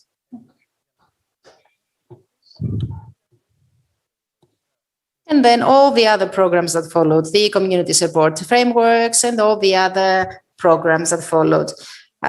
All these show that the country has deeply benefited by our accession in the European Union, but also show to us what we need to do in the future. And what we need to do first and foremost is look ourselves in the mirror and acknowledge the mistakes that we have made in the past. We need to acknowledge at the same time that we are members of this European family, and as any member of any family wants the best for themselves. Undoubtedly, there are deficits in the European Union, the most important deficit being the bureaucratic problem, I would say. This is a structural deficit. It is not only a Greek problem, the bureaucratic problem, it is a European problem. Everyone talks about the Brussels bureaucracy. We're experiencing this bureaucracy on a daily basis. In other words, every day we keep on listening about cohesion, but we tend to forget that not all countries have the same starting point. We're not all the same. We don't have the same starting point. I cannot accept that the rules of the game are the same for all countries.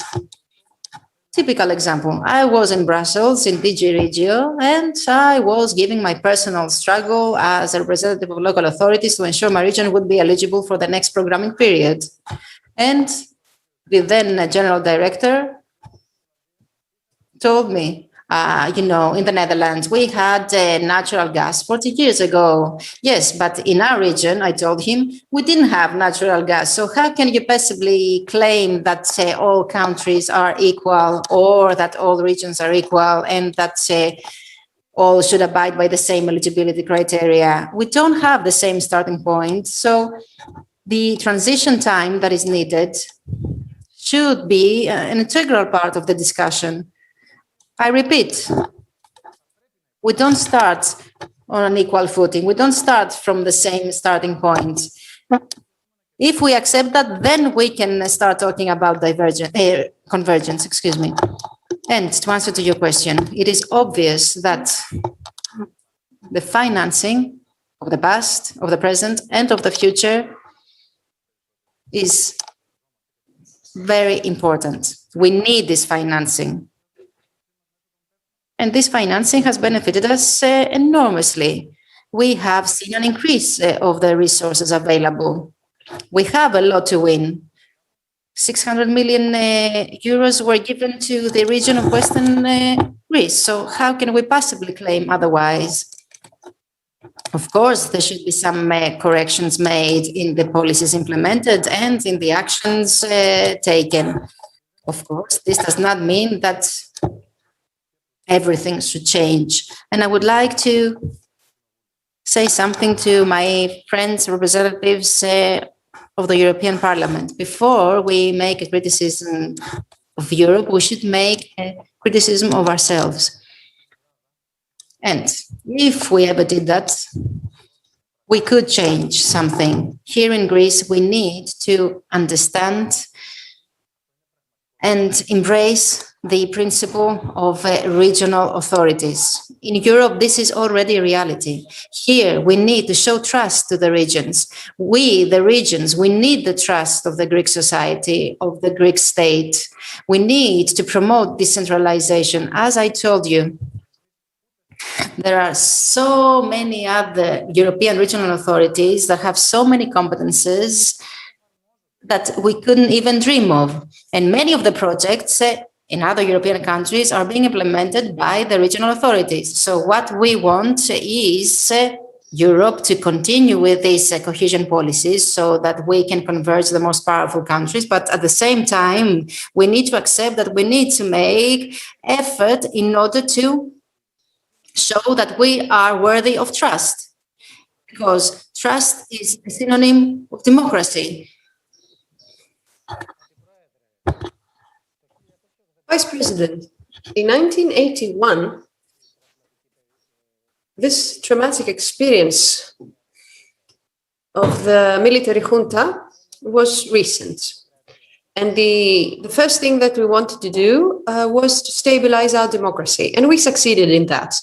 After that, our participation in the European Union deepened the sense of democracy.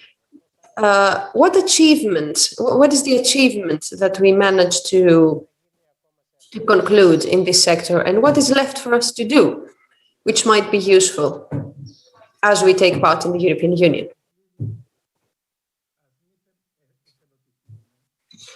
Let's not turn a blind eye. I am a firm believer, I'm a supporter of our induction in the European Union, and within these 40 years, despite the positive steps that Greece took, we did not just move forward, but we also took steps backwards. Like we said, we are at the bottom of the 27-country list regarding the economic surface that we have. We have a clientele state, we have corruption, and Greece has a lot of problems regarding these issues. Anyone in Brussels would say that this slow justice system that we have in Greece is the greatest hurdle for new investments to take place in Greece, and also leads to the phenomenon of denial of taking part in judicial processes. The decision for the Siemens scandal in Greece took a year and a half to be released. This is an embarrassment for the country. I am the only Greek member of the parliament that represents Greece in the presidency of the European Parliament. I feel the obligation to represent not just my party, who sent me there with their vote, but also my country. And I believe that when we discuss about these things, we need to take a look at what we should do from now on in order to improve the position of Greece within the European family, and also for the sake of change, in order to help the European Union change towards the better. I agree with what Mr. Farmakis said. We need a strong decentralization with regions, with municipalities that have stronger resources and stronger capabilities, as it is the case in almost every European country. And also, we should not lose the opportunity of the recovery fund, because it's a lot of money. We are entitled to this money because we're a poor country, and we don't want to miss this opportunity. The first thing that I suggest is for the government to publicize the plan that has prepared behind closed doors. The European Commission has 4,000 Greeks, let's say. It has a plan of 200 pages. And secondly, to start a discussion in the European Parliament, along with local administration and workers, on how will we conclude this plan, because it has not yet been approved, and also on how we will implement transparency. The European Parliament will have a specific authority in order to control these things. And we have already discussed this 7 times. We need a specific committee at the European Parliament, and we do not have it yet. The regions and the regional authorities need to take this regional plan that has been decided by the Skylakakis committee. They are not aware of that, actually, because they have not been informed of that yet. Even Bulgaria had a more concise discussion, a more concise plan. And now, this money that will be spent for the digital transition and for the green transition, which are a lot of billion euros, should not all go to imports, exports, or whatever, or will we try to support domestic production as well?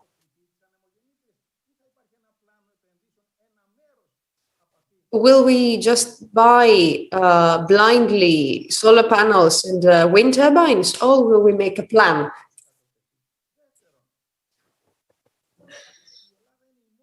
Secondly, Greece is the only country in which the total of 13 billion of those loans will be repaid through banks to a few powerful companies. What about the small and medium companies? Other countries, because I like to use examples, other countries utilize this money to support small and medium companies, which is the backbone of each society. In Portugal, for example, one part of the recovery funds goes to social housing, to build student housing, for example. Yes, they might have a conservative government, but they also spend a lot of money in order to digitize public education. Greece has a weak national system. Out of the 32 billion, only 1.5 billion will be directed towards public health. So we need changes in order to properly utilize the money and also have a strong control and audit and constant transparency. And I know that Mr. Kefalogiannis agrees with me on that, through a committee, a parliamentary committee, in order not to spend this money on corruption and clientelism, because there is this type of experience in other countries as well, where the money is being absorbed, but it is not being utilized. There is a study of the European Central Bank from that says that Greece benefited half of what Spain or Ireland did, received just half of the money, because in Greece, public money is being spent without reasoning. This is why we're lagging behind, even behind Albania. So there are a lot of things we should do, because we have a democracy, a parliamentary democracy which is now mature after civil wars, after the junta. But we still have a long way to go, especially regarding the freedom of speech. The Reporters Without Borders give us the 24th position out of the 27 European states along Bulgaria, and this is not something that we should be proud of. We should also implement changes in Europe. We want the relief fund to be permanent, not just be a one-off thing. make changes in the stability agreements regarding public debts. We need more realistic solutions in order for us not to relive the financial crisis. Greece has over 200% of public debt. The European Union has over 100%, such as it was during the Second World War. We need a stronger budget based on consistency because the inequalities continue to augment. And also in order to promote political unification for the future of Europe, I am one of the 108 members of the parliament that will take part in these discussions. We need to address the issue that we cannot, the European Union, the European Parliament cannot continue on with this small number of capabilities, and also increase the number of people that take part in the decisions in order for things to move forward more smoothly. And another thing, the fact is that if Germany doesn't want to do something in the European Union, it's not going to happen. In order for the European Union to, and the European Parliament needs a stronger role. Thank you, Vice President. Mr. Androulakis, you have dealt with the Turkey issue a lot. What are the goals of the European Union regarding these regional issues are different from country to country because all countries were built in a different way. Greece was born through a national liberation fight. The countries that have the strongest regional presence have been born through civil unions, let's say. The CSU, for example, is a relic of the Union of the Catholic Church. This is the reality.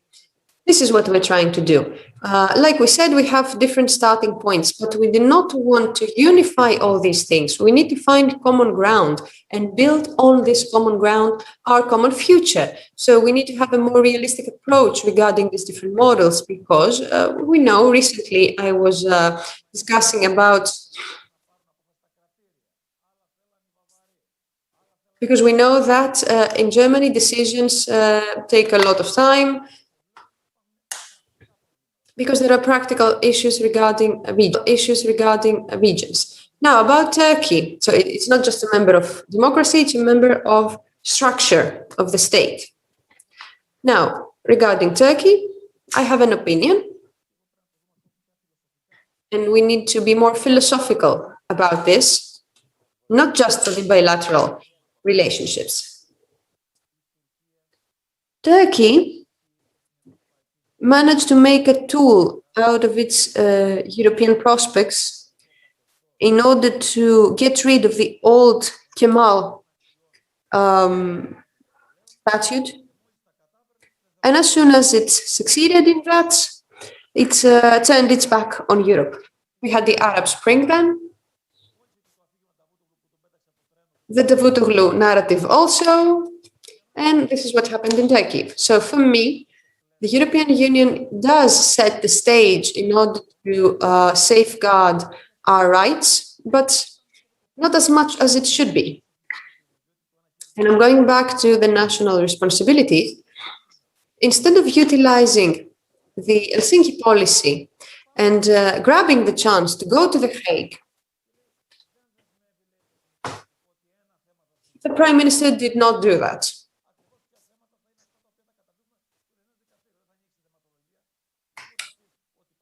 We cannot say that we're going to the court of The Hague and discuss other matters. It was a historical chance which we lost. Also, the other chance that we lost about the Cypriot issue, we had Mr. Ekinci against us, and right now we have We have Ankara against us, and there's nothing we can do. We need to be clear. We need to imagine a new Helsinki without the European perspectives, just a financial Helsinki.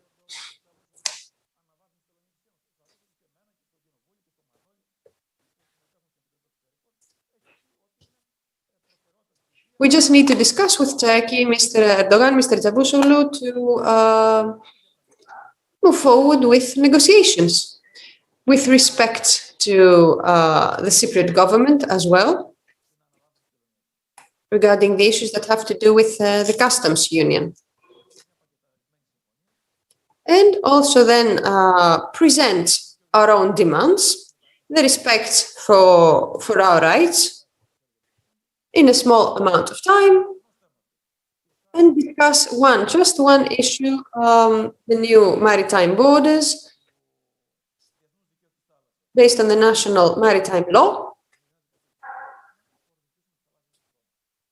and be able to put boundaries in the EEZs. On one hand, this creates a new relationship with Turkey, which is not just based on financial terms, such as Spain or Italy, but also by including our own national and sovereign rights. It is my opinion that it is good to discuss, it's good to talk about things, but we also need to be realists. I have met a lot of people, I have discussed with a lot of people, with the ministries of the Turkish government, with everyone apart from HDP, which is a leftist Kurdish party that is close to our positions regarding Hagia Sophia. They do not want challenges. All the other parties have extreme rhetorics. So, in my opinion, today, there is no political environment that is accepting of a discussion to find a solution. I do not believe this will be able to take place. Only after Erdogan leaves, in that way we will be able to discuss and find some solutions. Up until that time, we just need to maintain our relationships. Your suggestion is quite clear. Mr. Kefalogiannis, and one last thing. On what Manoli said about the embargo, I discussed this. I do not believe that Europe will move forward with financial sanctions because my experience has shown that when financial sanctions are imposed on a country that is having a bad time, the people will then connect the bad times they're going through, the sanctions, with the government. And this is where we have the moral capital as a state to put pressure on Turkey. And the Green Party of Germany was taking a step back. But right now, the Green Party and the Social Democrats, after the elections in January,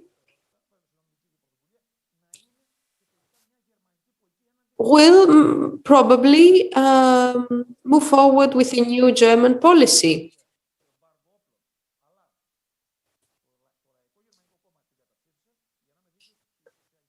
Because in order to be fair, even the socialists in Germany did not vote the embargo. Yes, because they have frigates. Manolis Kefalogiannis, criticism has been exercised on the government regarding the plan for the next day. That this plan hasn't been the result of an extensive consultation and that is not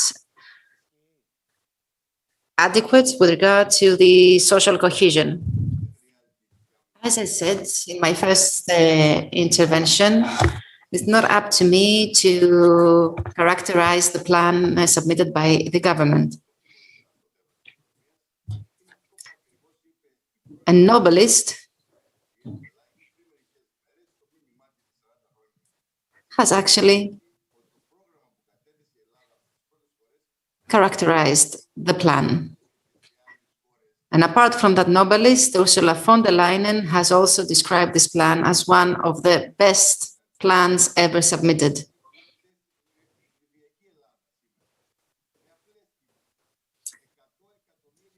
We can see what is going on in Greece right now. We can see that Greece has made important progress in various different sectors. For example, electronic transactions.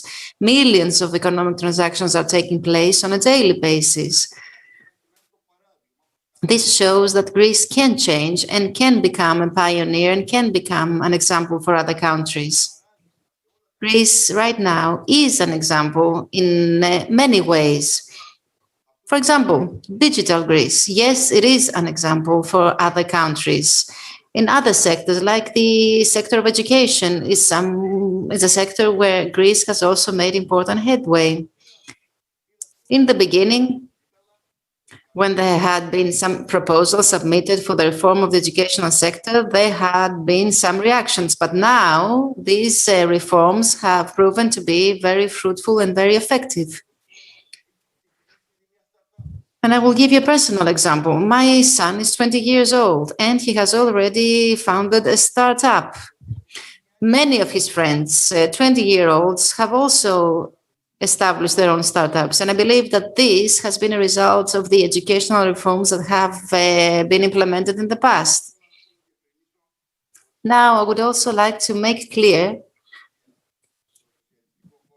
that the initiative taken by Mr. Androulakis with regard to the embargo on weapons was similar to an initiative we took in our own party. And thanks to our intervention, we have managed to change the mind of the leader of the European People's Party. And I believe that this has been very important. And at this point, I would like to highlight the contribution of Marvel Buffett, who has been one of the most warm feelings, someone that has always defended the interests of Greece and Cyprus. He was the man who went to Cyprus and said that when Turkey threatens Cyprus, it doesn't threaten only Cyprus, but the entire European Union. So what we need to do, of course, is to promote the dialogue, improve the public dialogue,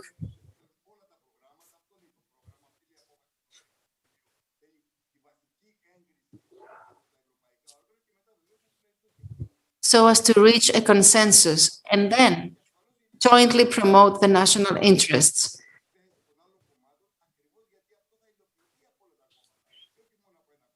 What has been said about the consultation that should have preceded the plan is in part correct, because this national plan will have some impact on the national interests. Therefore, it should be the result of national consultation. And now, with regard to the Greek-Turkish relations,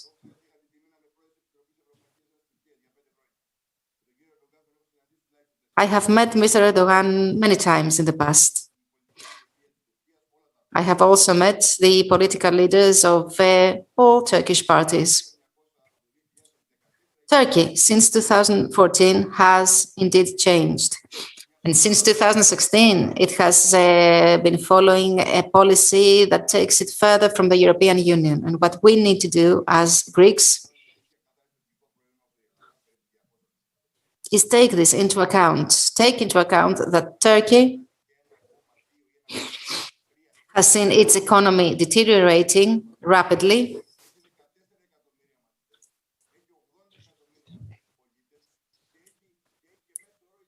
However, take into account that it is a country with a very young population, with many advantages and with many prospects. So we need to keep this in mind when we turn to the European Union for help.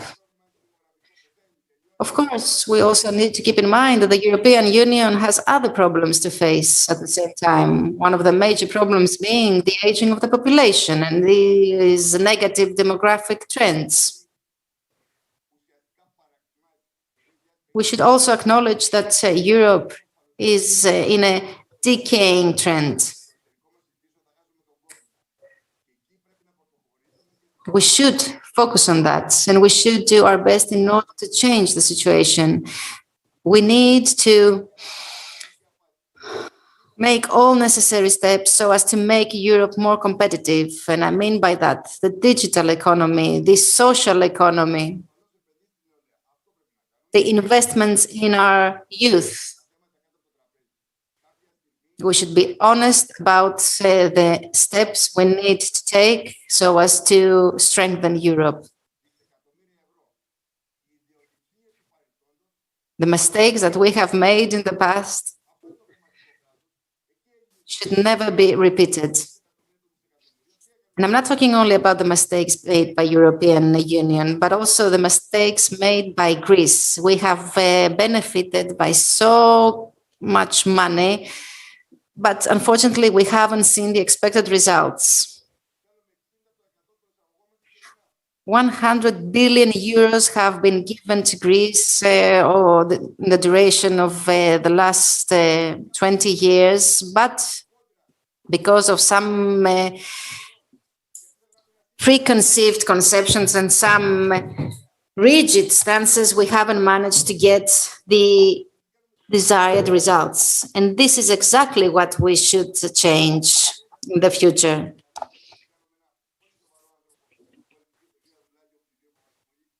And taking into account that I have so distinguished interlocutors in this panel discussion, I would like to talk about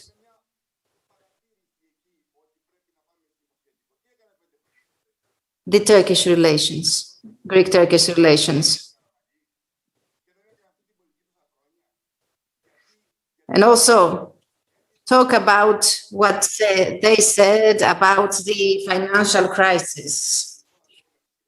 Someone blamed Mr. Karamanlis. Was it only Mr. Karamanlis to blame? These are all questions that we need to answer, and we need to be honest when we answer them. When we answer these questions.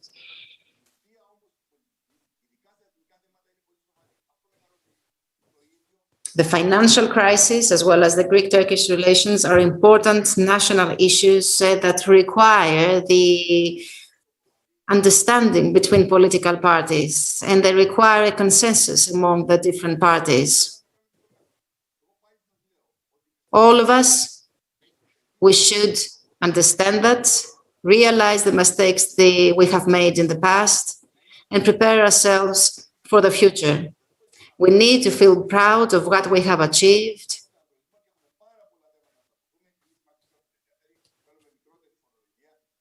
We need to agree on the directions we want to follow in the future and remain faithful in this said direction and remain faithful to our vision. These are the important issues on which we need to agree. Now, the petty issues shouldn't divide us. We shouldn't let that happen. We should join forces, all political parties, and protect and defend the national interests. And yes, I am optimistic about the future. Λυπάμαι, αλλά ο ήχος του κυρίου Κεφαλογιάννη είναι χείριστος, είναι απαράδεκτος, ήταν πάρα πολύ δύσκολο να ακούσουμε τα λεγόμενά του.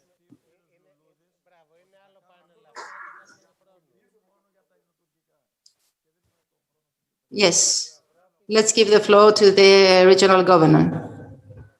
Very interesting what is going on right here, very interesting.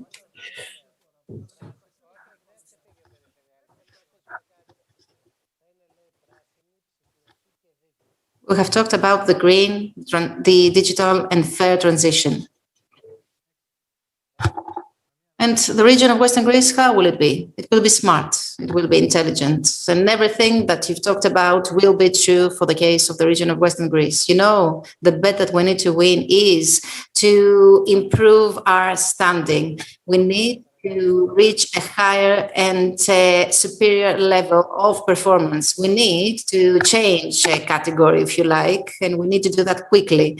And allow me to say something, being the last speaker, and I won't take much of your time. Allow me to make some comments. As a citizen, this discussion we've had has been very interesting. And I feel very happy for having this discussion. We have heard different views and different approaches. We have heard different analysis, but it's always a great pleasure to see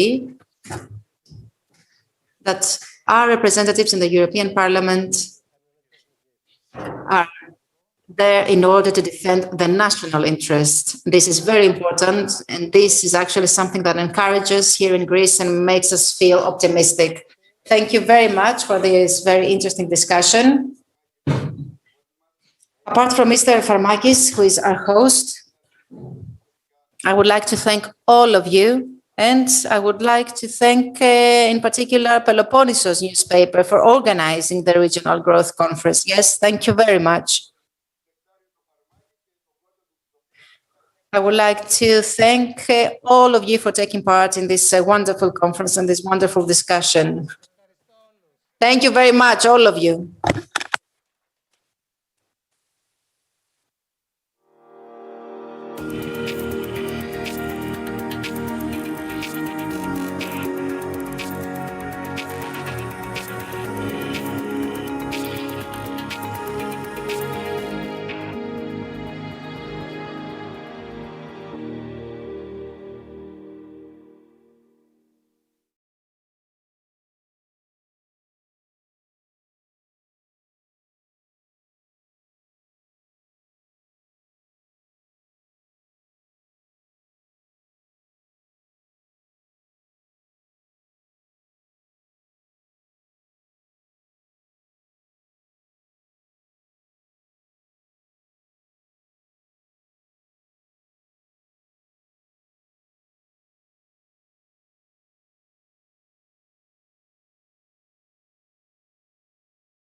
Η οποία θα αναφερθεί στον ναυτιλιακό εξοπλισμό, εξηγώντας πώς η κυκλική ανακατασκευή μπορεί να συμβάλλει στην ενίσχυση των εξαγωγών και τη δημιουργία θέσεων εργασίας. Και ο κύριος Κυριάκος Γιαλόγλου, Διευθυντής European Government Affairs της Sea Wind Ocean Technology, που θα παρουσιάσει την παραγωγή πιλωτής αιωλικής ενέργειας ως βέλτιστη πρακτική για την περιφερειακή γαλάζια ανάπτυξη. Καλησπέρα σε όλους και καλώς ήρθατε. Αγαπητή κυρία Λεκάκου, ο λόγος σε εσάς. Γεια σας, πάλι εδώ, αλλά και το προηγούμενο session κατέληξε να είναι γαλάζιο, προς μεγάλη μου χαρά. Τώρα όμως θα ξεκινήσουμε το καλοκαίρι με ταξιδεύοντας στη θάλασσα, γιατί αυτό είναι και η βασική έννοια της γαλάζιας οικονομίας. Πριν περάσουμε σε αυτή καθεαυτή την παρουσίαση, θα ήθελα να πω ότι αυτό το πάνελ δεν δημιουργήθηκε ειδικά για το Green Week event. Έχει παρελθόν και έχει ξεκινήσει να δουλεύει για αυτά τα θέματα. Έτσι κι αλλιώς θα πρέπει, για να βάλω αυτή την ατζέντα σε αυτό το εξαιρετικό πάνελ που έχουμε, που ξεκινάει από τον τουρισμό και φτάνει στις ανεμογεννήτριες, θα ήθελα να συμβάλλω βάζοντας ορισμένες μικρές καινούργιες ιδέες, πολύ πρόσφατες, μια και έχουμε πολύ πρόσφατη την ανακοίνωση της Ευρωπαϊκής Επιτροπής για αυτό το κεντρικό θέμα που είπαμε πριν, για τη μετάβαση από τη γαλάζια ανάπτυξη στην ολοκληρωμένη γαλάζια οικονομία. Αλλά πριν περάσω στη γαλάζια οικονομία, της οποίας η καρδιά είναι η θάλασσα, και δεδομένου ότι αυτό το πάνελ συνδιοργανώνεται από το Πανεπιστήμιο Αιγαίου, σκέφτηκα για ένα λεπτό να σας παρουσιάσω αυτό το νησιωτικό, αρχιπελαγικό πανεπιστήμιο, το οποίο ξεκίνησε σαν ένα πράσινο πανεπιστήμιο στη στρατηγική του, μια και από τα πρώτα τμήματα ήταν το τμήμα περιβάλλοντος μοναδικό στην Ελλάδα.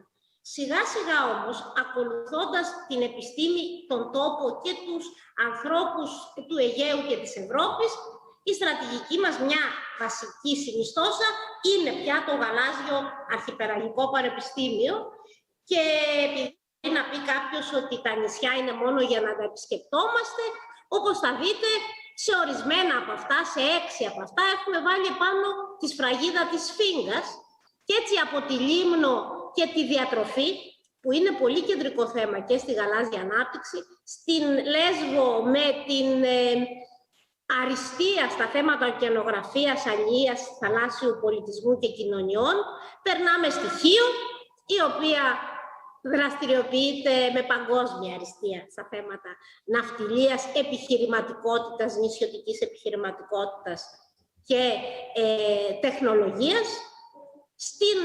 Στη Σάμο και στη Ρόδο, που δουλεύουν πολύ για το υπόβαθρο αυτών των δραστηριοτήτων, είτε στα θέματα πληροφορικής και επικοινωνιών, είτε στα θέματα της Μεσογείου, και καταλήγοντας, για να έρθω πιο κοντά, στη Σύρο, όπου δουλεύουν τα θέματα που αφορούν την καινοτομία στα υλικά, στη σχεδίαση, και ακουμπούν από όλες τις πλευρές πάνω στην γαλάζια ανάπτυξη και την ολοκληρώνουν. Αυτό λοιπόν είναι ένα γαλάζιο πανεπιστήμιο, το οποίο συνδιοργανώνει το σημερινό session. Τι είναι λοιπόν αυτή η μετάβαση με 2 σημεία της γαλάζιας ανάπτυξης, αυτό που λέγαμε στα οικονομικά τμήματα από όπου ξεκινήσαμε κι εμείς, growth, από το growth στο sustainable development, γιατί αυτό είναι το υπόβαθρο. Άρα λοιπόν σήμερα, πολύ πρόσφατα, η Ευρωπαϊκή Επιτροπή, βλέπετε στις 17 Πέμπτου, ανακοίνωσε τη νέα προσέγγιση, θα έλεγα, της γαλάζιας ανάπτυξης, που είναι ολοκληρωμένη, είναι συστημική, περιλαμβάνει δηλαδή όλα τα συστήματα, το περιβάλλον, την κοινωνία και την οικονομία, και τους ωκεανούς. Μίλησε τόσο πολύ εκτεταμένα χθες η Μαρία Δαμανάκη, που νομίζω ότι αυτό το θέμα έχει καλυφθεί, απλώς για λόγους προσαρμογής στην ελληνική πραγματικότητα, όπου αυτοί λένε ωκεανούς, εμείς αντιλαμβανόμαστε θάλασσες πολύ περισσότερο. Το δεύτερο μεγάλο κριτήριο είναι οι θέσεις εργασίας και οι επιχειρήσεις. Όλα αυτά λοιπόν, όπως έδειξαν πολύ ωραία οι νέοι όλων των ηλικιών στο προηγούμενο session, πώς η καινοτομία γίνεται επιχειρηματική δραστηριότητα, και βέβαια αναγνώρισε τον πολύ μεγάλο ρόλο που έχει η γαλάζια οικονομία στο να επιτευχθούν οι στόχοι της Ευρωπαϊκής Πράσινης Συμφωνίας. Το Blue Growth, όπως ξεκίνησε, που πολλοί στα κεντρικά της Ευρωπαϊκής Ένωσης το θεωρούσαν λίγο από αλληλεία και άντε λίγο και από υδατοκαλλιέργειες, προχώρησε και πλέον αναγνωρίζεται, γιατί είναι η θάλασσα που θα δώσει τη λύση, όπως είπε η Δαμανάκη χθες, και δεν έχει καταστραφεί, στην Ευρωπαϊκή Πράσινη Συμφωνία. Και επέλεξα 2 σημεία για να ολοκληρώσω την εισαγωγή. Ποιες είναι οι μεγάλες προκλήσεις? Προφανώς η κλιματική ουδετερότητα και η μηδενική ρύπανση. Νομίζω ότι αυτό είναι σαφές σε όλους μας. Η κυκλική οικονομία, που μέχρι τώρα δεν ήταν στην καρδιά της γαλάζιας ανάπτυξης, του Blue Growth, είναι όμως κεντρική παράμετρος στην ολοκληρωμένη γαλάζια οικονομία, και η αποφυγή προφανώς της δημιουργίας αποβλήτων, η βιοποικιλότητα και οι επενδύσεις στη φύση, να μια καινούρια καινοτομία, η ανθεκτικότητα των ακτών, που αφορά δράσεις που αρχίζουν από τον ολοκληρωμένο σχεδιασμό και φτάνουν σε εμβληματικά έργα, και βέβαια μην ξεχνάμε ότι πρέπει να τρώμε κιόλας. Υπεύθυνα λοιπόν συστήματα τροφίμων. Είπα πριν ότι δεν ξεκινήσαμε σήμερα αυτό το session. Εδώ λοιπόν σας δείχνω το αποτέλεσμα μιας διαβούλευσης οργανωμένης γύρω από τις προκλήσεις που αντιμετωπίζει η γαλάζια οικονομία στην Ελλάδα και την οποία συνδιοργανώσαμε το Πανεπιστήμιο και ο Σπόρος. Έτσι λοιπόν εντοπίσαμε περιοχές και αναδείξαμε ένα τελευταίο σημείο όπου έχουμε δυναμικό για να αναπτυχθούν έργα γαλάζιας οικονομίας και βέβαια τα εμπόδια. Θα αναφέρω, γιατί θεωρώ ότι είναι η καλύτερη εισαγωγή για το εκλεκτό πάνελ που θα ακολουθήσει, είναι η αξιοποίηση της έξυπνης εξειδίκευσης της περιφέρειας. Αναφέρθηκε σε αυτό και η Άννα Διαμαντοπούλου σήμερα πριν. Ο εντοπισμός καλών πρακτικών. Αναφέρω την Πορτογαλία, της έχω φάει το ρότο, έκανα πει. Η Πορτογαλία λοιπόν έχει να μας δώσει πολλά καλά παραδείγματα στα θέματα της γαλάζιας οικονομίας και ποιοι είναι οι ευεπίφοροι τομείς. Εδώ το ψάξαμε λίγο παραπάνω από αυτούς που λέμε established, ολοκατοχυρωμένους, αναγνωρισμένους και δυναμικούς. Πήγαμε λίγο πιο βαθιά. Προφανώς η αλεία και οι ηχθειοκαλλιέργειες είναι πανθομολογούμενα τομέας δυνατός. Είναι τα θέματα των χρωμάτων, μιλάμε για κυκλική οικονομία, για ένταξή μας, για προστασία. Η ανακύκλωση των πλαστικών σκαφών, αυτό είναι ένα έβριμα και ερευνητικής δράσης και έρευνας πεδίου. Η ακτοπλοεία, το είδαμε τόσο πολύ ωραία την προηγούμενη παρουσίαση για τα φέρις από τη Ζηρίχη. Οι ναυτιλιακές προμήθειες και η προστασία θαλασσιού περιβάλλοντος. Αυτά τα έχουμε δεδομένα αναγνωρίσει και χαίρομαι εξαιρετικά, διότι όσοι καλέσαμε για ομιλητές αυτού του όλσες, μάλλον, γιατί είναι περισσότερες οι γυναίκες, ανταποκρίνονται σε στα σημεία τα δυναμικά, ποια είναι τα μεγάλα εμπόδια. Το θεσμικό έλλειμμα για τα ηλεκτρικά πλοία, για τα πλοία ολοκληρωμένης διαχείρισης σκουπιδιών, αναφέρω μεγάλα προβλήματα, η έλλειψη θαλάσσιου χωροταξικού σχεδιασμού, η χαμηλή έως αρνητική κοινωνική αποδοχή πολλών δραστηριοτήτων ή της θαλάσσιας οικονομίας εν γέννη, και αυτό είναι κάτι που αναγνωρίζεται σαν μεγάλη σημασία και στην ευρωπαϊκή ανακοίνωση, και οι απαιτήσεις χρηματοδότησης που είναι πολύ ψηλές για τις υφιστάμενες κύρια μικρομεσαίες επιχειρήσεις των σχετικών κλάδων. Βρήκαμε όμως και ένα σημείο που συμφωνήσαμε εμείς, αλλά συμφωνεί και θα έλεγα η παγκόσμια κοινότητα μέσω των διαφόρων οργανώσεων του ΟΗΕ. Τα νησιά μπορούν σήμερα να αποτελέσουν περιπτώσεις ολιστικής εφαρμογής της κυκλικής γαλάζιας οικονομίας. Φαίνεται σε αυτό το αισιόδοξο σενάριο που παρουσίασε και η κεντρική ομιλία η Μαρία Δαμανάκη, ότι καθώς οι ωκεανοί δεν έχουν υποστεί το πλήγμα, το καταστροφικό πλήγμα που έδειξε ο Αντρέι Τσέικα χτες, που έχει υποστεί η γη, και τα νησιά λοιπόν μαζί με αυτά, με όλο τους την ευαλωτότητα, δείχνουν όμως ότι είναι δυναμικά σημεία που μπορούμε να έχουμε πολύ καλές πρακτικές για την κυκλική γαλάζια οικονομία. Και με αυτές τις σκέψεις θα ήθελα να σας καλέσω να ξεκινήσουμε το ταξίδι μας και να δώσω πρώτα το λόγο στην κυρία Σουζάννα Λασκαρίδη, που είναι ναυτιλιακή όπως και εγώ, και όμως έχει πρωτοπορήσει τόσο στο Ίδρυμα Λασκαρίδη όσο και στη δημιουργία του Blue Cycle, που βάζει τα θέματα που και εμείς εντοπίσαμε σαν περιοχές με δυναμικό στην ατζέντα. Και έτσι λοιπόν ο γαλάζιος κύκλος έρχεται να συνομιλήσει με το δικό μας μικρό κύκλο που το λέμε Sea Cycle και παίρνουμε Sea Vitamin. Σουζάννα, ο λόγος σε σένα, σε ευχαριστούμε που είσαι εδώ. Καλησπέρα και εγώ σας ευχαριστώ πάρα πολύ. Μισό λεπτάκι να πάω κατευθείαν στην παρουσίαση.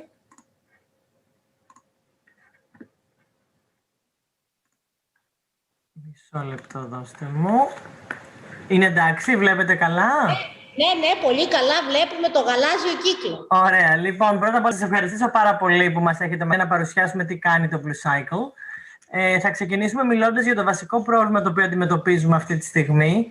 Πάνω από 640.000 τόνοι εξοπλισμού αλλιευτικού και ναυτιλιακού χάνονται κάθε χρόνο στη θάλασσα. Το νούμερο είναι τεράστιο, όπως καταλαβαίνετε. Περίπου σε ευρωπαϊκό επίπεδο όμως, σχεδόν το 85% από τα θαλάσσια πλαστικά απορρίμματα που βρίσκουμε στις ακτές είναι πλαστικός εξοπλισμός. Και σχεδόν το 30% είναι αλλιευτικός και ναυτιλιακός εξοπλισμός. Από αυτό το 30% όμως, μόνο το 1,5% ανακυκλώνεται. Το Blue Cycle είναι μια εταιρεία γαλάζιας και κυκλικής οικονομίας, η οποία ασχολείται με ο βασικός της στόχος είναι η ανακύκλωση και επανάχρηση αλλιευτικού και ναυτιλιακού εξοπλισμού, μέσω μιας ολιστικής προσέγγισης, την οποία θα σας πω ακριβώς τι εννοούμε. Έχουμε διάφορα ερευνητικά προγράμματα που τρέχουν όσον αφορά τον καθαρισμό αλλά και την τελική χρήση των υλικών αυτών. Αποτελούνται κατά βάση από πλαστικό, σχεδόν 100% στις περισσότερες περιπτώσεις. Και η ιδιαιτερότητα της προσέγγισής μας, για να μπορούμε να ακολουθούμε τον κύκλο του υλικού, όπως είπαμε, ασχολούμαστε με την συλλογή του υλικού, με την επεξεργασία, αλλά και με τη διάθεση τελικών προϊόντων. Το δίκτυό μας αυτή τη στιγμή είναι γύρω στα 26 σημεία με 28 άλλες ανά την Ελλάδα. Οι πηγές του υλικού μας είναι διάφοροι σταθμοί συλλογής που έχουμε στήσει σε συνεργασία με τοπικούς φορείς και αλληλείς. ΜΚΟ, οι οποίες έχουν στήσει και αυτές σταθμούς συλλογής υλικών. Κατασκευαστές υλικού, ναυτιλιακού και αλλιευτικού εξοπλισμού, οι οποίοι αποσύρουν τον εξοπλισμό τους ή τη φύρα τους αντίστοιχα. Ιχθυοκαλλιέργειες και υδατοκαλλιέργειες και μυδοκαλλιέργειες, οι οποίες επίσης πετάνε τον εξοπλισμό, τον πλαστικό. Και φυσικά με το μεγαλύτερο περιβαλλοντικό αντίκτυπο, καθαρισμοί υποθαλάσσιοι και παράκτιοι που γίνονται είτε οργανώνει το Blue Cycle είτε σε συνεργασία με άλλες ΜΚΟ. Αυτή τη στιγμή το δίκτυό μας, εδώ είναι τα σημεία από τα οποία συλλέγουμε υλικό, έχουμε συλλέξει υλικό μέχρι σήμερα. Επεκτείνεται, όπως είπαμε, το δίκτυο στα περισσότερα σημεία. Έχουμε ήδη 2 σταθμούς στη Κρήτη που έχουν προσθεθεί αυτόν τον μήνα. Το υλικό το οποίο έχει συλλεγεί αυτή τη στιγμή τα τελευταία 1,5 χρόνο περίπου, τα νούμερα αυτά είναι ίσως τέλος του 20, ας το πούμε, είναι γύρω στους 300 τόνους που βρίσκονται ήδη στις εγκαταστάσεις μας, στις αποθήκες μας. Αυτό ήταν το υλικό το οποίο έχει επί της ουσίας φύγει από το οικοσύστημα. Και έχουμε άλλους 60 τόνους, οι οποίοι λόγω COVID δυστυχώς και λόγω περιορισμών δεν είχαμε καταφέρει ακόμα να τα φέρουμε. Θεωρούμε ότι μέχρι το τέλος του καλοκαιριού και όλο αυτό το υλικό θα έχει συλλεγεί, όπως και το υλικό από τους σταθμούς, γιατί η συλλογή του συνήθως γίνεται μετά το καλοκαίρι. Αυτό είναι ένα παράδειγμα του τι κάνουμε. Ξεκινώντας από πάνω αριστερά βλέπουμε μία από τις καταδύσεις σε κάποια από τα ναυάγια, από τα οποία πάμε και καθαρίζουμε τα ναυάγια και μαζεύουμε τον εξοπλισμό. Αυτά συγκεκριμένα που βλέπουμε εκεί είναι δίχτυα ηχθειοκαλλιέργειας τα οποία έχουν παρατηθεί και έχουν πάει στο συγκεκριμένο ναυάγιο. Στη μέση βλέπουμε τη διαδικασία που στείλουμε κάποιους σταθμούς σε μικρά νησιά, καθότι όπως βλέπετε πάνω δεξιά είναι μια πολύ συνηθισμένη εικόνα το να υπάρχει πλαστικός εξοπλισμός ο οποίος απλά μένει στην άκρη του λιμανιού και σαπίζει, με αποτέλεσμα όλο αυτό το πλαστικό να πηγαίνει μετά μες στο οικοσύστημα. Κάτω αριστερά βλέπουμε μία από τις αποθήκες μας, η οποία είναι η αποθήκη για τα σκοινιά. Τα σκοινιά αποτελούνται από νάιλον και πολυεστέρα και πολυπροπυλένιο κατά βάση. Και κάτω αριστερά βλέπουμε μια πολύ μεγάλη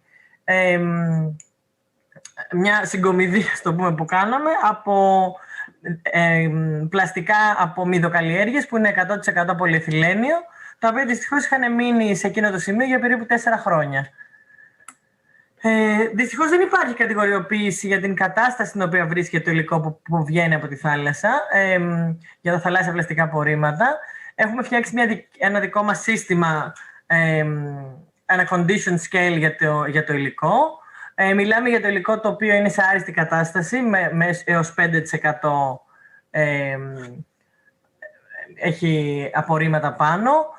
Η δεύτερη κατηγορία μας, το 1B, που είναι επίσης pre-consumer, μιλάμε για ένα υλικό το οποίο έχει περίπου έως 10%. Χρησιμοποιημένο υλικό το οποίο όμως βρίσκεται σε πάρα πολύ καλή κατάσταση και δεν έχει αλλοιωθεί το πλαστικό.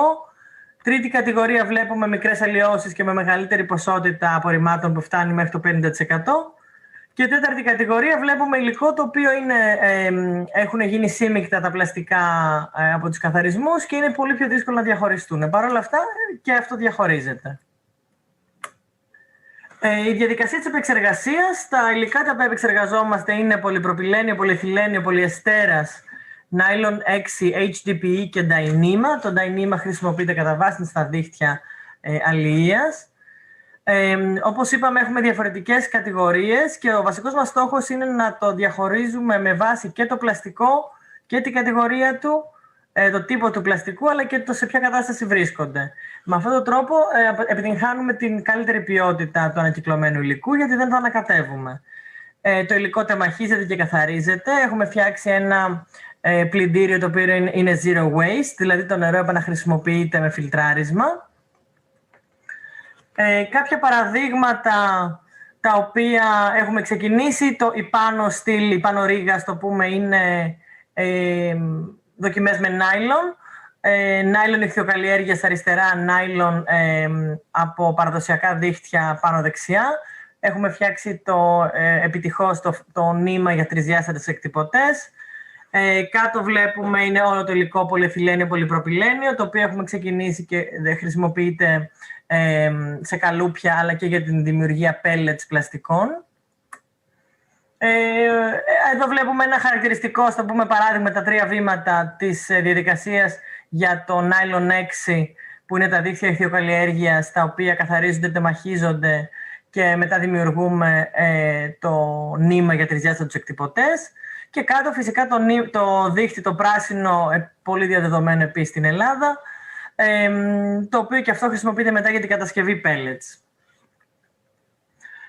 Η παραγωγή μας, έχουμε στήσει στον Πειραιά, στην βιομηχανική ζώνη του Πειραιά, το Blue Cycle Lab, το οποίο είναι ένα εργαστήριο που ειδικεύεται στην ανακύκλωση και επανάχρηση θαλάσσιου ναυτιλιακού και αλλιευτικού εξοπλισμού, ειδικά απορριμμάτων. Έχουμε στη διάθεσή μας ένα μεγάλο διαστάσεων τρισδιάστατο εκτυπωτή ρομποτικό, ο οποίος μας επιτρέπει να φτιάχνουμε και αντικείμενα μεγάλων διαστάσεων, το οποίο το έχουν στήσει οι The New Raw, που ειδικεύονται στην χρήση ανακυκλωμένου πλαστικού. Είναι ένας χώρος ο οποίος γενικά μας πλησιάζουν και νέοι ερευνητές, νέοι σχεδιαστές και πανεπιστήμια που θέλουμε να κάνουμε διάφορες δοκιμές όσον αφορά τα υλικά, την ανθεκτικότητά τους, τις χρήσεις τους, διάφορες ιδέες που μπορούμε να εξελίξουμε παραπέρα. Τα αντικείμενα τα οποία τα σχεδιάζουμε με βάση την κατάσταση του υλικού, δηλαδή υλικό το οποίο είναι άριστης ποιότητας πάει κατευθείαν, να το πούμε, για είτε οικιακή χρήση είτε ακόμη και παιδικά παιχνίδια έχουμε ξεκινήσει, και το υλικό το οποίο είναι χαμηλότερης ποιότητας πάει για χαμηλότερης ποιότητας εφαρμογές. Όλα τα προϊόντα αλλά και το υλικό είναι πλήρως traceable, δηλαδή ξέρουμε από ποιο σημείο έχουν έρθει της Ελλάδος και πού τελικά καταλήγουν, κάτι που επίσης είναι πολύ βασικό όσον αφορά την κυκλικότητα των προϊόντων, και φυσικά όλα είναι ανακυκλώσιμα από εμάς. Ένα μικρό παράδειγμα, βλέπουμε πάνω τον σταθμό συλλογής στην Πάρο. Τα δίχτυα τα πλένουμε, τα στεγνώνουμε, πρέπει να μην έχουν καθόλου υγρασία, και φτιάχνουμε το νήμα για τρισδιάστατες εκτυπώσεις, και κάτω είναι το πιλωτικό πρόγραμμα που έχουμε για να φτιάχνουμε νήμα ύφανσης από νάιλον. Η παραγωγή μας αυτή τη στιγμή έχει 3 γραμμές παραγωγής. Το νήμα τρισδιάστατου εκτυπωτή, όπως είπαμε, τα pellets για την πλαστικοβιομηχανία και για οποιονδήποτε ενδιαφέρεται να φτιάξει. Αυτός είναι ο βασικός στόχος του Blue Cycle, το πλαστικό αυτό να επιστρέψει πίσω στους κατασκευαστές αλλιευτικού και ναυτιλιακού εξοπλισμού. Τρισδιάστατα έπιπλα τυπωμένα από το ρομποτικό εκτυπωτή και 2 πιλωτικά προγράμματα ερευνητικά κάτω από την αιγίδα του Ιδρύματος Εκατερίνης Λασκαρίδη για τη δημιουργία νάιλον υφάσματος ύφανσης, αλλά και δομικών υλικών εσωτερικών για εξωτερικές και εσωτερικές εφαρμογές. Πολύ βασικό είναι τα μεγάλα μεγέθη τα οποία μπορούμε και επιτυγχάνουμε μέσω της διαδικασίας αυτής. Μέχρι τώρα το ανακυκλωμένο πλαστικό, τουλάχιστον σε μικρότερες εφαρμογές, χρησιμοποιείται για αερασιτεχνικές εφαρμογές. Εμείς προσπαθούμε να δείξουμε ότι μπορεί να έχει θέση οπουδήποτε υπάρχει το παρθένο πλαστικό. Στα αριστερά βλέπουμε ένα πολύ μεγάλο γλυπτό στο οποίο συμμετείχαμε τώρα. Έχει διαστάσεις περίπου γύρω στα 20 μέτρα. Όλα τα αντικείμενα που βλέπετε είναι τυπωμένα μέσω τρισδιάστατης εκτύπωσης και έχουν περίπου 60% ανακυκλωμένο πλαστικό. Και εκτός του lab συνεχίζουμε και είμαστε σε επαφή με όλες τις βαθμίδες που ασχολούνται με την γνωστοποίηση και με την ευαισθητοποίηση αλλά και της κυκλικής οικονομίας πάνω απ' όλα, γιατί το Blue Cycle είναι ένα πρόγραμμα όχι τόσο πολύ καθαρισμών αλλά κυκλικής οικονομίας.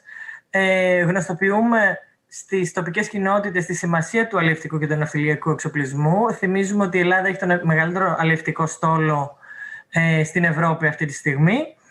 Αυτό είναι υλικό και με εξοπλισμός ο οποίος προέρχεται για πάρα πολύ σκληρή χρήση. Είναι πάρα πολύ καλό στην κατάσταση στην οποία έρχεται σε εμάς συνήθως. Να θυμηθούμε ότι σε εμάς πολλές φορές έρχεται και υλικό που δεν έχει φτάσει καν στα μισά του κύκλου ζωής του.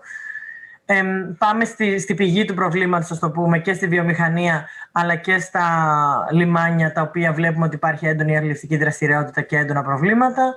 Και φυσικά προσπαθούμε να προωθούμε την κυκλική οικονομία σε όλα τα στάδια της διαδικασίας μας.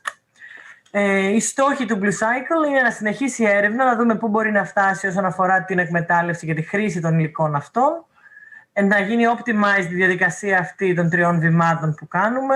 Αυτό το λέμε γιατί θεωρούμε ότι μας δίνει ένα αβαντάζ το να ξέρουμε ακριβώς όλη τη διαδικασία και να παρακολουθούμε και να είμαστε και εμείς συμμέτοχοι σε όλο το κύκλο ζωής του υλικού. Και φυσικά να φτιάξουμε μικρότερα Blue Cycle Labs για επεξεργασία in situ του υλικού σε διάφορα σημεία που βλέπουμε ότι υπάρχει πολύ μεγάλο πρόβλημα. Ευχαριστούμε πάρα πολύ που μας καλέσατε. Είναι πολύ μεγάλη μας χαρά. Χαιρόμαστε πάρα πολύ να συμμετέχουμε και να παρακολουθούμε και εμείς και να μαθαίνουμε και να γινόμαστε καθημερινά καλύτεροι και συμμέτοχοι σε τέτοια συνέδρια. Και φυσικά είμαστε στη διάθεσή σας για οτιδήποτε άλλο. Ευχαριστούμε πάρα πολύ. Σας ευχαριστούμε γιατί μας δείξατε αυτή την μετάβαση από τον ακτιβισμό του μαζεύουμε πλαστικά στο πώς με μεθόδους, γιατί είχατε και optimization, είχατε και συντροφή δεδομένων και πώς τελικά τα προϊόντα πουλούνται, αλλά εκείνο που με εντυπωσίασε είναι και η διάσταση της τέχνης που μπήκε στην ανακύκλωση και αυτό βέβαια ερμηνεύεται λίγο από το παρελθόν σας και τις σπουδές σας. Λοιπόν, γιατί αυτό είναι και η μεγάλη πρόκληση τώρα στα καινούργια προγράμματα. Η τέχνη είναι πολύ παρούσα, τουλάχιστον στα πανεπιστημιακά προγράμματα και στα μεγάλα προγράμματα διεθνούς συνεργασίας. Σας ευχαριστούμε πάρα πολύ και τολμώ να πω ότι αν θέλετε Blue Cycle Lab, σας περιμένουμε στοιχείο. Ευχαρίστως. Λοιπόν, εμείς θα πάμε τα Living Labs, οπότε το Blue Cycle Lab είναι πολύ ωραίο. Ευχαριστούμε πάρα πολύ.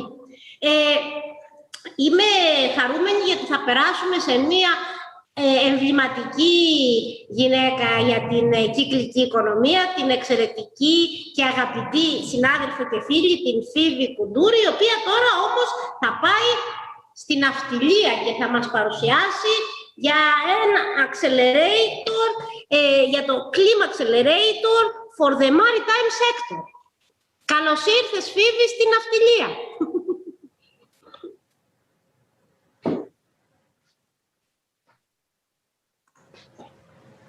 Έχεις μείνει άφωνη.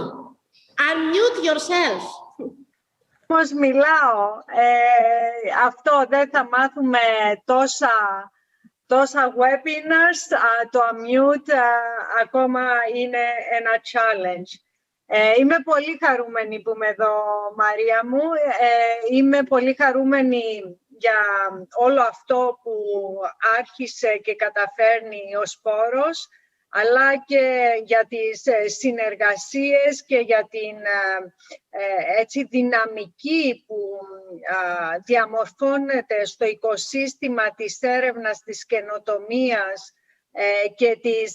και αυτό που λέμε research commercialization, ούτως ώστε πραγματικά να φέρουμε στην αγορά τις καινοτομίες που παράγονται από την επιστήμη για να μπορέσει η αγορά να εφαρμόσει αυτή τη μετάβαση προς την αειφορία που όλοι εστερνιζόμαστε και όλοι προσπαθούμε να καταφέρουμε. Η Ευρωπαϊκή Ένωση, τα Ηνωμένα Έθνη, ο τρόπος που διαλέξαμε να ανακάμψουμε από την πανδημία με τα Recovery and Resilience Plans. Άρα όλο αυτό το πράγμα, όλο αυτό το σχέδιο της ανάκαμψης, της αειφόρου ανάκαμψης, δεν μπορεί να υλοποιηθεί αν δεν έχει την τεχνολογία να το βοηθήσει. Η μετάβαση είναι μια μετάβαση που είναι κατά κύριον λόγο τεχνολογική, γιατί πρέπει να γίνει γρήγορα, και μαζί με την τεχνολογική μετάβαση βέβαια θα γίνει και ο μετασχηματισμός της οικονομίας και η συμμετοχή της κοινωνίας, ούτως ώστε να μπορέσει πραγματικά να υλοποιηθεί. Όμως, πολύ σημαντικό κομμάτι σε όλο αυτό το πράγμα είναι το science driven. Είναι η επιστήμη που θα οδηγήσει και στην τεχνολογία, όπως έχει κάνει και στο παρελθόν, αλλά επίσης και στα διαχειριστικά σχέδια της όποιας μετάβασης. Άρα είναι πολύ σημαντικό επιτέλους και στη χώρα μας, αλλά και στην Ευρώπη και ανά το παγκόσμιο, να συνειδητοποιήσουμε την ανάγκη της επιστήμης και του policy making να δουλέψουν μαζί και να μπορέσουν να διαμορφώσουν και να υλοποιήσουν μετασχηματισμούς οι οποίοι είναι καταλυτικής σημασίας για να επιβιώσουμε.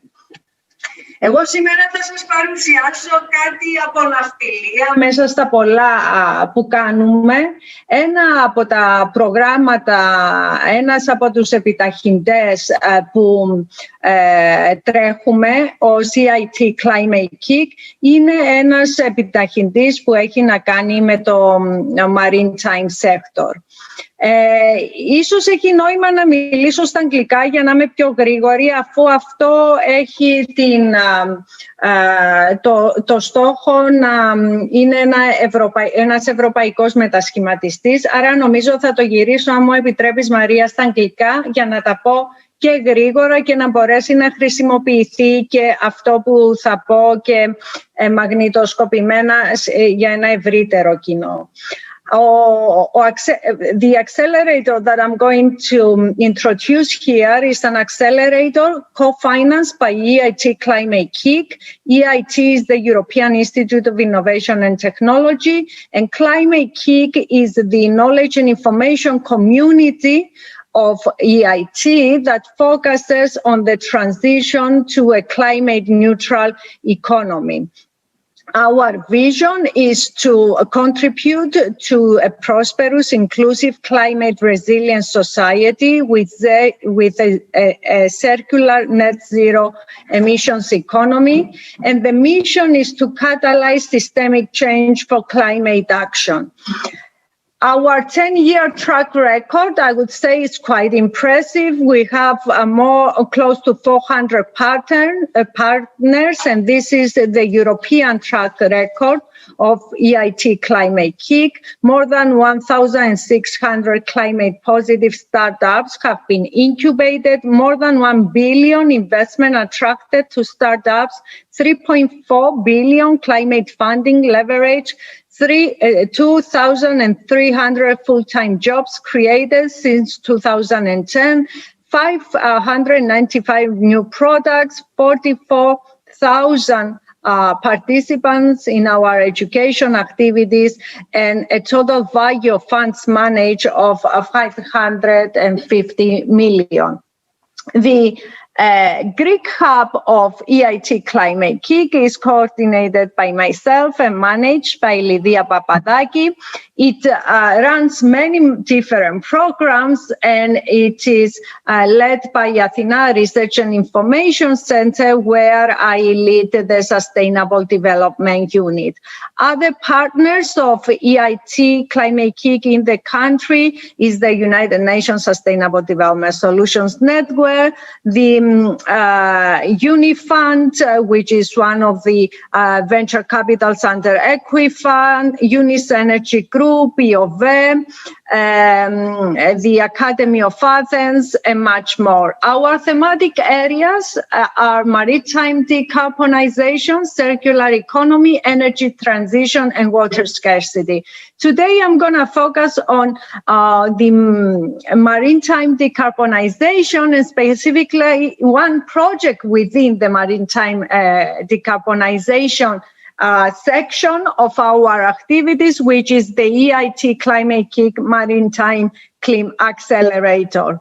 This is an accelerator that has been put together by different partners across the globe, mainly European, but also partners in the States and in Asia. And we are also discussing with many other partners as we speak. The launch of the accelerator in Greece will take place tomorrow.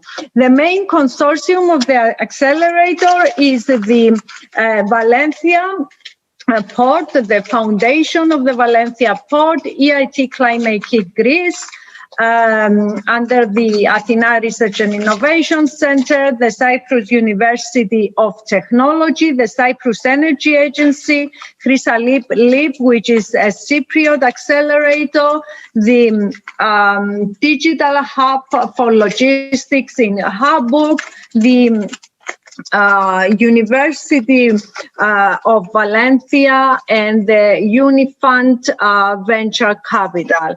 In addition to the main partners that put together this accelerator, we also have additional supporting partners, including PwC, the Ministry of Foreign Affairs in Cyprus, and many shipping companies across Europe, together with the World Ocean Council, the global accelerator and network for all the companies that are related to the maritime sector.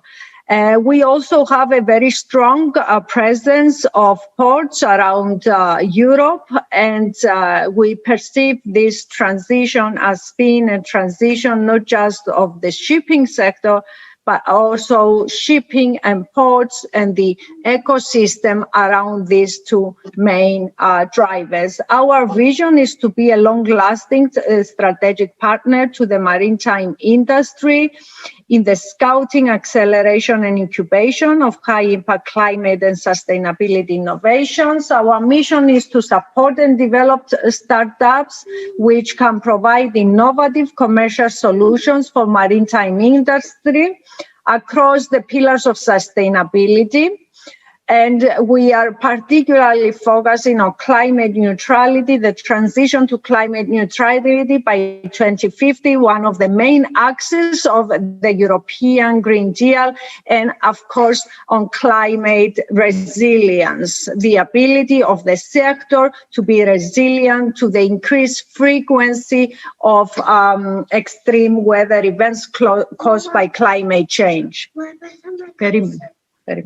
Our focus is to source solutions in the following domains: operations and logistics, technology, energy, adaptation to climate change, circular economy, very relevant to Sporos, environmental monitoring, new business models, skills and policy, and all of this to be applied in the maritime industry. Values, where we want to maintain climate neutrality and sustainability of the maritime industry, foster cooperation and collaboration, develop and leverage global and cross-sectoral networks, and promote green, highly qualified and specialized skills in the maritime industry for boosting industry and society resilience in the carbon transition. With regards to our processes, we have boot camps, workshops, peer-to-peer sessions, mentoring, networking, demonstration, demo days, and funding. Our funding starts from 5,000 to 10,000 for stage 1 startups. Stage 2 startups are 20,000 to 100,000, and stage 3 startups are bigger than 200,000 for funding, and they can reach $500,000 each. So these are amounts for each of the startups we will accelerate and mentor. With regards to stage 1 startups, we're going to provide bootcamp in customer identification and designing experience, self-training, and peer-to-peer meetings. Stage 2, again, bootcamp in business model generation and customer validation, in financial and business planning workshops with partners and collaborators and peers-to-peers meeting. And with regards to stage 3, we provide bootcamp in investor readiness, stages and negotiation techniques, discussions with stakeholders, and peers-to-peers meeting. We have 3 stages: the business model development, the customer traction, and the investor readiness. And these are supported by first the climate impact hypothesis, the climate impact forecast, the climate impact validation, and the climate impact documentation. And actually, we've developed a platform, an electronic platform that supports the whole process and the 3 stages. What we offer? Well, we offer different things to the maritime industry, the challenge owners, but also to the startups. To the maritime industry, we offer problem, challenges, solution identification, specific calls launched based on sector needs, evaluation of TRLs of startup technology, risk mitigation by sourcing multiple startups, investment opportunities, technological solutions, and increased connectivity to the research and development sector. With regards to the startup, we offer mentoring and coaching,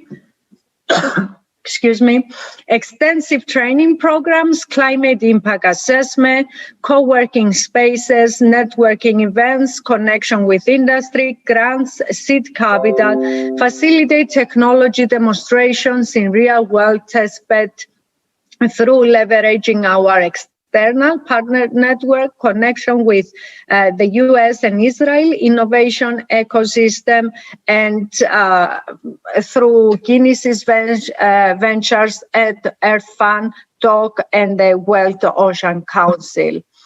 Our competitive advantage is that the consortium is well positioned within the maritime sector and can bridge the gap between academy and research, which is the big challenge, I think, of our times, to be able to keep up with the technological advancements of the 4th industrial revolution. And keeping up means providing capacity with skilling and reskilling and upskilling of the labor force in order to be able to endorse and truly deploy cutting-edge technology that can help in the transition to sustainability and climate neutrality. We also have a huge network of collaborators, startups, and through this, using this network, startups will be able to demonstrate their technology in a safe environment before venturing into the real world. Here is our landing page, our webpage, and we invite collaboration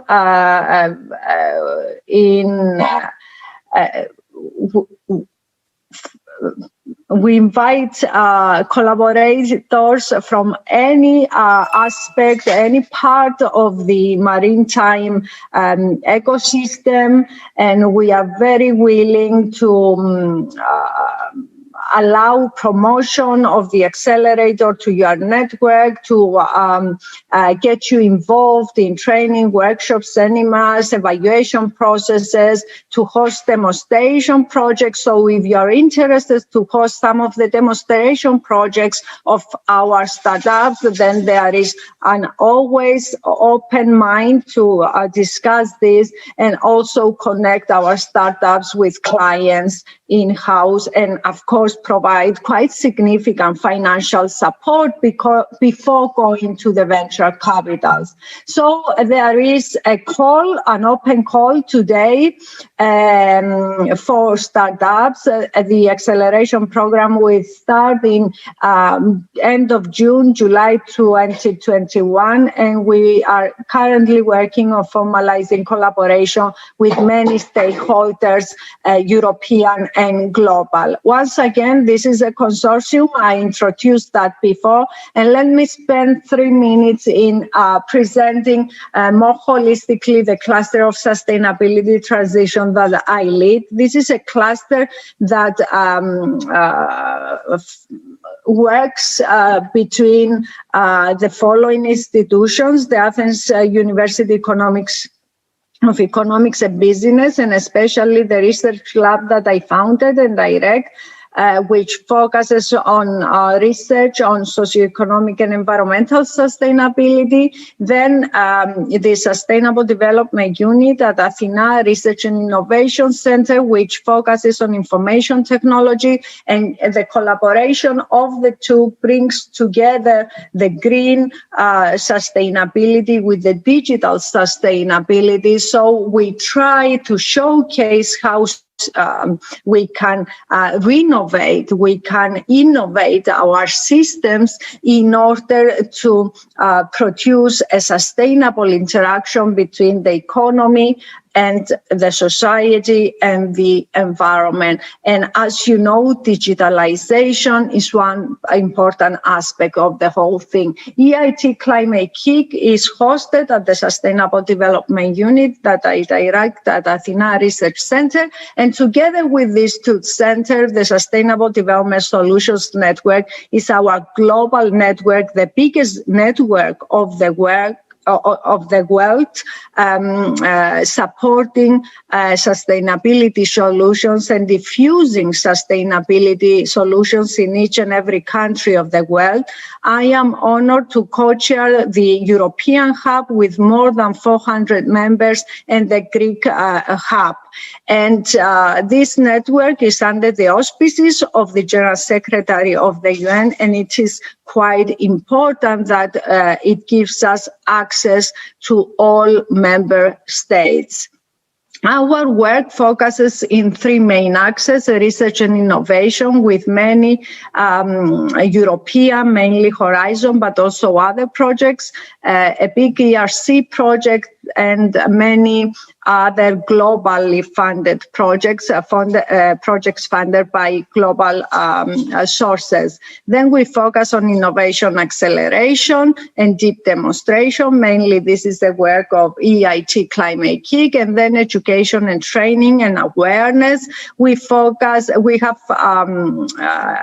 the SDG Academy, which is a very rich open source for courses on anything that has to do with sustainability. We run an MSc on the law and economics in energy markets. We have an artificial intelligence hub for educating entrepreneurs and investors in sustainability. And of course, we run many global, European, and local events. Our thematic priorities, I start from the blue growth work. We run two global initiatives. The first C initiatives is called SEAS, Sustainable Euro-Asian Seas, and we try to develop and co-design with relevant stakeholders sustainability pathways for the blue economy in the Mediterranean, the Caspian, the Aral Sea, and the Black Sea. We also run an initiative on sustainable shipping and port, trying to put under UN auspices a global roundtable for all the stakeholders of the maritime and port sector, technology developers, shipbuilders, ship owners, policymakers, and politicians. We also run many Horizon projects on blue growth, and of course the accelerator that I've talked to you about. Each slide you see in this presentation is one different project with 4 to 5 years duration and its own budget, usually a multi-million budget. Then we also work on climate change mitigation and adaptation, green, digital, just recovery, pathways, circular economy and nature-based solutions, and systems innovation approach for engaging the stakeholders in co-designing the sustainability transition. Third, we work on water, food, energy nexus, smart agriculture. Να σταματήσω ένα χήμαρο. I'm finishing in half a minute, less than half a minute. Thank you. And smart urban water systems. And actually, we are quite proud for receiving a big ERC synergy grant of 10 million for the next 6 years for designing water futures.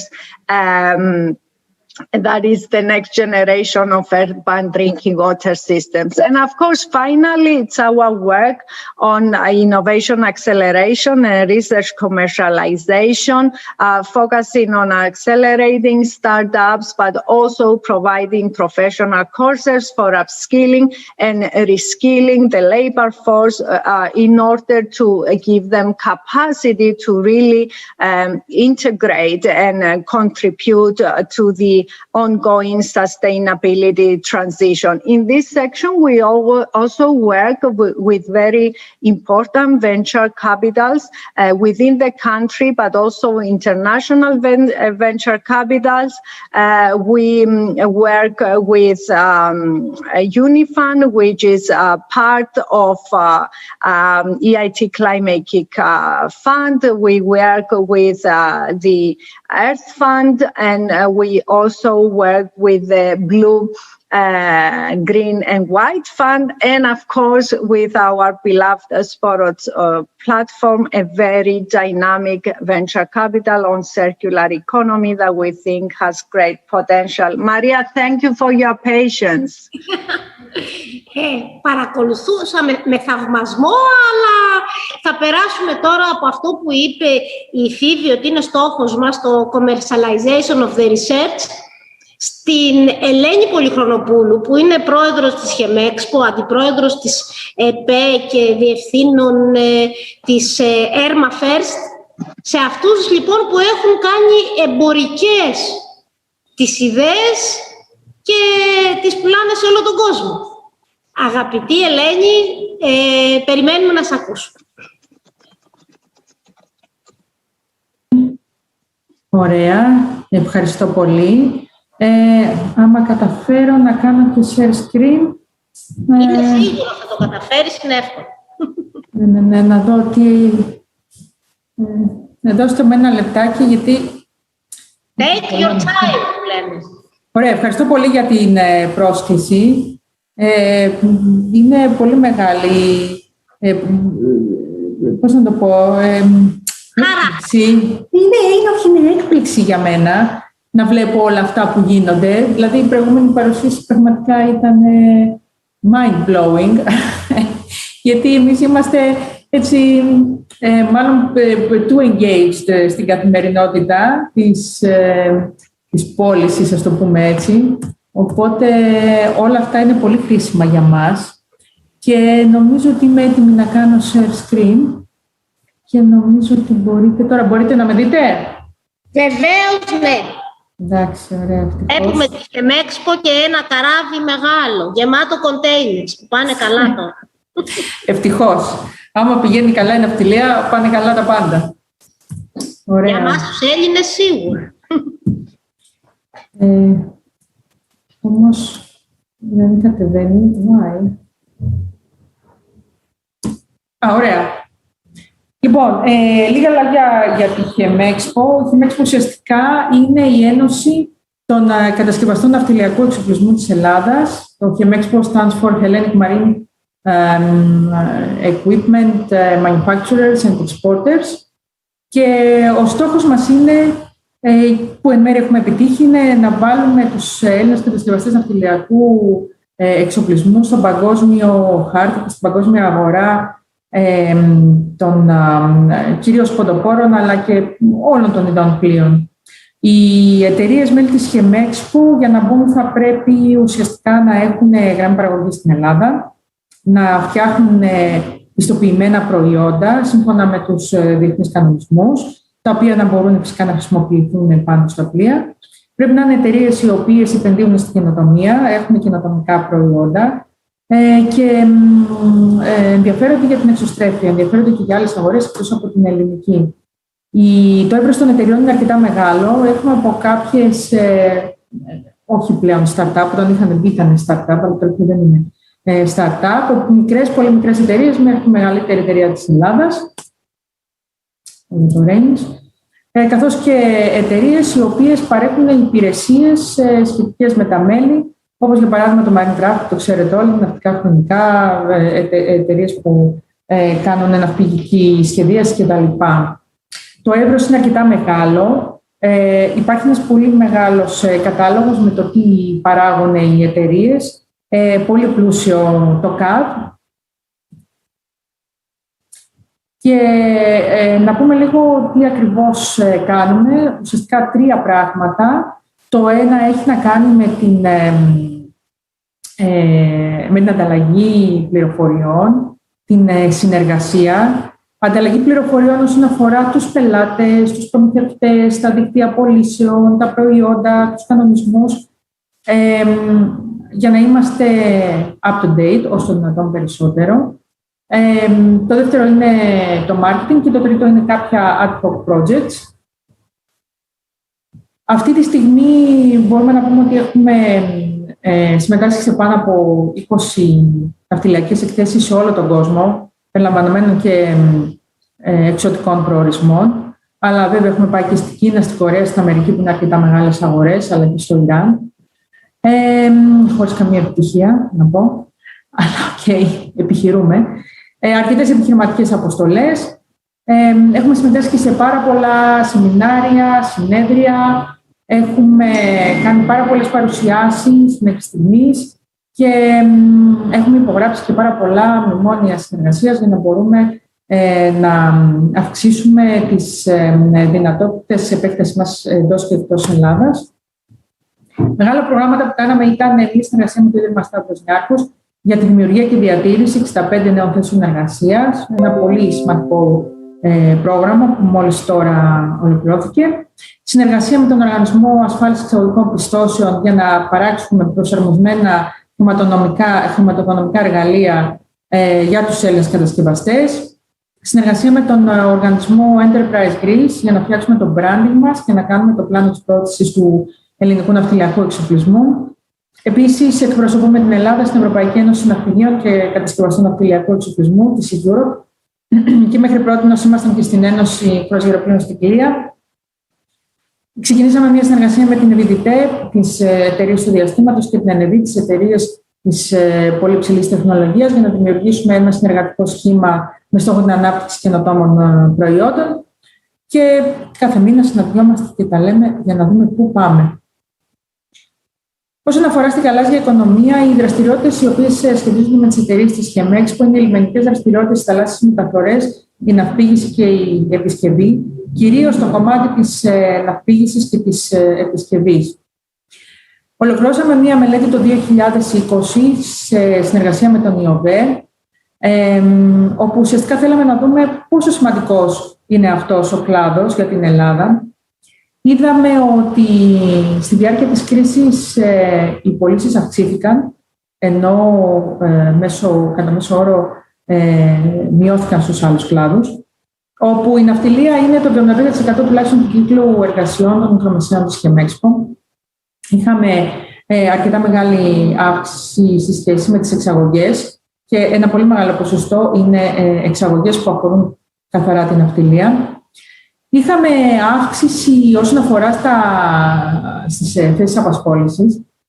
Η Χεμέξπο έχει ανάγκη από εξειδικευμένα στελέχη και εξειδικευμένους τεχνίτες και η αύξηση του κύκλου εργασιών είχε σαν αποτέλεσμα και την αύξηση των θέσεων εργασίας. Βέβαια, όλα αυτά προ-COVID, με το που εμφανίστηκε ο COVID, ουσιαστικά όλα τα πλάνα μπήκαν σε ένα standstill. Τώρα έχει ξαναρχίσει να υπάρχει κινητικότητα. Ελπίζουμε πολύ σύντομα να μπορέσουμε να ισορροπήσουμε ώστε να συνεχίσουμε τα προγράμματα πρόσληψης νέου προσωπικού που κυρίως είχαν να κάνουν με την έρευνα και ανάπτυξη και την εξωστρέφεια. Οι επενδύσεις, παρόλα αυτά, σε σχέση με την μεταποίηση στον κλάδο μας είναι χαμηλότερες από τον βασικό κλάδο μεταποίησης της Ευρώπης. Αλλά από την άλλη έχουμε και 5 φορές χαμηλότερο δίκτυο δανειακής επιβάρυνσης, το οποίο δείχνει ότι οι εταιρείες είναι πάρα πολύ οικονομικά εύρωστες, αλλά τελικά το κομμάτι των επενδύσεων δεν είναι τόσο ισχυρό όσο σε άλλους κλάδους. Εδώ βλέπετε συνοπτικά κάποια μεγέθη, βλέπετε ότι υπάρχει μια συνεχής αύξηση σε όλα αυτά τα χρόνια. Και να δούμε λίγο πώς είναι η επίδραση του κλάδου στην ελληνική οικονομία. Έχουμε η μεθοδολογία που ακολουθήσαμε ήταν η άμεση επίδραση, που ήταν η άμεση δραστηριότητα της Χεμέξπο, η έμεση που είχε να κάνει με τους προμηθευτές μας και τους προμηθευτές των προμηθευτών μας και τέλος η προκαλούμενη που έχει να κάνει με την κατανάλωση η οποία προκύπτει από τους μισθούς των εργαζομένων στα νοικοκυριά τους. Στα πλαίσια λοιπόν αυτά, ξεχωρίσαμε την άμεση επίδραση, την επίδραση, τον αντίκτυπο ο οποίος έχει να κάνει με την δραστηριότητα των επιχειρήσεων στο waterboard και το υπόλοιπο. Γιατί οι επιχειρήσεις δεν είναι 100%, δεν έχουν να κάνουν 100% με την ναυτιλία, αλλά αρκετές από αυτές έχουν να κάνουν και με τη βιομηχανία. Συνολικά, η συνεισφορά στο ΑΕΠ είναι 232 εκατομμύρια και αυτά είναι τα δεδομένα μέχρι το 2018. Αυτή τη στιγμή είμαστε σε φάση που ανανεώνουμε τα νούμερα και πιστεύουμε ότι αυτό το νούμερο, αν δεν έχει διπλασιαστεί, θα είναι πολύ κοντά στο να είναι διπλάσιο, με συνολικό αντίκτυπο το 1,4 δις.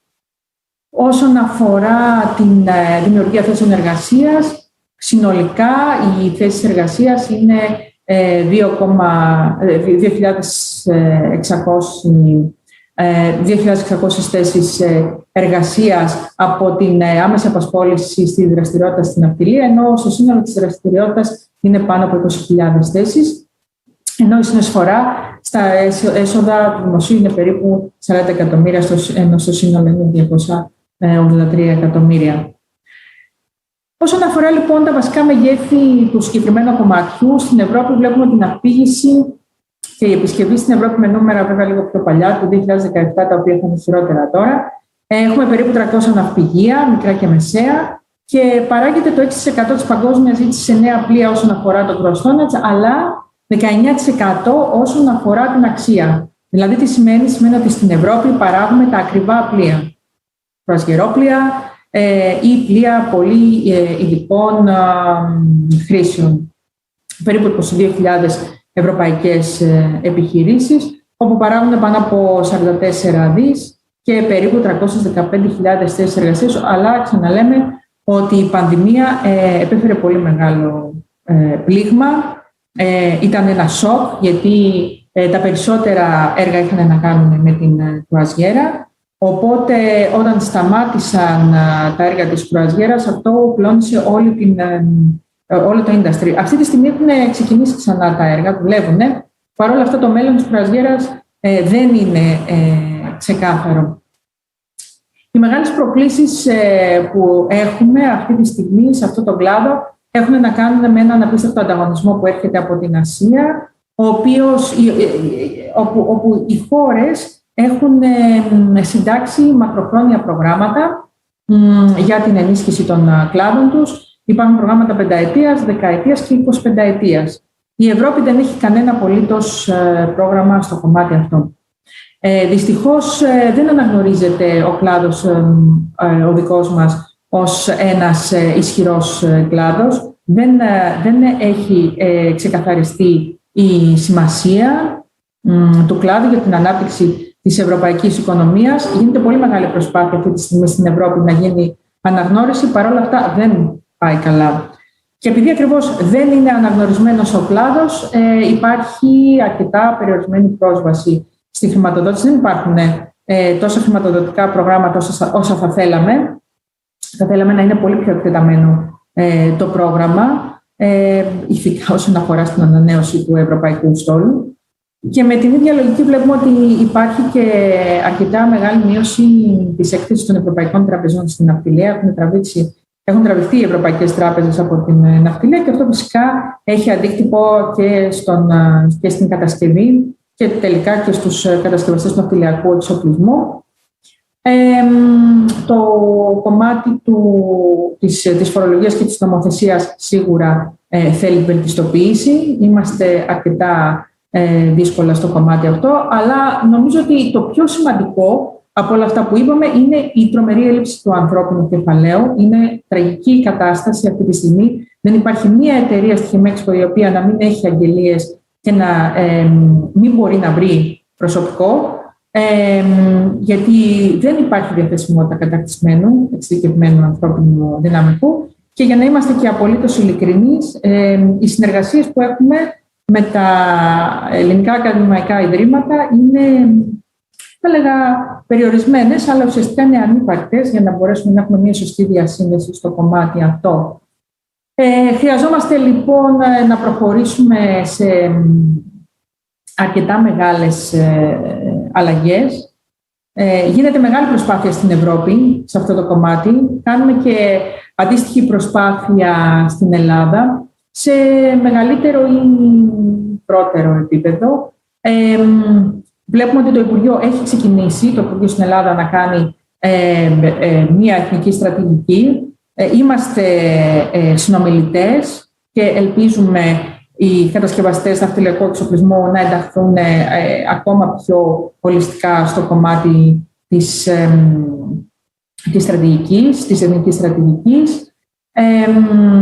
Θέλουμε να προχωρήσουμε στο να δημιουργήσουμε κάποια επαγγελματική κατάρτιση για τους ανθρώπους στον κλάδο μας. Υπάρχουν αρκετές συζητήσεις, ελπίζουμε να υλοποιηθούν. Θέλουμε να διευρύνουμε τις συνεργασίες μας. Θέλουμε να βγούμε και από το κομμάτι της καθαρά αμοιβούς ναυτιλίας και να βγούμε σε κομμάτια όπως η παραγωγή υπεράκτιας ενέργειας. Υπάρχει αρκετά μεγάλη συζήτηση πάνω στο κομμάτι αυτό.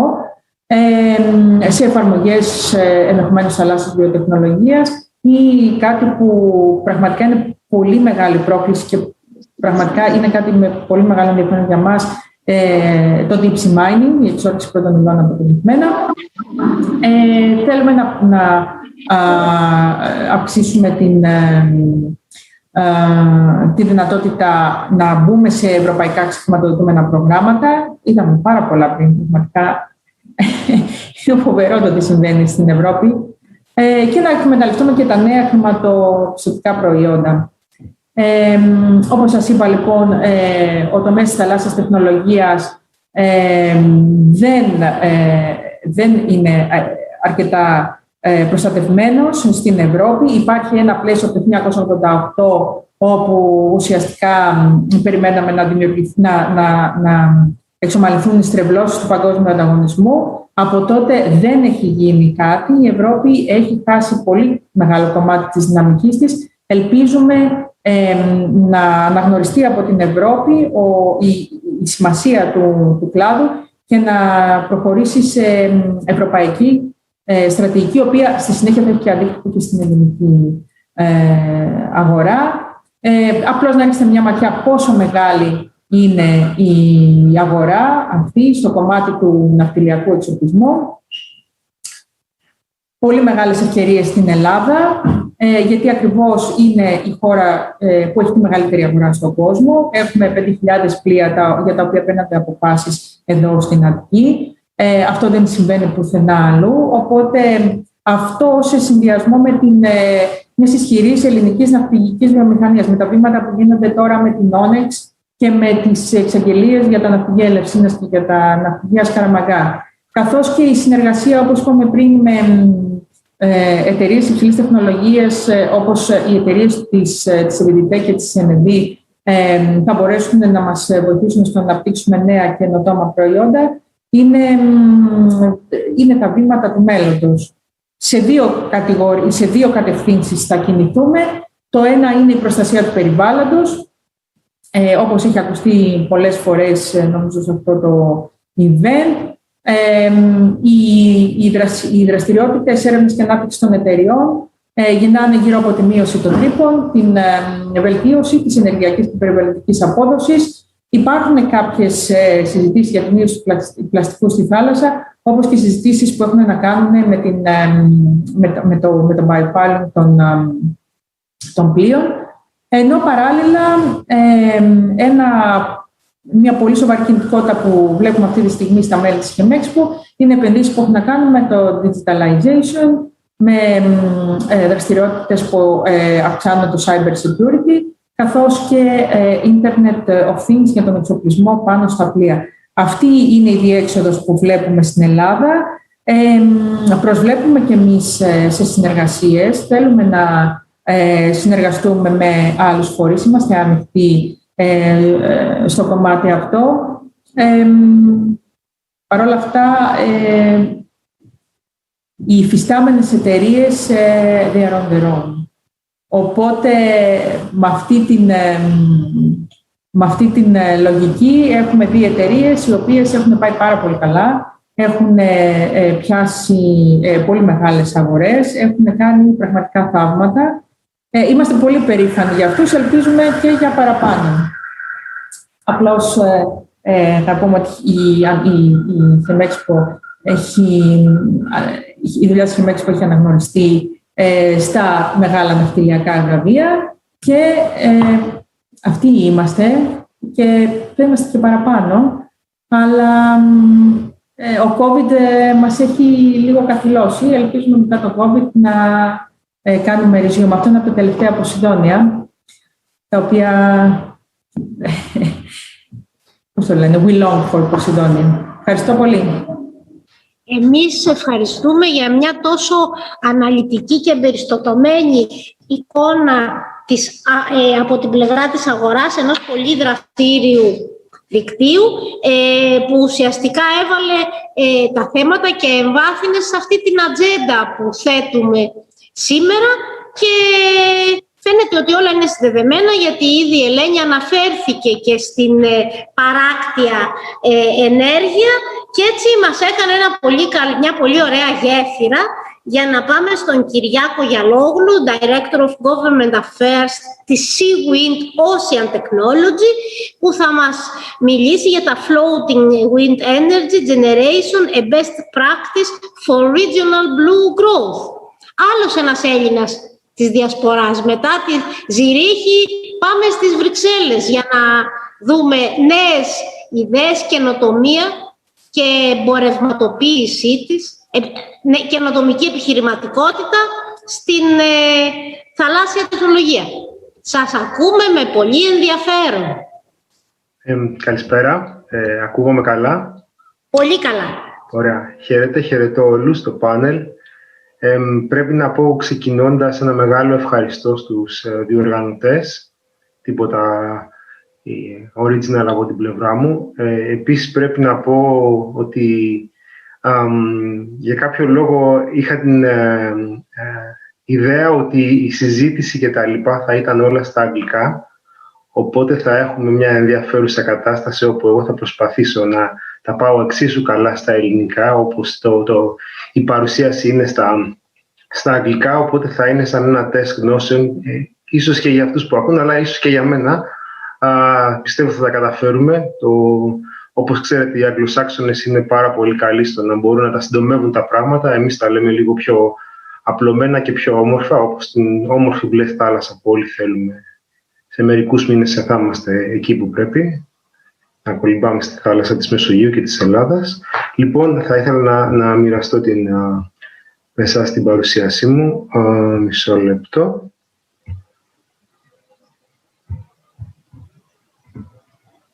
Ωραία. Τη βλέπετε την παρουσίασή μου? Ναι, τη βλέπουμε μια χαρά. Ωραία. Λοιπόν, η παρουσίαση αυτή γίνεται με έναν ημιακαδημαϊκό τρόπο, θα ήθελα να πω. Ίσως επειδή προσπαθώ να φτάσω στο πολύ ψηλό επίπεδο των ακαδημαϊκών, παρακολούθησα και χθες και σήμερα τις παρουσιάσεις και τη συζήτηση. Πάρα πολύ ψηλό το επίπεδο θεωρώ.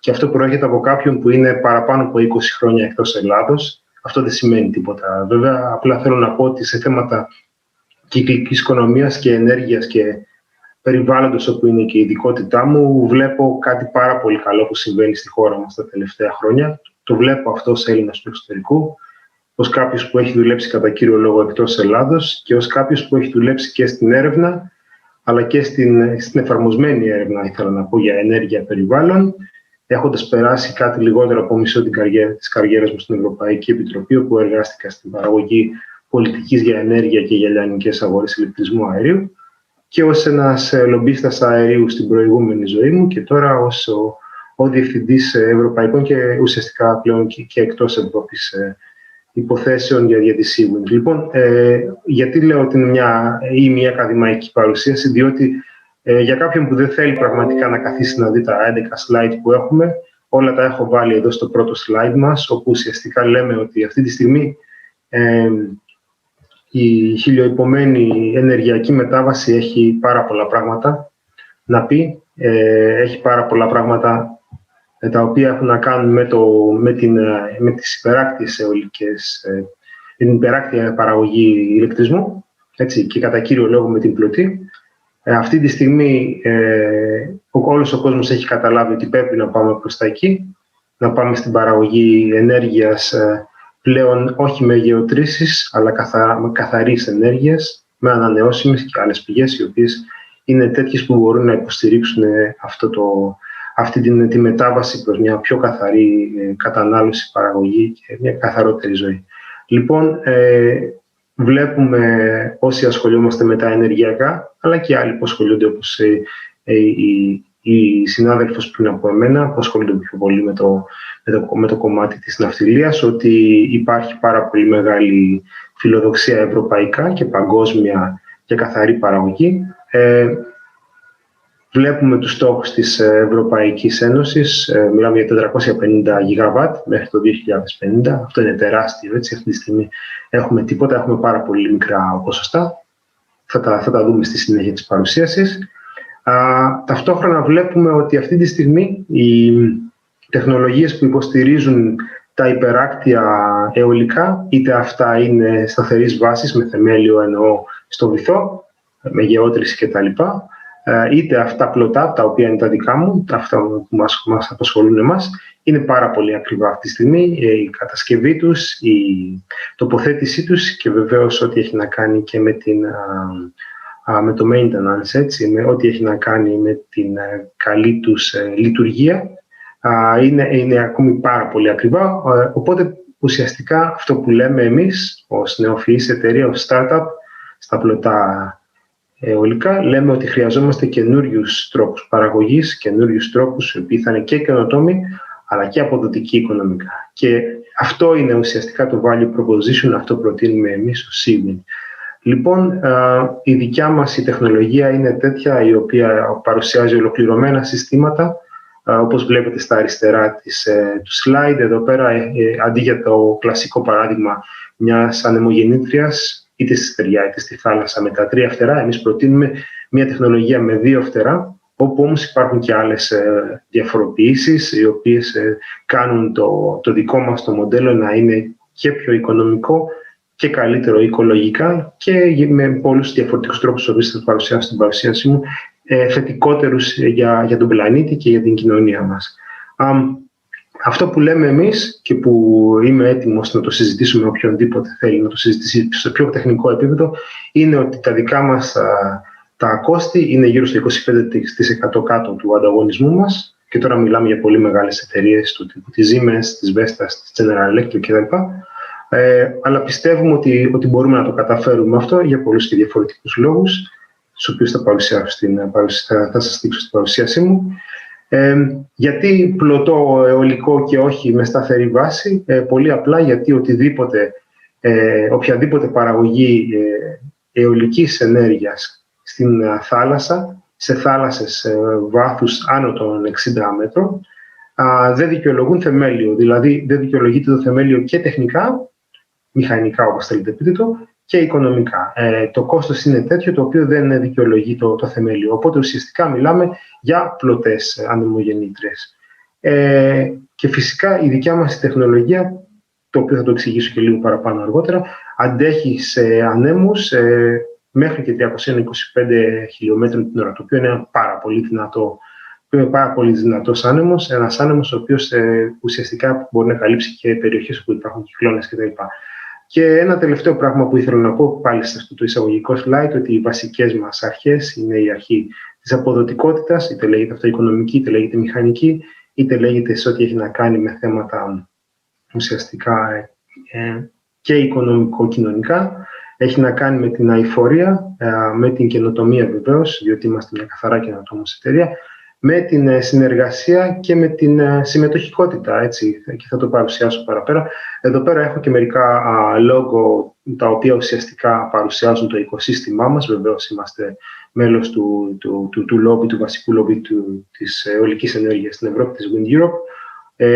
Όμως κάτι που είναι ακόμη πιο σημαντικό είναι ότι η Seawind έχει αναγνωριστεί από το Solar Impulse Foundation, το οποίο είναι πάρα πολύ σημαντικό για όσους ασχολούνται με αυτά τα πράγματα της αειφορίας και της ενεργειακής μετάβασης. Έχουμε αναγνωριστεί ως μία εκ των 1000 λύσεων για αυτό που λένε 1000 solutions to save the planet in a cost-efficient manner. Οπότε εμείς θεωρούμαστε ως μία εκ των 1000 τέτοιων λύσεων. Είμαστε μέλη του Offshore Coalition for Energy and Nature, το οποίο είναι μια πολύ σημαντική πρωτοβουλία που φέρνει μαζί ΜΚΟ, πολύ σημαντικούς ΜΚΟ, όπως το BirdLife International, το WWF κλπ, μαζί με εταιρείες παραγωγής και μεταφοράς ηλεκτρισμού. Ουσιαστικά είμαστε η μοναδική εταιρεία πλωτών αιωλικών που συμμετέχει. Είναι ένα κλαμπ το οποίο είναι με πρόσκληση, οπότε είμαστε πάρα πολύ χαρούμενοι να μπορούμε να συμμετάσχουμε σε αυτή τη διαδικασία. Και είμαστε και ενεργό μέλος, θα ήθελα να πω, όχι απλά υπογράφουμε του European Clean Hydrogen Alliance, όπου θα μιλήσουμε λίγο παραπάνω για τη δικιά μας τη φιλοδοξία, το δικό μας το ambition για το πράσινο υδρογόνο.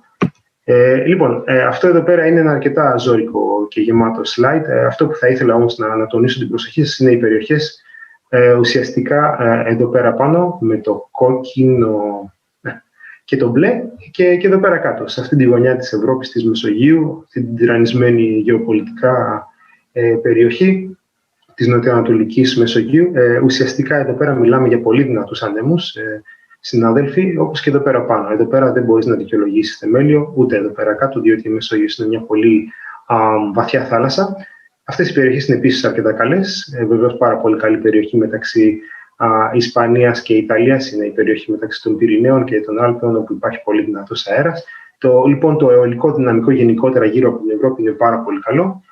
Θα δείτε τη λεπτομέρεια χείρα, εδώ πέρα δεν τα λέει ο Κυριάκος αυτά προέρχονται από την IEA, οπότε είναι πληροφορία από third party. Αυτό που είναι πάρα πολύ σημαντικό είναι ουσιαστικά οι στόχοι που έχουμε θέσει ευρωπαϊκά. 450 γιγαβάτ, όπως είπα, για ηλεκτρισμό. Πάντα μιλάμε για εξωχώρια, έτσι, για υπεράκτια. Είτε λέγονται αυτά αιωλικά είτε άλλα, αλλά ουσιαστικά στη βάση της τεχνολογίας μιλάμε για αυτού του είδους την τεχνολογία κατά κύριο λόγο, και από εκεί και πέρα ένα μεγάλο μέρος αυτών, τα 225 γιγαβάτ, όπως παρουσιάζεται, για την παραγωγή υδρογόνου, πράσινου υδρογόνου. Από εκεί και πέρα έχω βάλει εδώ πέρα μερικές βουλίτσες, οι οποίες ουσιαστικά καταδεικνύουν το πού βρισκόμαστε αυτή τη στιγμή. Έτσι, βλέπετε το μπλε είναι η Ευρωπαϊκή Ένωση και το λίγο πιο ανοιχτόχρωμο, πιο χαντογαλάζιο, είναι ο κόσμος. Εδώ είμαστε αυτή τη στιγμή για τα υπεράκτια και αιωλικά αλλά και άλλα. Εδώ είμαστε, εδώ θέλουμε να πάμε από άποψη μεγέθους Και ουσιαστικά εδώ πέρα μιλάμε για το τι υπάρχει στον κόσμο. Δηλαδή αυτή τη στιγμή η δυνατότητα της παραγωγής ηλεκτρισμού υπεράκτια, κατά κύριο λόγο μιλάμε για αιωλικά, ίσως κάποιο αυτό θα είναι και το ηλιακό, αλλά κατά κύριο λόγο μιλάμε για αιωλικό, είναι πραγματικά 23 φορές πάνω από την τωρινή ζήτηση του κόσμου, οπότε μιλάμε για πάρα πολύ μεγάλες ποσότητες και ουσιαστικά πάλι αυτοί που εξημών που ασχολούνται με τα ενεργειακά ξέρουν ότι σιγά σιγά ο κόσμος αρχίζει και αλλάζει ο τρόπος παραγωγής και κατανάλωσης ενέργειας, οπότε μιλάμε για λιγότερη μείωση έντασης κατανάλωσης, το πούμε έτσι πολύ απλά. Και επιγραμματικά εδώ θα ξαναγυρίσω σε κάποια από αυτά τα πράγματα. Αργότερα ουσιαστικά εμείς λέμε ότι θα μπορέσουμε να πάμε 25 με 35% κάτω λιγότερο το LCOE, το οποίο στα ελληνικά μεταφράζεται ως ισοσταθμισμένο κόστος ηλεκτρικής ενέργειας, το οποίο ουσιαστικά σου δίνει τον χρόνο απόσβεσης της επένδυσής σου, έτσι. Η δικιά μας η τεχνολογία είναι τέτοια που έχει μειωμένο περιβαλλοντικό αντίκτυπο. Δεν χρησιμοποιούμε σπάνιες γης και θα ξαναεπιστρέψω σε αυτό λίγο αργότερα. Και επιπλέον, λόγω του τρόπου που χτίζουμε, με τον τρόπο που τα φτιάχνουμε επίσης τα μηχανήματά μας, ουσιαστικά μιλάμε για ένα ολοκληρωμένο σύστημα πλωτής ανεμογεννήτριας, το οποίο ουσιαστικά συναρμολογείται στο λιμάνι, πολύ κοντά στο μέρος που θα τοποθετηθεί. Λοιπόν, εδώ πέρα κάποια πράγματα που έχουν να κάνουν ουσιαστικά με το τι θέλουμε να κάνουμε και πώς μπορούμε να πάμε προς τα εκεί. Αυτό που σας είπα πιο πριν, το 25-35, το οικονομικά είναι πάρα πολύ καλά, θεωρούμε. Επιπλέον, αυτό που είναι πάρα πολύ σημαντικό για μας, αλλά νομίζω και για τους επενδυτές, είναι ότι ουσιαστικά η τεχνολογία αυτή μπορεί να τοποθετηθεί οπουδήποτε στον κόσμο, σε οποιαδήποτε θάλασσα, έτσι, μιας και το ότι η ανθεκτικότητά της είναι τέτοια που το επιτρέπει αυτό. Ακόμη, όπως είπα, και σε περιοχές όπου υπάρχουν πολύ έντονοι κυκλώνες ή και σε πολύ βαθιά νερά, που είναι εξίσου πολύ σημαντικό για τους μηχανικούς μεταξύ ημών. Βεβαίως, εγώ δεν είμαι ένας από αυτόν, αλλά επειδή δουλεύω με μηχανικούς μπορώ να το πω αυτό το πράγμα. Ουσιαστικά θα πρέπει να πω ότι δεν υπάρχει linear πρόοδος, δηλαδή ο διπλασιασμός της έντασης του αέρα, που είναι το σύνηθες στη θάλασσα και στις βαθιές θάλασσες ακόμη περισσότερο, δεν σημαίνει διπλασιασμό της παραχθήσης ενέργειας, αλλά ουσιαστικά πάμε επί 3 και πολλές φορές επί 4. Έτσι. Οπότε μιλάμε για πολύ δυνατό δυναμικό στις πιο βαθιές θάλασσες, έτσι, και πολύ καλύτερη παραγωγή ενέργειας, ηλεκτρισμού ή πράσινου υδρογόνου. Επιπλέον, πάρα πολύ σημαντικό αυτό που σας είπα, ότι έχει να κάνει με το στήσιμο της ανεμογεννήτριας ουσιαστικά στο λιμάνι. Έτσι. Οπότε με αυτά τα 3 πράγματα μπορούμε να υποστηρίξουμε οικονομικά την δικιά μας δραστηριότητα. Κάποια πράγματα εδώ που θα μπορέσετε λίγο να δείτε για το τι μιλάμε. Ουσιαστικά μιλάμε για ας δούμε εδώ πέρα το μοναδικό που ήθελα να σας πω να δείτε είναι ότι με τα νημεράκια εδώ ουσιαστικά σας παρουσιάζω τις ευρεσιτεχνίες, κάποιες από τις ευρεσιτεχνίες που έχει η δικιά μας η ανεμογεννήτρια. Ουσιαστικά όλο το IP ανήκει στη Seawind. Είμαστε σε Technology Readiness Level 5, οπότε έχουμε καλύψει ουσιαστικά όλο το κομμάτι το τεχνικό-οικονομικό. Από εκεί και πέρα πρέπει να γίνουν τα κατάλληλα τεστ για να μπορέσουμε το οποίο θα είναι στη βάση του demonstrator. Έτσι, ήδη έχει υπάρξει prototype και ουσιαστικά τώρα μιλάμε καθαρά για το demonstrator. Ίσως εδώ πέρα είναι καλύτερα για να δείτε περί τίνος πρόκειται. Αυτή η γαλάζια γραμμούλα, η οριζόντια εδώ, είναι ουσιαστικά η επιφάνεια της θάλασσας. Μιλάμε για μια σχετικά μεγάλη ως και πολύ μεγάλη ανεμογεννήτρια. Το demonstrator, το έργο επίδειξης, κατάδειξης ίσως, της τεχνολογίας μας θα είναι το Seawind 6. Μιλάμε για μια πλωτή ανεμογεννήτρια απόδοση 6,2 ΜΒ, η οποία εδώ πέρα θα δείτε ουσιαστικά μιλάμε για διάμετρο των φτερών 126 μέτρα, η 12 που είναι το 12,2 που θα είναι η ναυαρχίδα, ας το πούμε έτσι πολύ απλά. Το άνοιγμα των φτερών θα είναι στα 2,25 μέτρα. Το ύψος της 6 είναι στα 95 και της 12 στα 135. Μιλάμε για πολύ μεγάλα μηχανήματα εδώ πέρα. Όμως μιλάμε και για μηχανήματα τα οποία θα έχουν ουσιαστικά μήκος ζωής, το lifetime τους θα είναι γύρω στα 50 χρόνια. Έτσι. Και μιλάμε και βέβαια και για αρκετά μεγάλα κόστη, Από την άλλη πλευρά, πάλι σας λέω, η απόσβεση είναι τέτοια και οι αποδόσεις είναι τέτοιες που δικαιολογούν τέτοιες επενδύσεις. Πολύ ενδιαφέρον, θα ήθελα να τονίσω κάτι το οποίο πιστεύω θα ενδιαφέρει τους ανθρώπους που ασχολούνται με το μηχανικό κομμάτι, αλλά και τους οικονομολόγους μεταξύ μας, είναι αυτό το κομματάκι εδώ πέρα. Πάντα μου λέει ο νεαρός ανιψιός μου, το κάνετε αυτό 2 αντί για 3 φτερά, είναι κάτι που θα το βάζω στο Instagram και τα λοιπά. Του λέω όχι, δεν είναι έτσι, είναι λίγο πιο μπερδεμένα τα πράγματα, λίγο πιο πολύπλοκα. Ουσιαστικά η λογική της δικιάς μας της ανεμογεννήτριας είναι τέτοια που ουσιαστικά έχει φτιαχτεί αυτή η ανεμογεννήτρια, αυτό το μοντέλο για την θάλασσα. Έτσι. Δηλαδή, τα 2 φτερά είναι πολύ καλύτερα για το θαλάσσιο περιβάλλον και όχι για τη στεριά. Στη στεριά ο θόρυβος είναι λίγο παραπάνω, οπότε δεν είναι το κατάλληλο μοντέλο για τη θάλασσα. Όμως, για τη στεριά, συγγνώμη. Όμως, για τη θάλασσα είναι το κατάλληλο. Πρέπει να επιταχύνεις λίγο. Οκ, εντάξει.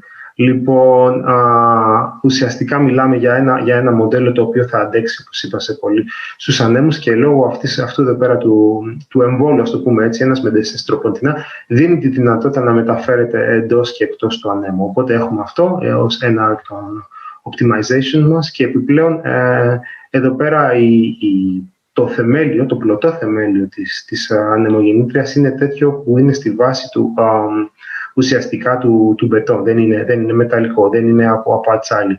Αυτό τι κάνει? Αυτό ουσιαστικά μας δίνει τη δυνατότητα να διπλασιάζουμε τον χρόνο ζωής, ενώ ταυτόχρονα ουσιαστικά μειώνουμε τις εκπομπές διοξιδίου κατά 60%. Εδώ πέρα έχουμε ουσιαστικά αυτό που σας είπα, το LCOE, το οποίο είναι πολύ χαμηλότερο τη Seawind σε σχέση με άλλους. Ο βασικός ανταγωνισμός, η Equinor, όπως βλέπετε, είναι λίγο πιο πάνω από εμάς, οπότε εμείς πιστεύουμε ότι μπορούμε να πάμε προς τα εκεί. Γιατί το κάνουμε, γιατί το λέμε αυτό? Ουσιαστικά λέμε διότι έχουμε ένα κόστος υλικών το οποίο είναι 25% λιγότερο σε σχέση με τους άλλους.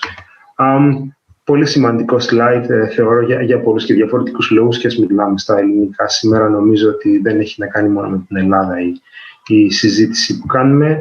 Ίσως έχει ένα κάποιο ποσοστό με την Ελλάδα, αλλά ουσιαστικά μιλάμε για μια εταιρεία η οποία υπάρχει ήδη σε αρκετές χώρες. Ο αγωγός των project μας ξεκινάει με την Ευρώπη και κατά κύριο λόγο με την Μεσόγειο, όπως σας είπα, γιατί είναι μια βαθιά θάλασσα που μπορεί να υποστηρίξει τα υπεράκτια πλωτά αιωλικά. Πορτογαλία, άκουσα και πιο πριν από την προεδρεύουσα της συζήτησης που αναφέρθηκε στην Πορτογαλία και στη σημασία που δίνει η χώρα στη θάλασσα, πάρα πολύ σημαντικό. Στην Πορτογαλία θα τοποθετηθεί και το Demonstrator Project, το 6,2. Είναι κάτι το οποίο θα ξεκινήσει τους επόμενους μήνες. Γαλλία είναι η χώρα όπου θα γίνουν και τα πρώτα tender για offshore wind. Η Ιταλία, μια χώρα με παράδοση στο engineering, είναι η χώρα όπου ουσιαστικά και η Seawind έχει την τεχνολογία της και βεβαίως η χώρα μας, η οποία θα ήθελα να πω κάποια πράγματα για την Ελλάδα, ίσως αργότερα αν μου δοθεί η ευκαιρία να έχω κάποια σχόλια. Από εκεί και πέρα, Μεγάλη Βρετανία και η Ιρλανδία, χώρες με πολύ δυνατό αιωλικό δυναμικό στη θάλασσα. Η Ιαπωνία, Μαλαισία, Νότια Κορέα, δεν αναφέρω χώρες έτσι για να το πω πολύ απλά, είναι χώρες με τις οποίες έχουμε ήδη συγκεκριμένες συμφωνίες σε επίπεδο εταιριών και προχωράμε από εκεί και πέρα ουσιαστικά στην τεχνολογία μας, θα μπορέσουμε να παρουσιάσουμε την τεχνολογία μας στις χώρες. Κλείνοντας, θα ήθελα να μιλήσω και για τις ΗΠΑ και η Ανατολική και η Δυτική Ακτή. Είναι πραγματικά μέρη που μπορούν να υποστηρίξουν την Seawind. Εδώ πέρα θα δείτε το commercial κομμάτι μας που θα πάμε στα επόμενα χρόνια. Πηγαίνουμε προς τα εκεί. Κάτι που θεωρώ πολύ σημαντικό είναι ουσιαστικά τι θα γίνει με αυτή την αντιτονισμό που θα παραχθεί με την πλωτή ανεμογεννήτριά μας.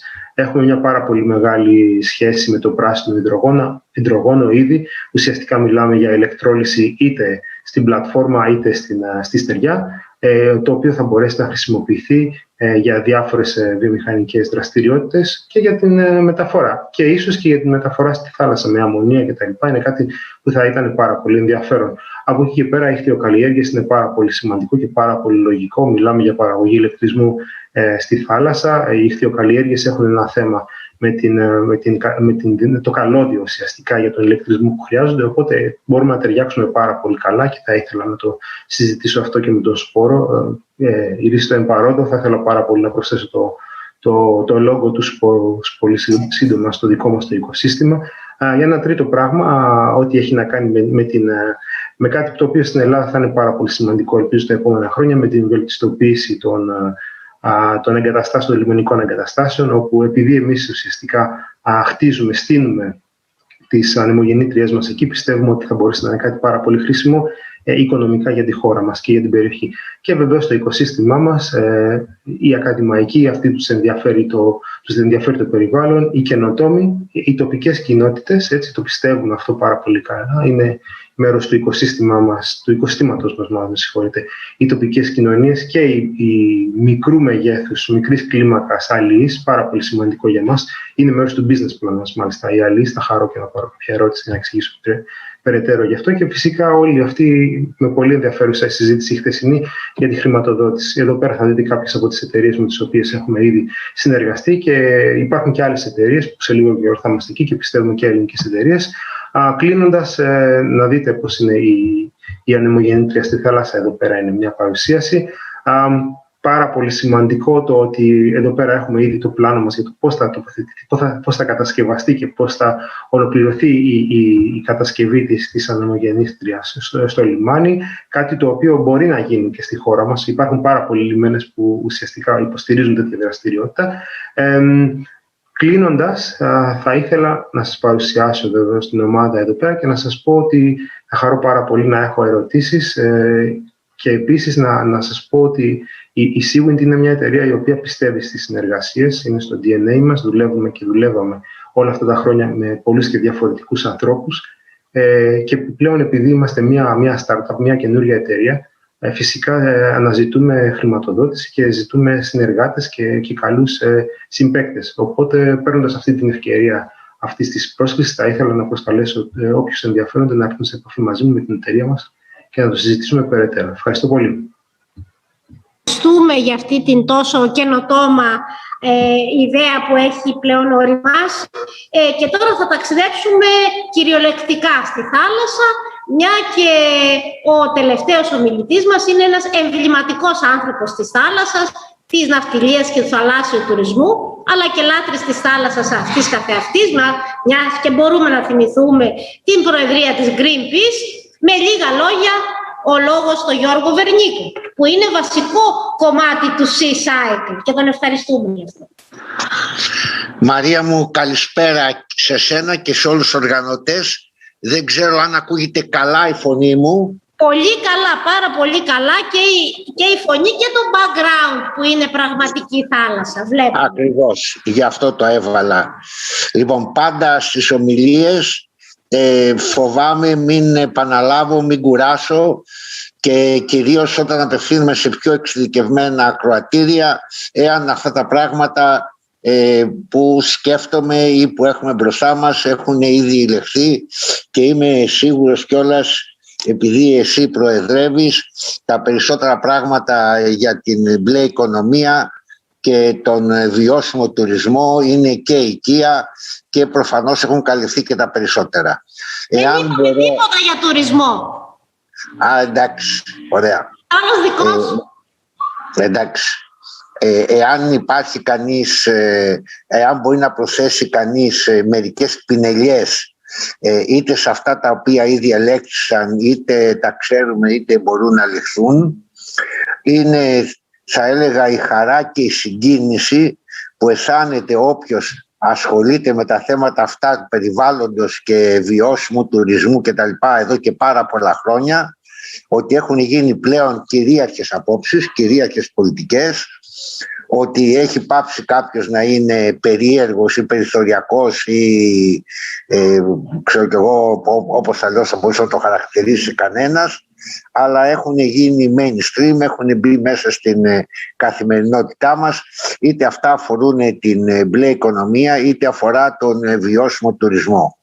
Πολύ περισσότερο όταν βλέπει ότι όλα αυτά στηρίζονται και από διεθνείς συνθήκες και από διεθνείς συμφωνίες και κυρίως τελευταία με τις αποφάσεις του Ταμείου Ανάκαμψης των Μεγάλων Κονδυλίων που έχει αποφασίσει και η Ευρώπη για να στηρίξει τη μετακορονιό εποχή, με τις απίστευτα μεγάλες χρηματοδοτήσεις που μέχρι πρώτη θα ήταν σχεδόν δεν τις πιστεύαμε, περιλαμβάνουν την πράσινη οικονομία, την ψηφοποίηση, την καινοτομία, την κατάρτιση, δηλαδή έννοιες οι οποίες ήταν και το ζητούμενο της κοινωνίας των πολιτών και που σήμερα τα ακούει κανένα σαν επίσημες εξαγγελίες.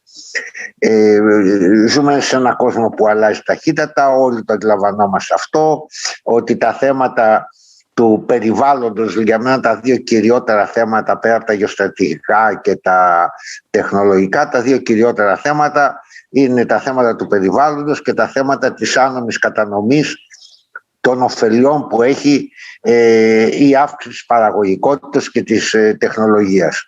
Αλλά εδώ πέρα είναι πολύ συγκεκριμένα τα θέματα. Καλά κάνουμε και εστιάζουμε και ξαναεστιάζουμε στα θέματα της πράσινης οικονομίας, ότι και το Athens Circular Forum που γίνεται έχει αυτό το στόχο. Να συγχαρώ άλλη μια φορά το Σπόρο που συμβάλλει τόσο ενεργά σε αυτή την υπόθεση, γιατί ένα από τα βασικά ζητούμενα πάντα είναι τα θέματα να έχεις την οικονομία σύμμαχο σε όλη αυτή την υπόθεση, γιατί είτε μιλάμε για αειοφόρο χρήση των νεακιών, των ωκεανών και των παράκτονων υπηρεσιών, είτε αναφερόμαστε και σε βιώσιμες πρακτικές για τον τουρισμό, όλα αυτά σημαίνουν μεγάλη μεταρρύθμιση με της χρηματοπιστωτικής αρχιτεκτονικής, θέλουν μια φορολογική αναθεώρηση που να αντανακλάει όλες τις πτυχές των υπηρεσιών που προσφέρονται.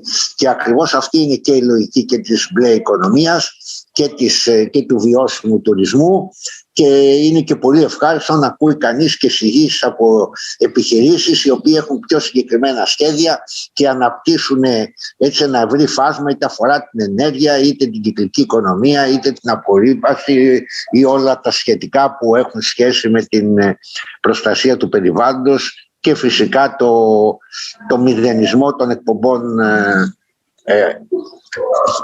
των ορυκτών καυσίμων. Δεν θέλω να επαναλάβω κοινά θέματα.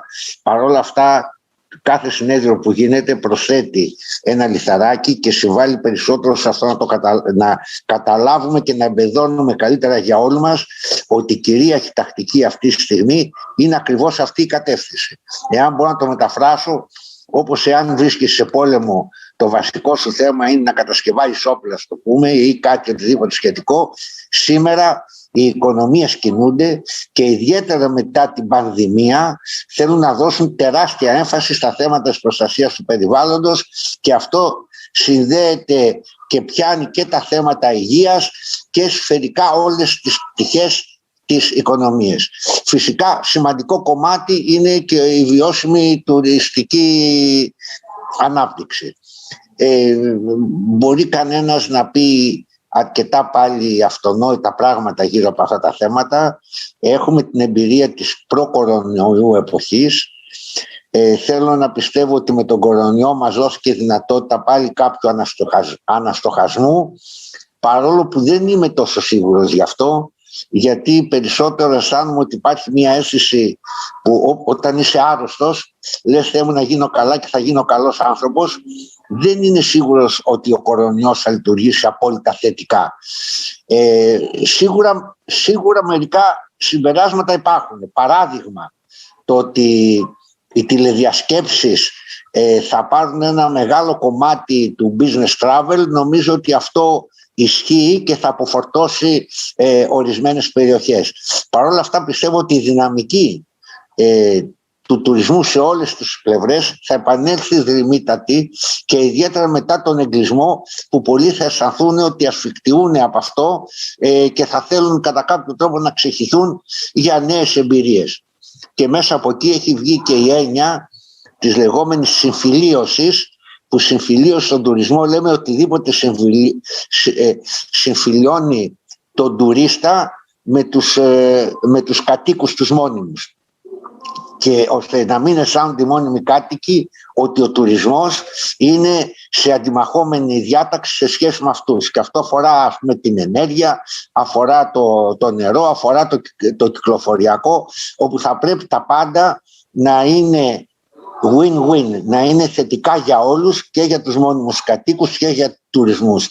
Δεν έχει νόημα να φτιάχνουμε, ας πούμε, ενεργειακά δίκτυα ή να φροντίζουμε την ενέργεια που να αφορά μόνο τους τουρίστες και να μην αφορά και τους μόνιμους κατοίκους. Πρέπει οι μόνιμοι κάτοικοι να αισθάνονται ότι όλα αυτά είναι και προς το δικό τους συμφέρον. Όλοι είχαμε παρακολουθήσει επίσης τις συζητήσεις για το λεγόμενο over-tourism και τις δυσμενείς συνέπειες που έχει στη ζωή των κατοίκων και τους κινδύνους που περιλαμβάνει. Εδώ ο κορονοϊός έδωσε μία ανάπαυλα, πάλι να ξανασκεφτούμε και να ξανασχεδιάσουμε περισσότερο με όρους ποιότητας και περιβαλλοντολογικής ευαισθησίας, αλλά και πάλι κρατάω μία επιφύλαξη πέρα από την κανονική ροή των πραγμάτων που υπάρχει, δηλαδή πάντα προσπαθείς να βελτιώσεις και τα δίκτυά σου και τις πηγές σου ενέργειας και τα οδικά σου συστήματα, κατά πόσον θα είναι αρκετά γρήγορη η προσαρμογή στις πιεστικές ανάγκες που επιβάλλουν κυρίως οι περιβαλλοντολογικές προκλήσεις. Όταν λέμε αυτή τη στιγμή για βιώσιμο τουρισμό, θεωρούμε βιώσιμο τουρισμό και όσον αφορά το περιβάλλον, δηλαδή να σέβεται όλες τις πρωτοπαραγωγικές πηγές, από την βιοποικιλότητα μέχρι την ενέργεια και να μην ρυπαίνει και την ανακύκλωση, μέχρι και το πώς ο τουρισμός συμβαίνει και πηγαίνει χέρι-χέρι με τους κατοίκους, τους μόνιμους μιας περιοχής, και πώς γενικά μέσα από τις σωστές επιλογές που έχουν σχέση με την προστασία του περιβάλλοντος επιτυχάνουμε αυτό που λέγεται βιώσιμη ανάπτυξη. Να θυμίσω ότι υπάρχουν ορισμένες συζητήσεις οι οποίες είναι ατέρμονες, δεν τελειώνουν. Μεταξύ αυτών είναι και η σχέση περιβάλλοντος και ανάπτυξης, όπως είναι η σχέση του παλιού και του καινούριου, όπως είναι η μάχη που υπάρχει πάντα ανάμεσα στα ατομικά δικαιώματα και την τάξη και ασφάλεια. Υπάρχουν ορισμένα θέματα τα οποία βρίσκονται σε μια ένα κίνηση και σύγκρουση, και φυσικά ένα από αυτά είναι η ανάπτυξη σε σχέση με τον περιβάλλον. Ερχόμενοι λοιπόν στην βιώσιμη ανάπτυξη, το ζητούμενο και η λέξη την οποία υιοθετούμε είναι η λέξη συμφιλίωση. Πρέπει να προσπαθήσουμε να συμφιλιώσουμε την ανάπτυξη με το περιβάλλον με όρους βιωσιμότητας, έτσι όπως προτάσουν οι σημερινοί καιροί, και με τη μεγαλύτερη δυνατή φύλαξη του περιβάλλοντος. Νομίζω ότι σήμερα συμμετέχουμε σε ένα ακροατήριο το οποίο τα πιστεύει αυτά. Ο καθένας προσπαθεί από την πλευρά του να συμβάλλει προς αυτές τις κατευθύνσεις.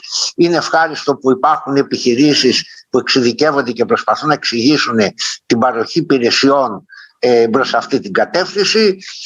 Τα πανεπιστημιακά ιδρύματα, και εσύ Μαρία κάνετε τη δουλειά στην ευαισθητοποίηση προς αυτή την κατεύθυνση, και εμείς από την πλευρά μου οι πολίτες, είτε είμαστε οργανωμένες οντότητες όπως είναι ο Σύνδεσμος Ελληνικών Τουριστικών Επιχειρήσεων, είτε η ευρύτερη κοινωνία των πολιτών, θέλουμε συνέχεια να προβάλλουμε την έννοια της